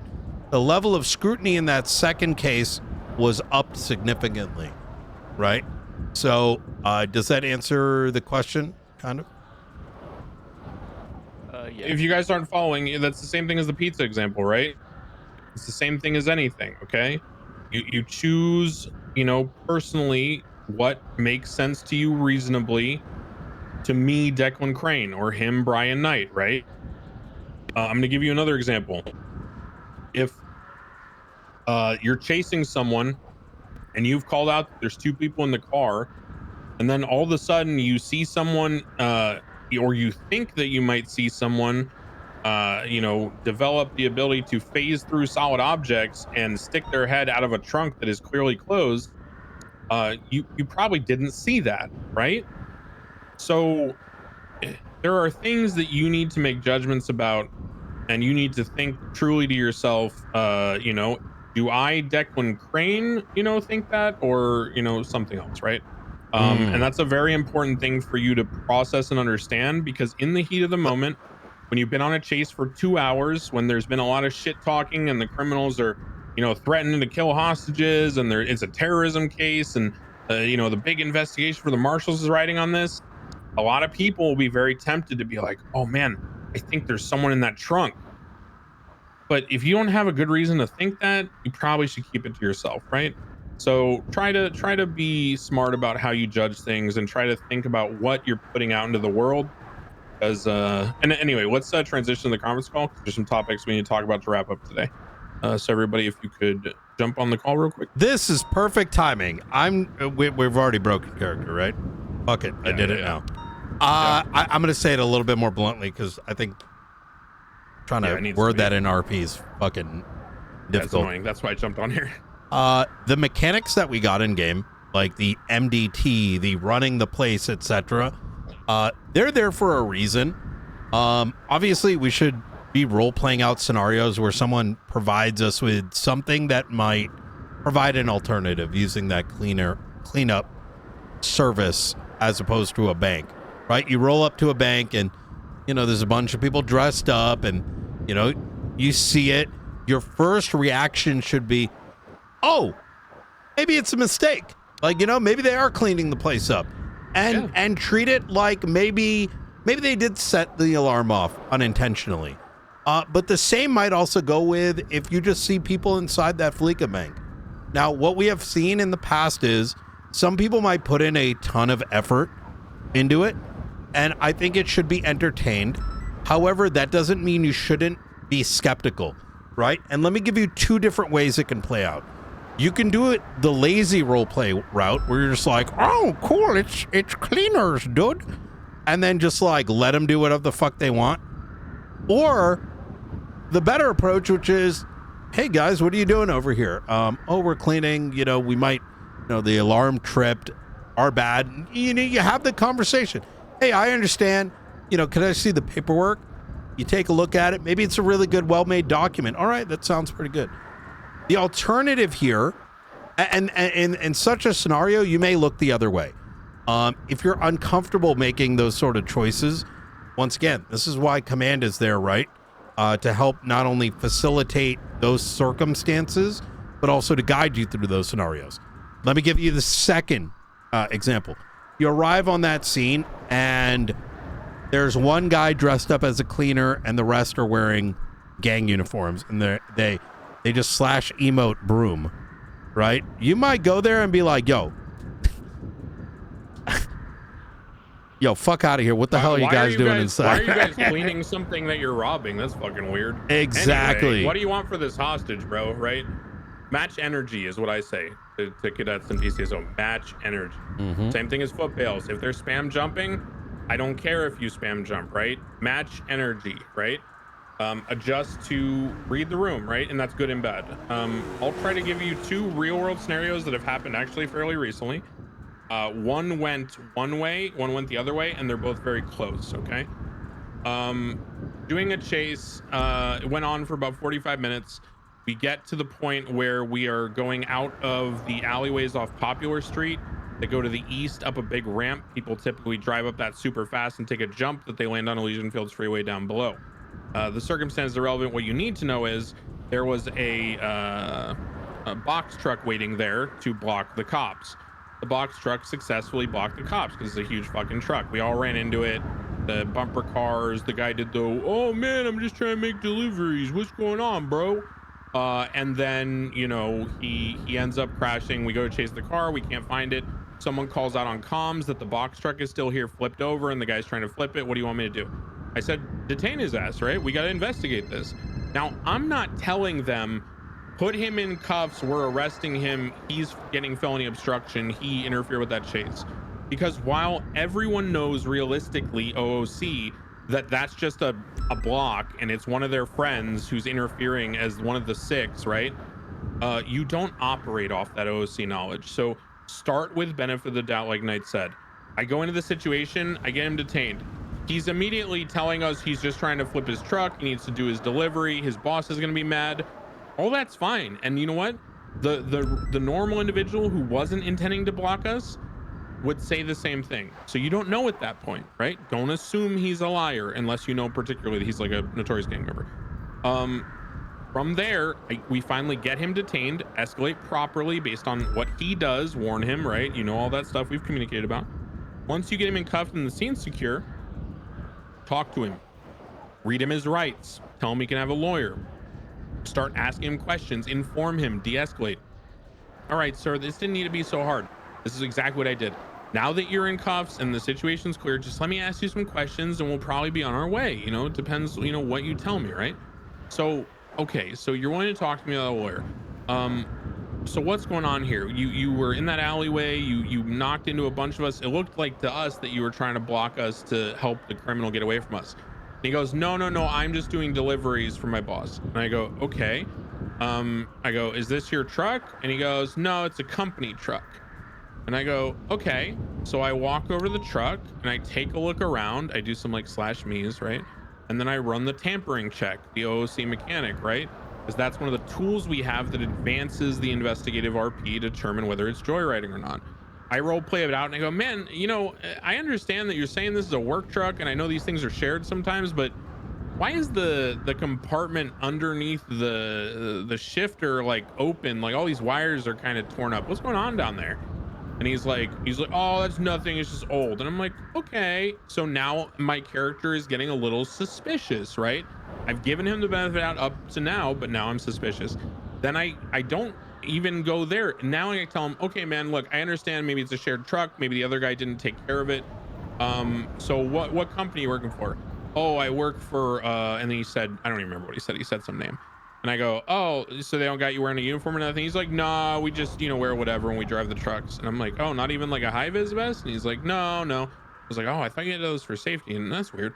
And then I'm like, oh, so you're trying to flip this over to get the goods delivered? He goes, yeah, I'm in a rush. Can you let me go? And I go, well, maybe. Hold on. And I was like, so what are you delivering? He goes, oh, just boxes, a bunch of clothes. And I go, okay. Look, I'll just, you know, verify your contents and your manifest and we'll be on our way. And I go open the back of the truck and /me looks in the back of the truck. And I go, dude, what the fuck are you talking about? This thing's empty. You're not transporting anything. This is just an empty box, right? So give him the benefit of the doubt. Go step by step, reasonably in character. Don't be a dope. Don't be a cartoon character who's there to just advance the criminal's plot line because you're subservient to them. Be yourself, be an individual, put your own spin on things, put flavor into it, and move forward reasonably. If you have reasons that naturally make sense to be suspicious, be suspicious. Another thing that this reminds me of that I wanted to talk to you about. Some things that some people do in server, you don't have to do this, but in roleplay, it's pretty good etiquette to go along with what the other side is doing. One thing I was telling my group about on the oh yeah, the UI looks so good. Sometimes people like doing like skill checks, like D&D style roles, right? And that's generally a pretty acceptable way to do creative things in roleplay. because neither character gets to decide the outcome. The roles decide, right? That's why D&D is beautiful, right? So to go even more, to give you an example, last night Biotox, who plays Bjorn, was doing his drunk Santa bit that he does every Christmas, wandering around just completely shit-faced, getting everyone to give him whiskey. I jumped on Jingle Dan. I bought him more whiskey. I scammed a doctor to give me a bunch of money. We bought cocaine. We did a whole bunch of crazy shit. And at one point, I still had on me my taser that I stole from KZ, Jeffrey Bones, when I stabbed him like a year and a half ago on Jingle and stole his taser. And I still have Cornwood's badge that I stole from him after stabbing him on Jingle. I lost the point. While walking around with Biotox, yeah, it's getting late. Bjorn would walk I up actually to lost cops, like, where we outside were Sarah with Buns, this. Flash the badge, say, "I'm the sheriff. Can you give me taser cartridges? Because they ran out." And then I like show the taser, and they'd be like, "You're not the sheriff." I'm like, "Yeah, I'm Curtis Cornwood." You know, just being a stupid fucking dumb Dan, right? And at one point, the cop over there, Odette Swan, who's a senior from BCSO, came up to me and was like, "Hey, Judge Jingle, I can't give you any cartridges right now for your taser, but it looks like it's really dirty. You've had it for a long time. Do you want me to go clean it at MRPD for you?"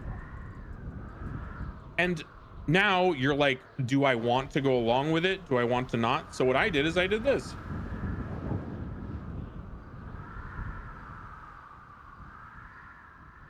And I rolled less than her. So after I rolled less than her, I went a double. You know what? You know what? I think she's right. I think she's right, Bjorn. I think she's right, Santa. This lady, she's just trying to help me, man. Yeah, you can take the taser. And I gave her the taser, right? Now, obviously, for my enjoyment OOC, that taser is like one of the crucial things that I like doing shit lording on that character. But I went with the RP because it wasn't my decision or her decision. We went for the rolls. And guess what happens afterwards? I went up to her and I did this. This all happened.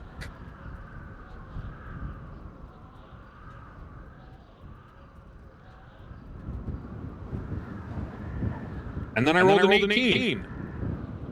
And so she dropped her gun on the ground, and I picked up her gun. And then I went, well, good stuff, guys. I'll see you later. And I left, and I took her gun. Now, that doesn't mean she needs to go on duty for the next week and be like, huh, oh, must be in the wind. Like, she's not like a fucking Metal Gear Solid NPC with the exclamation point, right? Like, she had the agency after I left for another cop to be like, hey, that was kind of weird how he got really close to you. Are you good? And she's like, I think I feel okay. And then she's like, wait a second. My gun's missing. Do you think he took my gun? And then they ended up calling a bunch of units and chasing Judge Jingle. And of course I got away because but Bill God, blah, blah, blah. But the point is that you can go with things that normally would be like power gaming or like not something you should do if it's done in the spirit of roleplay and for everyone's enjoyment. But if someone like Knight was saying with it was called Sekiro Serve was one of them. There was another one that was the Cleaners. If someone's doing something and they're obviously just doing it to be like, fuck off cop, this is my cheat code, you can't arrest me, I win the role play. That's the equivalent of if anyone's ever seen The Office where Michael Scott does role play and his answer to every scenario is pulling out a gun and going bang bang, I shoot you, I win. That's the equivalent of you just saying no to everything creative that everyone tries to do. Yeah. And again, don't be a Mary Sue. Your character's not perfect. You don't notice everything. You don't hear and see everything. You know, there should be weaknesses. There should be doubt. There should be, you know, good faith. Try to be reasonable. So that's a long-winded way of saying there is no bright line answer for these situations. We are trying to give you the most knowledge we can pack into this small amount of time to prepare you for addressing things in the moment, but it will never be perfect. You will make mistakes. It will be awkward. Just live with it and move on. No one's defer. Anybody got anything else to add to that? Knight? Anybody else? Yeah. Yeah, read the room, but also don't feel like you have to just bend over and take it. You know what I mean? This takes a very long time to build up. So, you know, try to go out of your comfort zone when you can and know that, you know, that sort of recognition of reading the room as law enforcement kind of comes in training. Sometimes from getting burnt, to be honest. You got to get burned a lot before it all kinds of starts to click. But finally, the best arcs, guys. Losing is great. It makes RP. Don't always try to win. It's okay to lose. Absolutely. But finally, and this is a big one, don't try to read the room on behalf of someone else's scene. So if I'm running the scene, right, it's my call, you're attaching to it, follow my vibe. If I join Coyote, right? Coyote, I don't know why I said it that way. But let's say Coyote's running an investigation and we're coming in to help, we go by his vibe. It's and I don't want to make this weird, but it's kind of like that's his investigation. That's the RP he's kicking off. He's inviting us to join him, right? So we don't want to be coming in, even if we're a command, and being like, well, actually, Coyote, this is actually an SBS situation, or hey, Coyote, like this is serious as shit. We might, as command, push it a little bit if it's going off the rails and might whatever, but in general, regardless of rank, go with the vibe of who's starting up that scene. It's going to go a lot better. I'll give you guys a real world example that has happened. I'm not going to say who, but a criminal group that I know quite well out of character, and I've role played with a lot. We're doing a bank robbery. They were going for a very specific kind of funny meme robbery, where there were certain outfits and certain vehicles, and it was all done in the spirit of like, you know, trying to do something different so that the players on COP have something that's more fun than just the typical Los Santos special car pursuit swap, blah blah blah. Now some of this was a little maybe more loose than it should have been due to the familiarity between the cop role players and the criminal role players in the situation. But what ended up happening, which is a direct violation of what Knight's telling you, is someone else showed up who wasn't, you know, who didn't have good rapport with those role players, but had rank over the cop role players in the situation, and then basically demanded that the situation adhere to their standards, or they were going to order a breach and escalation and stuff. Don't do stuff like that. If you feel that something is wrong in the way it's being handled, on an out of character level, address it after the situation. Don't interject your opinion into something mid run, especially not something you're leading. And number two, from an in character point of view, it is never appropriate as a police officer, if you're actually role playing someone who respects chain of command and is in this, you know, structure, to openly question, you know, scene leads on that level, especially as someone who has shown up late to a scene or is not involved as a primary. So for both in character and out of character reasons, go with the flow. If there's serious issues with it and you really dislike how something's happening, address it afterwards, either out of character or in character, depending on what you need to do.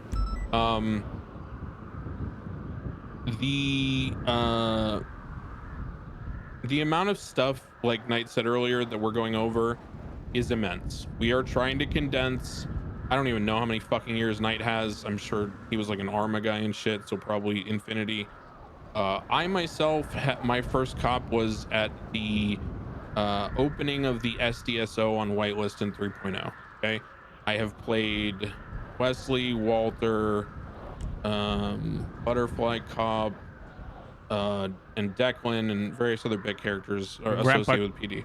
Your dad, your grandpa. Yeah, when Crane got a sheriff role, I played a lot of characters associated with PD and a lot of non PD characters, a lot of crim characters. We are trying to condense like years of experiences and knowledge, trial and error, into a 2-day information session. You're not going to get it all. You're going to forget shit. If I can leave you with anything, and this will be the final statement for today, and we're going to close Academy and come back tomorrow. The final statement that I want to resonate with you, if you hear anything from today, I want you to think about how you can be a positive addition to a scenario that you find yourself in. Whether the primary, whether a supporting unit, whether the criminal running away from the cops, whether you're the EMS, whether you're a random shitlord character that runs around pooping and farting on everyone and eating, you know, dog meat, whatever it may be, right? Think about how you, especially as a cop, especially with that responsibility, can make things better for everyone.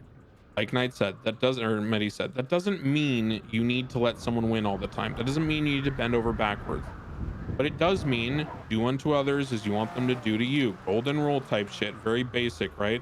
It's very easy for people in the roleplay community to lose sight of that and to start getting into this othering behavior where you kind of start viewing people not as individuals collaborating on a roleplay server, but you start viewing them as crim role players or cop role players. That is some of the most toxic shit that causes divides and causes drama and causes issues. Okay, please remember that the people on the other side of the screen, on the other side of these characters, are people just like you trying to have fun. And until they explicitly prove to you that they are not in good faith acting, you know, in a good way with you, give them the benefit of the doubt. Extend the olive branch, try to work with them, try to be the person who provides an addition to the scenario rather than a complication or a problem. Be the solution, not the problem. Okay, that's the final thought for today. I want that to resonate with you guys. We will be back tomorrow at the same time in the morning. We will again jump on the conference call to go over everything OOC mechanics-wise about day 2. There will be a lot of mechanics and shit to talk about. Texted Frodo, I said just there's a lot of send Crane a message, but it looks like we're wrapping up. And use of force and robbery scenarios. Be out of here in like 2 minutes. Get some sleep. Please get the fuck off the server. I'm actually okay. I'm just gonna say this, and you know, whatever. Do not go on duty. Just don't. It is a terrible decision. It is the equivalent of studying for 10 hours for a test and then going home and casually reading books about the same subject. Wait, say that last part again, please. Can you repeat? Get off the server. If what? Today, you mean? Yes. Go do something else. Play a different character. Go play Red Dead. Go play Tarkov. No bullshit. All right. Until y'all start doing 15-hour days. Like me, all right? It's not good enough. We got a murder yesterday. We got an interview there. Get off the server because you are going to ruin your ability to learn and be productive and positive tomorrow if you sit here on duty and you do a full shift after academy. The only way you're going to process things is by letting your subconscious work through them passively. You are not going to process and learn this shit by sitting on the server and continuing to do the same thing. Get off the server, go touch grass, go play another game, go hang out with your family, talk to your friends, do something else, okay? We'll see you back tomorrow. Wait, 7 hours for you to go through. Before we break off here, stay on the server. Please go off duty. Please fucking take a break. All right, see you guys tomorrow. Whoa, one sec. Sorry, I thought I was unmuted. I do want to give an opportunity for any questions about anything that may have come up. 100%. One thing I do want to say before the questions start rolling is this is a lot of information. There is no expectation by us that you're going to retain it all because a lot of this is very shotgun. This is simply setting the foundation, and from here will come a full patrol certification program, which I'm calling it different than an FTO program because I don't think the FTO program is where it could be. So we're going to be going through with everyone the training on all these individual things at much more detail, accompanied by videos that you can reference and other material that we will be developing over time. In absence of that, do not ever hesitate to pull myself aside, Crane aside, and others that have been designated to get the answers that you need. What those designations will look like is, yes, it is a TBD, right? We don't have FTOs at the moment, but we'll have something alongside that to make sure that y'all are getting the attention you deserve. Yeah, very well said. Anybody got anything you want to bring up? Because we're going to close after this. So anything you're unsure about from day one? It's been a lot. Is there anything you're totally unsure about? You don't feel comfortable? Anything at all? It can be totally unrelated to anything we've talked about. This is your chance to ask, you know, people that are experienced with the server, their take on something that you're curious about that you don't know.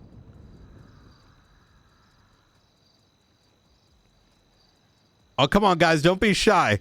Any question is perfectly fine. I know you even can a be scenario. Totally burned out. It is fine. It is fine to be burned out. Yep. It is fine to be done and wanting to go outside and touch grass.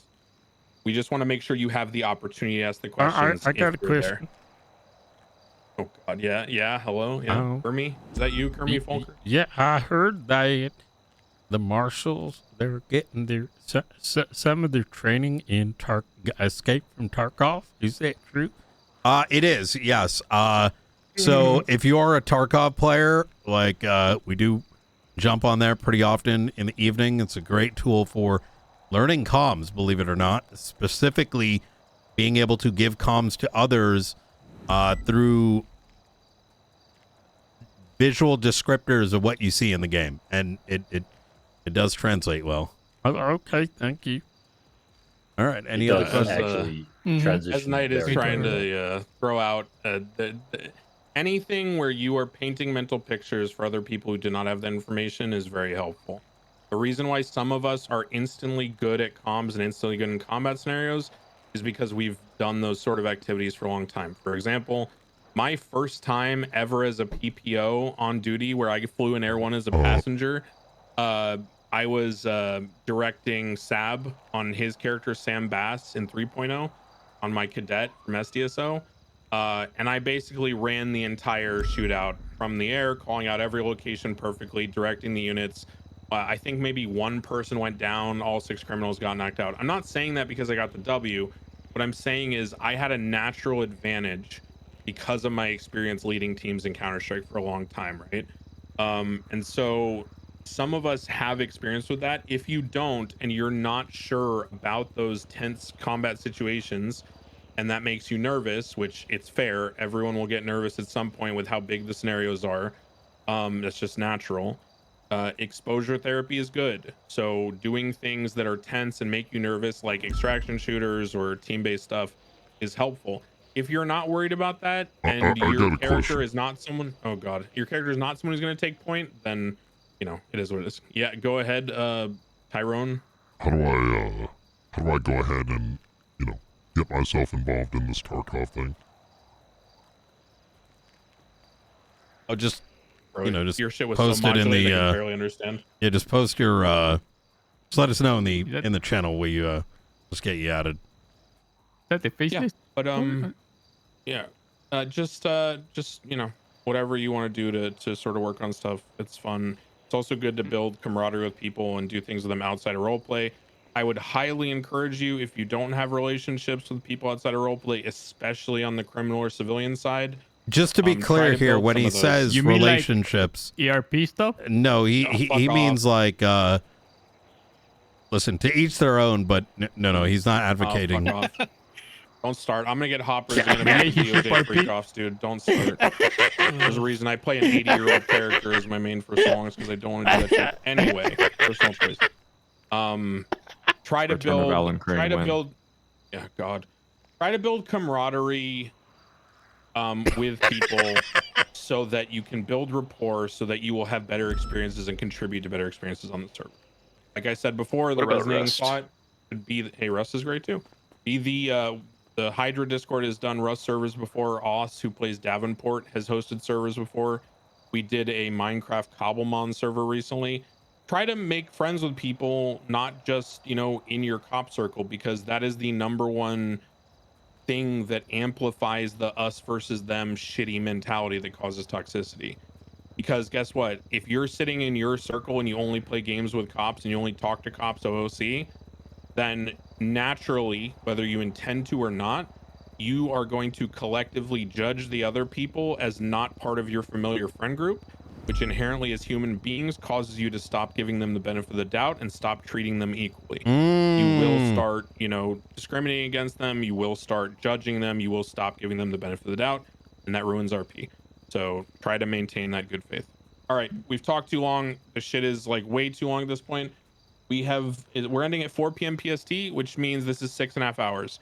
Normal academies for me are about 5.5 hours max, because I think that last hour is like, or the hour that makes up that 6.5 is kind of the tipping point where I start like realizing that everyone just needs to fucking get out of here and everyone's tired. The scuff issues caused some delays today. They will not happen tomorrow. If there are any scuff issues, we just move past it. If you can't drive a car, just do comms, do parallel. If, you know, your comms aren't working, we'll get on the conference call on Discord, just to keep things expedient. Thank you. Go take a break. Goodbye. If anyone wants to play Age of Empires ever, let me know. Okay. Hell yeah. Last reminder of reacting. Yeah, to I am need not medical on Age of training. Empires. What are you, fucking 80 years old, dude? I fuck you up in Age of Empires. That's all You I will know. not, Dude, sir. That's a fucking cringe Oh, game. right, You don't girl, even I have will the APM to crush play You you will Brood with War, not. dude. You will not. This dude Are doesn't we have talking Brood War AoE APM. too? Are we talking AoE too? The real Age No. of This dude plays Empires. Heroes there, That's fair, TS. but no. I was Oh talking my AoE3. god. I'm gonna get Let's rid of go this play car three. that doesn't Three? exist. Who plays 3? I do.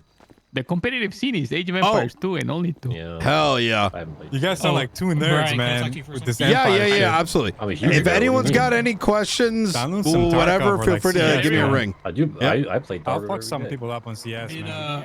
Did Harper Belmont reach out to you? No, I was in here yesterday. Oh, okay. Well, no, this was I'm gonna right at the start of Academy. She called me. She's not happy. Apparently, I think they made her co-lead with Tim, and she's not happy about being co-lead. Co-lead with who? Dispatch. Tim Littleman, I think. No. Yeah. So what I'm saying is, free agent. Oh yeah, So I've already been talking to her about that. Yeah, she's definitely interested. No way, Yeah. brother. The amount of shit we got to deal with. You know what I found out? Like, the problem is LSPD's mixing doesn't know how to not be SBS. Look, Littlemans are great, right? But for sure. But brother, they Be a tried to. co-lead? I had one of them state that they were going to represent Carmela to get her charged, which can be a joke, right? But that's also a problem, which I learned that they're actively as dispatch, but then coming in as defense attorneys for people in the cells. yeah, and And I'm like, Listen. bro, like, that's fine if it's like someone that really wants that, but you know, like, and then what happens when they didn't know, and now you're kind of forcing our hand, right? yeah, Like, yeah, and I'm all for Dispatch getting out of the office and whatever, but like he was driving around with Osvaldo one day. I mean, granted, yeah, I don't want to get. I mean, this isn't on them, right? This is right. Oh, I know. The problem is you have people telling him it's okay, and even if in their own minds or even what's actually happening isn't that serious, how are we supposed to know that, right? Yeah, exactly. And it just Or opens up the door or the for- individuals. Now this was in the midst of Carmela pressing charges against the PD or against Alana, who actively didn't know that they couldn't put police statements into command reports because they're evidence. It's insane. Yeah. It's so bad that. Yeah. Anyways. Yeah. I'll have a chat with her.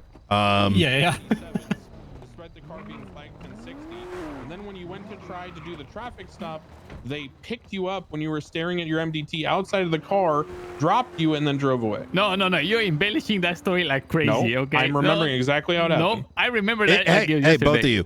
Oh, sorry. It's fine. What's in the past is in the past. We're not going to Wait, hold he it. said, I just want to say the Grand Inquisitor, the Great Commissioner. Yeah. Mac. He was the one who assigned me. I couldn't say no to the Here- Grand Commissioner. So, you know, look, I mean, this goes without saying, right? Nothing's going to be held over anyone's head, whatever happened in the past. You know, nor do You I guys think remember the Grand... Oh, Jed. the grand what? You guys remember the Grand Commissioner? Who? Oh, I wasn't around, I think. Commissioner Mac. Oh, Max. See, he was the one who assigned me to do the thing. Yeah, Mac. I remember, I thought you said and with then a I C. yelled at him, and he was like, "Yeah, you're right." And then I went to talk to you, and you still sucked your guns. I remember. All right, It's just okay saying. though. Like Knight said, it's in the past. Love you. Love you. Oh, yeah. Happy to be here. I love it too, Coyote. No, I'm okay. Okay. I'm good. Thank you. All right. Okay, All right. we're free to go. Yeah, go yeah, out yeah, of here? free to go. Yeah. Yeah, go do your interview and then get the fuck out of the city. Okay. Oh, by the way, I saw the thing that you put up. You put up a report for, I think, Quantum. I added some stuff to it. I don't know if you saw. Oh, yeah. Hey, can you guys? By the way, is LSPD handling that? Brother. Can you check for tampering? Because I talked to Prey yesterday. He has some very interesting stuff to say. Nothing happens when I do it. Yeah. What do you say? We can't do it. As You guys marshals beefing or something? No. Let's say there are some issues that are very bad that are occurring. He's on a full corrupt arc.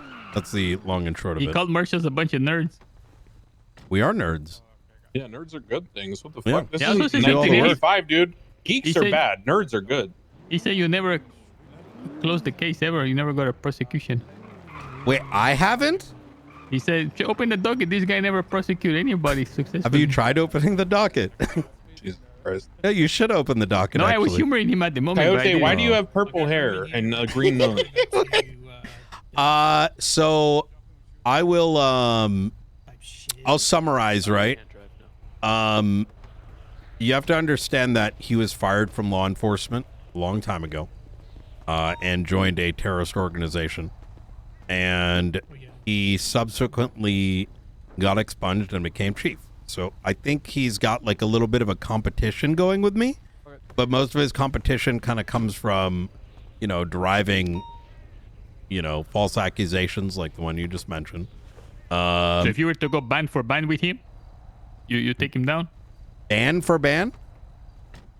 They say like in the UK, I go ban He's for asking ban. if you have more money than him. No, but like not money, but like prosecution. Oh, bang to bang. Yeah, just take a look at the docket.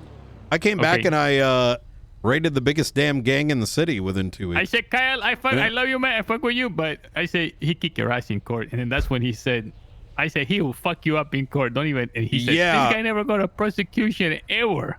That's There's actually another topic, Coyote. okay. I got Crane. We're talking. Sorry. Thank you. Done. I would Redirected love to. conversation. The thing is, he wants me to prosecute him, but I don't really operate with his way of going about it. So, going head to head would make sense, but he's got to put up some docket postings first. You know what I mean? In fact, do we got Blunt in the back? No, we don't. That the biggest case that he's been involved in was run by the marshals, and that was one with New Babylon. Where he said that Marshall come in at the last second and take credit for everything they do. No. I'd listen. I'm not gonna make any claims here, but I would just pull up the docket yourself and take a look at the reports. Okay, I You will. know, it's important to make up your own mind. You know what I mean? Of course. I love him and I love you too. I hope he dies. I will say, he did mention that secretly you guys are best friends. Is that No, true? we're good friends. Okay. Yeah. Thank you. All Hey, right. Coyote, before you go, who is that lady that you used to hang out with in the private rooms all the time in MRPD when you were quote unquote doing your investigations? Oh, I sent her a twat during training. Oh, I Tilly. sent what her. was her name? Brian Knight's twat. Tilly Winder. Huh. You like sequels, Coyote? You an Empire Strikes Back fan, or are you more of a New Hope? My favorite book is the sequel to The Three Musketeers. Oh, Wait, good to what know. is that? 20 years after. It's so fucking good. Wait, what is it called? 20 years after. Oh, it's literally called 20 years after. See, have you heard of Man in the Iron Mask, the one with Leonardo Yes. DiCaprio? That's the 5th book of the series. There's 5 books total. See, Oh, damn. the second one is it's very political. You would love it. You have to I'm read just like. gonna be nice about this. Go on. Just embrace the fact that you're a nerd. Wait, do you take offense to that? Oh no, not at all. Okay, good. Yeah. 'Cause being a nerd is good. If we do our job correctly, I don't care. Like if I can serve the public, I don't care what anyone says. Well, I mean, listen, we're going to be black bagging people soon enough. Just Okay. waiting for Can't the wait. SOPs.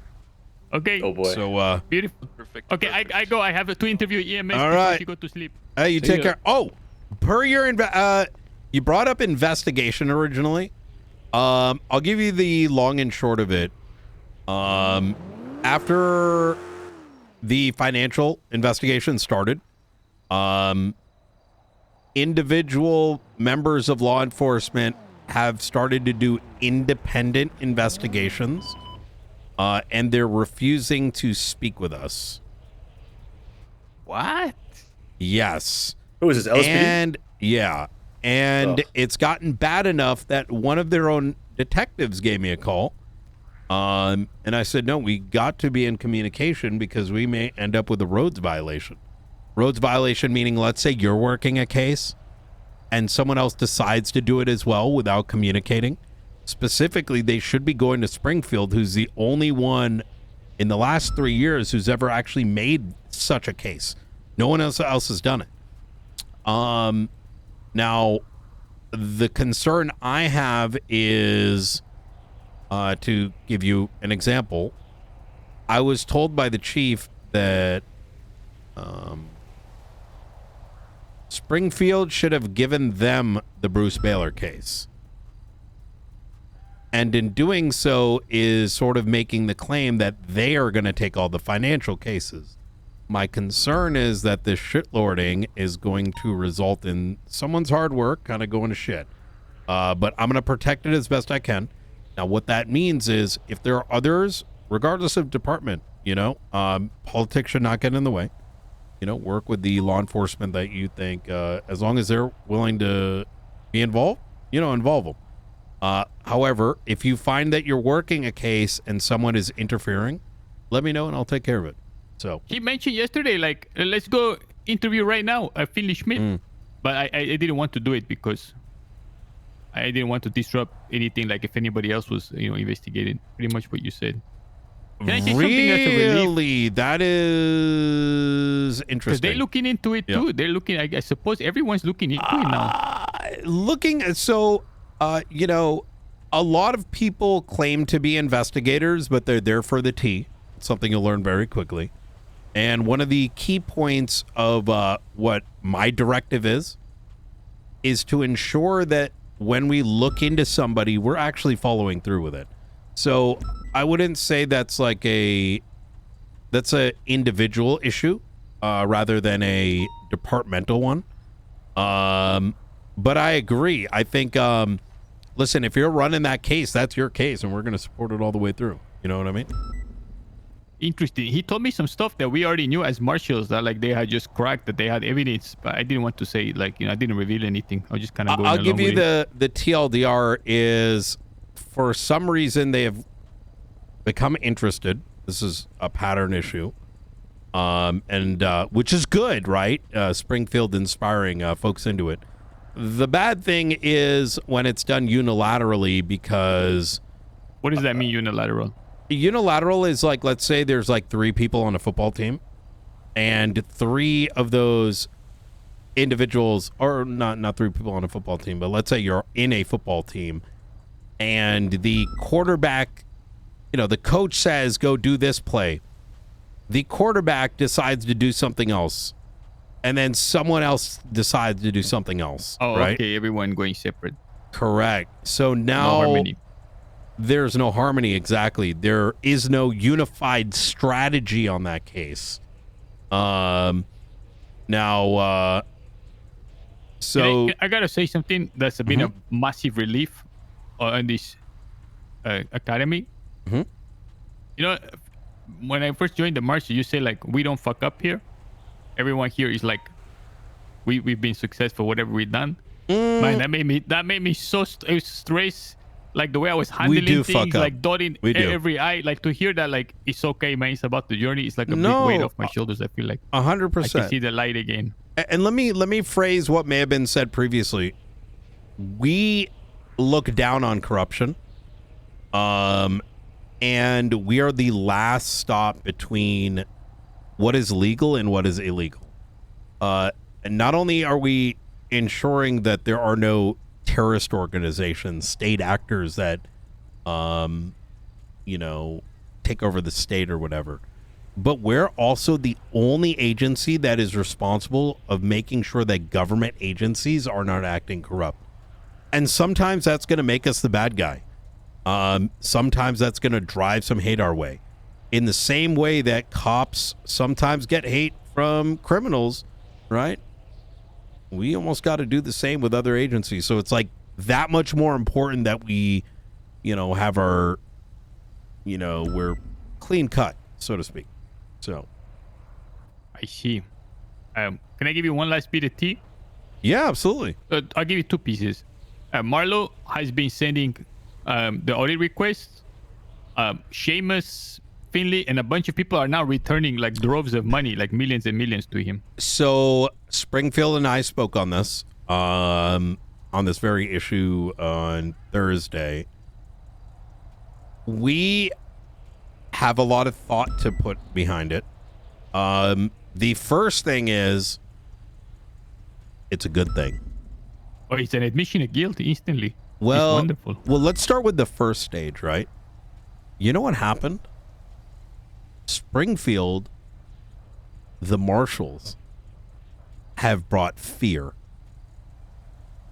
into the hearts of these people, right? And that right there is 90% of what law enforcement's about. And I'm going to give you an example, right? Do you know why very few people are willing to go to court with me? You want to know the real reason? They think they're going to get beaten? Because when I say I'm going to do something, I don't give up. I have fucking destroyed gangs. I've taken everything away from them. Have you ever seen the big Cypress warehouse? No, I haven't really gone there. Biggest warehouse in the city. 1 year ago. No, this is 4 months ago. Yeah.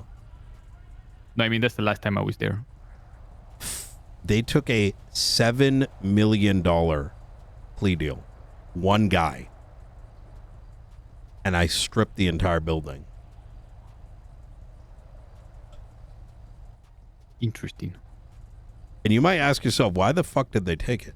Is plea deal on the table for what we're doing now with the everything? Okay, yeah, it's a I tool. like that. It's a tool. It's a ask yourself this question: why did they take a $7 million plea deal? Because they probably thought they were gonna get fucked for way more. Because I didn't look at just that individual. I broke their entire network. Interesting. Because when I started looking through those subpoenas, I know who used to use the building. I knew where the money was going. I had gone all the way down to their clean person. And I sat there in interrogation and I started to name them. And I said, you're going to take this. Or we start looking into Teddy.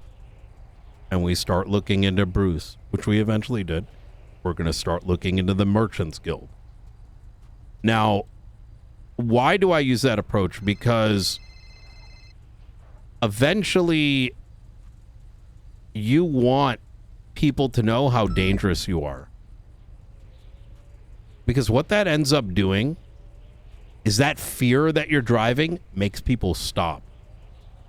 And that's what law enforcement's all about. And what Springfield did is the very same thing. All these people that took that illegal money, they're fucking shitting their fucking pants. Right? You only got to fire the gun a couple times. After that, when you go scream at them and you say, hey, put the fucking... No one gets in my... I'll give you another... When people get inside my cruiser just to try to steal it, I pull my gun out and I make it very clear I'm going to blow their fucking head off. And you know why they get out? Because they know I'll do it. If you go get like some other person, they're going to be like, oh, this guy's just talking shit. The follow through, Coyote. Right? Follow through. The follow through. Great. And that's something I want you to keep in the back of your mind. Now, that doesn't... You said something else. Is it an admission of guilt? Well... Yes, to a degree. It is. I've looked at the definitions.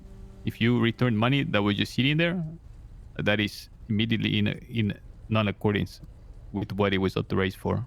We have spoken about giving people amnesty, but there has been no decision yet. Now I'm going to explain what that means, and you should be a part of this conversation, to be honest.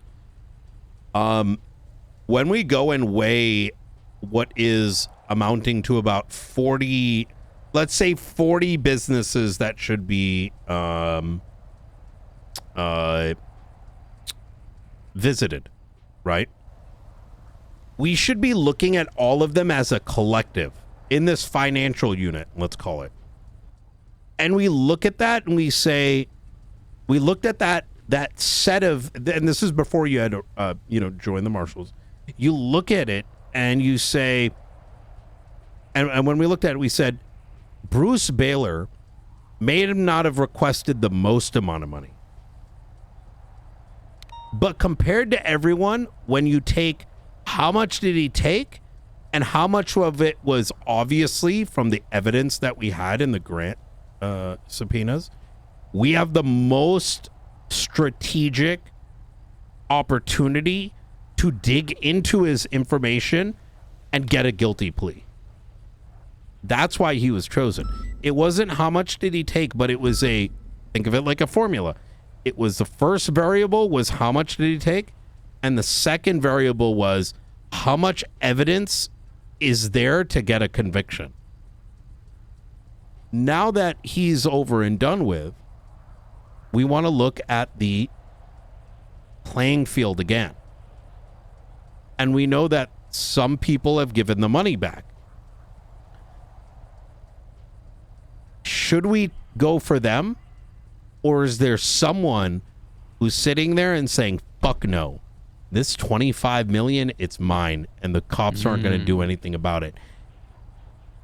It in many ways might make more sense to go after that one. To that point, Tony Leung and Benji, remember I told you the collective figure that Tony was involved in? Well, those guys gave Marlo a first, whatever, and then after the 72 hours, Benji said, go fuck yourself. So they've given him an outright refusal to respond to any sort of audit, any bank records, everything. A complete refusal. Yes. Tony Leung is involved in 55 million. That's really interesting. You said that approach. Exactly. Because why are we looking at the big picture?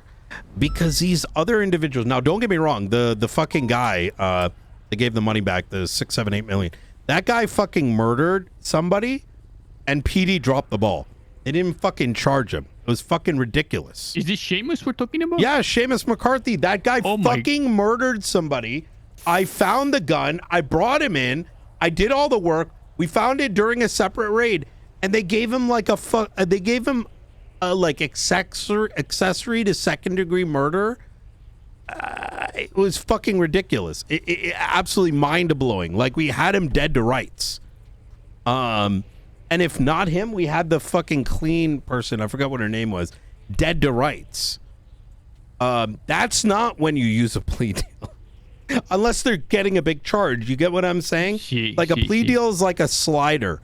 The more work we need to do in order to get a conviction, let's say, for example, Seamus, let's say it requires 3 marshals, maybe 3, like 100 man hours of paperwork, and we barely had something. I'm just using it as an example. That means our slider should be in such a way that we're giving him a hit. He's admitting it, but not really admitting it. We're saying we have enough, even though we know there's a shitload of work. So you go for a plea deal that's kind of on the light side, right? And that gets the conviction. It gets some money back. Justice is served. But if you have everything, then that slider needs to go way the fuck up. You know what I mean? Because then you can go to the next target. It's really interesting. Like, if the people that cooperated are given plea deals, they're allowed to sort of return, and then the ones that do an outright refusal are shut down. That would be incredible. That would be incredible. Think about it from a... Kovacic was saying that for yesterday as a smart strategy. 100%. Because think about this from a... Because this isn't peanut work, right? What we're doing is we're actually creating patterns.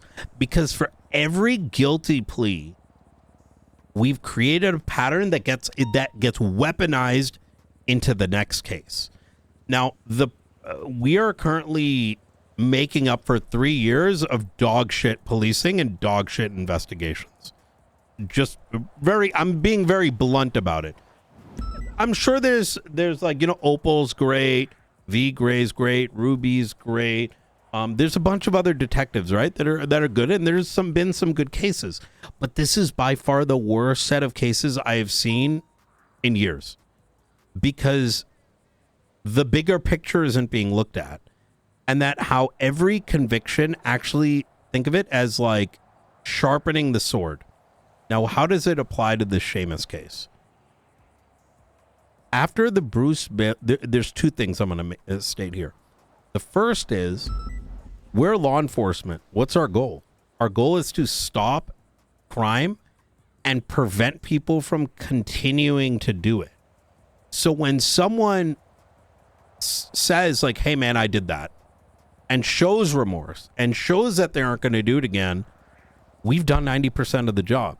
Versus the guy that says, fuck no, I'm not guilty. I never committed that terrorism. I didn't do anything wrong. That person's a bigger danger to society, right? Because the first guy, he's going to stop. That second guy, that person's going to commit serial, you know, crimes. That's a bigger danger. That person isn't just going to do it themselves. He's going to convince others to do the same. Second point. Even though Seamus returned the money. Part of the money. He didn't return all of it. That doesn't mean we have to fully close the door on him, right? On the case. We could go and pressure him and be like, hey man, you still got another 3.5 million. What's going on there? Right? Do you really want this to go away? And fucking return the rest. Or here's a plea deal for the charge. Now, and I'm not saying those are the only two approaches, but you know what I'm saying is we don't have to fully close the door. But there's a second bit. You mentioned Benji Ramos. Because some of these people gave the money back, you know what they actually did for us? They've shown that the grants, by evidence and by virtue of there being a pattern of people returning money, that the money was always mismanaged. The moment they return that money, we now have an argument with facts that businesses actually were overpaid, and that because the Bruce Baylor situation brought it to light, there's more funds that have been misappropriated. And that sword that's now been sharpened can fucking chop Benji's head right off. As far as Seamus goes, I've been working on his for like a week or two, compiling evidence, trying to draft the documents in the right way to, you know, the probable cause to ask for arrest for or charge for embezzlement, and even potentially locking down one of the properties. Does this mean now that he returned the money that like all goes away? Like No. we shouldn't. No, because he still did the crime. Okay. Yeah. Oh yeah, that doesn't, just because you return the money doesn't mean like I don't know enough about the facts. I still want to get him into a talk, you know, and just kind of ask him some questions. I would say that just because you return the money, so we don't even have a actual amnesty program, right? And even of what we've spoken about, this is a conversation you should have with Springfield. But her idea was actually give them money. We give them like people like a week to return the money, and we might look the other way so that 50 cases turns into 10 spicy ones. It also means we get a pattern or whatever. But in regards to, she knows we haven't gotten that far yet. Because it doesn't even exist. Simply because they gave the money back doesn't mean they didn't do anything illegal. See, to me, it's an admission of guilt as far as I'm concerned. But I wouldn't say admission of guilt is too strong of a statement. When I say but it's admission evidence. of guilt, I look at it's evidence of guilt. If you look at the verbiage, it's like if you're, especially with the precedent set by the Bruce Baylor case, the verdict was as follows by the justice. 2.5 million was asked for a claim, but only 1.5 was used.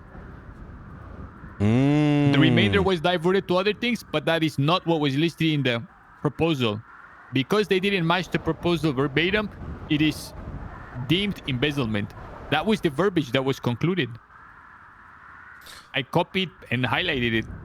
So that precedent is set. You said 2.5 million. You only spent 1 million. You then diverted. You said the remainder is now going to be used for flight school. And said that doesn't work. You said 2.5 million. You paid 2.5. And not to mention, how did the money get paid back? What if they already? Because let me give you an example, right? If you gave me $1 million and I used it for, and I said I wanted the $1 million for this car. Yeah. But as an example, let's say you're the mayor. But you invested and you get 10 million. And you invested it and you gambled the money and now you have $3 million. But I asked for the 1 million to buy a car, like a truck fleet. I still committed a crime. 100%.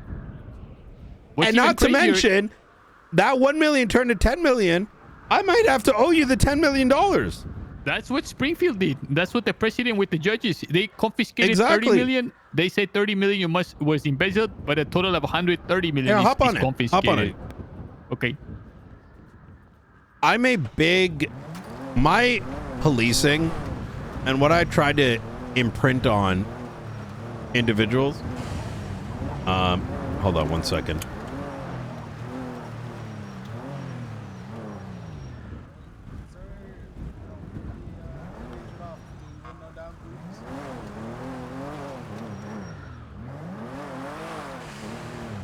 Just gonna let Ruby know that we're done.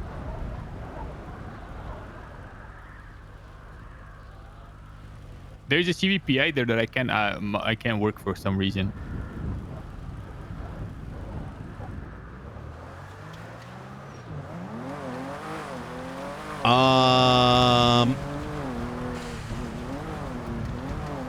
Let me see.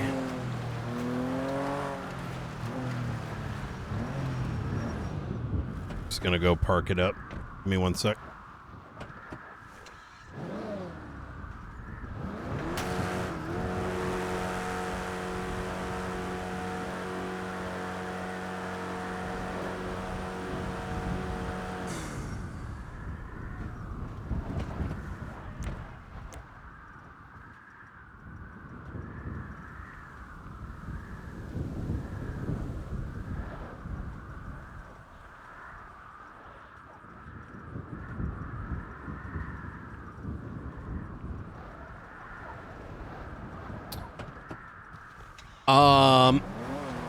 There's a reason why I'm consistently been entrusted to run these kind of units.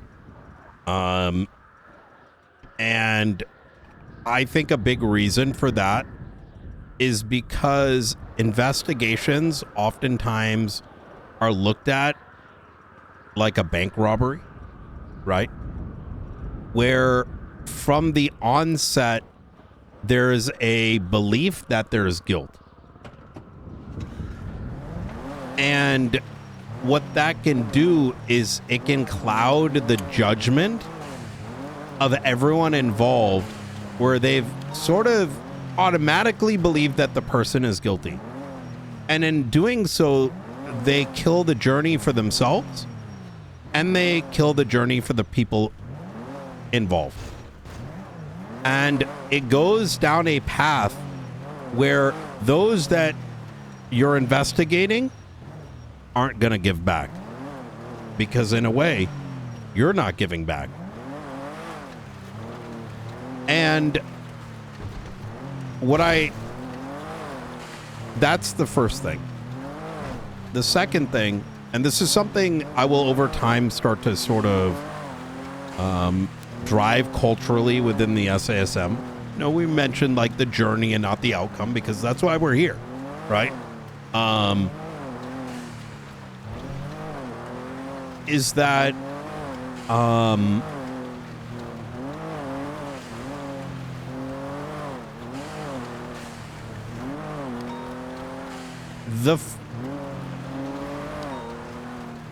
you're gonna find yourself feeling accomplished when you notice something reverberates across the state. Look at the reverberation that was caused by Springfield's case. Everyone is feeling it. Now, in her case, it was because of the court case. however, that same kind of reverberation can occur simply from your presence, from asking the right questions.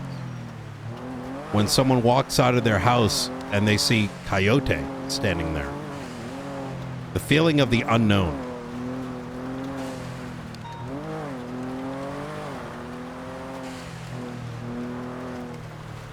And I think... Go ahead. Sorry. No. Well, what's your take on all of this and how it's going to influence the election? Because Seamus is trying to run for office, which is why I believe he's kind of turned an extremely cooperative leaf. I think that a lot of people... Tell me if this is bad. Tell me if this is a bad thing and we shouldn't think like this. The idea that, like, if I was an author writing a book, for example, I'd play a little cat and mouse, let him know, sniffing around, this and that, and then wait till after the election and then drop the case. Is that a bad way of thinking? I did that to JJ. Except I never dropped the case. Okay. In fact, he thought, okay, let me... I'm saying, like, what if things coincidentally line up like that? You know what I'm saying? That's well, what if they line up, they line up, right? Okay. So okay. I'll give you an example of JJ, right? JJ was the worst faceless asset in terms of unintentionally dropping loaves of bread, where we had so much evidence on him. However, as the director and as one of the few people actually looking into the faceless, right? We didn't have the units to deal with him. Not because of any other reason other than the fact that we were actively getting bombed, this, that, and the third. We just didn't have enough. So when push came to shove, he was just a little ant. However, I would call him. I would bring him for others into interrogation. That I swear to God, we didn't even write up the fucking warrant for him. I didn't even say we had a warrant, Coyote. This guy called up thinking he was going to jail. He thought we were actively looking for him. Now, I did play into his paranoia by driving up to him and like being like, hey, how you doing, JJ? And you know, as a result of all this, he dropped out of the election. As a result of this, he hasn't been on a single faceless in this situation in a minute. Because that Did you temperature... get this guy inadvertently assassinated? No. He's around.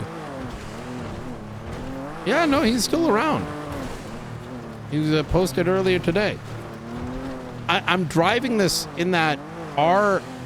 You know the force matrix, right? Like... Gee. Presence. What's the first one? Presence. Yes. The presence is what you're aiming for. That is when you hit, like, investigator zen. When you show up. It's been a while since I've had to be to court. But my legacy, like, brother, I fucking put 40 people into jail during Sanguine. 40 people. For an entire 60 years. I want you to imagine that I convinced the Senate with my investigation to go to war, and 40 people, including Kyle Brett, when he told me, like, this guy, no one talks more and does less, when he said that way, I was like, as far as prosecution, I was like, I remember him on the roadside getting someone to like agree to a little mini plea deal.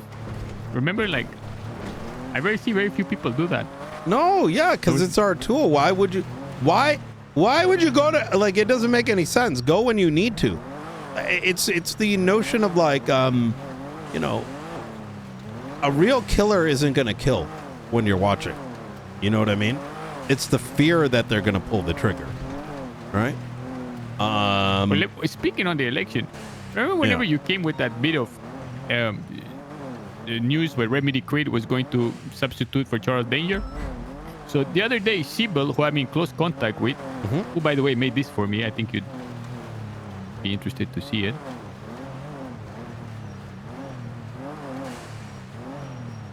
When you get a chance, take a look at this. Okay, it's in the glove. Will do. So she came to me with a hot scoop. And she says, I couldn't tell her I didn't know much of this. But she said that Remedy Creed, there was a plot to substitute for Charles Danger midway through the election because she couldn't get expunging time. So she just had to accept that someone else was going to be mayor. Are you looking at this? This is separate from. This is a different conversation. No, that's different. I had. To Oh, put okay. that Sorry, I got confused. Yeah, go ahead. Start from the top because I thought you were talking about the book. So no. So this is the scoop she gave me. Now, some of this we already know. You told me, okay? Which obviously I couldn't tell her that I knew much of this already. So, but she works for the paper, so she gets scoops. Remedy Creed wanted to be mayor, but she couldn't get expunging time, so she had to make a compromise. She goes to Charles Danger, says, Charles, I'm going to put all my people behind you. You'll get into office under the condition that halfway through your term or whenever, you're going to step down and I'm going to be the mayor. Oh, yeah, and then this dumbass got rid of the legislation for it. See, so what happens is midway through, he throws a legislation in with Blaine County that they both agreed to. Yeah. That instead of the deputy mayor defaulting to the position, they're going to have to do this thing where people put in their ballots and do a new vote, which apparently Remedy didn't know about and was super pissed about. But a BCS, Blaine County mayoral cabinet member, coincidentally, who helped write the law, kind of steps down, and now she's going to run for the South. Oh, Lexi. Yeah. She. But that's it. I thought that was very interesting. Yeah. I really like Dawn because she truly is a civilian, which is something that's hard to come by. I mean, look, I like to give people the benefit of the doubt. I like to reset my temperament with folks. As long as they give me an indicator to believe it, right? Because I'm of the mindset that if everyone is just the worst person in the world, then then things get boring, right? Everyone, if everyone's the devil, what is there to be afraid of? On that and with this, I guess we could wrap it up because I gotta go talk to someone. I want to interview someone who may have seen a dead on arrival victim, but whatever happened with that after that situation where you were captured and tortured, I had to not be around for a week after that. You were found. Whatever happened to the person who, I believe the individual's name was Brandon? He is going to be facing about 25 separate charges. As we have, some people don't have statute of limitations, and so I give them a little bit more cinema. Those are what they call the real ones. Yep. Ruth has put the charges together. It's in very, very massive, and it is being reviewed by Norman Adams because we want to make sure that everything fits, and he's the one that's really gonna take it in the gut.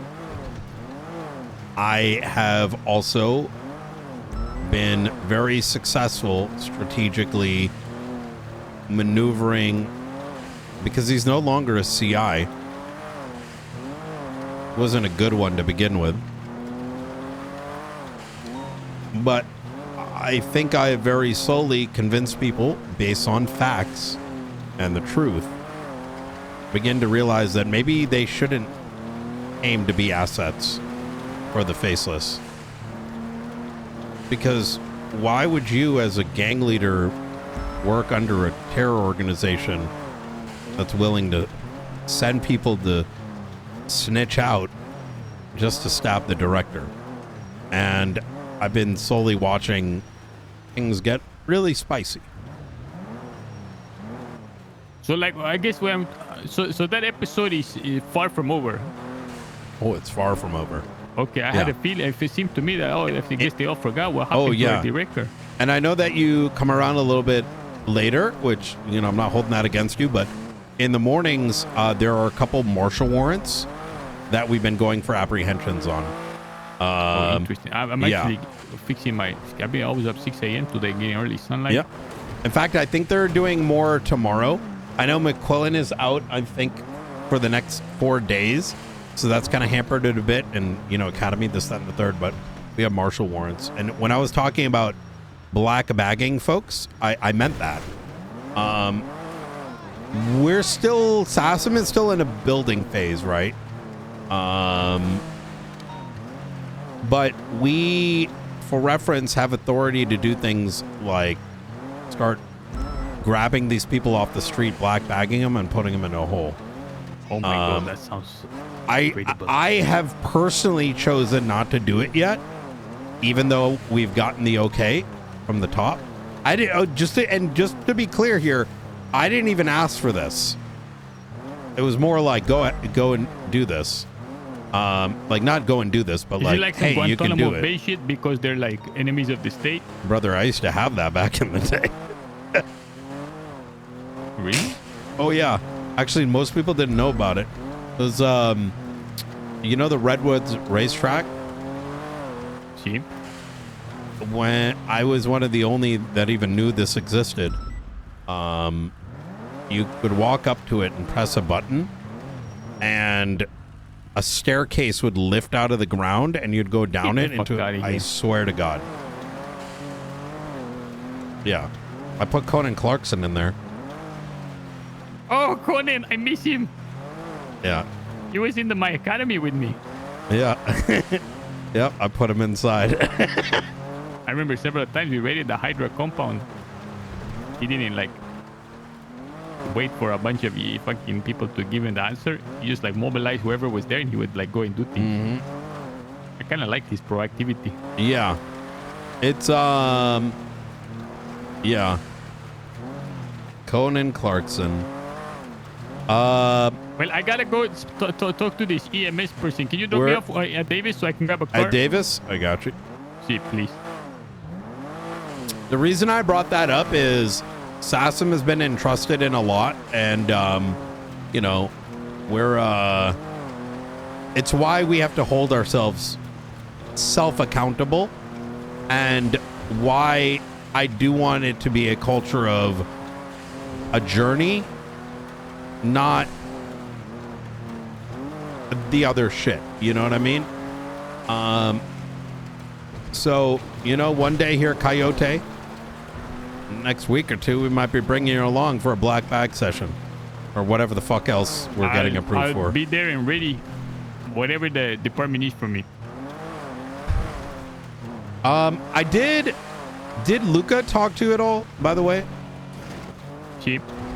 Yeah, me about look, like drug calls? Not on the drug calls per se, but me and Luca have been working close. I really like Luca. He's like, I know I'm just a rookie, but if I had anyone that I could recommend for any sort of fucking recognition for it would be him. Oh yeah, Luca's he is really good. Yeah, he's never flustered. He like calm under pressure, and he knows how to explain shit like straight to the point and clearly. Luca is one of my. Him and I go way back. That's why you're under him. I really like Luca a lot. I mean, don't get me. I look all other merchants, but no, yeah. He's like a different tier. That makes sense. I will say that. So him and I spoke about this, and I think you should consider it. I'm not going to force this on you. I think it would be very good for you to see how to go to a drug call. Maybe I'll do it, bring you out and show you one day, and turn that drug call into a raid, into a subpoena, and probably into a plea deal. Now, the reason I say that is it's good for you to firsthand experience, see the entire process. And if it goes to court, we bring it to court. So that these bigger things, the little caveats, you can see how it all works. When I signed up to be a marshal back when Richard Dark was the head here, my plan was, if I got hired, was to set up a fucking drug division. Really?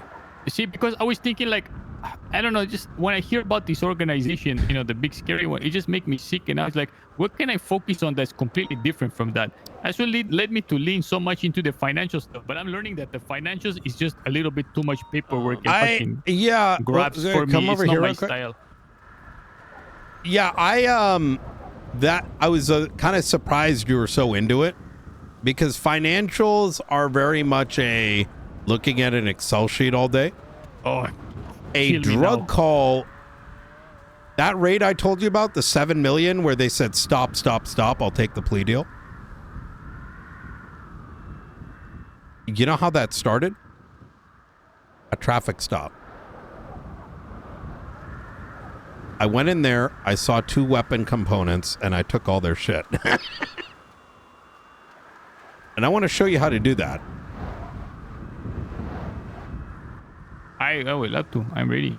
Yeah. One thing I noticed, like, when investigating like murders, following up, extracting information out of people, that's I realize that's what I'm good at. Piecing things together that happen. The thing with financial that I quickly realize is, when you get the bank record subpoena, there's nothing to find out. It's all there. It's all documented. It's all there. It's a lot of work. Instantly. It's a lot of... Like, there's not really much to discover. You just look at it once and instantly you have the whole picture. And the rest is just like data management. I'm going to be honest with you. The financial stuff is a good backdrop. And what I mean, respect for what Springfield did, like that is. Oh, she set the basis for something else. Remember when I said big picture? See. Let's say, you know what actually does that? Like, you know, we said, okay, we go after this one. What are the 40 things? Let's zoom out more. Let's say we pulled over, whatever, somebody that is on our radar because of all this financial stuff. Fuck doing that. Let's say we pull over one of them and they have a little bit too much weed. Now we're like, well, dog, what if they put all that money into it? See what I mean? Okay.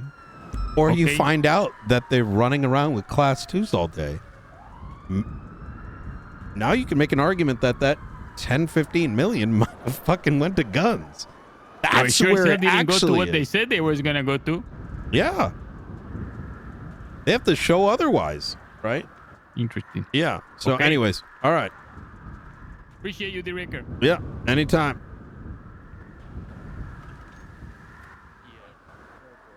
Sometimes people just, you know, that and there's no fixing it. You know? Y'all need me at all? Otherwise, I'm gonna. Oh, I was gonna ask about like 3 separate things, actually. Go for it. If you don't mind. Okay, first off, 77's call signs are also blocked, correct? Yeah, I would. All right, yes. fantastic. 76 then? 76 is taken. Yep. Wait, it's like it shouldn't be used, is what I mean. Oh, it should. Oh, god damn it! 76 is why? well Why don't you just do a normal fucking? Because it's funny. Okay, give me literally 2 seconds to keep thinking on that. Yep. As for the second point, actually, I can't talk about that in front of Hobler because it's beta shit. I can just walk away if you need to talk about if you can give me like 20 seconds. Dude, let's do theta tomorrow. Unless it's theta tomorrow. Okay, easy. Yeah, unless it's like pressing. Yeah. Okay. Cool. I mean, it a high level, like 2-3 sentences. Oh, I discovered bank transactions from Charlie. Good. At least who I think is Oh Charlie. my god. Oh, okay, also, talk to me. Yeah. I got bank transactions from Mr. Green. Good. Yep. One thing I would like is I want you to help with Ruth on organizing all the shit, because I think it should be not just her, because it's getting all over the place, right? And like references this, her that, and I and were the third. discussing that, yeah. Okay. Good shit. Oh, did Ruth put tell you what about the you references just told thing? me into a report, if you don't mind. I already have. It's Good. in the person of interest report. Oh, Kyra's calling me. I'll call him back in a minute. Don't put it just in the person of interest, like literally make a report on it as well. Oh, I'm going to. I'm listing all the transactions there. I had to check in with Ruth on something because how much are a the few of the transactions? They're very, very minor, but it shows a pattern of behavior. Like, for example, Mr. Green, the only bank transactions he has are around the time that Opal and Gunner were bombed. Not the same day, but the same few weeks. Holy fuck. Yeah. That's when he, like, first kind of showed up. Yeah. It's like, I look back at the Los Angeles account history and I was like, huh. Because the thing that originally tipped me off was, do you know they don't pay asset fees on Diddy and Drive? Like, it just doesn't have asset fees. I didn't know that. I was like, oh, that's kind of odd. And then I went through all of our like key terms, like all of the Los Santos County, Blaine County stuff, going back to like, you know, back when the faces originally started showing up. And I searched through all the key terms, all the key words, etc., and so forth. And I got a whole bunch of things that we didn't have beforehand when it came to like bank account numbers. So that should be good moving forward. Okay, that is amazing. Cool, thank you. When it comes to the other stuff, holy shit. Oh, did Brooke tell you that references now no longer show if you don't have access to that report? Say again? So, for example, if Brooke references an IAA report, I can't see it in the references anymore. Oh, yeah, we gotta... Which is good. Yeah, that changed. It wasn't like that before. We she don't had me know test it why. today. Yeah, But we you don't know why? why, because it used to. Like 100%. I remember we've spoken about it. So something probably changed preventing that. Maybe we removed something. Regardless, it's good because it means that people are no longer reading like Marshall reports as we go to reference them back to the original report anymore, which is fantastic. Fuck, I'm definitely forgetting a point. Let me just pick a call sign real quick, just so that we're not delaying on that one. And then all the good ones. God damn it. Can I just 71? Or yeah, let's just go 71. No 71, no. So can I just not have anything in the 70s then? Yeah, take something not in the 70s. Not in the 70s. Okay, cool. I'm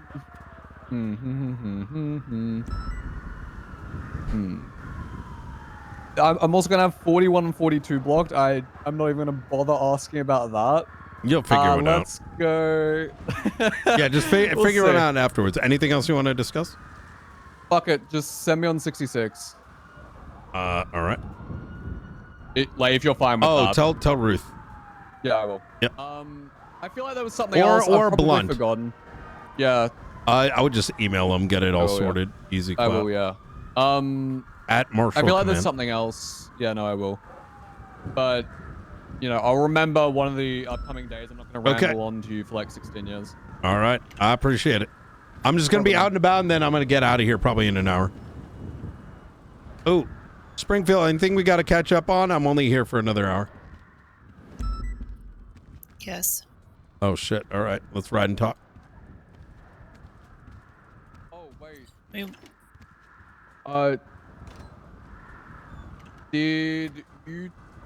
Were you informed about the thing to do with the property from either Springfield or Ruth?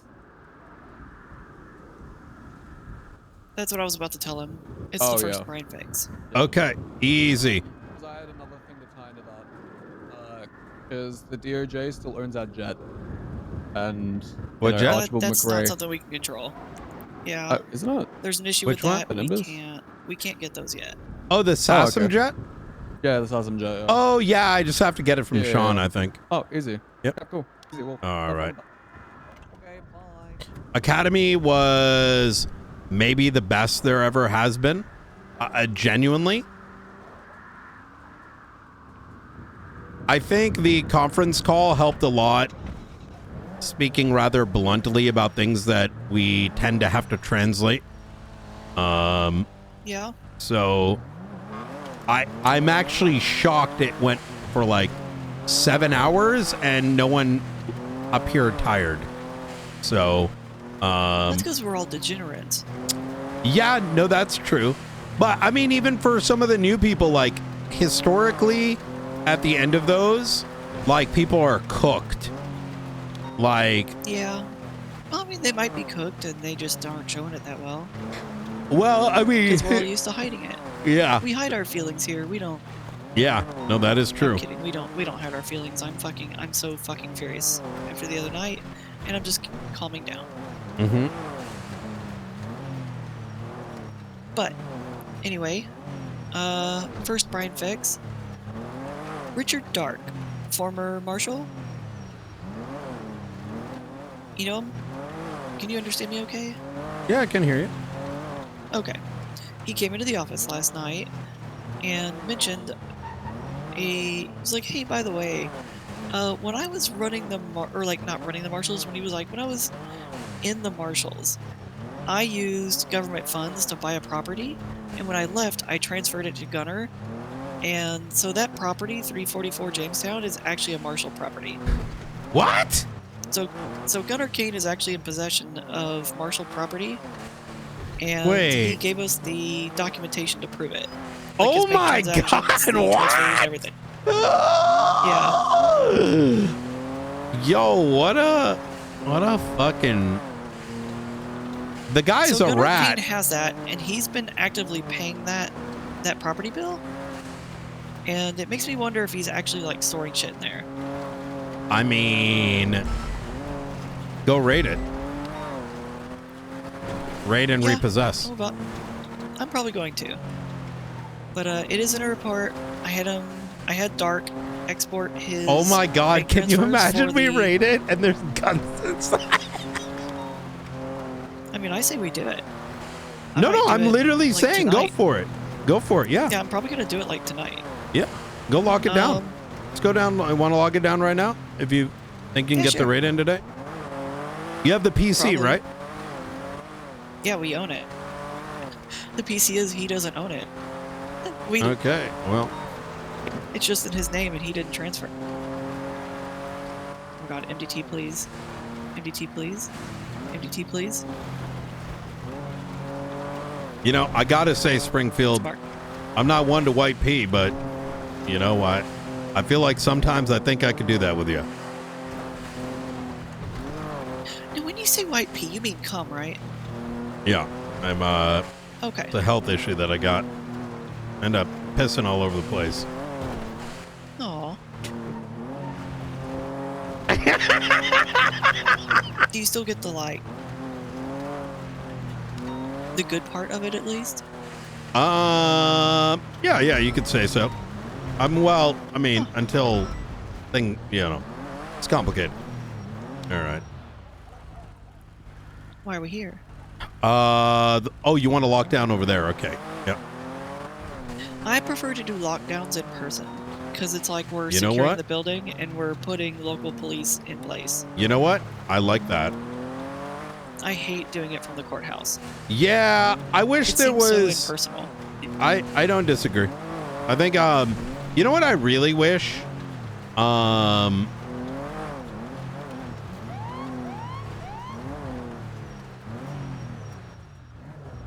Hey, Yo. hey, Oh. get the fuck off the block. Hi. Oh, that's Brian. How you doing? It's How you doing? JC. How you doing, What's guys? going How you on? doing, Brian? What's going on? Hi. Pretty good. We're just locking the property down over here. Locking what property? It's none Not of one yours. y'all's, That don't one worry. worry. Yeah. It's one of our particulars. Yeah. Hey, they got some furniture in there. You know, my house don't got Hey, none. I need some furniture. Y'all got like an extra couch? Actually, we need furniture as well. I need a Oh, desk. Does anyone even do furniture anymore? You're gonna lock it down. Yeah, the lifers do. And DLC. No, apparently they don't do Yeah, it right DLC now and the either. lifers do. Hey guys, furniture. listen, just don't lock it down. Just give it to me. I'm living in that No, trash no, can no, right no. there. You know what I'm saying? Like, All right. And you're Well, staying we there have to too. lock it down first, and then we're gonna. I see. You're cooking. All right. How y'all doing today? Let me in, Brian. Let me in, bro. Let me clean that shit for you. No, I can't. Well, we don't have the raid warrant yet, so. Oh, I mean, I don't need that shit. You do real quick. This all you? This all you right here? This thing is nice. Let me take it around the block real thank quick. you. Let me take it around the block real quick. That thing is nice. You should see this in white. The other day we were chasing someone down undercover. This thing whited out, just hides. Hey, I'll open it white. Let me see. It's a stock, man. Let me swap that turbo out for you real quick, bro. Free charge. Let me get the keys. I'll paint it white. No. The 56 is good. So as a cop, right? You want the 56 because the lower one. So a big turbo gives you better top speed, but the low one gives you better kickoff. Exactly. I feel like you're feeling this bullshit right now. What the fuck? No. It's trying real. to convince us so you can get ahead of us in the chases. No, that's exactly what it is.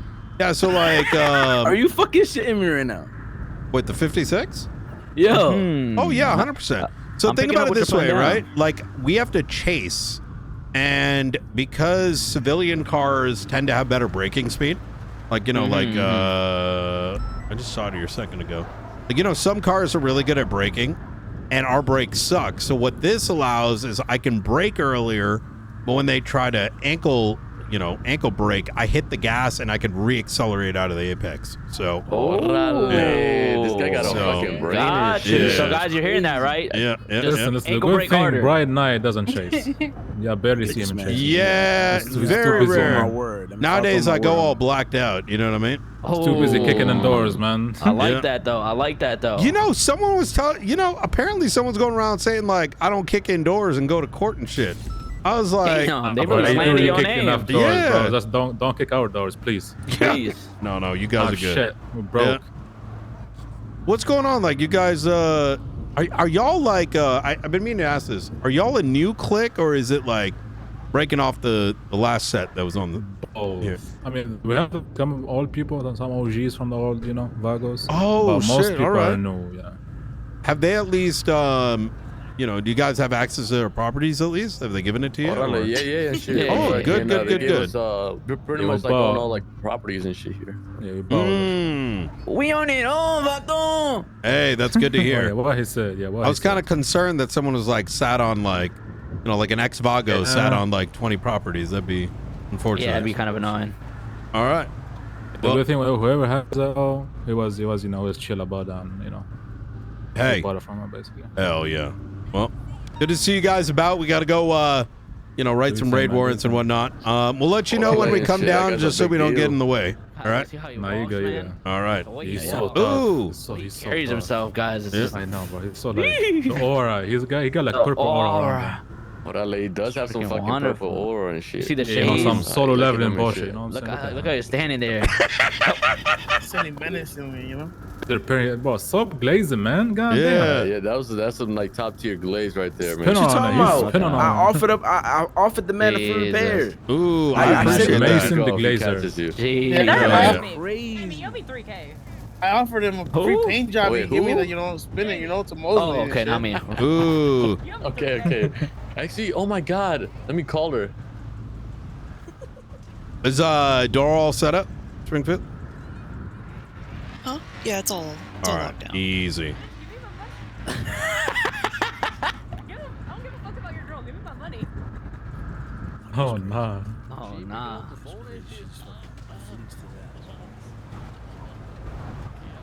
You know it's gonna put you in jail, right?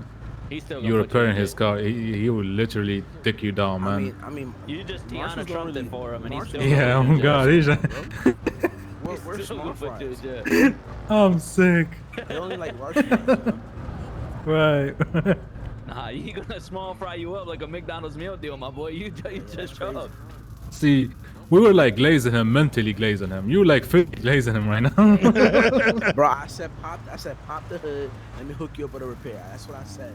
I'm never gonna say no to a free offer. If we allegedly do something and he catches us, it's your fault. You know that, right? Like, oh God, it is. I'm sick. It's fine. Even the tire. Hold on. Hey, His knees, bro. Chill out, man. Chill out. You might as well be licking his ass at this point. Cora, chill.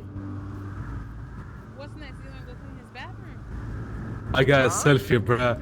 You I got a gonna clean selfie. He's on his knees repairing, bro. I got this shit. Get that ready for Hefe. Get that ready for Hefe. Oh, it is ready. It is.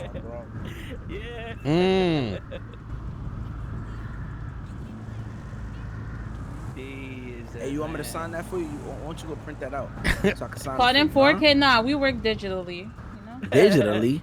We'll just text that right over to Hefe. Ain't there something about like fucking digital property now? You know, like For people what's that buying shit called? property, that's like What's that called? You in public though, so like like it's like you don't got like it's like Yeah, but we privacy, you know talking what I'm saying? about the pictures y'all taking though. Yeah. But I mean, like you don't have like the you're in public, so you don't have the access to be private. You know what I'm saying? Like What you mean? We're on property right now. You know. I don't know, man. This a whole little complex right here. What do you mean? I don't know, man. You out here twerking it for the PD on the streets. Twerking for the PD is crazy. I mean, to be fair, I wouldn't call myself PD anymore. You know what I mean? Yeah, he's a marshal, man. They don't do it. Okay, yeah, we're chilling then. Yeah, we got to. Now when we start shooting cops in down, jail. and you know what I'm saying? I mean, we might come through. I mean, depends. Speaking What of, do if you do? guys Just kick down doors. no, I mean we still do investigation. That's but we look into government corruption. Big state actor stuff. So a big part of it too is like, I mean, listen, if someone's like violating your rights, doing things that they shouldn't be as a cop, we're the ones that look into it and see if we can correct it. So. Hey, have you seen Perry? His mustache gotta hide something in there. No, I don't think I've met Perry before. Hey, look at it. There's officer named Perry. There has to be. He had like his mustache is too thick. He's hiding something in there. I swear he is. Probably snacks and shit, crumbs. Probably, bro. My boy saves it for later. I'm telling you. I ain't never seen that man eat a meal since I've been around him. Hell yeah. All right. Well, hey, I appreciate you guys. I'll have to come down sometime soon to say hello. Yeah. All right. What did I say? Take care, Vato and shit. Nice seeing you and shit. Man, Y'all wipe say your mouth, bro. Wipe your mouth, man.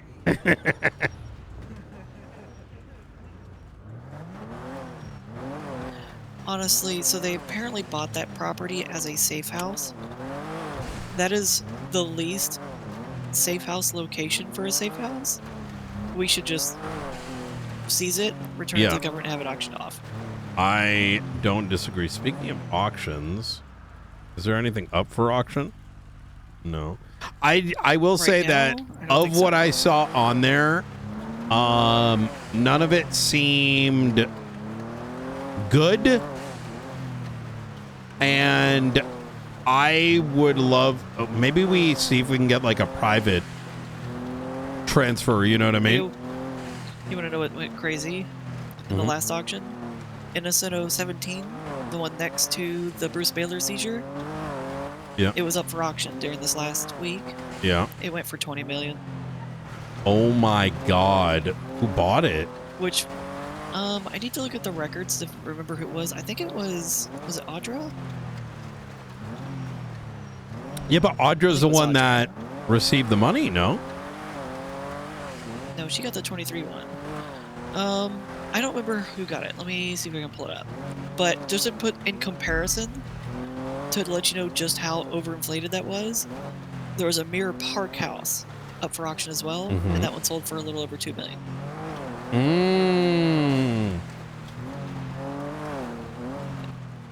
Grayson? If they know Grayson got it? Wait. The $20 million one?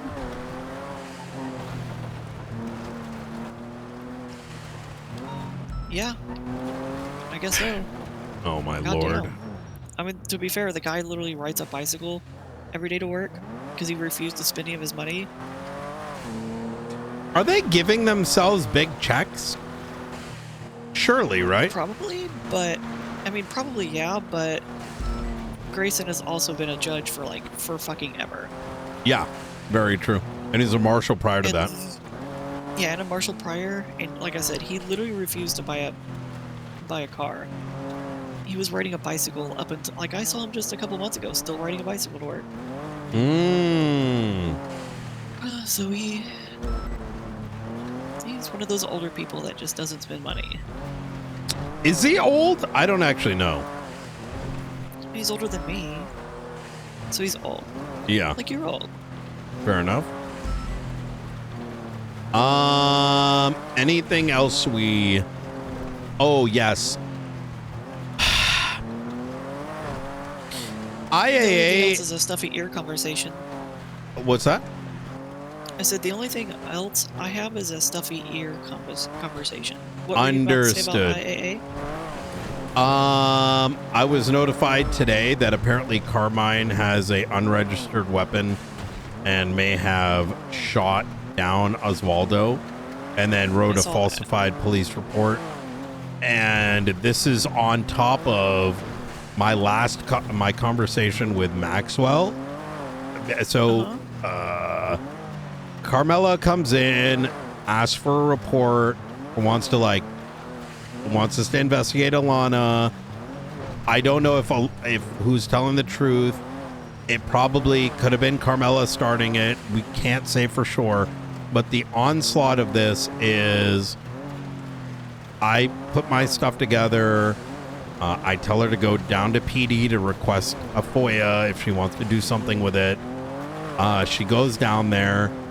There is no report. I remember you and I collected the evidence, right?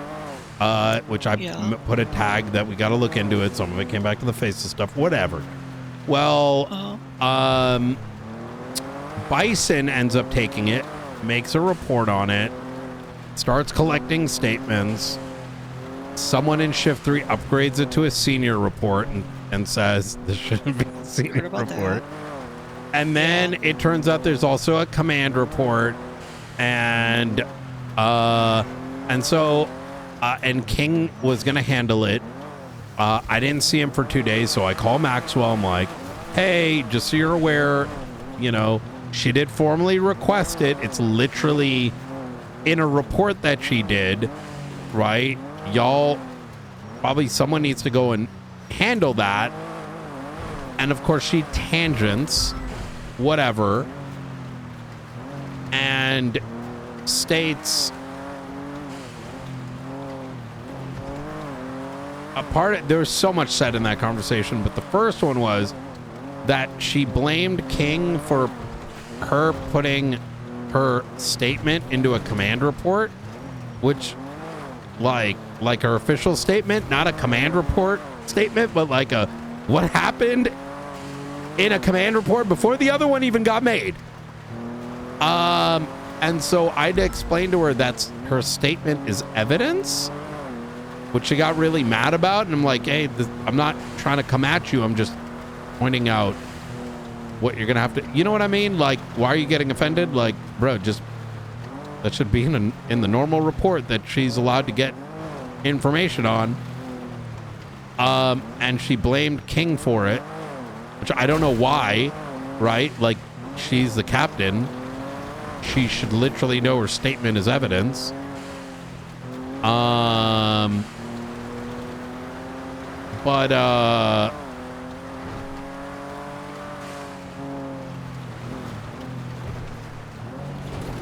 Now we got the Carmine thing. So in other words, now it looks like the case with Ruby again, and I pointed at that. I'm like, I'm telling you this so y'all can fix it so there is no issue. You know what I mean? Yeah. But yeah. I feel like it's probably going to turn into something else. And then we had the Carmine thing this morning. And then we also have the, the Jimbo with the gun with the whatever thing. And where I'm going with this is we need to hire someone that oversees specifically PD corruption. Because if we don't, we're never going to have time for it because it's such a time investment, right? And it is going to require a special kind of person. Do you know what I mean? Because I've learned very quickly that even our own marshals, most of them are just not interested in it. And I get that because you're dealing with perfect criminal cops. And I don't mean perfect criminal cops. That's unfair to say. I was trying to draw a comparison, and that came out because PD corruption is harder to look into than regular stuff, and I do think we're gonna get the legislative legs probably sooner than later. Yeah. Via the state, we'll see. No guarantee, but I'm pretty sure. But notwithstanding, forget whether there's a punishment for a second. Forget attempting to fire. Simply getting the facts is difficult enough, right? Yeah. And I don't mean difficult in terms of complexity. I mean in terms of time commitment, right? Because someone does a crime, you only need that person really, and maybe one other. With what we're learning very quickly is with PD corruption and with the amount of cover-up and whatever, is that it requires a lot of interviews and a lot of report writing and a lot of follow-through. And I don't think even one person's enough, but I do think starting with having people that are interested in that particular field is the only way we get some bite, right? Yeah, you're not wrong. You get someone who wants to focus on that kind of thing. That might even have to be its own team, really. That's exactly what I'm getting at. And that's kind of where the conversation went is I want marshals, like, as this academy's ending, comes to an end, marshals that have deputy marshals under them, which have rookies and recruits under them. They build up as they please, but they have those specializations. Your specialization has naturally come into this financial space. Now, to be clear, I don't want you to feel like you're pigeonholed in that either. No, right? Just a specialization. Like I should be the expert in this field. Yeah, just like I know patrol, but I don't want to constantly do patrol. Exactly, and it's a way, and that makes it so that when decisions at a higher level need to be made, we can do so, right? Like it goes to that person. Like that's why I keep sending people to you for advice on the financial stuff, because you have an idea who's working on what in that financial space. I don't. I can't reasonably do that. In the same way that Ruth sort of with like the faceless stuff, right? In the same vein that like her and me, right? We've been comboing that well because we've been working on it for so long. But just as much as like blunt with the prosecutorial stuff, we effectively need that, but for corruption cases, and let them expand over time. Expand the right marshals into that space over time. Yeah. That's kind of why I've been trying to kind of dabble in starting a culture of this kind of thing. Mm-hmm. I don't know if you've heard, I've referred to my white collar crimes people as Red Team. And it was kind of started as a meme because like Norman and I are both really big into it, and we both favor the color red. Like you probably noticed, I wear red a lot. And so we jokingly started calling ourselves Red Team, or Team Red. And it kind of taken off as like, oh, it's it's like Green Team is something else, Red Team. I think Brooke said she wants Green Team. I like that idea. I really do. I think it's very healthy. And as I even mentioned to Coyote, these things are interwoven because, and I painted, because he talked to me about like Seamus putting the money back, and I went really in depth as to why that's okay and why that's actually helps us with other cases. For example, you mentioned like Benji and company have taken 20 mil, and I was like, yeah, well, because some of these people gave the money back, they're effectively proving that the money was mismanaged, and therefore we can use that as a part of our pattern when writing warrants on the people that are refusing to, right? Yeah. And in the same vein that plea deals are a tool for us to create patterns, not even against that person, but against others of similar latitude. We're building up our deck, right? and that the financial crimes, because I'm trying to, and he seems interested. I think we're learning that he's not, he found maybe financial stuff interesting, but it's not his, where I think his heart is. He just didn't realize it. I'm going to be bringing him on like, you know, contextual stops, drug calls, traffic stops, seeing how to effectively, teaching him how to properly pump. And I use that as an example because I said, imagine we pull over somebody and they had a bunch of guns. And then all that work in the financial space,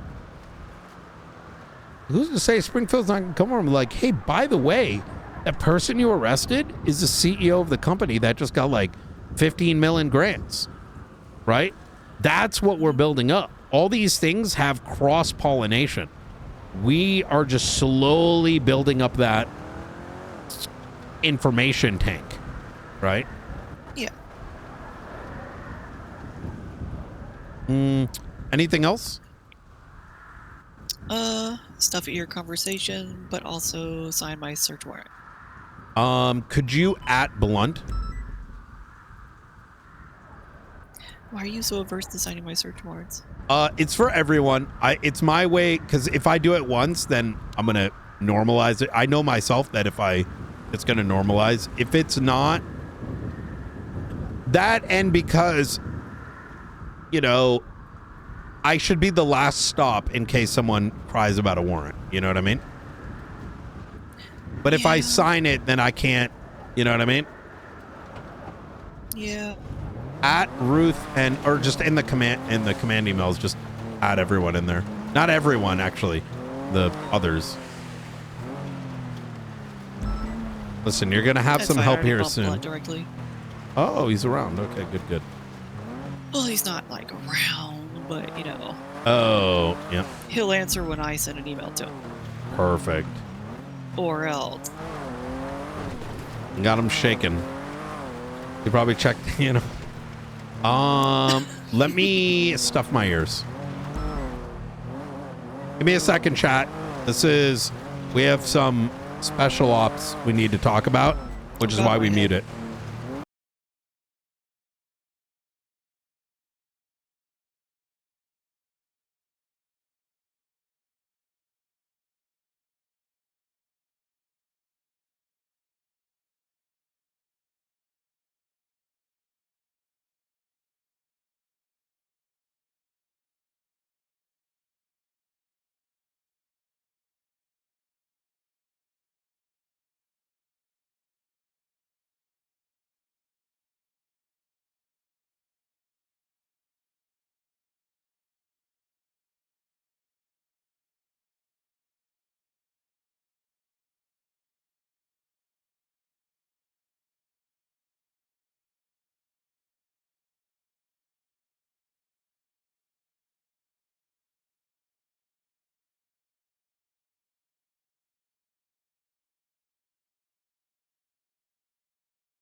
All right. And you think we shouldn't keep that property? Like what would we do? Just put it on public auction, or? I mean, or do we just like give it to the mayor's office to give out? I mean, we'll figure it. Sale it. We'll look into it. I'd say let's grab it first and then kind of go from there. Yeah. I wrote think in there that we're just like the search warrant is for the property itself, like it's to search and seize the property. I'm okay with inventory it. us giving it back to the county, right? But like Well, in a I mean, to be fair, we bought it in a private sale from somebody who we can't sell it back to. Oh yeah, we'll figure They it bought out. it from Bruce. Oh my god, what? Ironically, yeah, they bought it from Bruce apparently. Oh my lord. Which is just such sugar on top.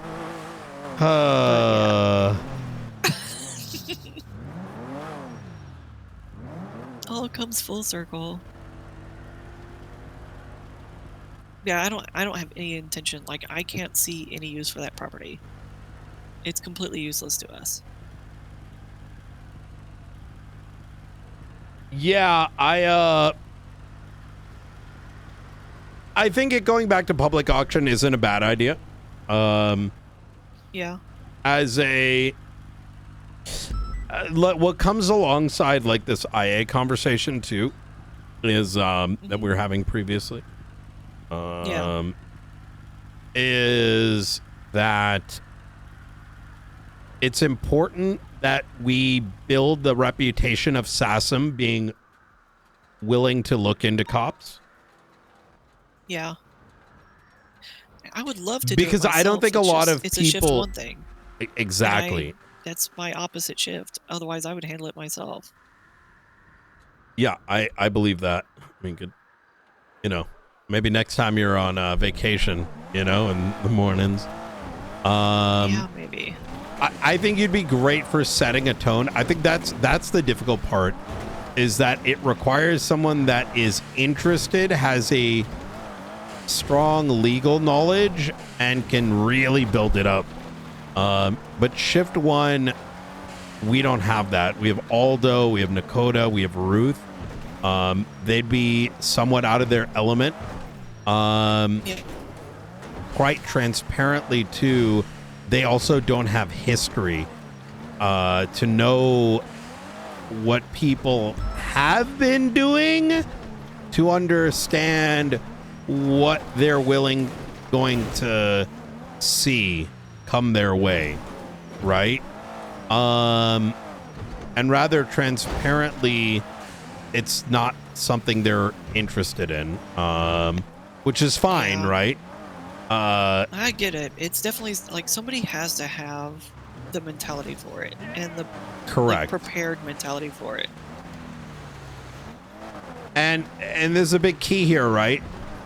Nothing needs to lead to a prosecution. Oh, actually, what I mentioned to Ruth was we don't need to be going for convictions, because a conviction is a heavy hand. However, as we are learning, and similar to what I told Aldo in regards to the DOJ, is that we need to normalize sending them notices. Yeah. I mean, that's what I keep trying to tell people. Like, people A are like, notice well, of do I really want action. to jump all the way to... Yeah, people keep going, oh, do I want to jump all the way to ACR or impeachment? I'm like, why do you say all the way? Yeah, Like, that's some and- end-all goal. Yes. I have to explain to people, you understand, like, in impeachment, a successful impeachment can result in as little as an official finger wag. Yeah. Well, and I'm glad you mentioned that. Like, you have to understand, a lot of people have this mentality because I think you and I have a strong understanding of what these tools are meant for. I think a lot of people, including in our department, I'm going to use a conversation I had with Aldo and Chapman and Nakota. It's like I said, because they were saying, like, you know, the OJ hasn't, something about like they didn't They haven't been getting the $50,000. They haven't been following their own legislation. And Yeah. I said, you might want to write a writ or a notice. And I know Aldo was very hesitant to the extent he said, I'm not going to do it unless you give me an order. Now, I think what I learned was he believes it might be too much, when the reality is it's simply a transaction log, right? Yeah. It's you're saying, hey, do this. Please, like, hey, notice this is an issue. We are requesting that you resolve it, right? Yeah. And if people are getting offended by that, it's because we just haven't been doing it enough. And I think the same needs to be done with IAA related things like this Carmela thing. It's, hey, we have noticed that you haven't done this thing. We say go and do it. Now, what that's doing there is we're effectively showing that we're taking steps for correction, as is our mandate. The second is it shows that they have been communicated with a problem. It gives them an opportunity to resolve. And we're effectively using discretion in that case, right? Yeah. And now let's say they refuse. Well, now that's a problem, right? And now you can actually do something. The alternative and the reality is, otherwise you as a marshal are, and we as a department would be the one who gets screwed here, right? Because if we took the ultra nice approach of just being like, hey, you guys should do this, it's bad, okay? You have no leg to stand on when they don't do it. Or do half of it. Yeah. And you open up the scrutiny of like someone actually coming and saying, wait, why didn't you guys do anything about it? Now you guys are in trouble. Yeah. Yeah, I think that's what I'm seeing. Like, I'm seeing a lot of, how do I say this? When you said our goal shouldn't be convictions. Yeah. And that I hold true to that. Like, to me, our goal is to find the correct rebalancing of the scales. Mm-hmm. And I had to come down to like my philosophical understanding of the scales of justice, of being like, yeah, there are wrongdoings, and there is a balance to bring that wrongdoing to justice. And it doesn't always have to be a conviction. You know, there are lots of things happening that need small, minor adjustments to bring the scales back to level. But there's a lot of mentality in our police force, and even in our marshals, where unless you're making big adjustments to the scales, that it's not worth it. Yeah, you want small adjustments, otherwise you don't get any. Yeah, that's exactly it. Yeah. Because they see things like my Bruce Baylor thing, where I basically threw a boulder on the fucking scales to rebalance it. And like, oh, I have to compete with that. No. There's a lot of other smaller sand that has to get added grain by grain to keep that balance perfect. Yeah. And I don't know. I don't know how to break through that mentality that you must have the heavy stuff in order to... Over many, many, many conversations, failures, and successes.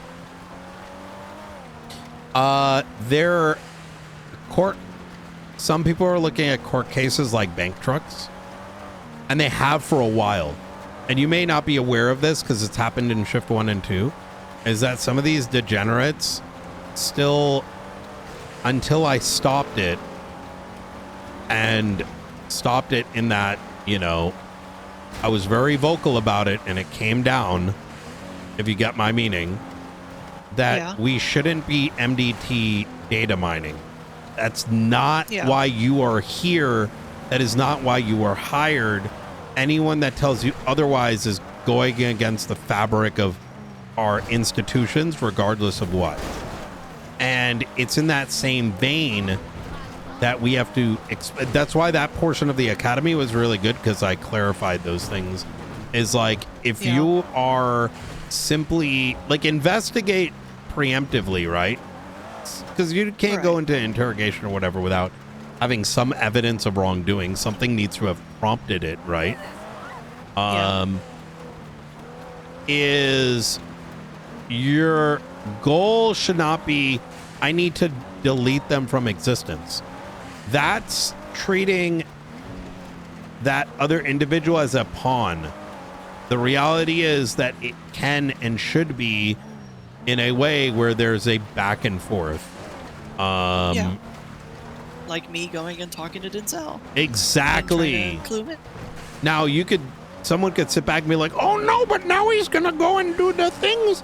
It's like, okay, there's a time and a place, but he's not faceless, right? He actually is a clean individual. Or then there's like, it just, people should not look at things like, oh my God, Crane puts so much shit in here. Why are there 1,200 red crates in the glove box?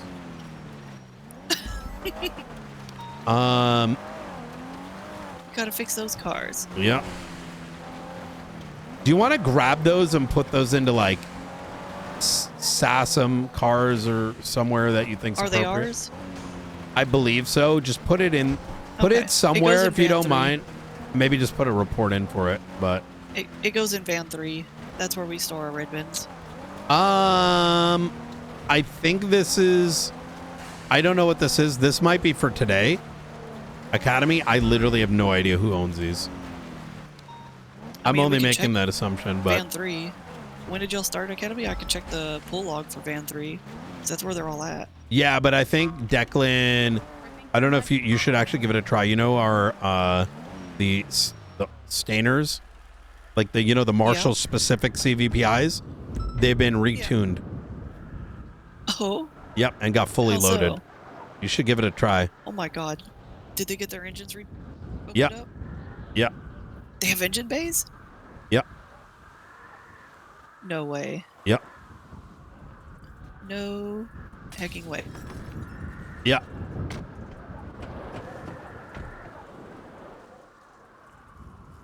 No, their engine bay didn't get. Wait, what the fuck? How? Oh my God, I see what happened. Yeah, look. Listen. So this is only a temporary adjustment. Nope. No, it's a temporary adjustment. Have No, you looked I know at the what engine? I know what you're saying. Yeah. Yep. Because eventually that engine's gonna break, right? Nope. Well, yeah, And we then can't it gets. replace it. Yeah, we can. But there's no engine space. We'll have to get to the state mechanics to fix it. Yeah, we'll be fine. Okay. A fucking flat 6 turbo. That's fucking hilarious. Yeah, give this a run through. It's not. Yeah, that's my line. It's good, but it's not cracked. There is an issue though, like you're noticing. Yeah, I can't drive the car. Yeah, we think after tsunami might resolve. Here, let me try driving. We don't know why that happens. It's only some people that are having that issue. It has an 8-speed sequential pop. Blah. Oops.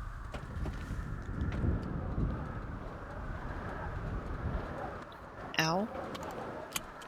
Was there a 8? I'm just looking at something real quick. What? It has an 8-speed, so I should be able to toggle. Some people seemingly cannot move this thing, and we don't know why. So Yeah, I think it's the 8-speed. The 8-speed must be breaking it. well, why does it work for me and some others, but not you? See, I can change the gears, but I can't fucking move it. Yeah.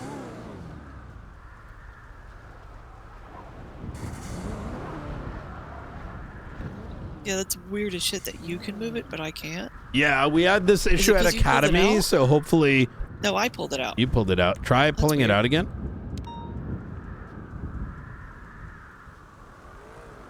I hate pulling it out.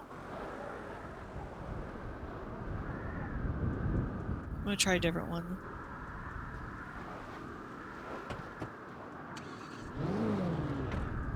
Oh, that's funky. What's your state ID? 13900.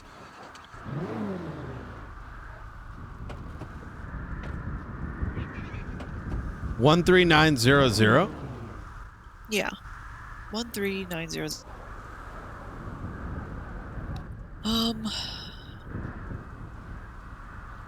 I will tell you.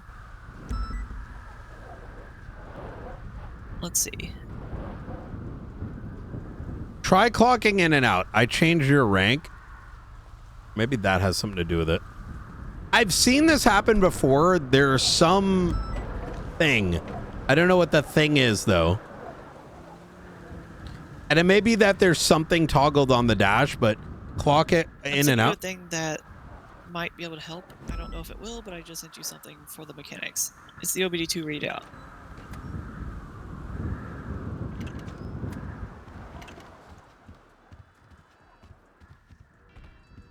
Send it to DeCrane. DeCrane? Yeah.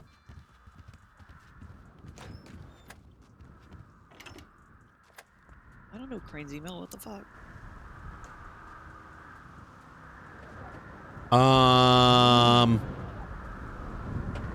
Still nothing. It's yeah, we can just put it away. Wait. Try open up the vehicle dash and try clicking some of those buttons. Turn traction on and off. Like toggle some of those. Yeah, I've been messing with like the sequential.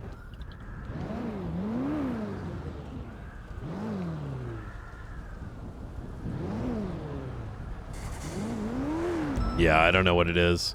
Figure it out tomorrow. But I'm gonna get out of here. All right. All right. I will talk to you soon. And hey, let me know how the raid goes. Get it. Huh? Oh, did you find his email? No, I don't know his fucking email. Take a look at. I'll send it to you.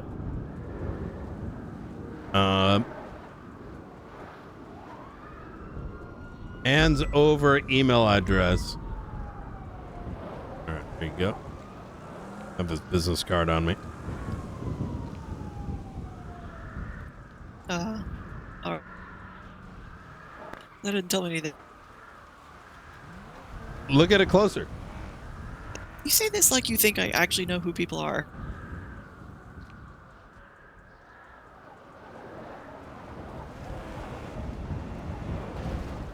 You forget I don't really delve into a lot of these.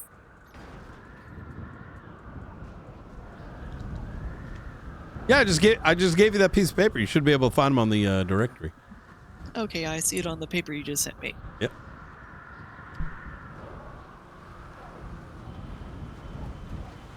Well, I handed it to you. What do you mean send it? Yes, I know. You just handed me the paper, and I just read it on the paper you got me. Yeah. Thank you. Yep, absolutely.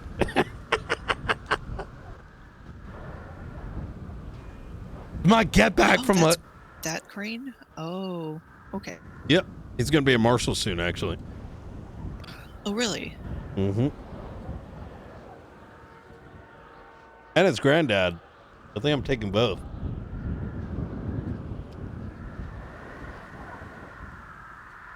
Well, we think he is. There's a lot of drama over it, but because he started teaching our academy, and then he told them he wanted to transfer. Oh. I was like, no! No, I don't think he intended it. I think it was a conversation because he's been feeling a kind of way about wanting a change. And let's just say it kind of just, the timing was no bueno. So, you know, it is what it is. Oh, unfortunate. Yeah. Yep. Now the only thing I have to share is some stupid pity drama. I'm listening. Shift 3 had a little photo op thing where they were taking a Shift 3 photo for the holidays. And called everyone down, and then excluded me. What do you mean? On purpose? Yeah, I was like, y'all have space for a livable marshal, right? And they said, no, not this time. And then wouldn't include me in the pictures. So I got upset and I went back to the office and kind of just sat under the tree for a while and then passed out in the cell. That just sucks after being that in is shift 3 for months and that months is and months. crazy. Being That is basically fucking indicated that I'm not crazy. part of the shift 3 family. Shift 3's always been like one big family of everybody, and it was just like, yeah, you're not part of our family anymore. Well, you're part of a much soon to be growing, much bigger family. Yeah. You know what I would do as revenge? I'm just gonna do my job. I'm not gonna Poach the best ones. Like, it's very, that's the problem. There are no best ones worth poaching. Oh my god. You should. Well, actually, you're gonna get what's her name soon, right? Sparks. Yeah. How Whenever close is she? She still got 2 dockets, and the stupid lawyers on the other side are just delaying things unnecessarily. You know, she actually made a motion. She's a plaintiff, right? She Mhm. made a motion on the docket to reduce the relief request. They reduced it from like all properties to just this one property. They rebutted that motion. The defense rebutted that.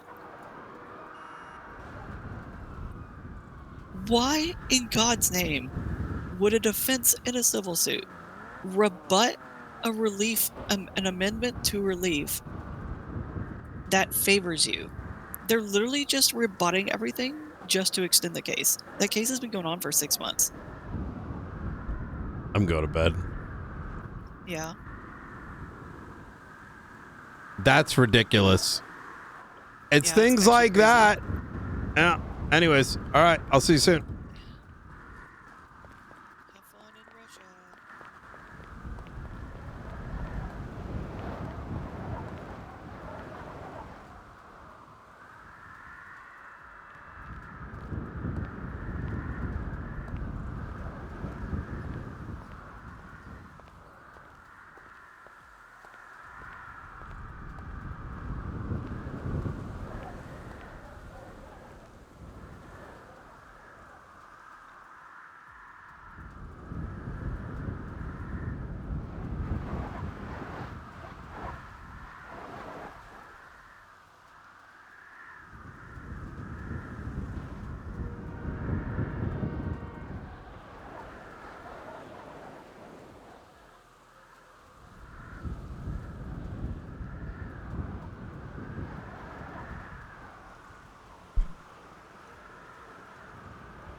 Police cat, police cat.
I don't think she's on duty.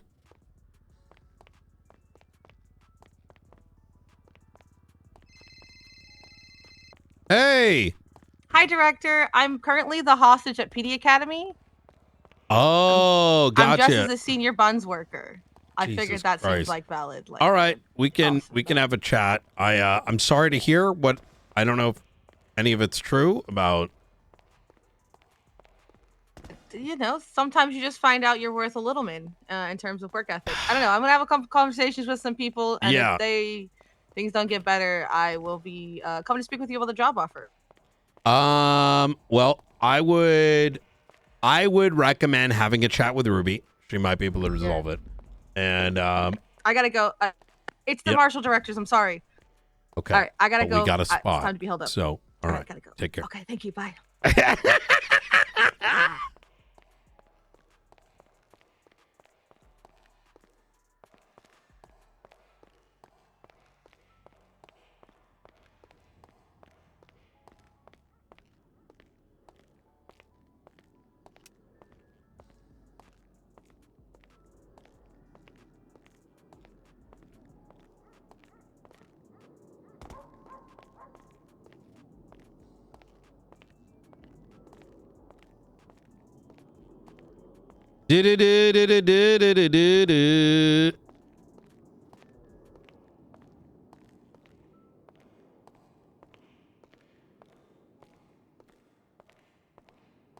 Oh yeah, I didn't have a chance to read this yet.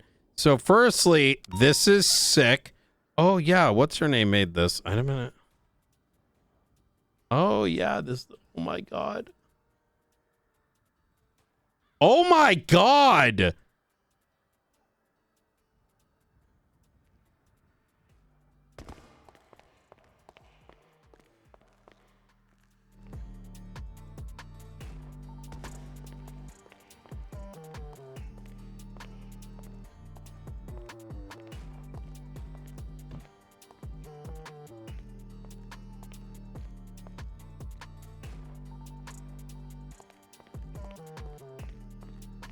I feel bad. I know Hall wants to get involved in RP.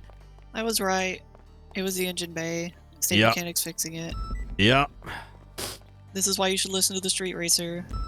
No, I thought you meant something else. I thought you meant like what I was trying to say is like, yeah, engine bay, but you know, our boss is Coil. Yeah. Governor K. Oil. I know. So we just ask for things. Yeah. But you know, it was that's what I tried to say. No, I know. The engine bay. That was wasn't that was expanded. afterwards. You said it was going to break, and I said, well, we can just get another one, you know? Yeah. You should listen to your street racer better. All right. All right, you take care. I got me my Russian simulator. I'm gonna go have fun with it. Wait, you got it?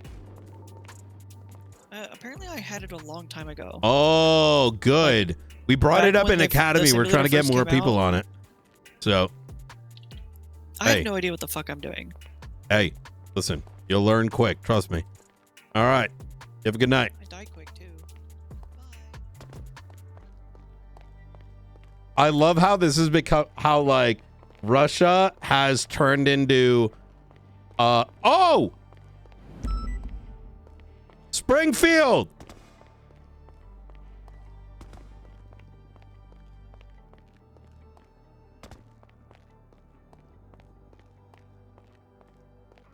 You know what's crazy?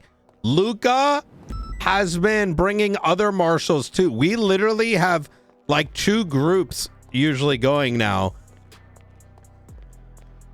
Yeah.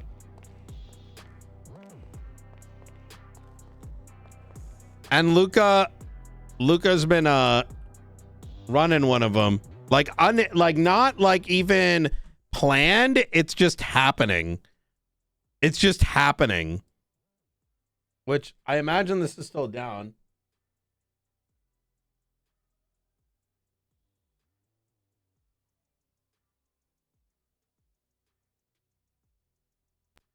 Yeah, Rooker, Catfires.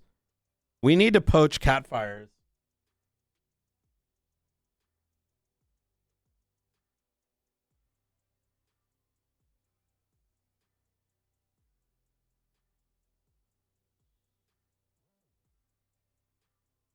Do do do do do. Yo, RP has been great. Really has been.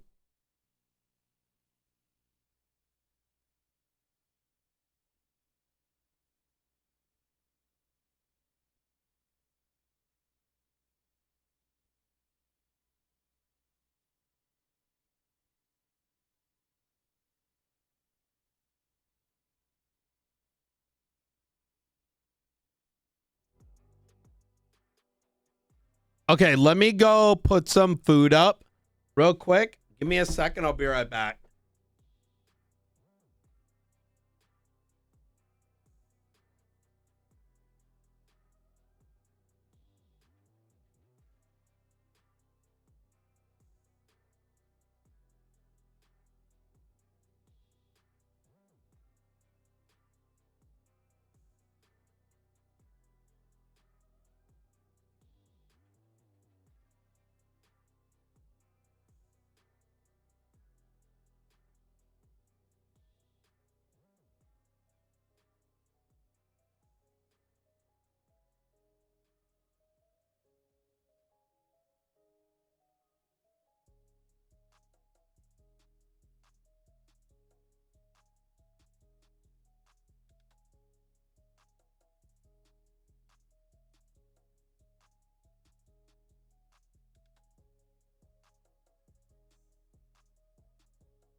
All right.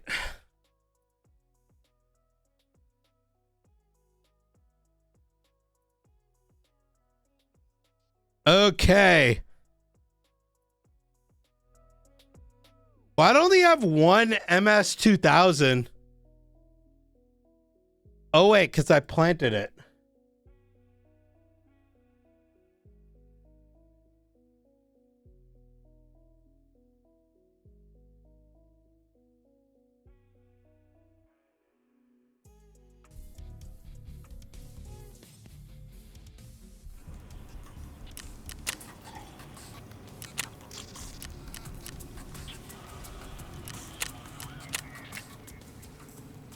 Okay.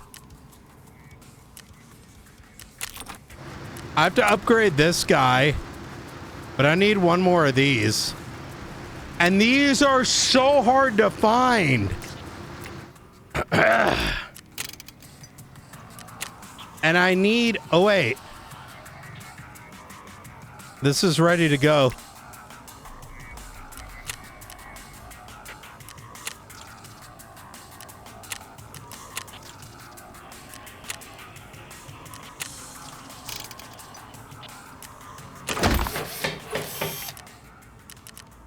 Upgrade that. The gear rack, I need 15 of these. Oh, but I need this too. The drill.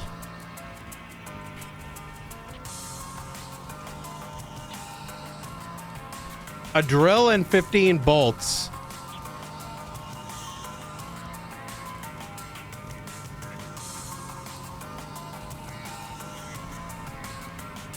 Oh shit! Varric is downloading it too. Hell yeah.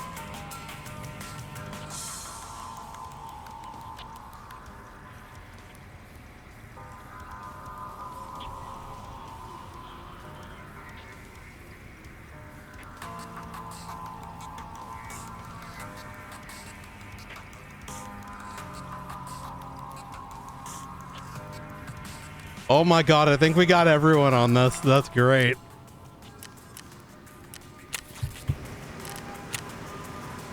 San Andreas State. San Andreas State.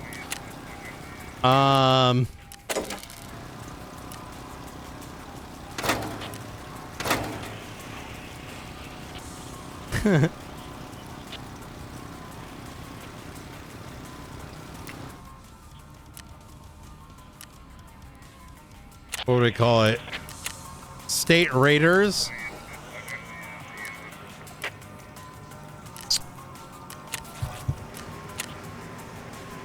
Okay, so med station needs a LEDX. Security needs that thing.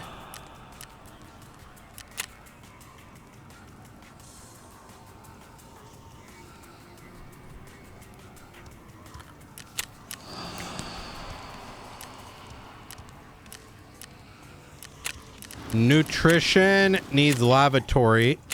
Lavatory needs water collector. Water collector workbench, which we almost have. We just need one of these engines and a toolbox.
All right, we got people coming.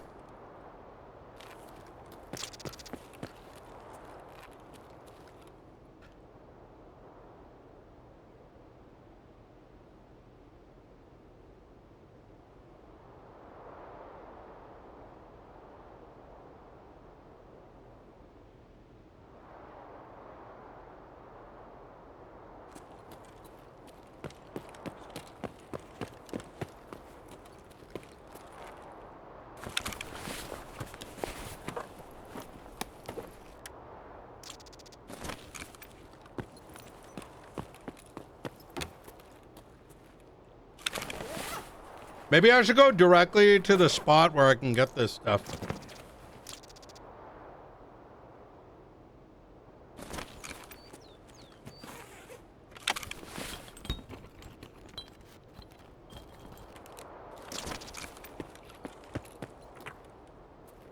What do you think the drop rate on a LEDX is? I should have had a LEDX by now. We could just buy one.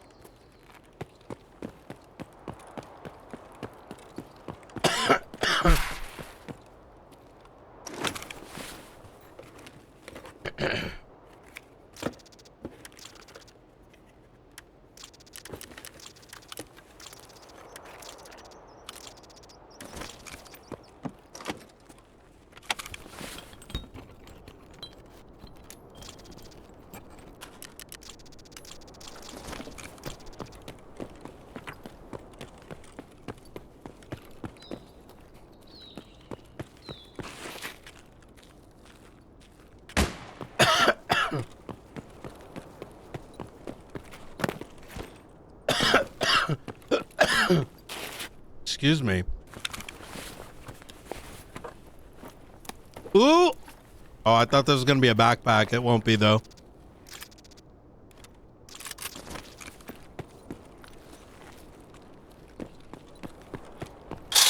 Ow! Oh my god, that scared the fuck out of me, bro.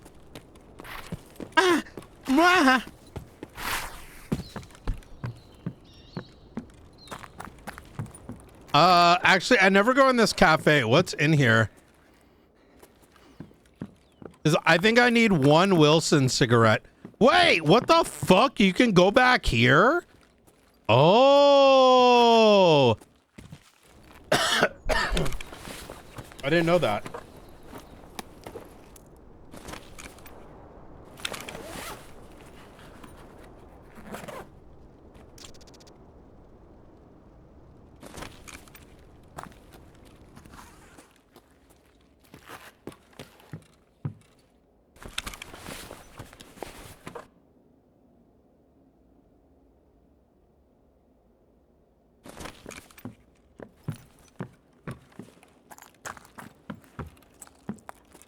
The Academy tomorrow is going to be fun as shit, I think. With the, that's a player. Let's go inside. Dead body. But that's some good shit. That's like what I use. Hello? Hello? This guy is stacked.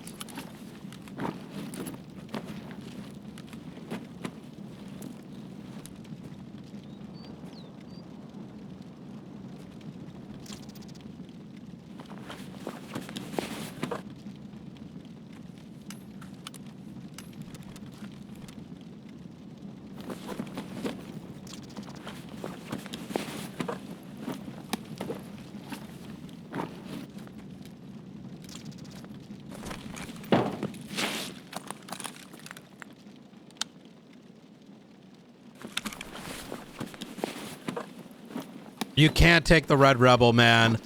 I wish you could. Yeah, but the game doesn't let you do that.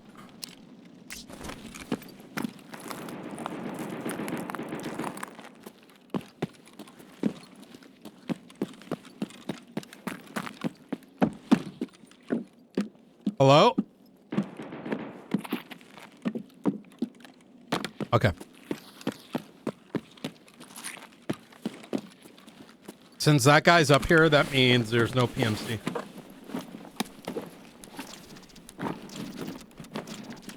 That thermite is worth 200,000.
I just killed a PMC on my scav. That's so hard to do.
Melissa!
Come on, Bill's here.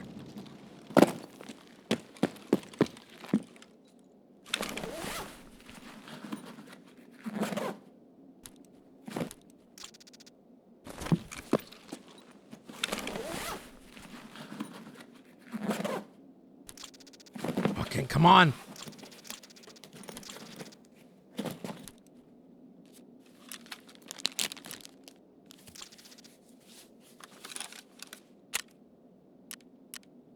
Oh my God, saved.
Imagine I killed him there.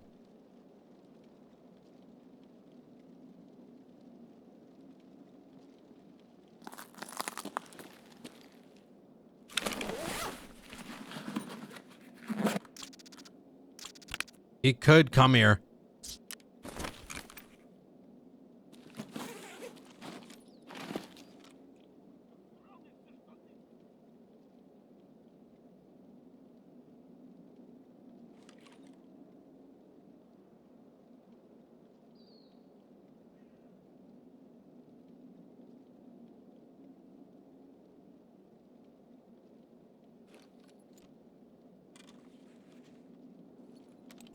Yeah.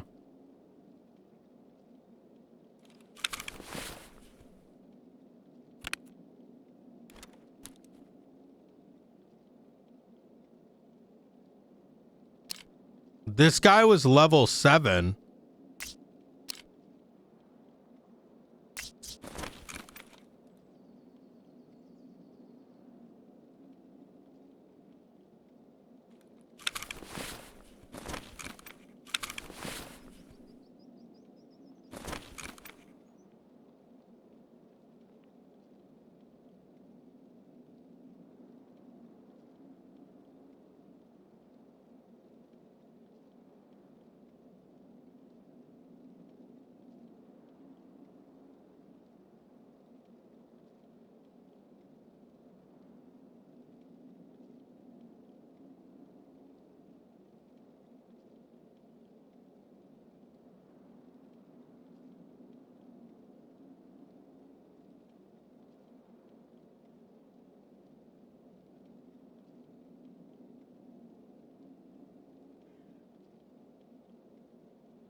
Scav.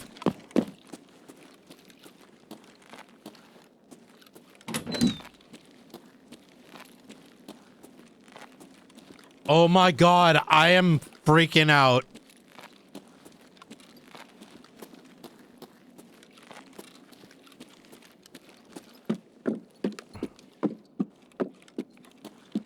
Holy shit.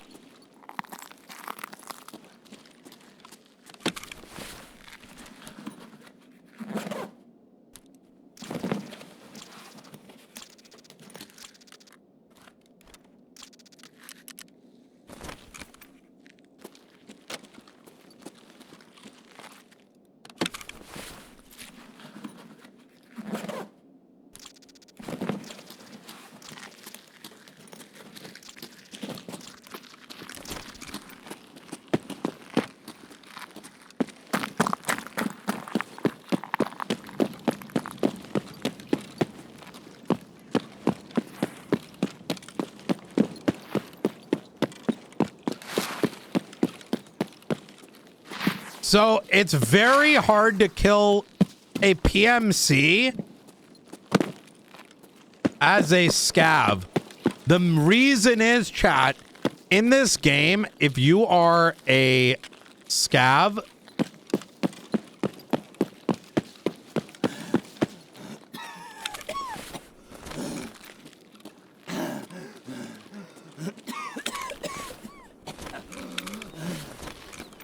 and you kill another scav, you lose a shitload of reputation, which sets you back.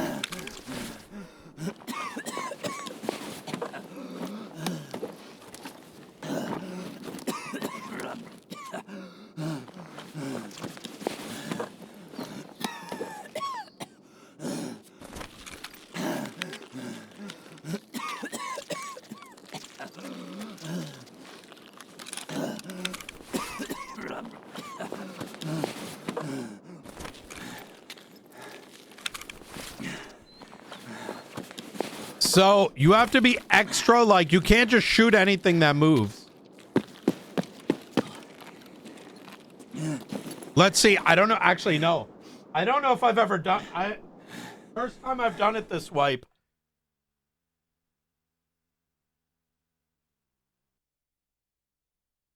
Oh my God, that was insane. I had to really blind fire.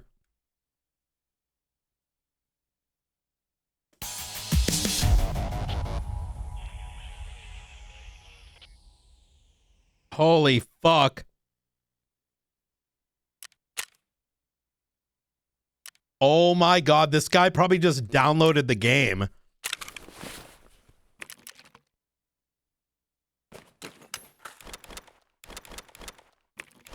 Poor guy probably just downloaded the game. And then he met dasMEHDI.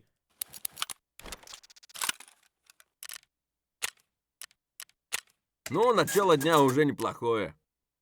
Oh, I got 0.03 plus 0.01.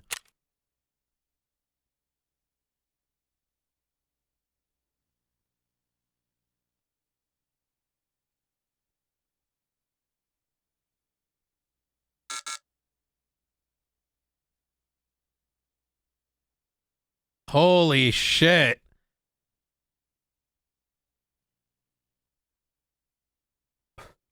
That was amazing. Worth it. That was equivalent to doing 4 scav runs in rep. I'm almost at 2.0, which I think is going to increase a lot of stuff.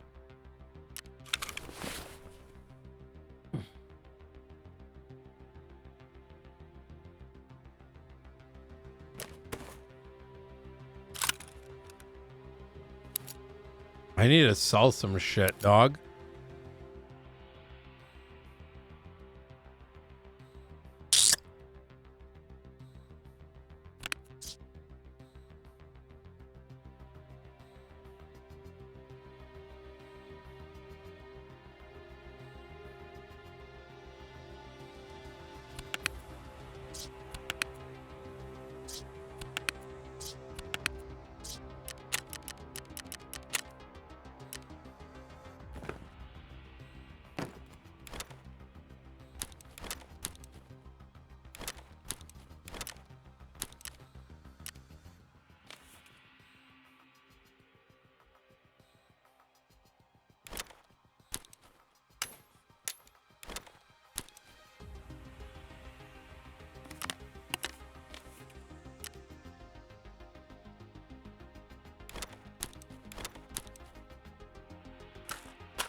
Okay.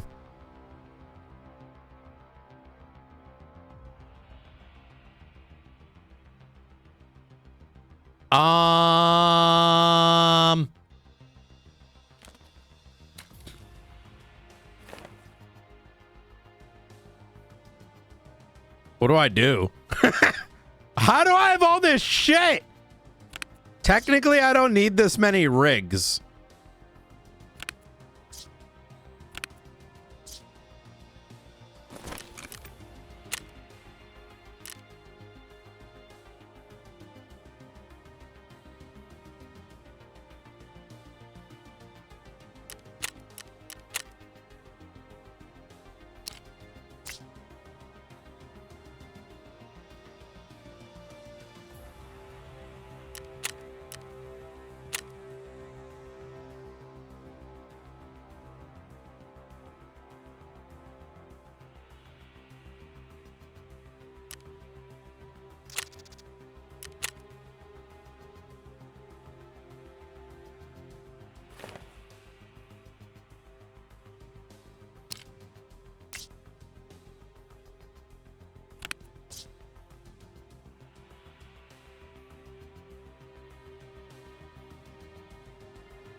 There we go.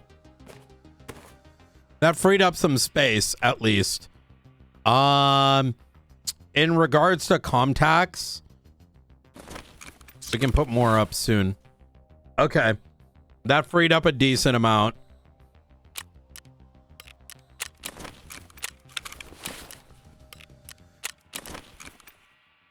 And look at all this gear I got. So it's not like I need more right now.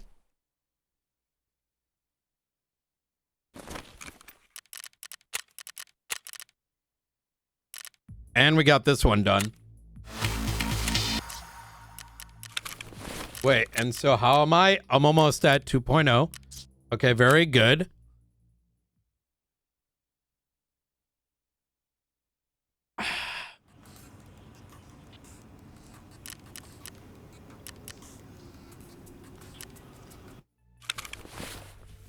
In fact,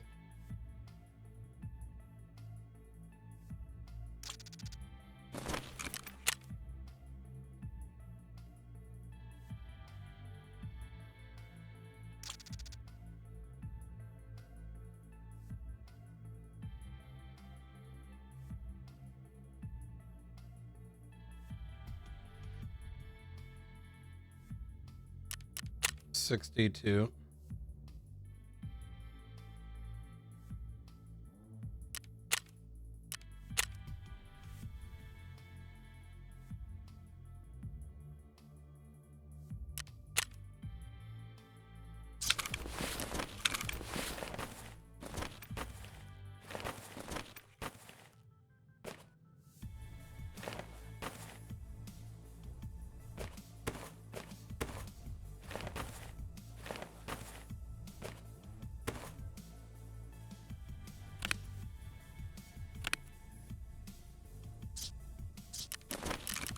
Okay, next thing we're gonna look at is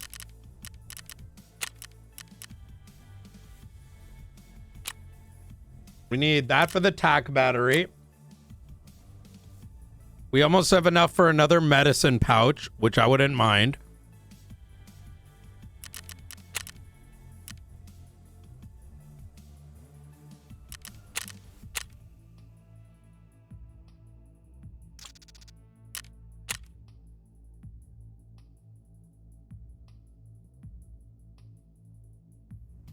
I need this, but it needs to be... I don't think you can use this on the hideout, can you?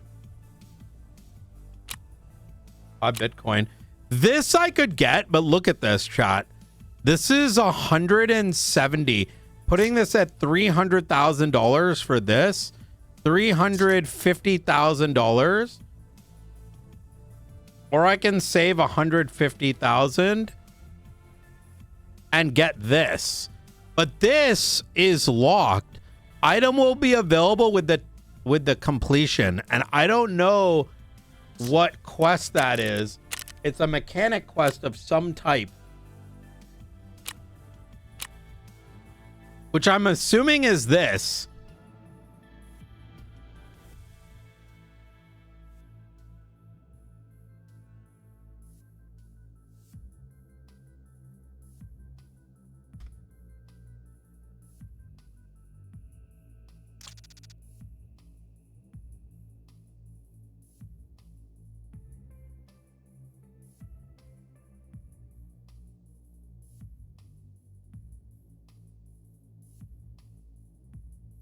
But you can't do it till Skier 3 because you need the AK Zenith Kaliska. Let me see. It says you need a AK Zenith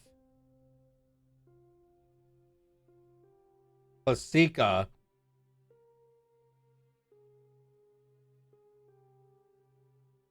Wait, I can buy it.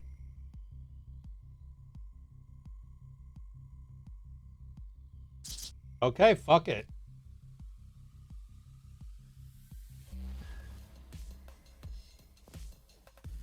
How much is the XP on this?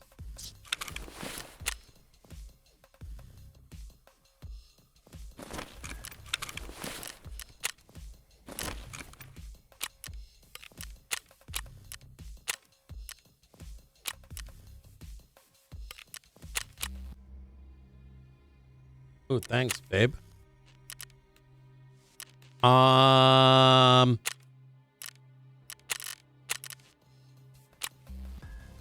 21,000 XP? Oh, we're 100% we're doing that.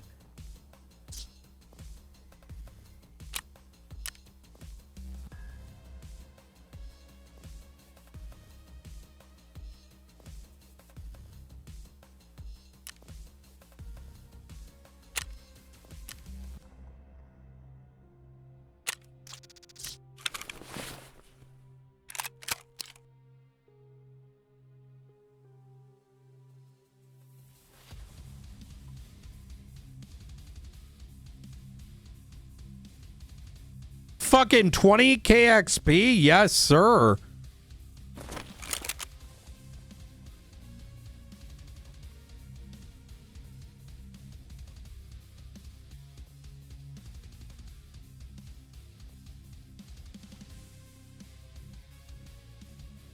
We're putting on an ATAR, which needs a T5000 and a 34 millimeter holder.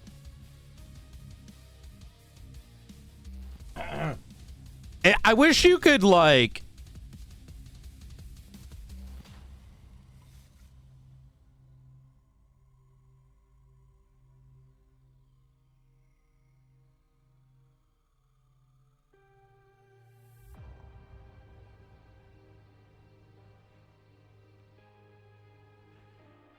.34 millimeter.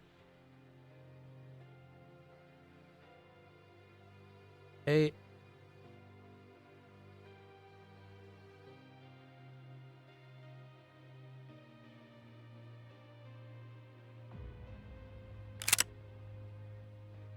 And then an ATAR.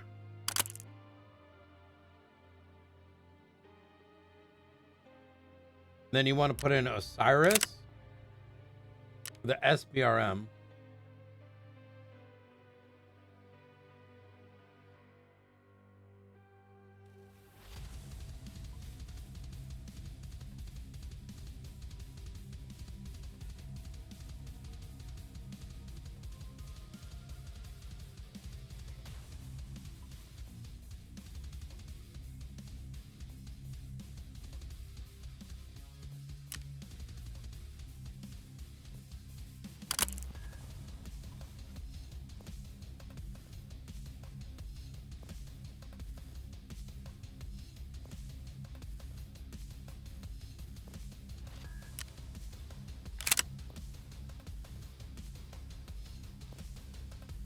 Hybrid with a DT.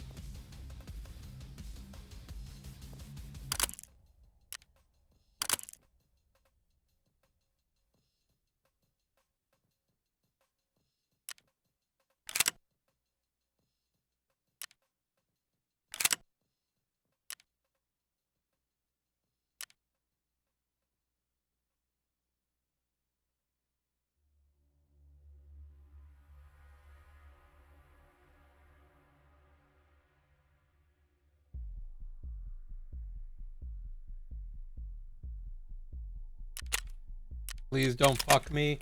No!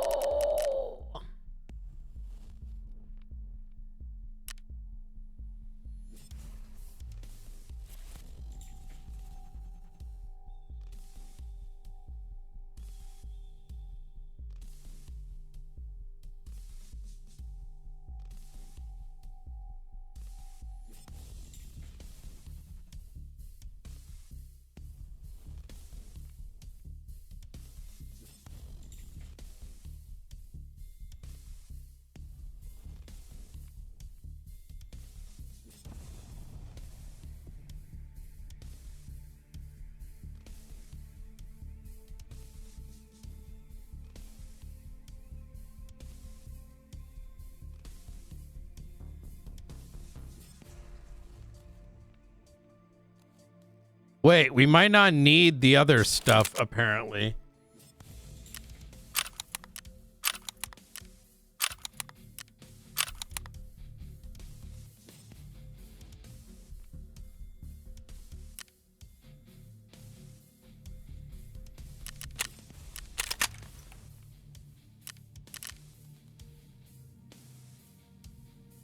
I can buy all this, but you need the scope mount.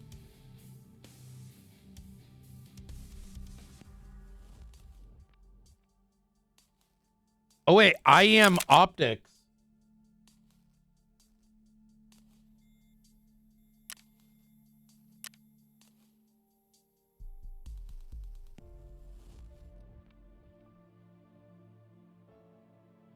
It says mechanic level 2.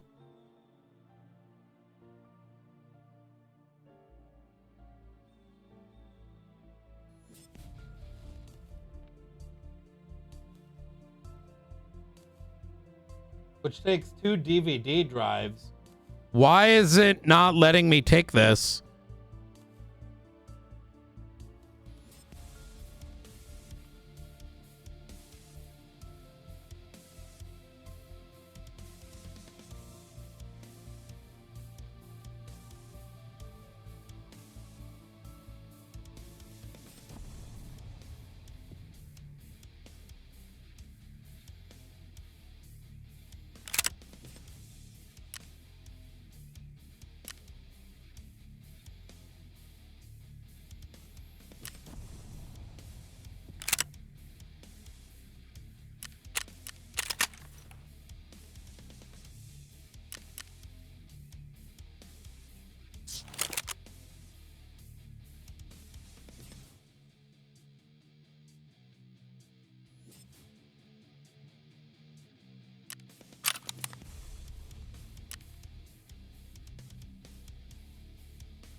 I think you need this because I bet the skier one comes with I bet the skier one comes with this mount. And without this mount,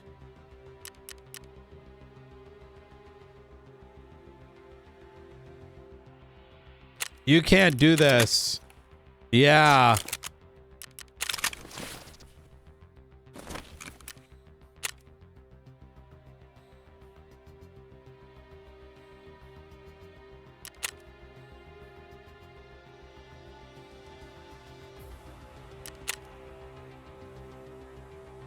So we have to pause on that one.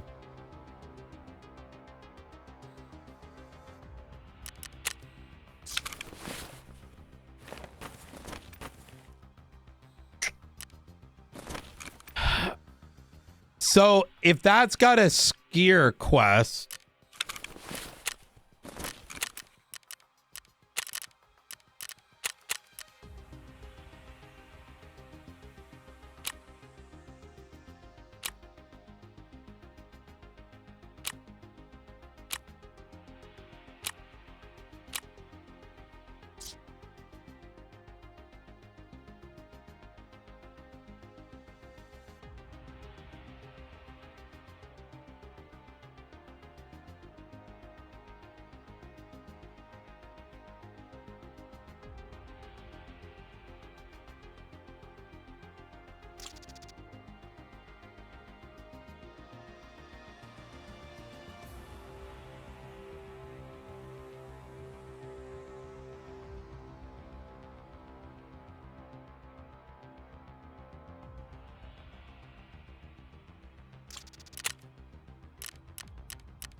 I think I'm going to get this later, but for the time being, we can't do it.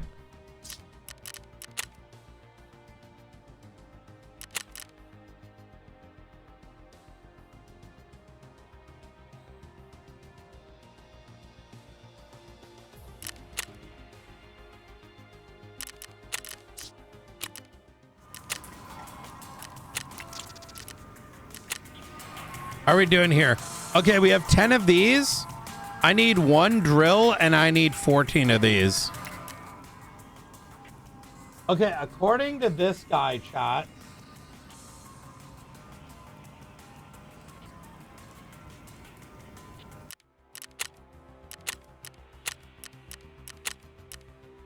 Do one more scav run and then we'll go from there.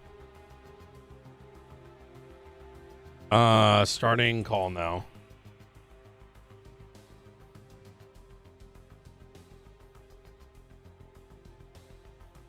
I guess someone could technically sell this. Wait, what if someone sells it with the mount? I wonder if I can buy it then.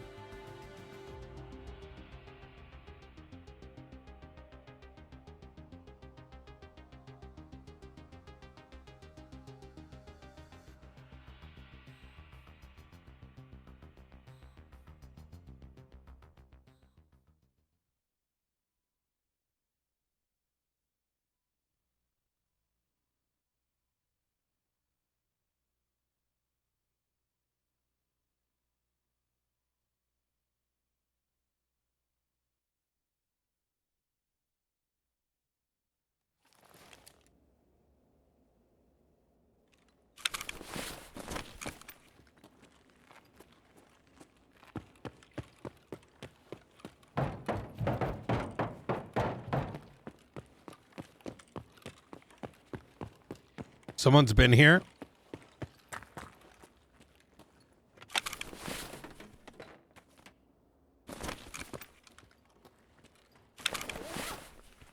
You can tell when you search and that thing's empty.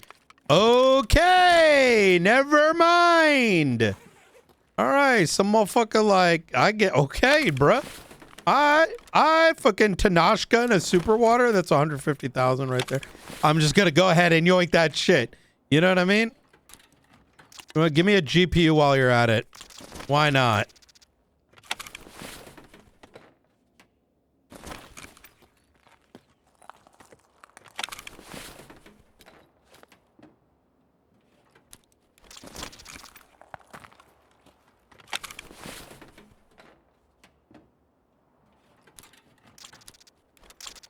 Chat, we have to save the RAM here.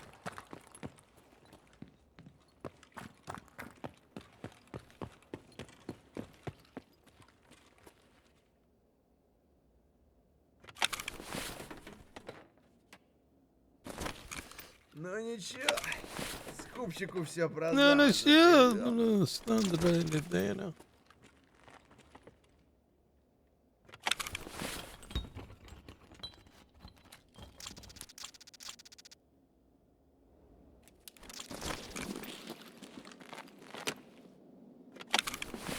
When you got that many CPU or computers, you know, it's like Gamba time.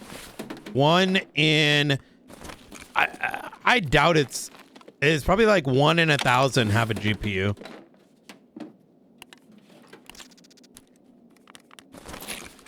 I think I need the hard drives. No, I don't. I need DVDs.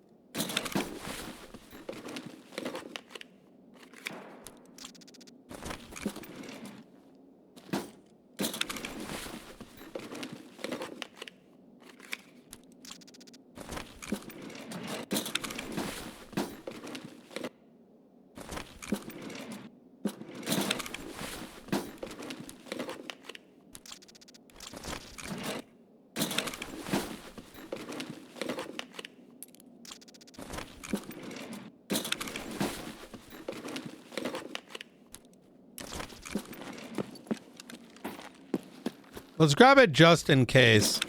I think I might need duct tape and I'm just not realizing it.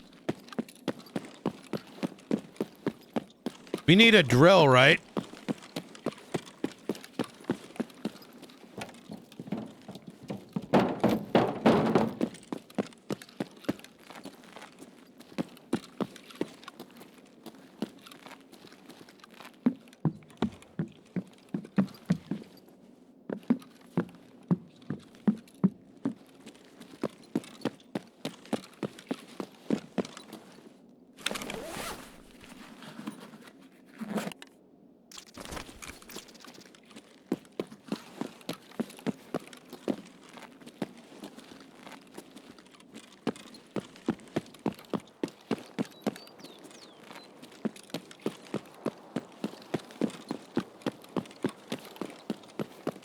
Just got out of here nice and quick.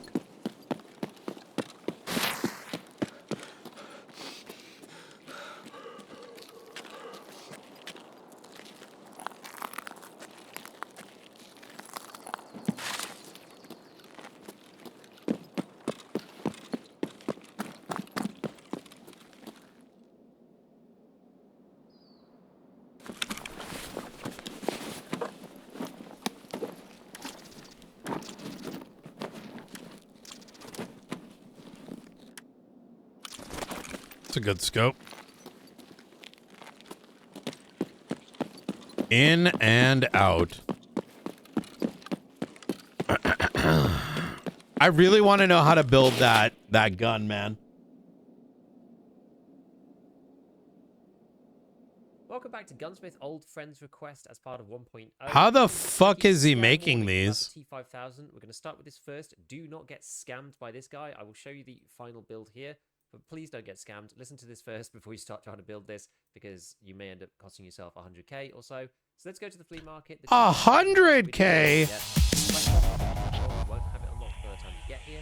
Now, you've got to be very careful about the ones on the flea. So the one from Skier, it comes with a pistol grip, and it also comes with a rail. If you look at a lot of these, this one does actually come with a rail, which is nice. There's quite a few of them that don't. They're either missing a pistol grip, they're missing the rail, and when you look at it, you can't actually buy the rail anywhere. So you just have to buy it from some scumbag on the flea. So have a scroll through, just double check that the one that you're buying actually does have the rail. That's why! It does, for example, and make sure you do that before you buy.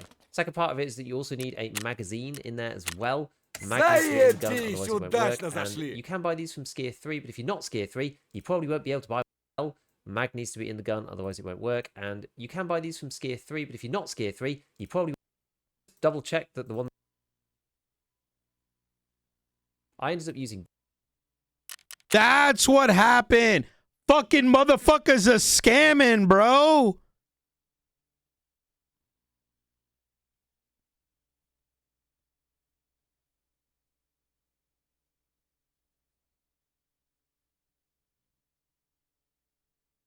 Yo, that's crazy. Okay, now. So I was like, why doesn't it have this piece?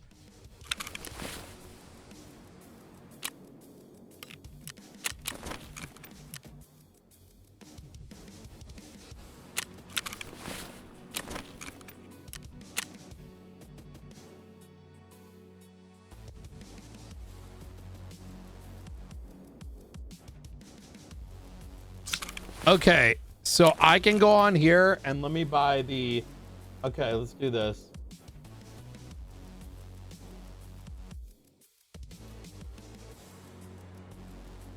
I just got to double check. Like that guy, someone bought mine.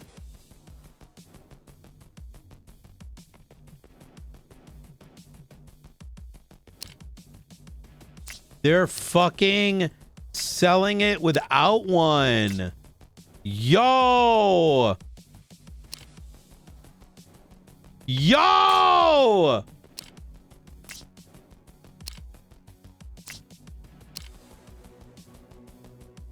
What the fuck?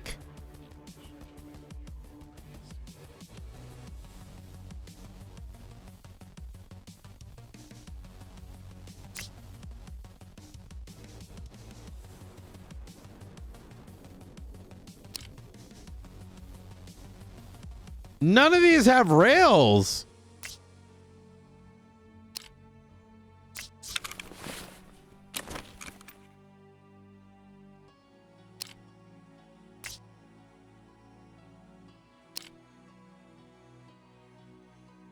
Oh, these guys. Oh my God. This fucker literally went and made the gun and then is selling it. So I bet someone is intentionally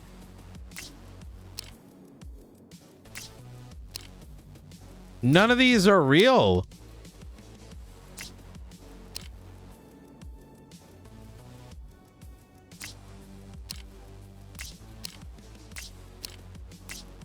So this guy took over this market. So he's probably... Wait, this one has it?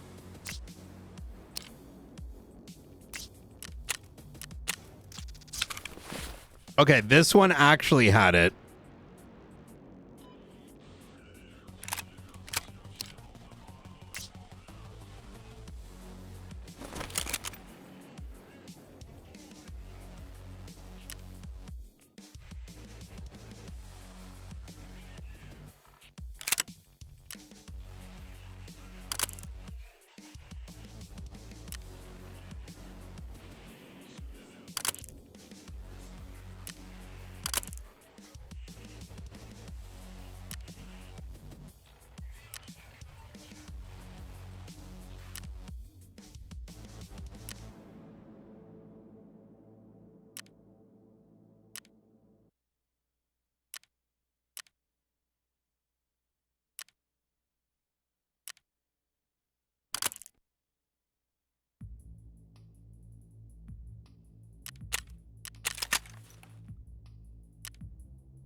Okay, let's go.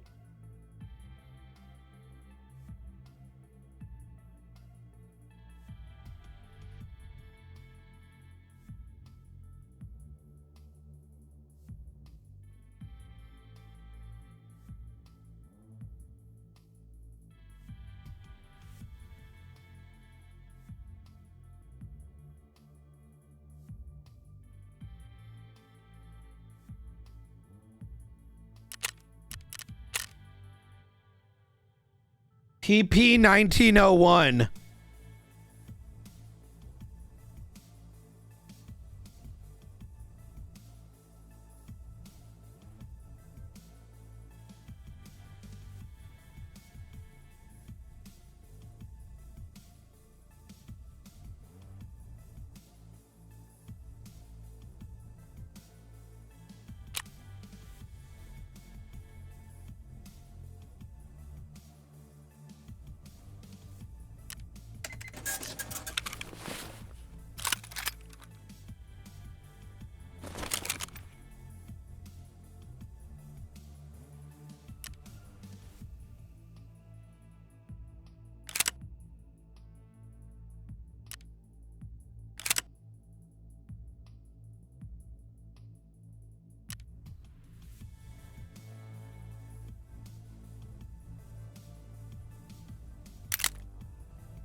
Ooh, I may not be able to buy this.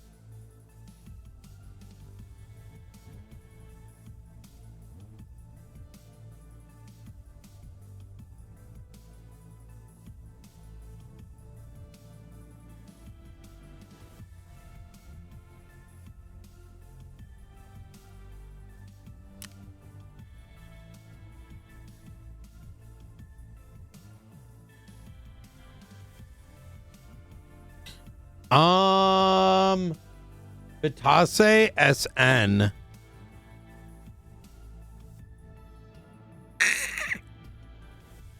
Wait.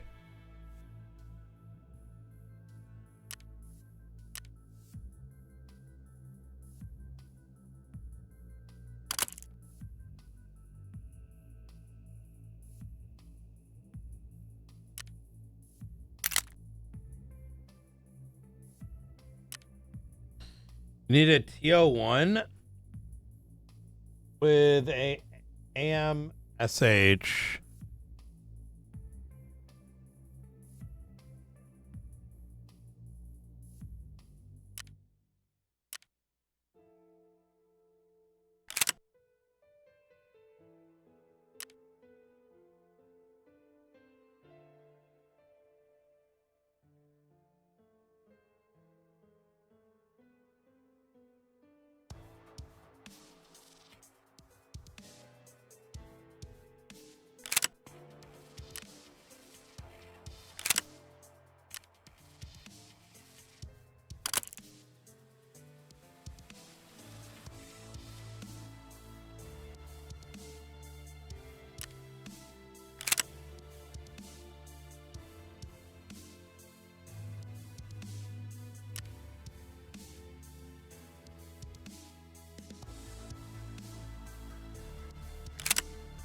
You can't do this yet.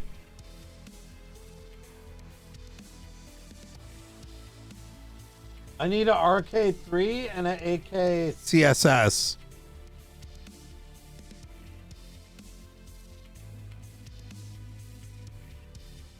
Wait, I can purchase everything other than this. The aim point.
Didn't I literally just build this out? Wait, what the fuck?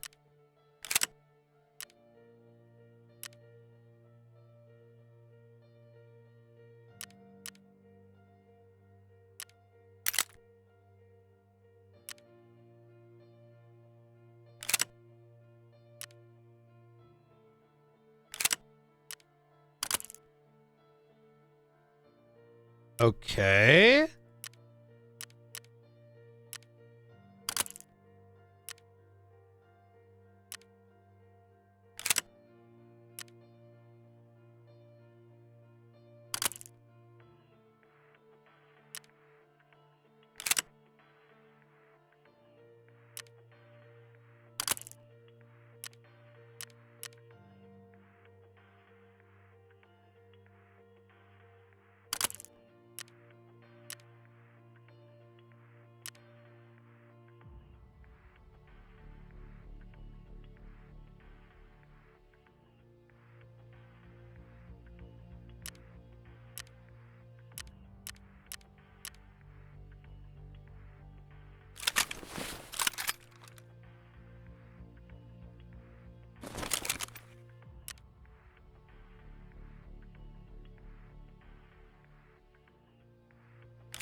Okay, cool. Now I just need a Glock 17.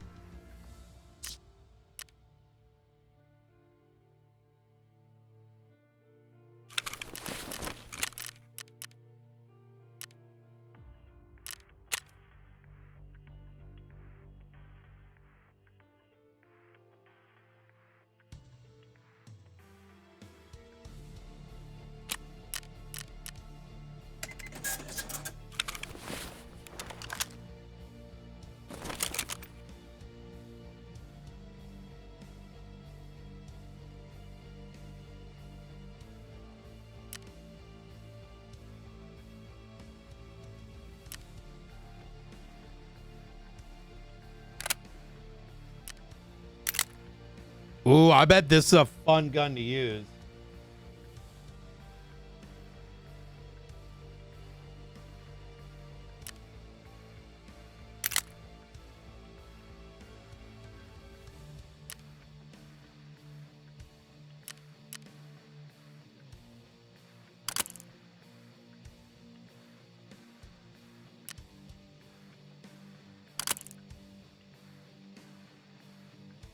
Thread protector.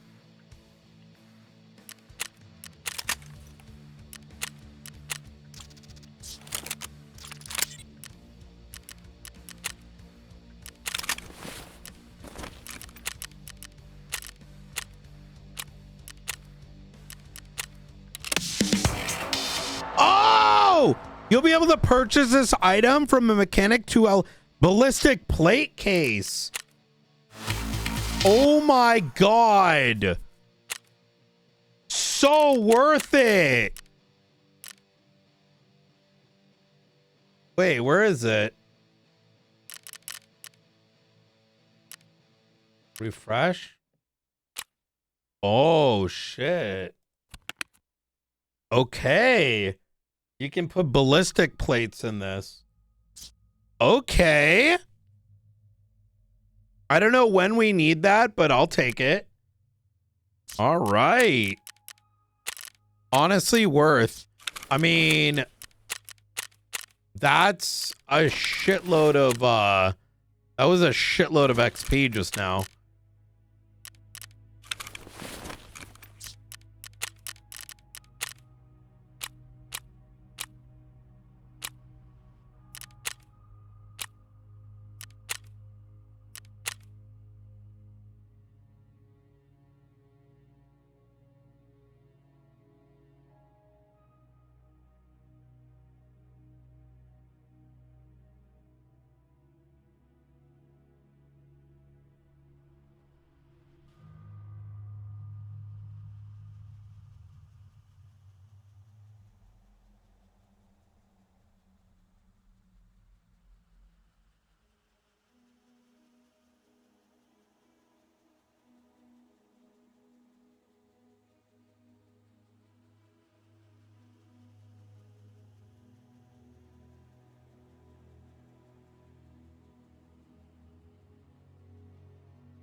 Oh, eliminate PMC using only pistols. I should consider doing that since you get tri-zip. In my opinion.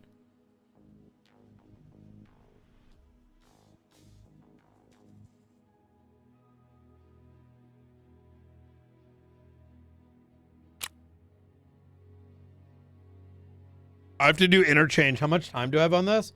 I have 2 hours. And then Eagle Eye.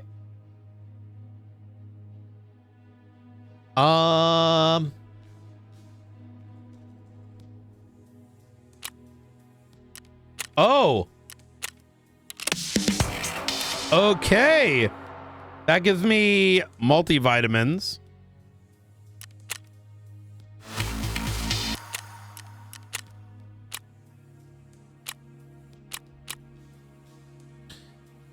AKS 74N.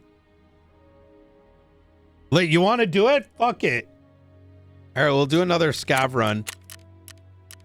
Honestly, this is good. We're getting rid of all, like, the random bozo shit.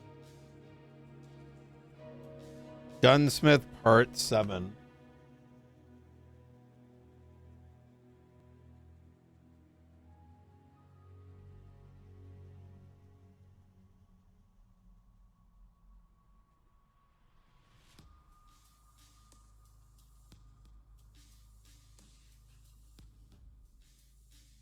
Wait, is it part 7 or part 8?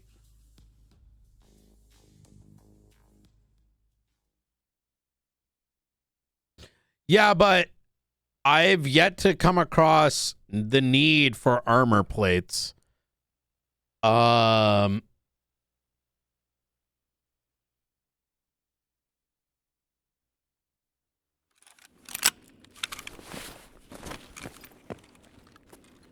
Nice, dude. Great spawn, but literally no backpack. This is why we need an upgrade. I have not been spawning with backpacks. It's kind of retarded. I don't know why.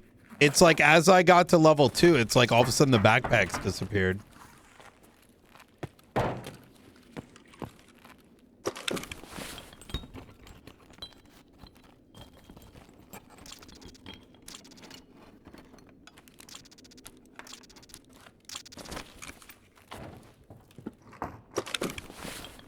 It is 8? Okay.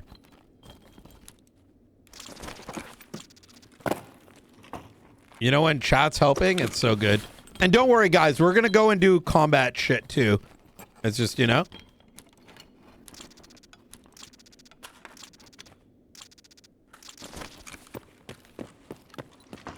Don't you worry. But getting all this stuff out of the way now is, like, not bad. A lot of XP. I mean, we're almost, like, level fucking 22 just doing this. Don't you worry. Oh, we need that horse. I need one more horse. And what does it get me? I don't remember.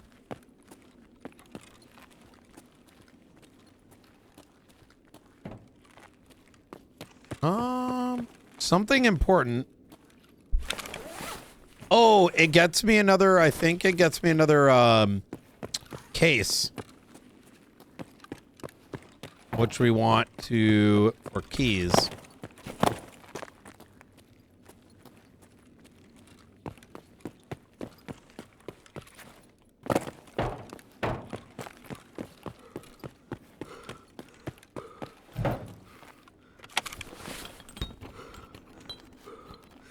It's a collective, all right?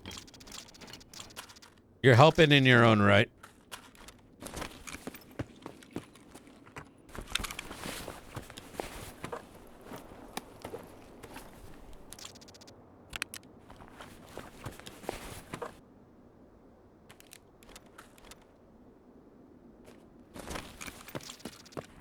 Little bit of an upgrade. We need another drill.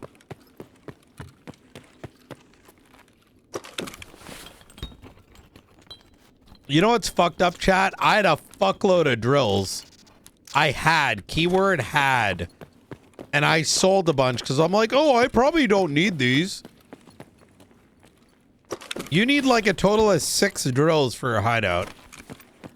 Which, by the way, the optimal strategy in this is actually to not work on your hideout, I believe.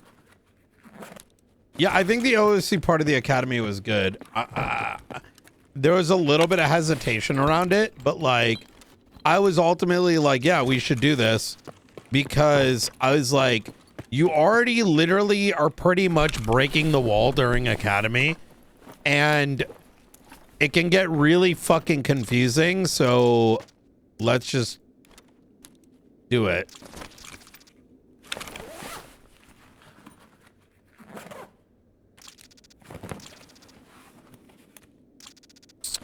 Yeah, I'm glad we did it that way.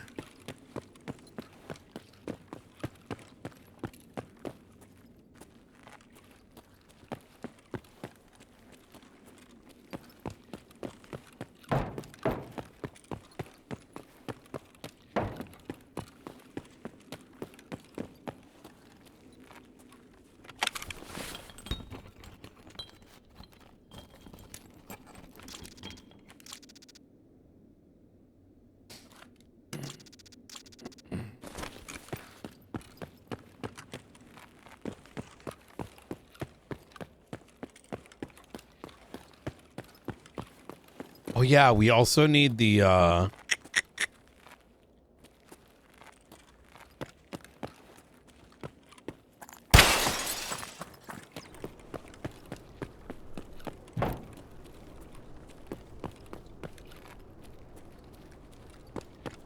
Let's just exit out quick.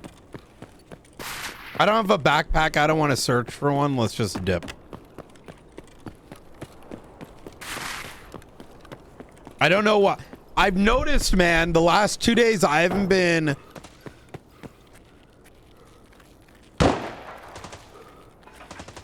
Okay, we definitely have to dip. This fucking shooting. I've noticed the last 2 days I've been spawning as Scav without a backpack, and I wonder if they nerfed Scav. They may have. I think they may have like changed it so it's harder to get backpacks. Because I was getting good backpacks, and now the fucking backpacks are gone, bro.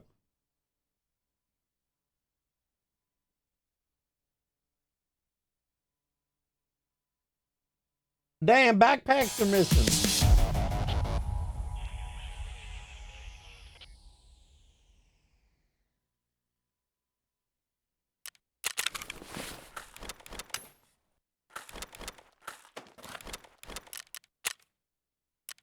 Brilliant, пацаны.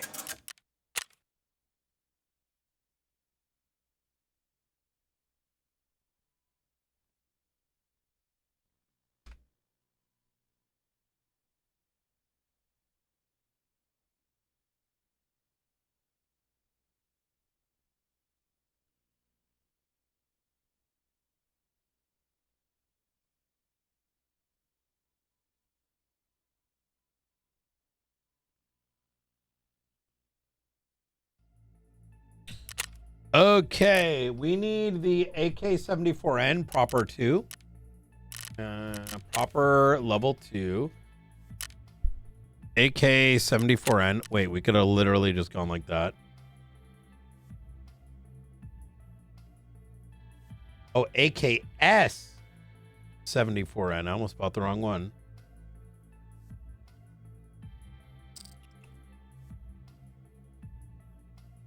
Am I blind? Where is it?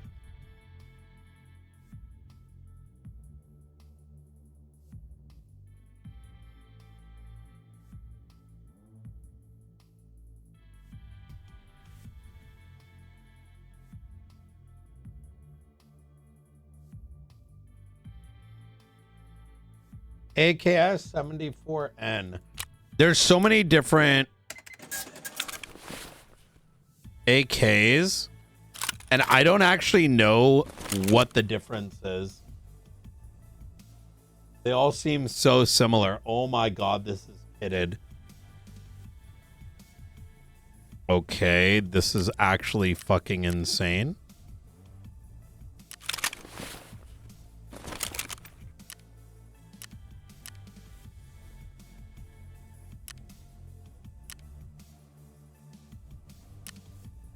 Okay.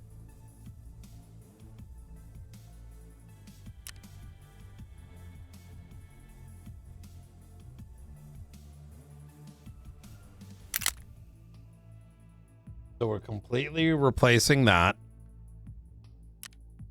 We're removing the dust cover.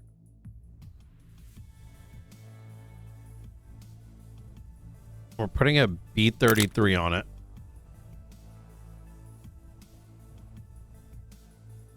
Removing this and putting a PT and a PT3.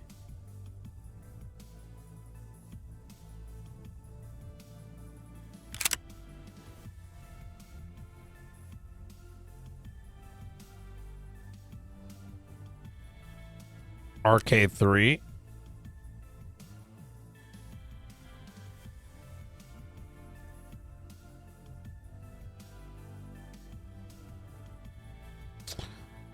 I don't know why. Wait. Oh, it is this. Putting a big boy magazine in.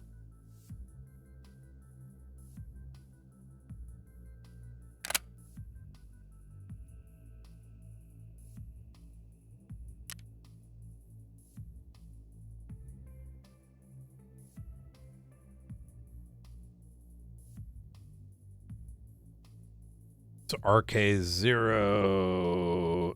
There it is.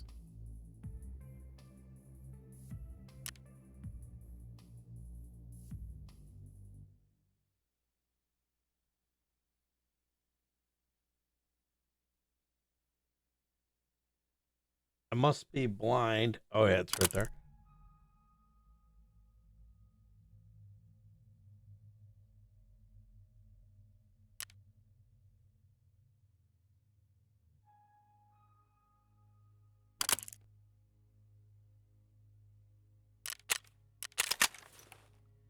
Oh my God.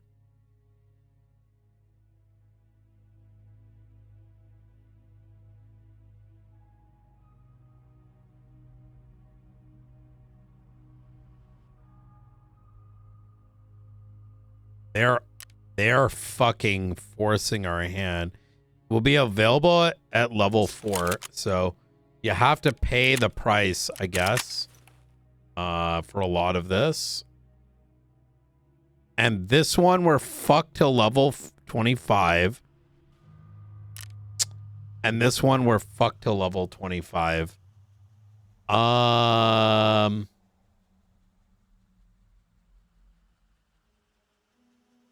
I think because it's got an IR in it, unless I can barter it, you can't even barter it. So you have to wait. You can't do this quest yet. Unless we find these items. Unfortunately, you can't wish list it from over here.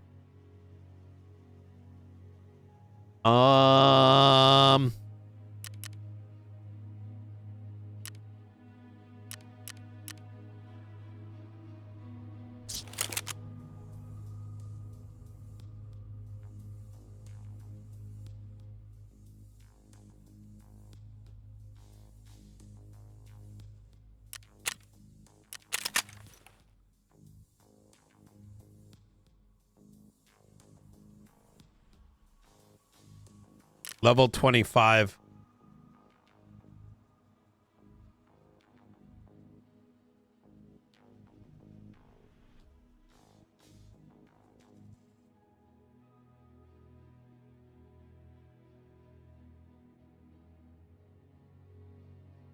Wait, this says it's skier level 2.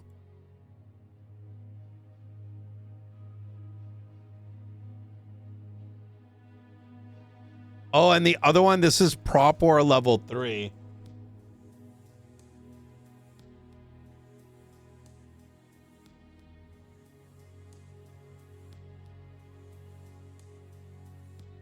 Okay, so you can't even do that yet.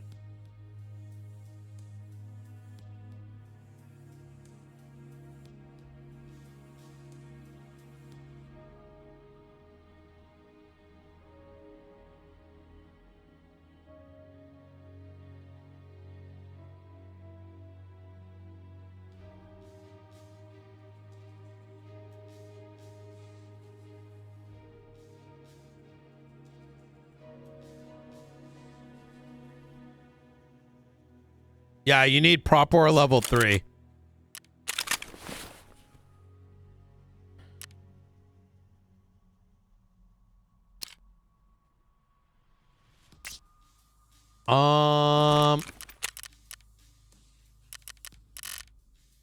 You have to hit level 26 to do this. Yeah, I can do that. That's a good idea.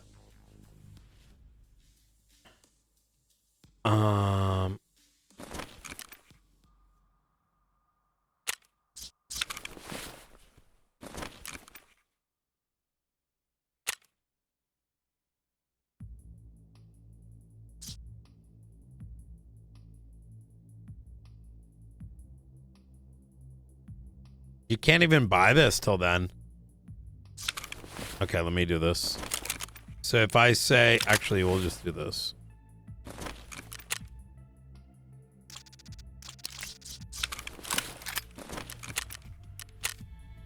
I don't care. It's lost a couple $1,000.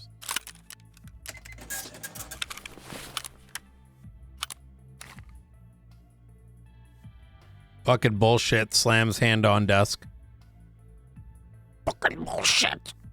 Fucking bullshit, dude. Fucking horse shit.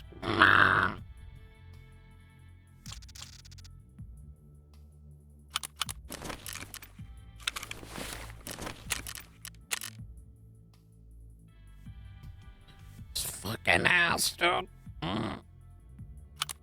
Let me see.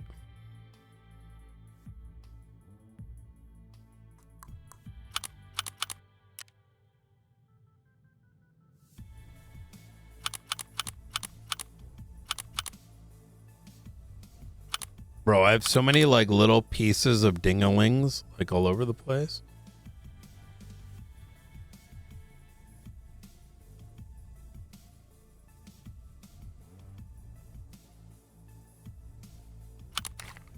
Nikita, what the fuck, dude?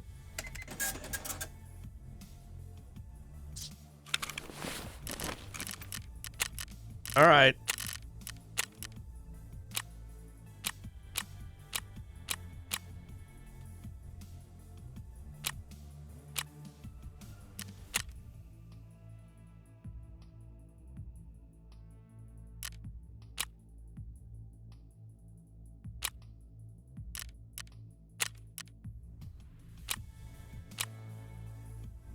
I need one more flash drive.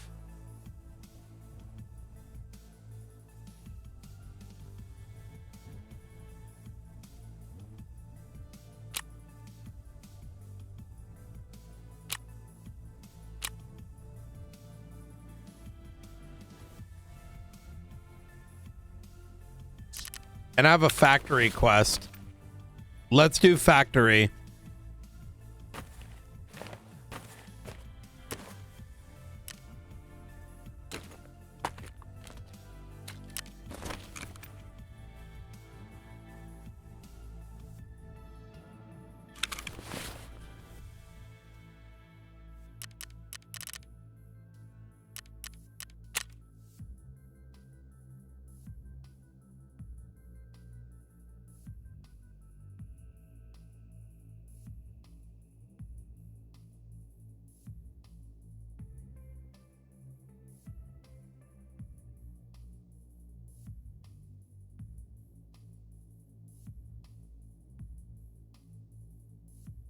Wait, do I have like nothing on factory? What the fuck is this? Store up requires 3 with a pistol, right? This is like nothing. Okay, maybe we don't need to do that.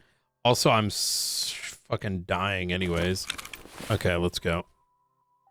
Someone fucking stabbed my ass with some bullshit the other day.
I'm ready.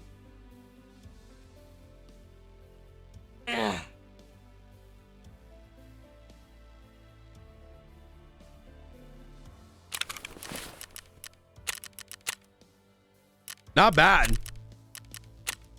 A lot of turn-in quests, but honestly, that was pretty good. Where else do I have a lot of quests? I could finish the woods one. This one looks good. Locate and tape Proper's package on woods.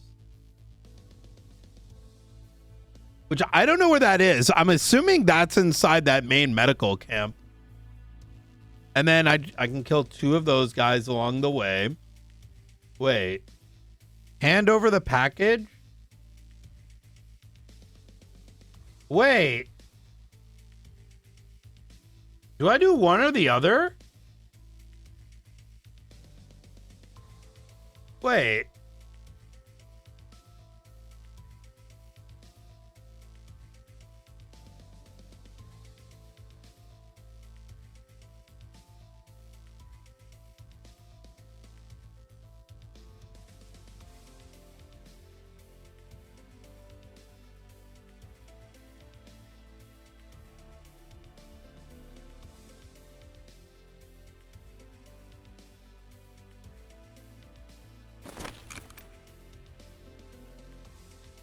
No. This is going in and out. We're here to kill PMCs with the pistol.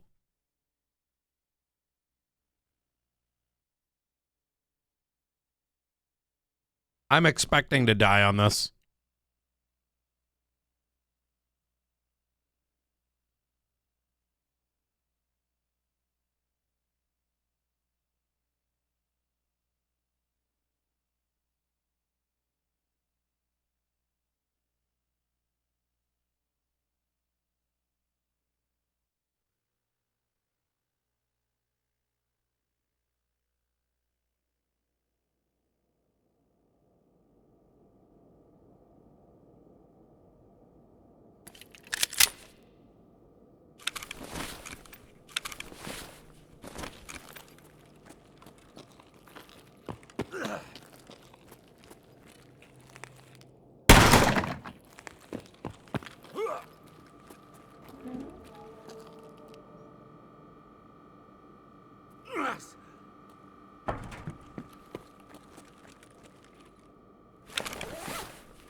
Does this dumb fucking plague shit I got? It costs $200,000 to get rid of it. If you get hit by this knife, I'm just gonna get rid of it because you can't even buy the antidote. Apparently, how stupid is that?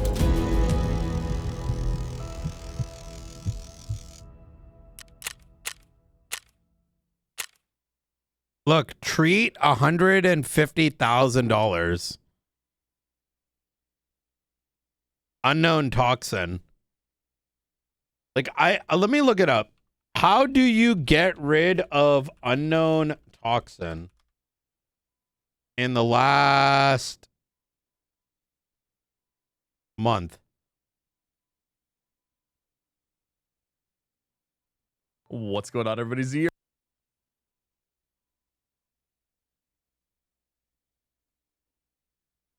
I think very few people have this. I've gotten this. Yeah, it is a stim, but you can't buy the stim is the issue until level 25. It's really dumb. I'm just going to pay for this.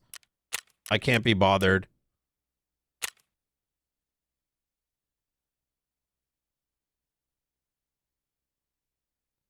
Fuck it, bro. It's someone with a cultist knife fucking stabbed me.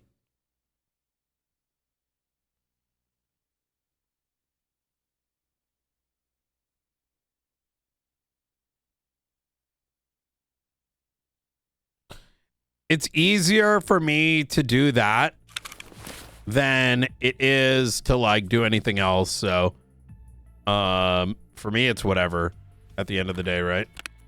Okay.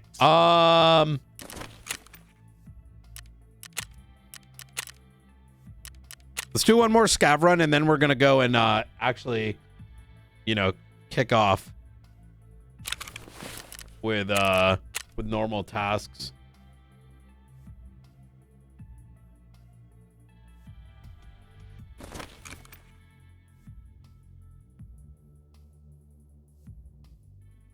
No, I got stabbed by a player that had the cultist knife. It's so crazy. Brother, if you got hit by that, like, at least I have money. I got to the point in the game where I have money, right? If you're level 14 or broke, right? How are you supposed to pay for that?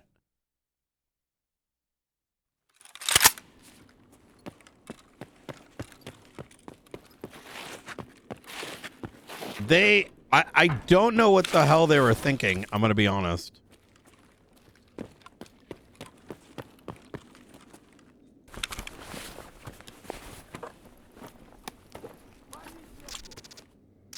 Oh, wait, what the fuck? This has a UVG on it.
Got a big backpack this time.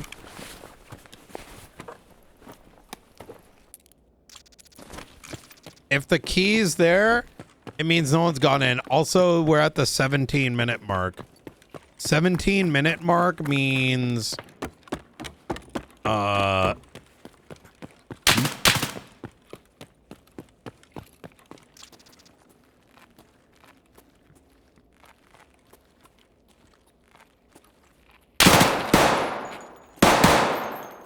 Oh my god, I killed him. I just...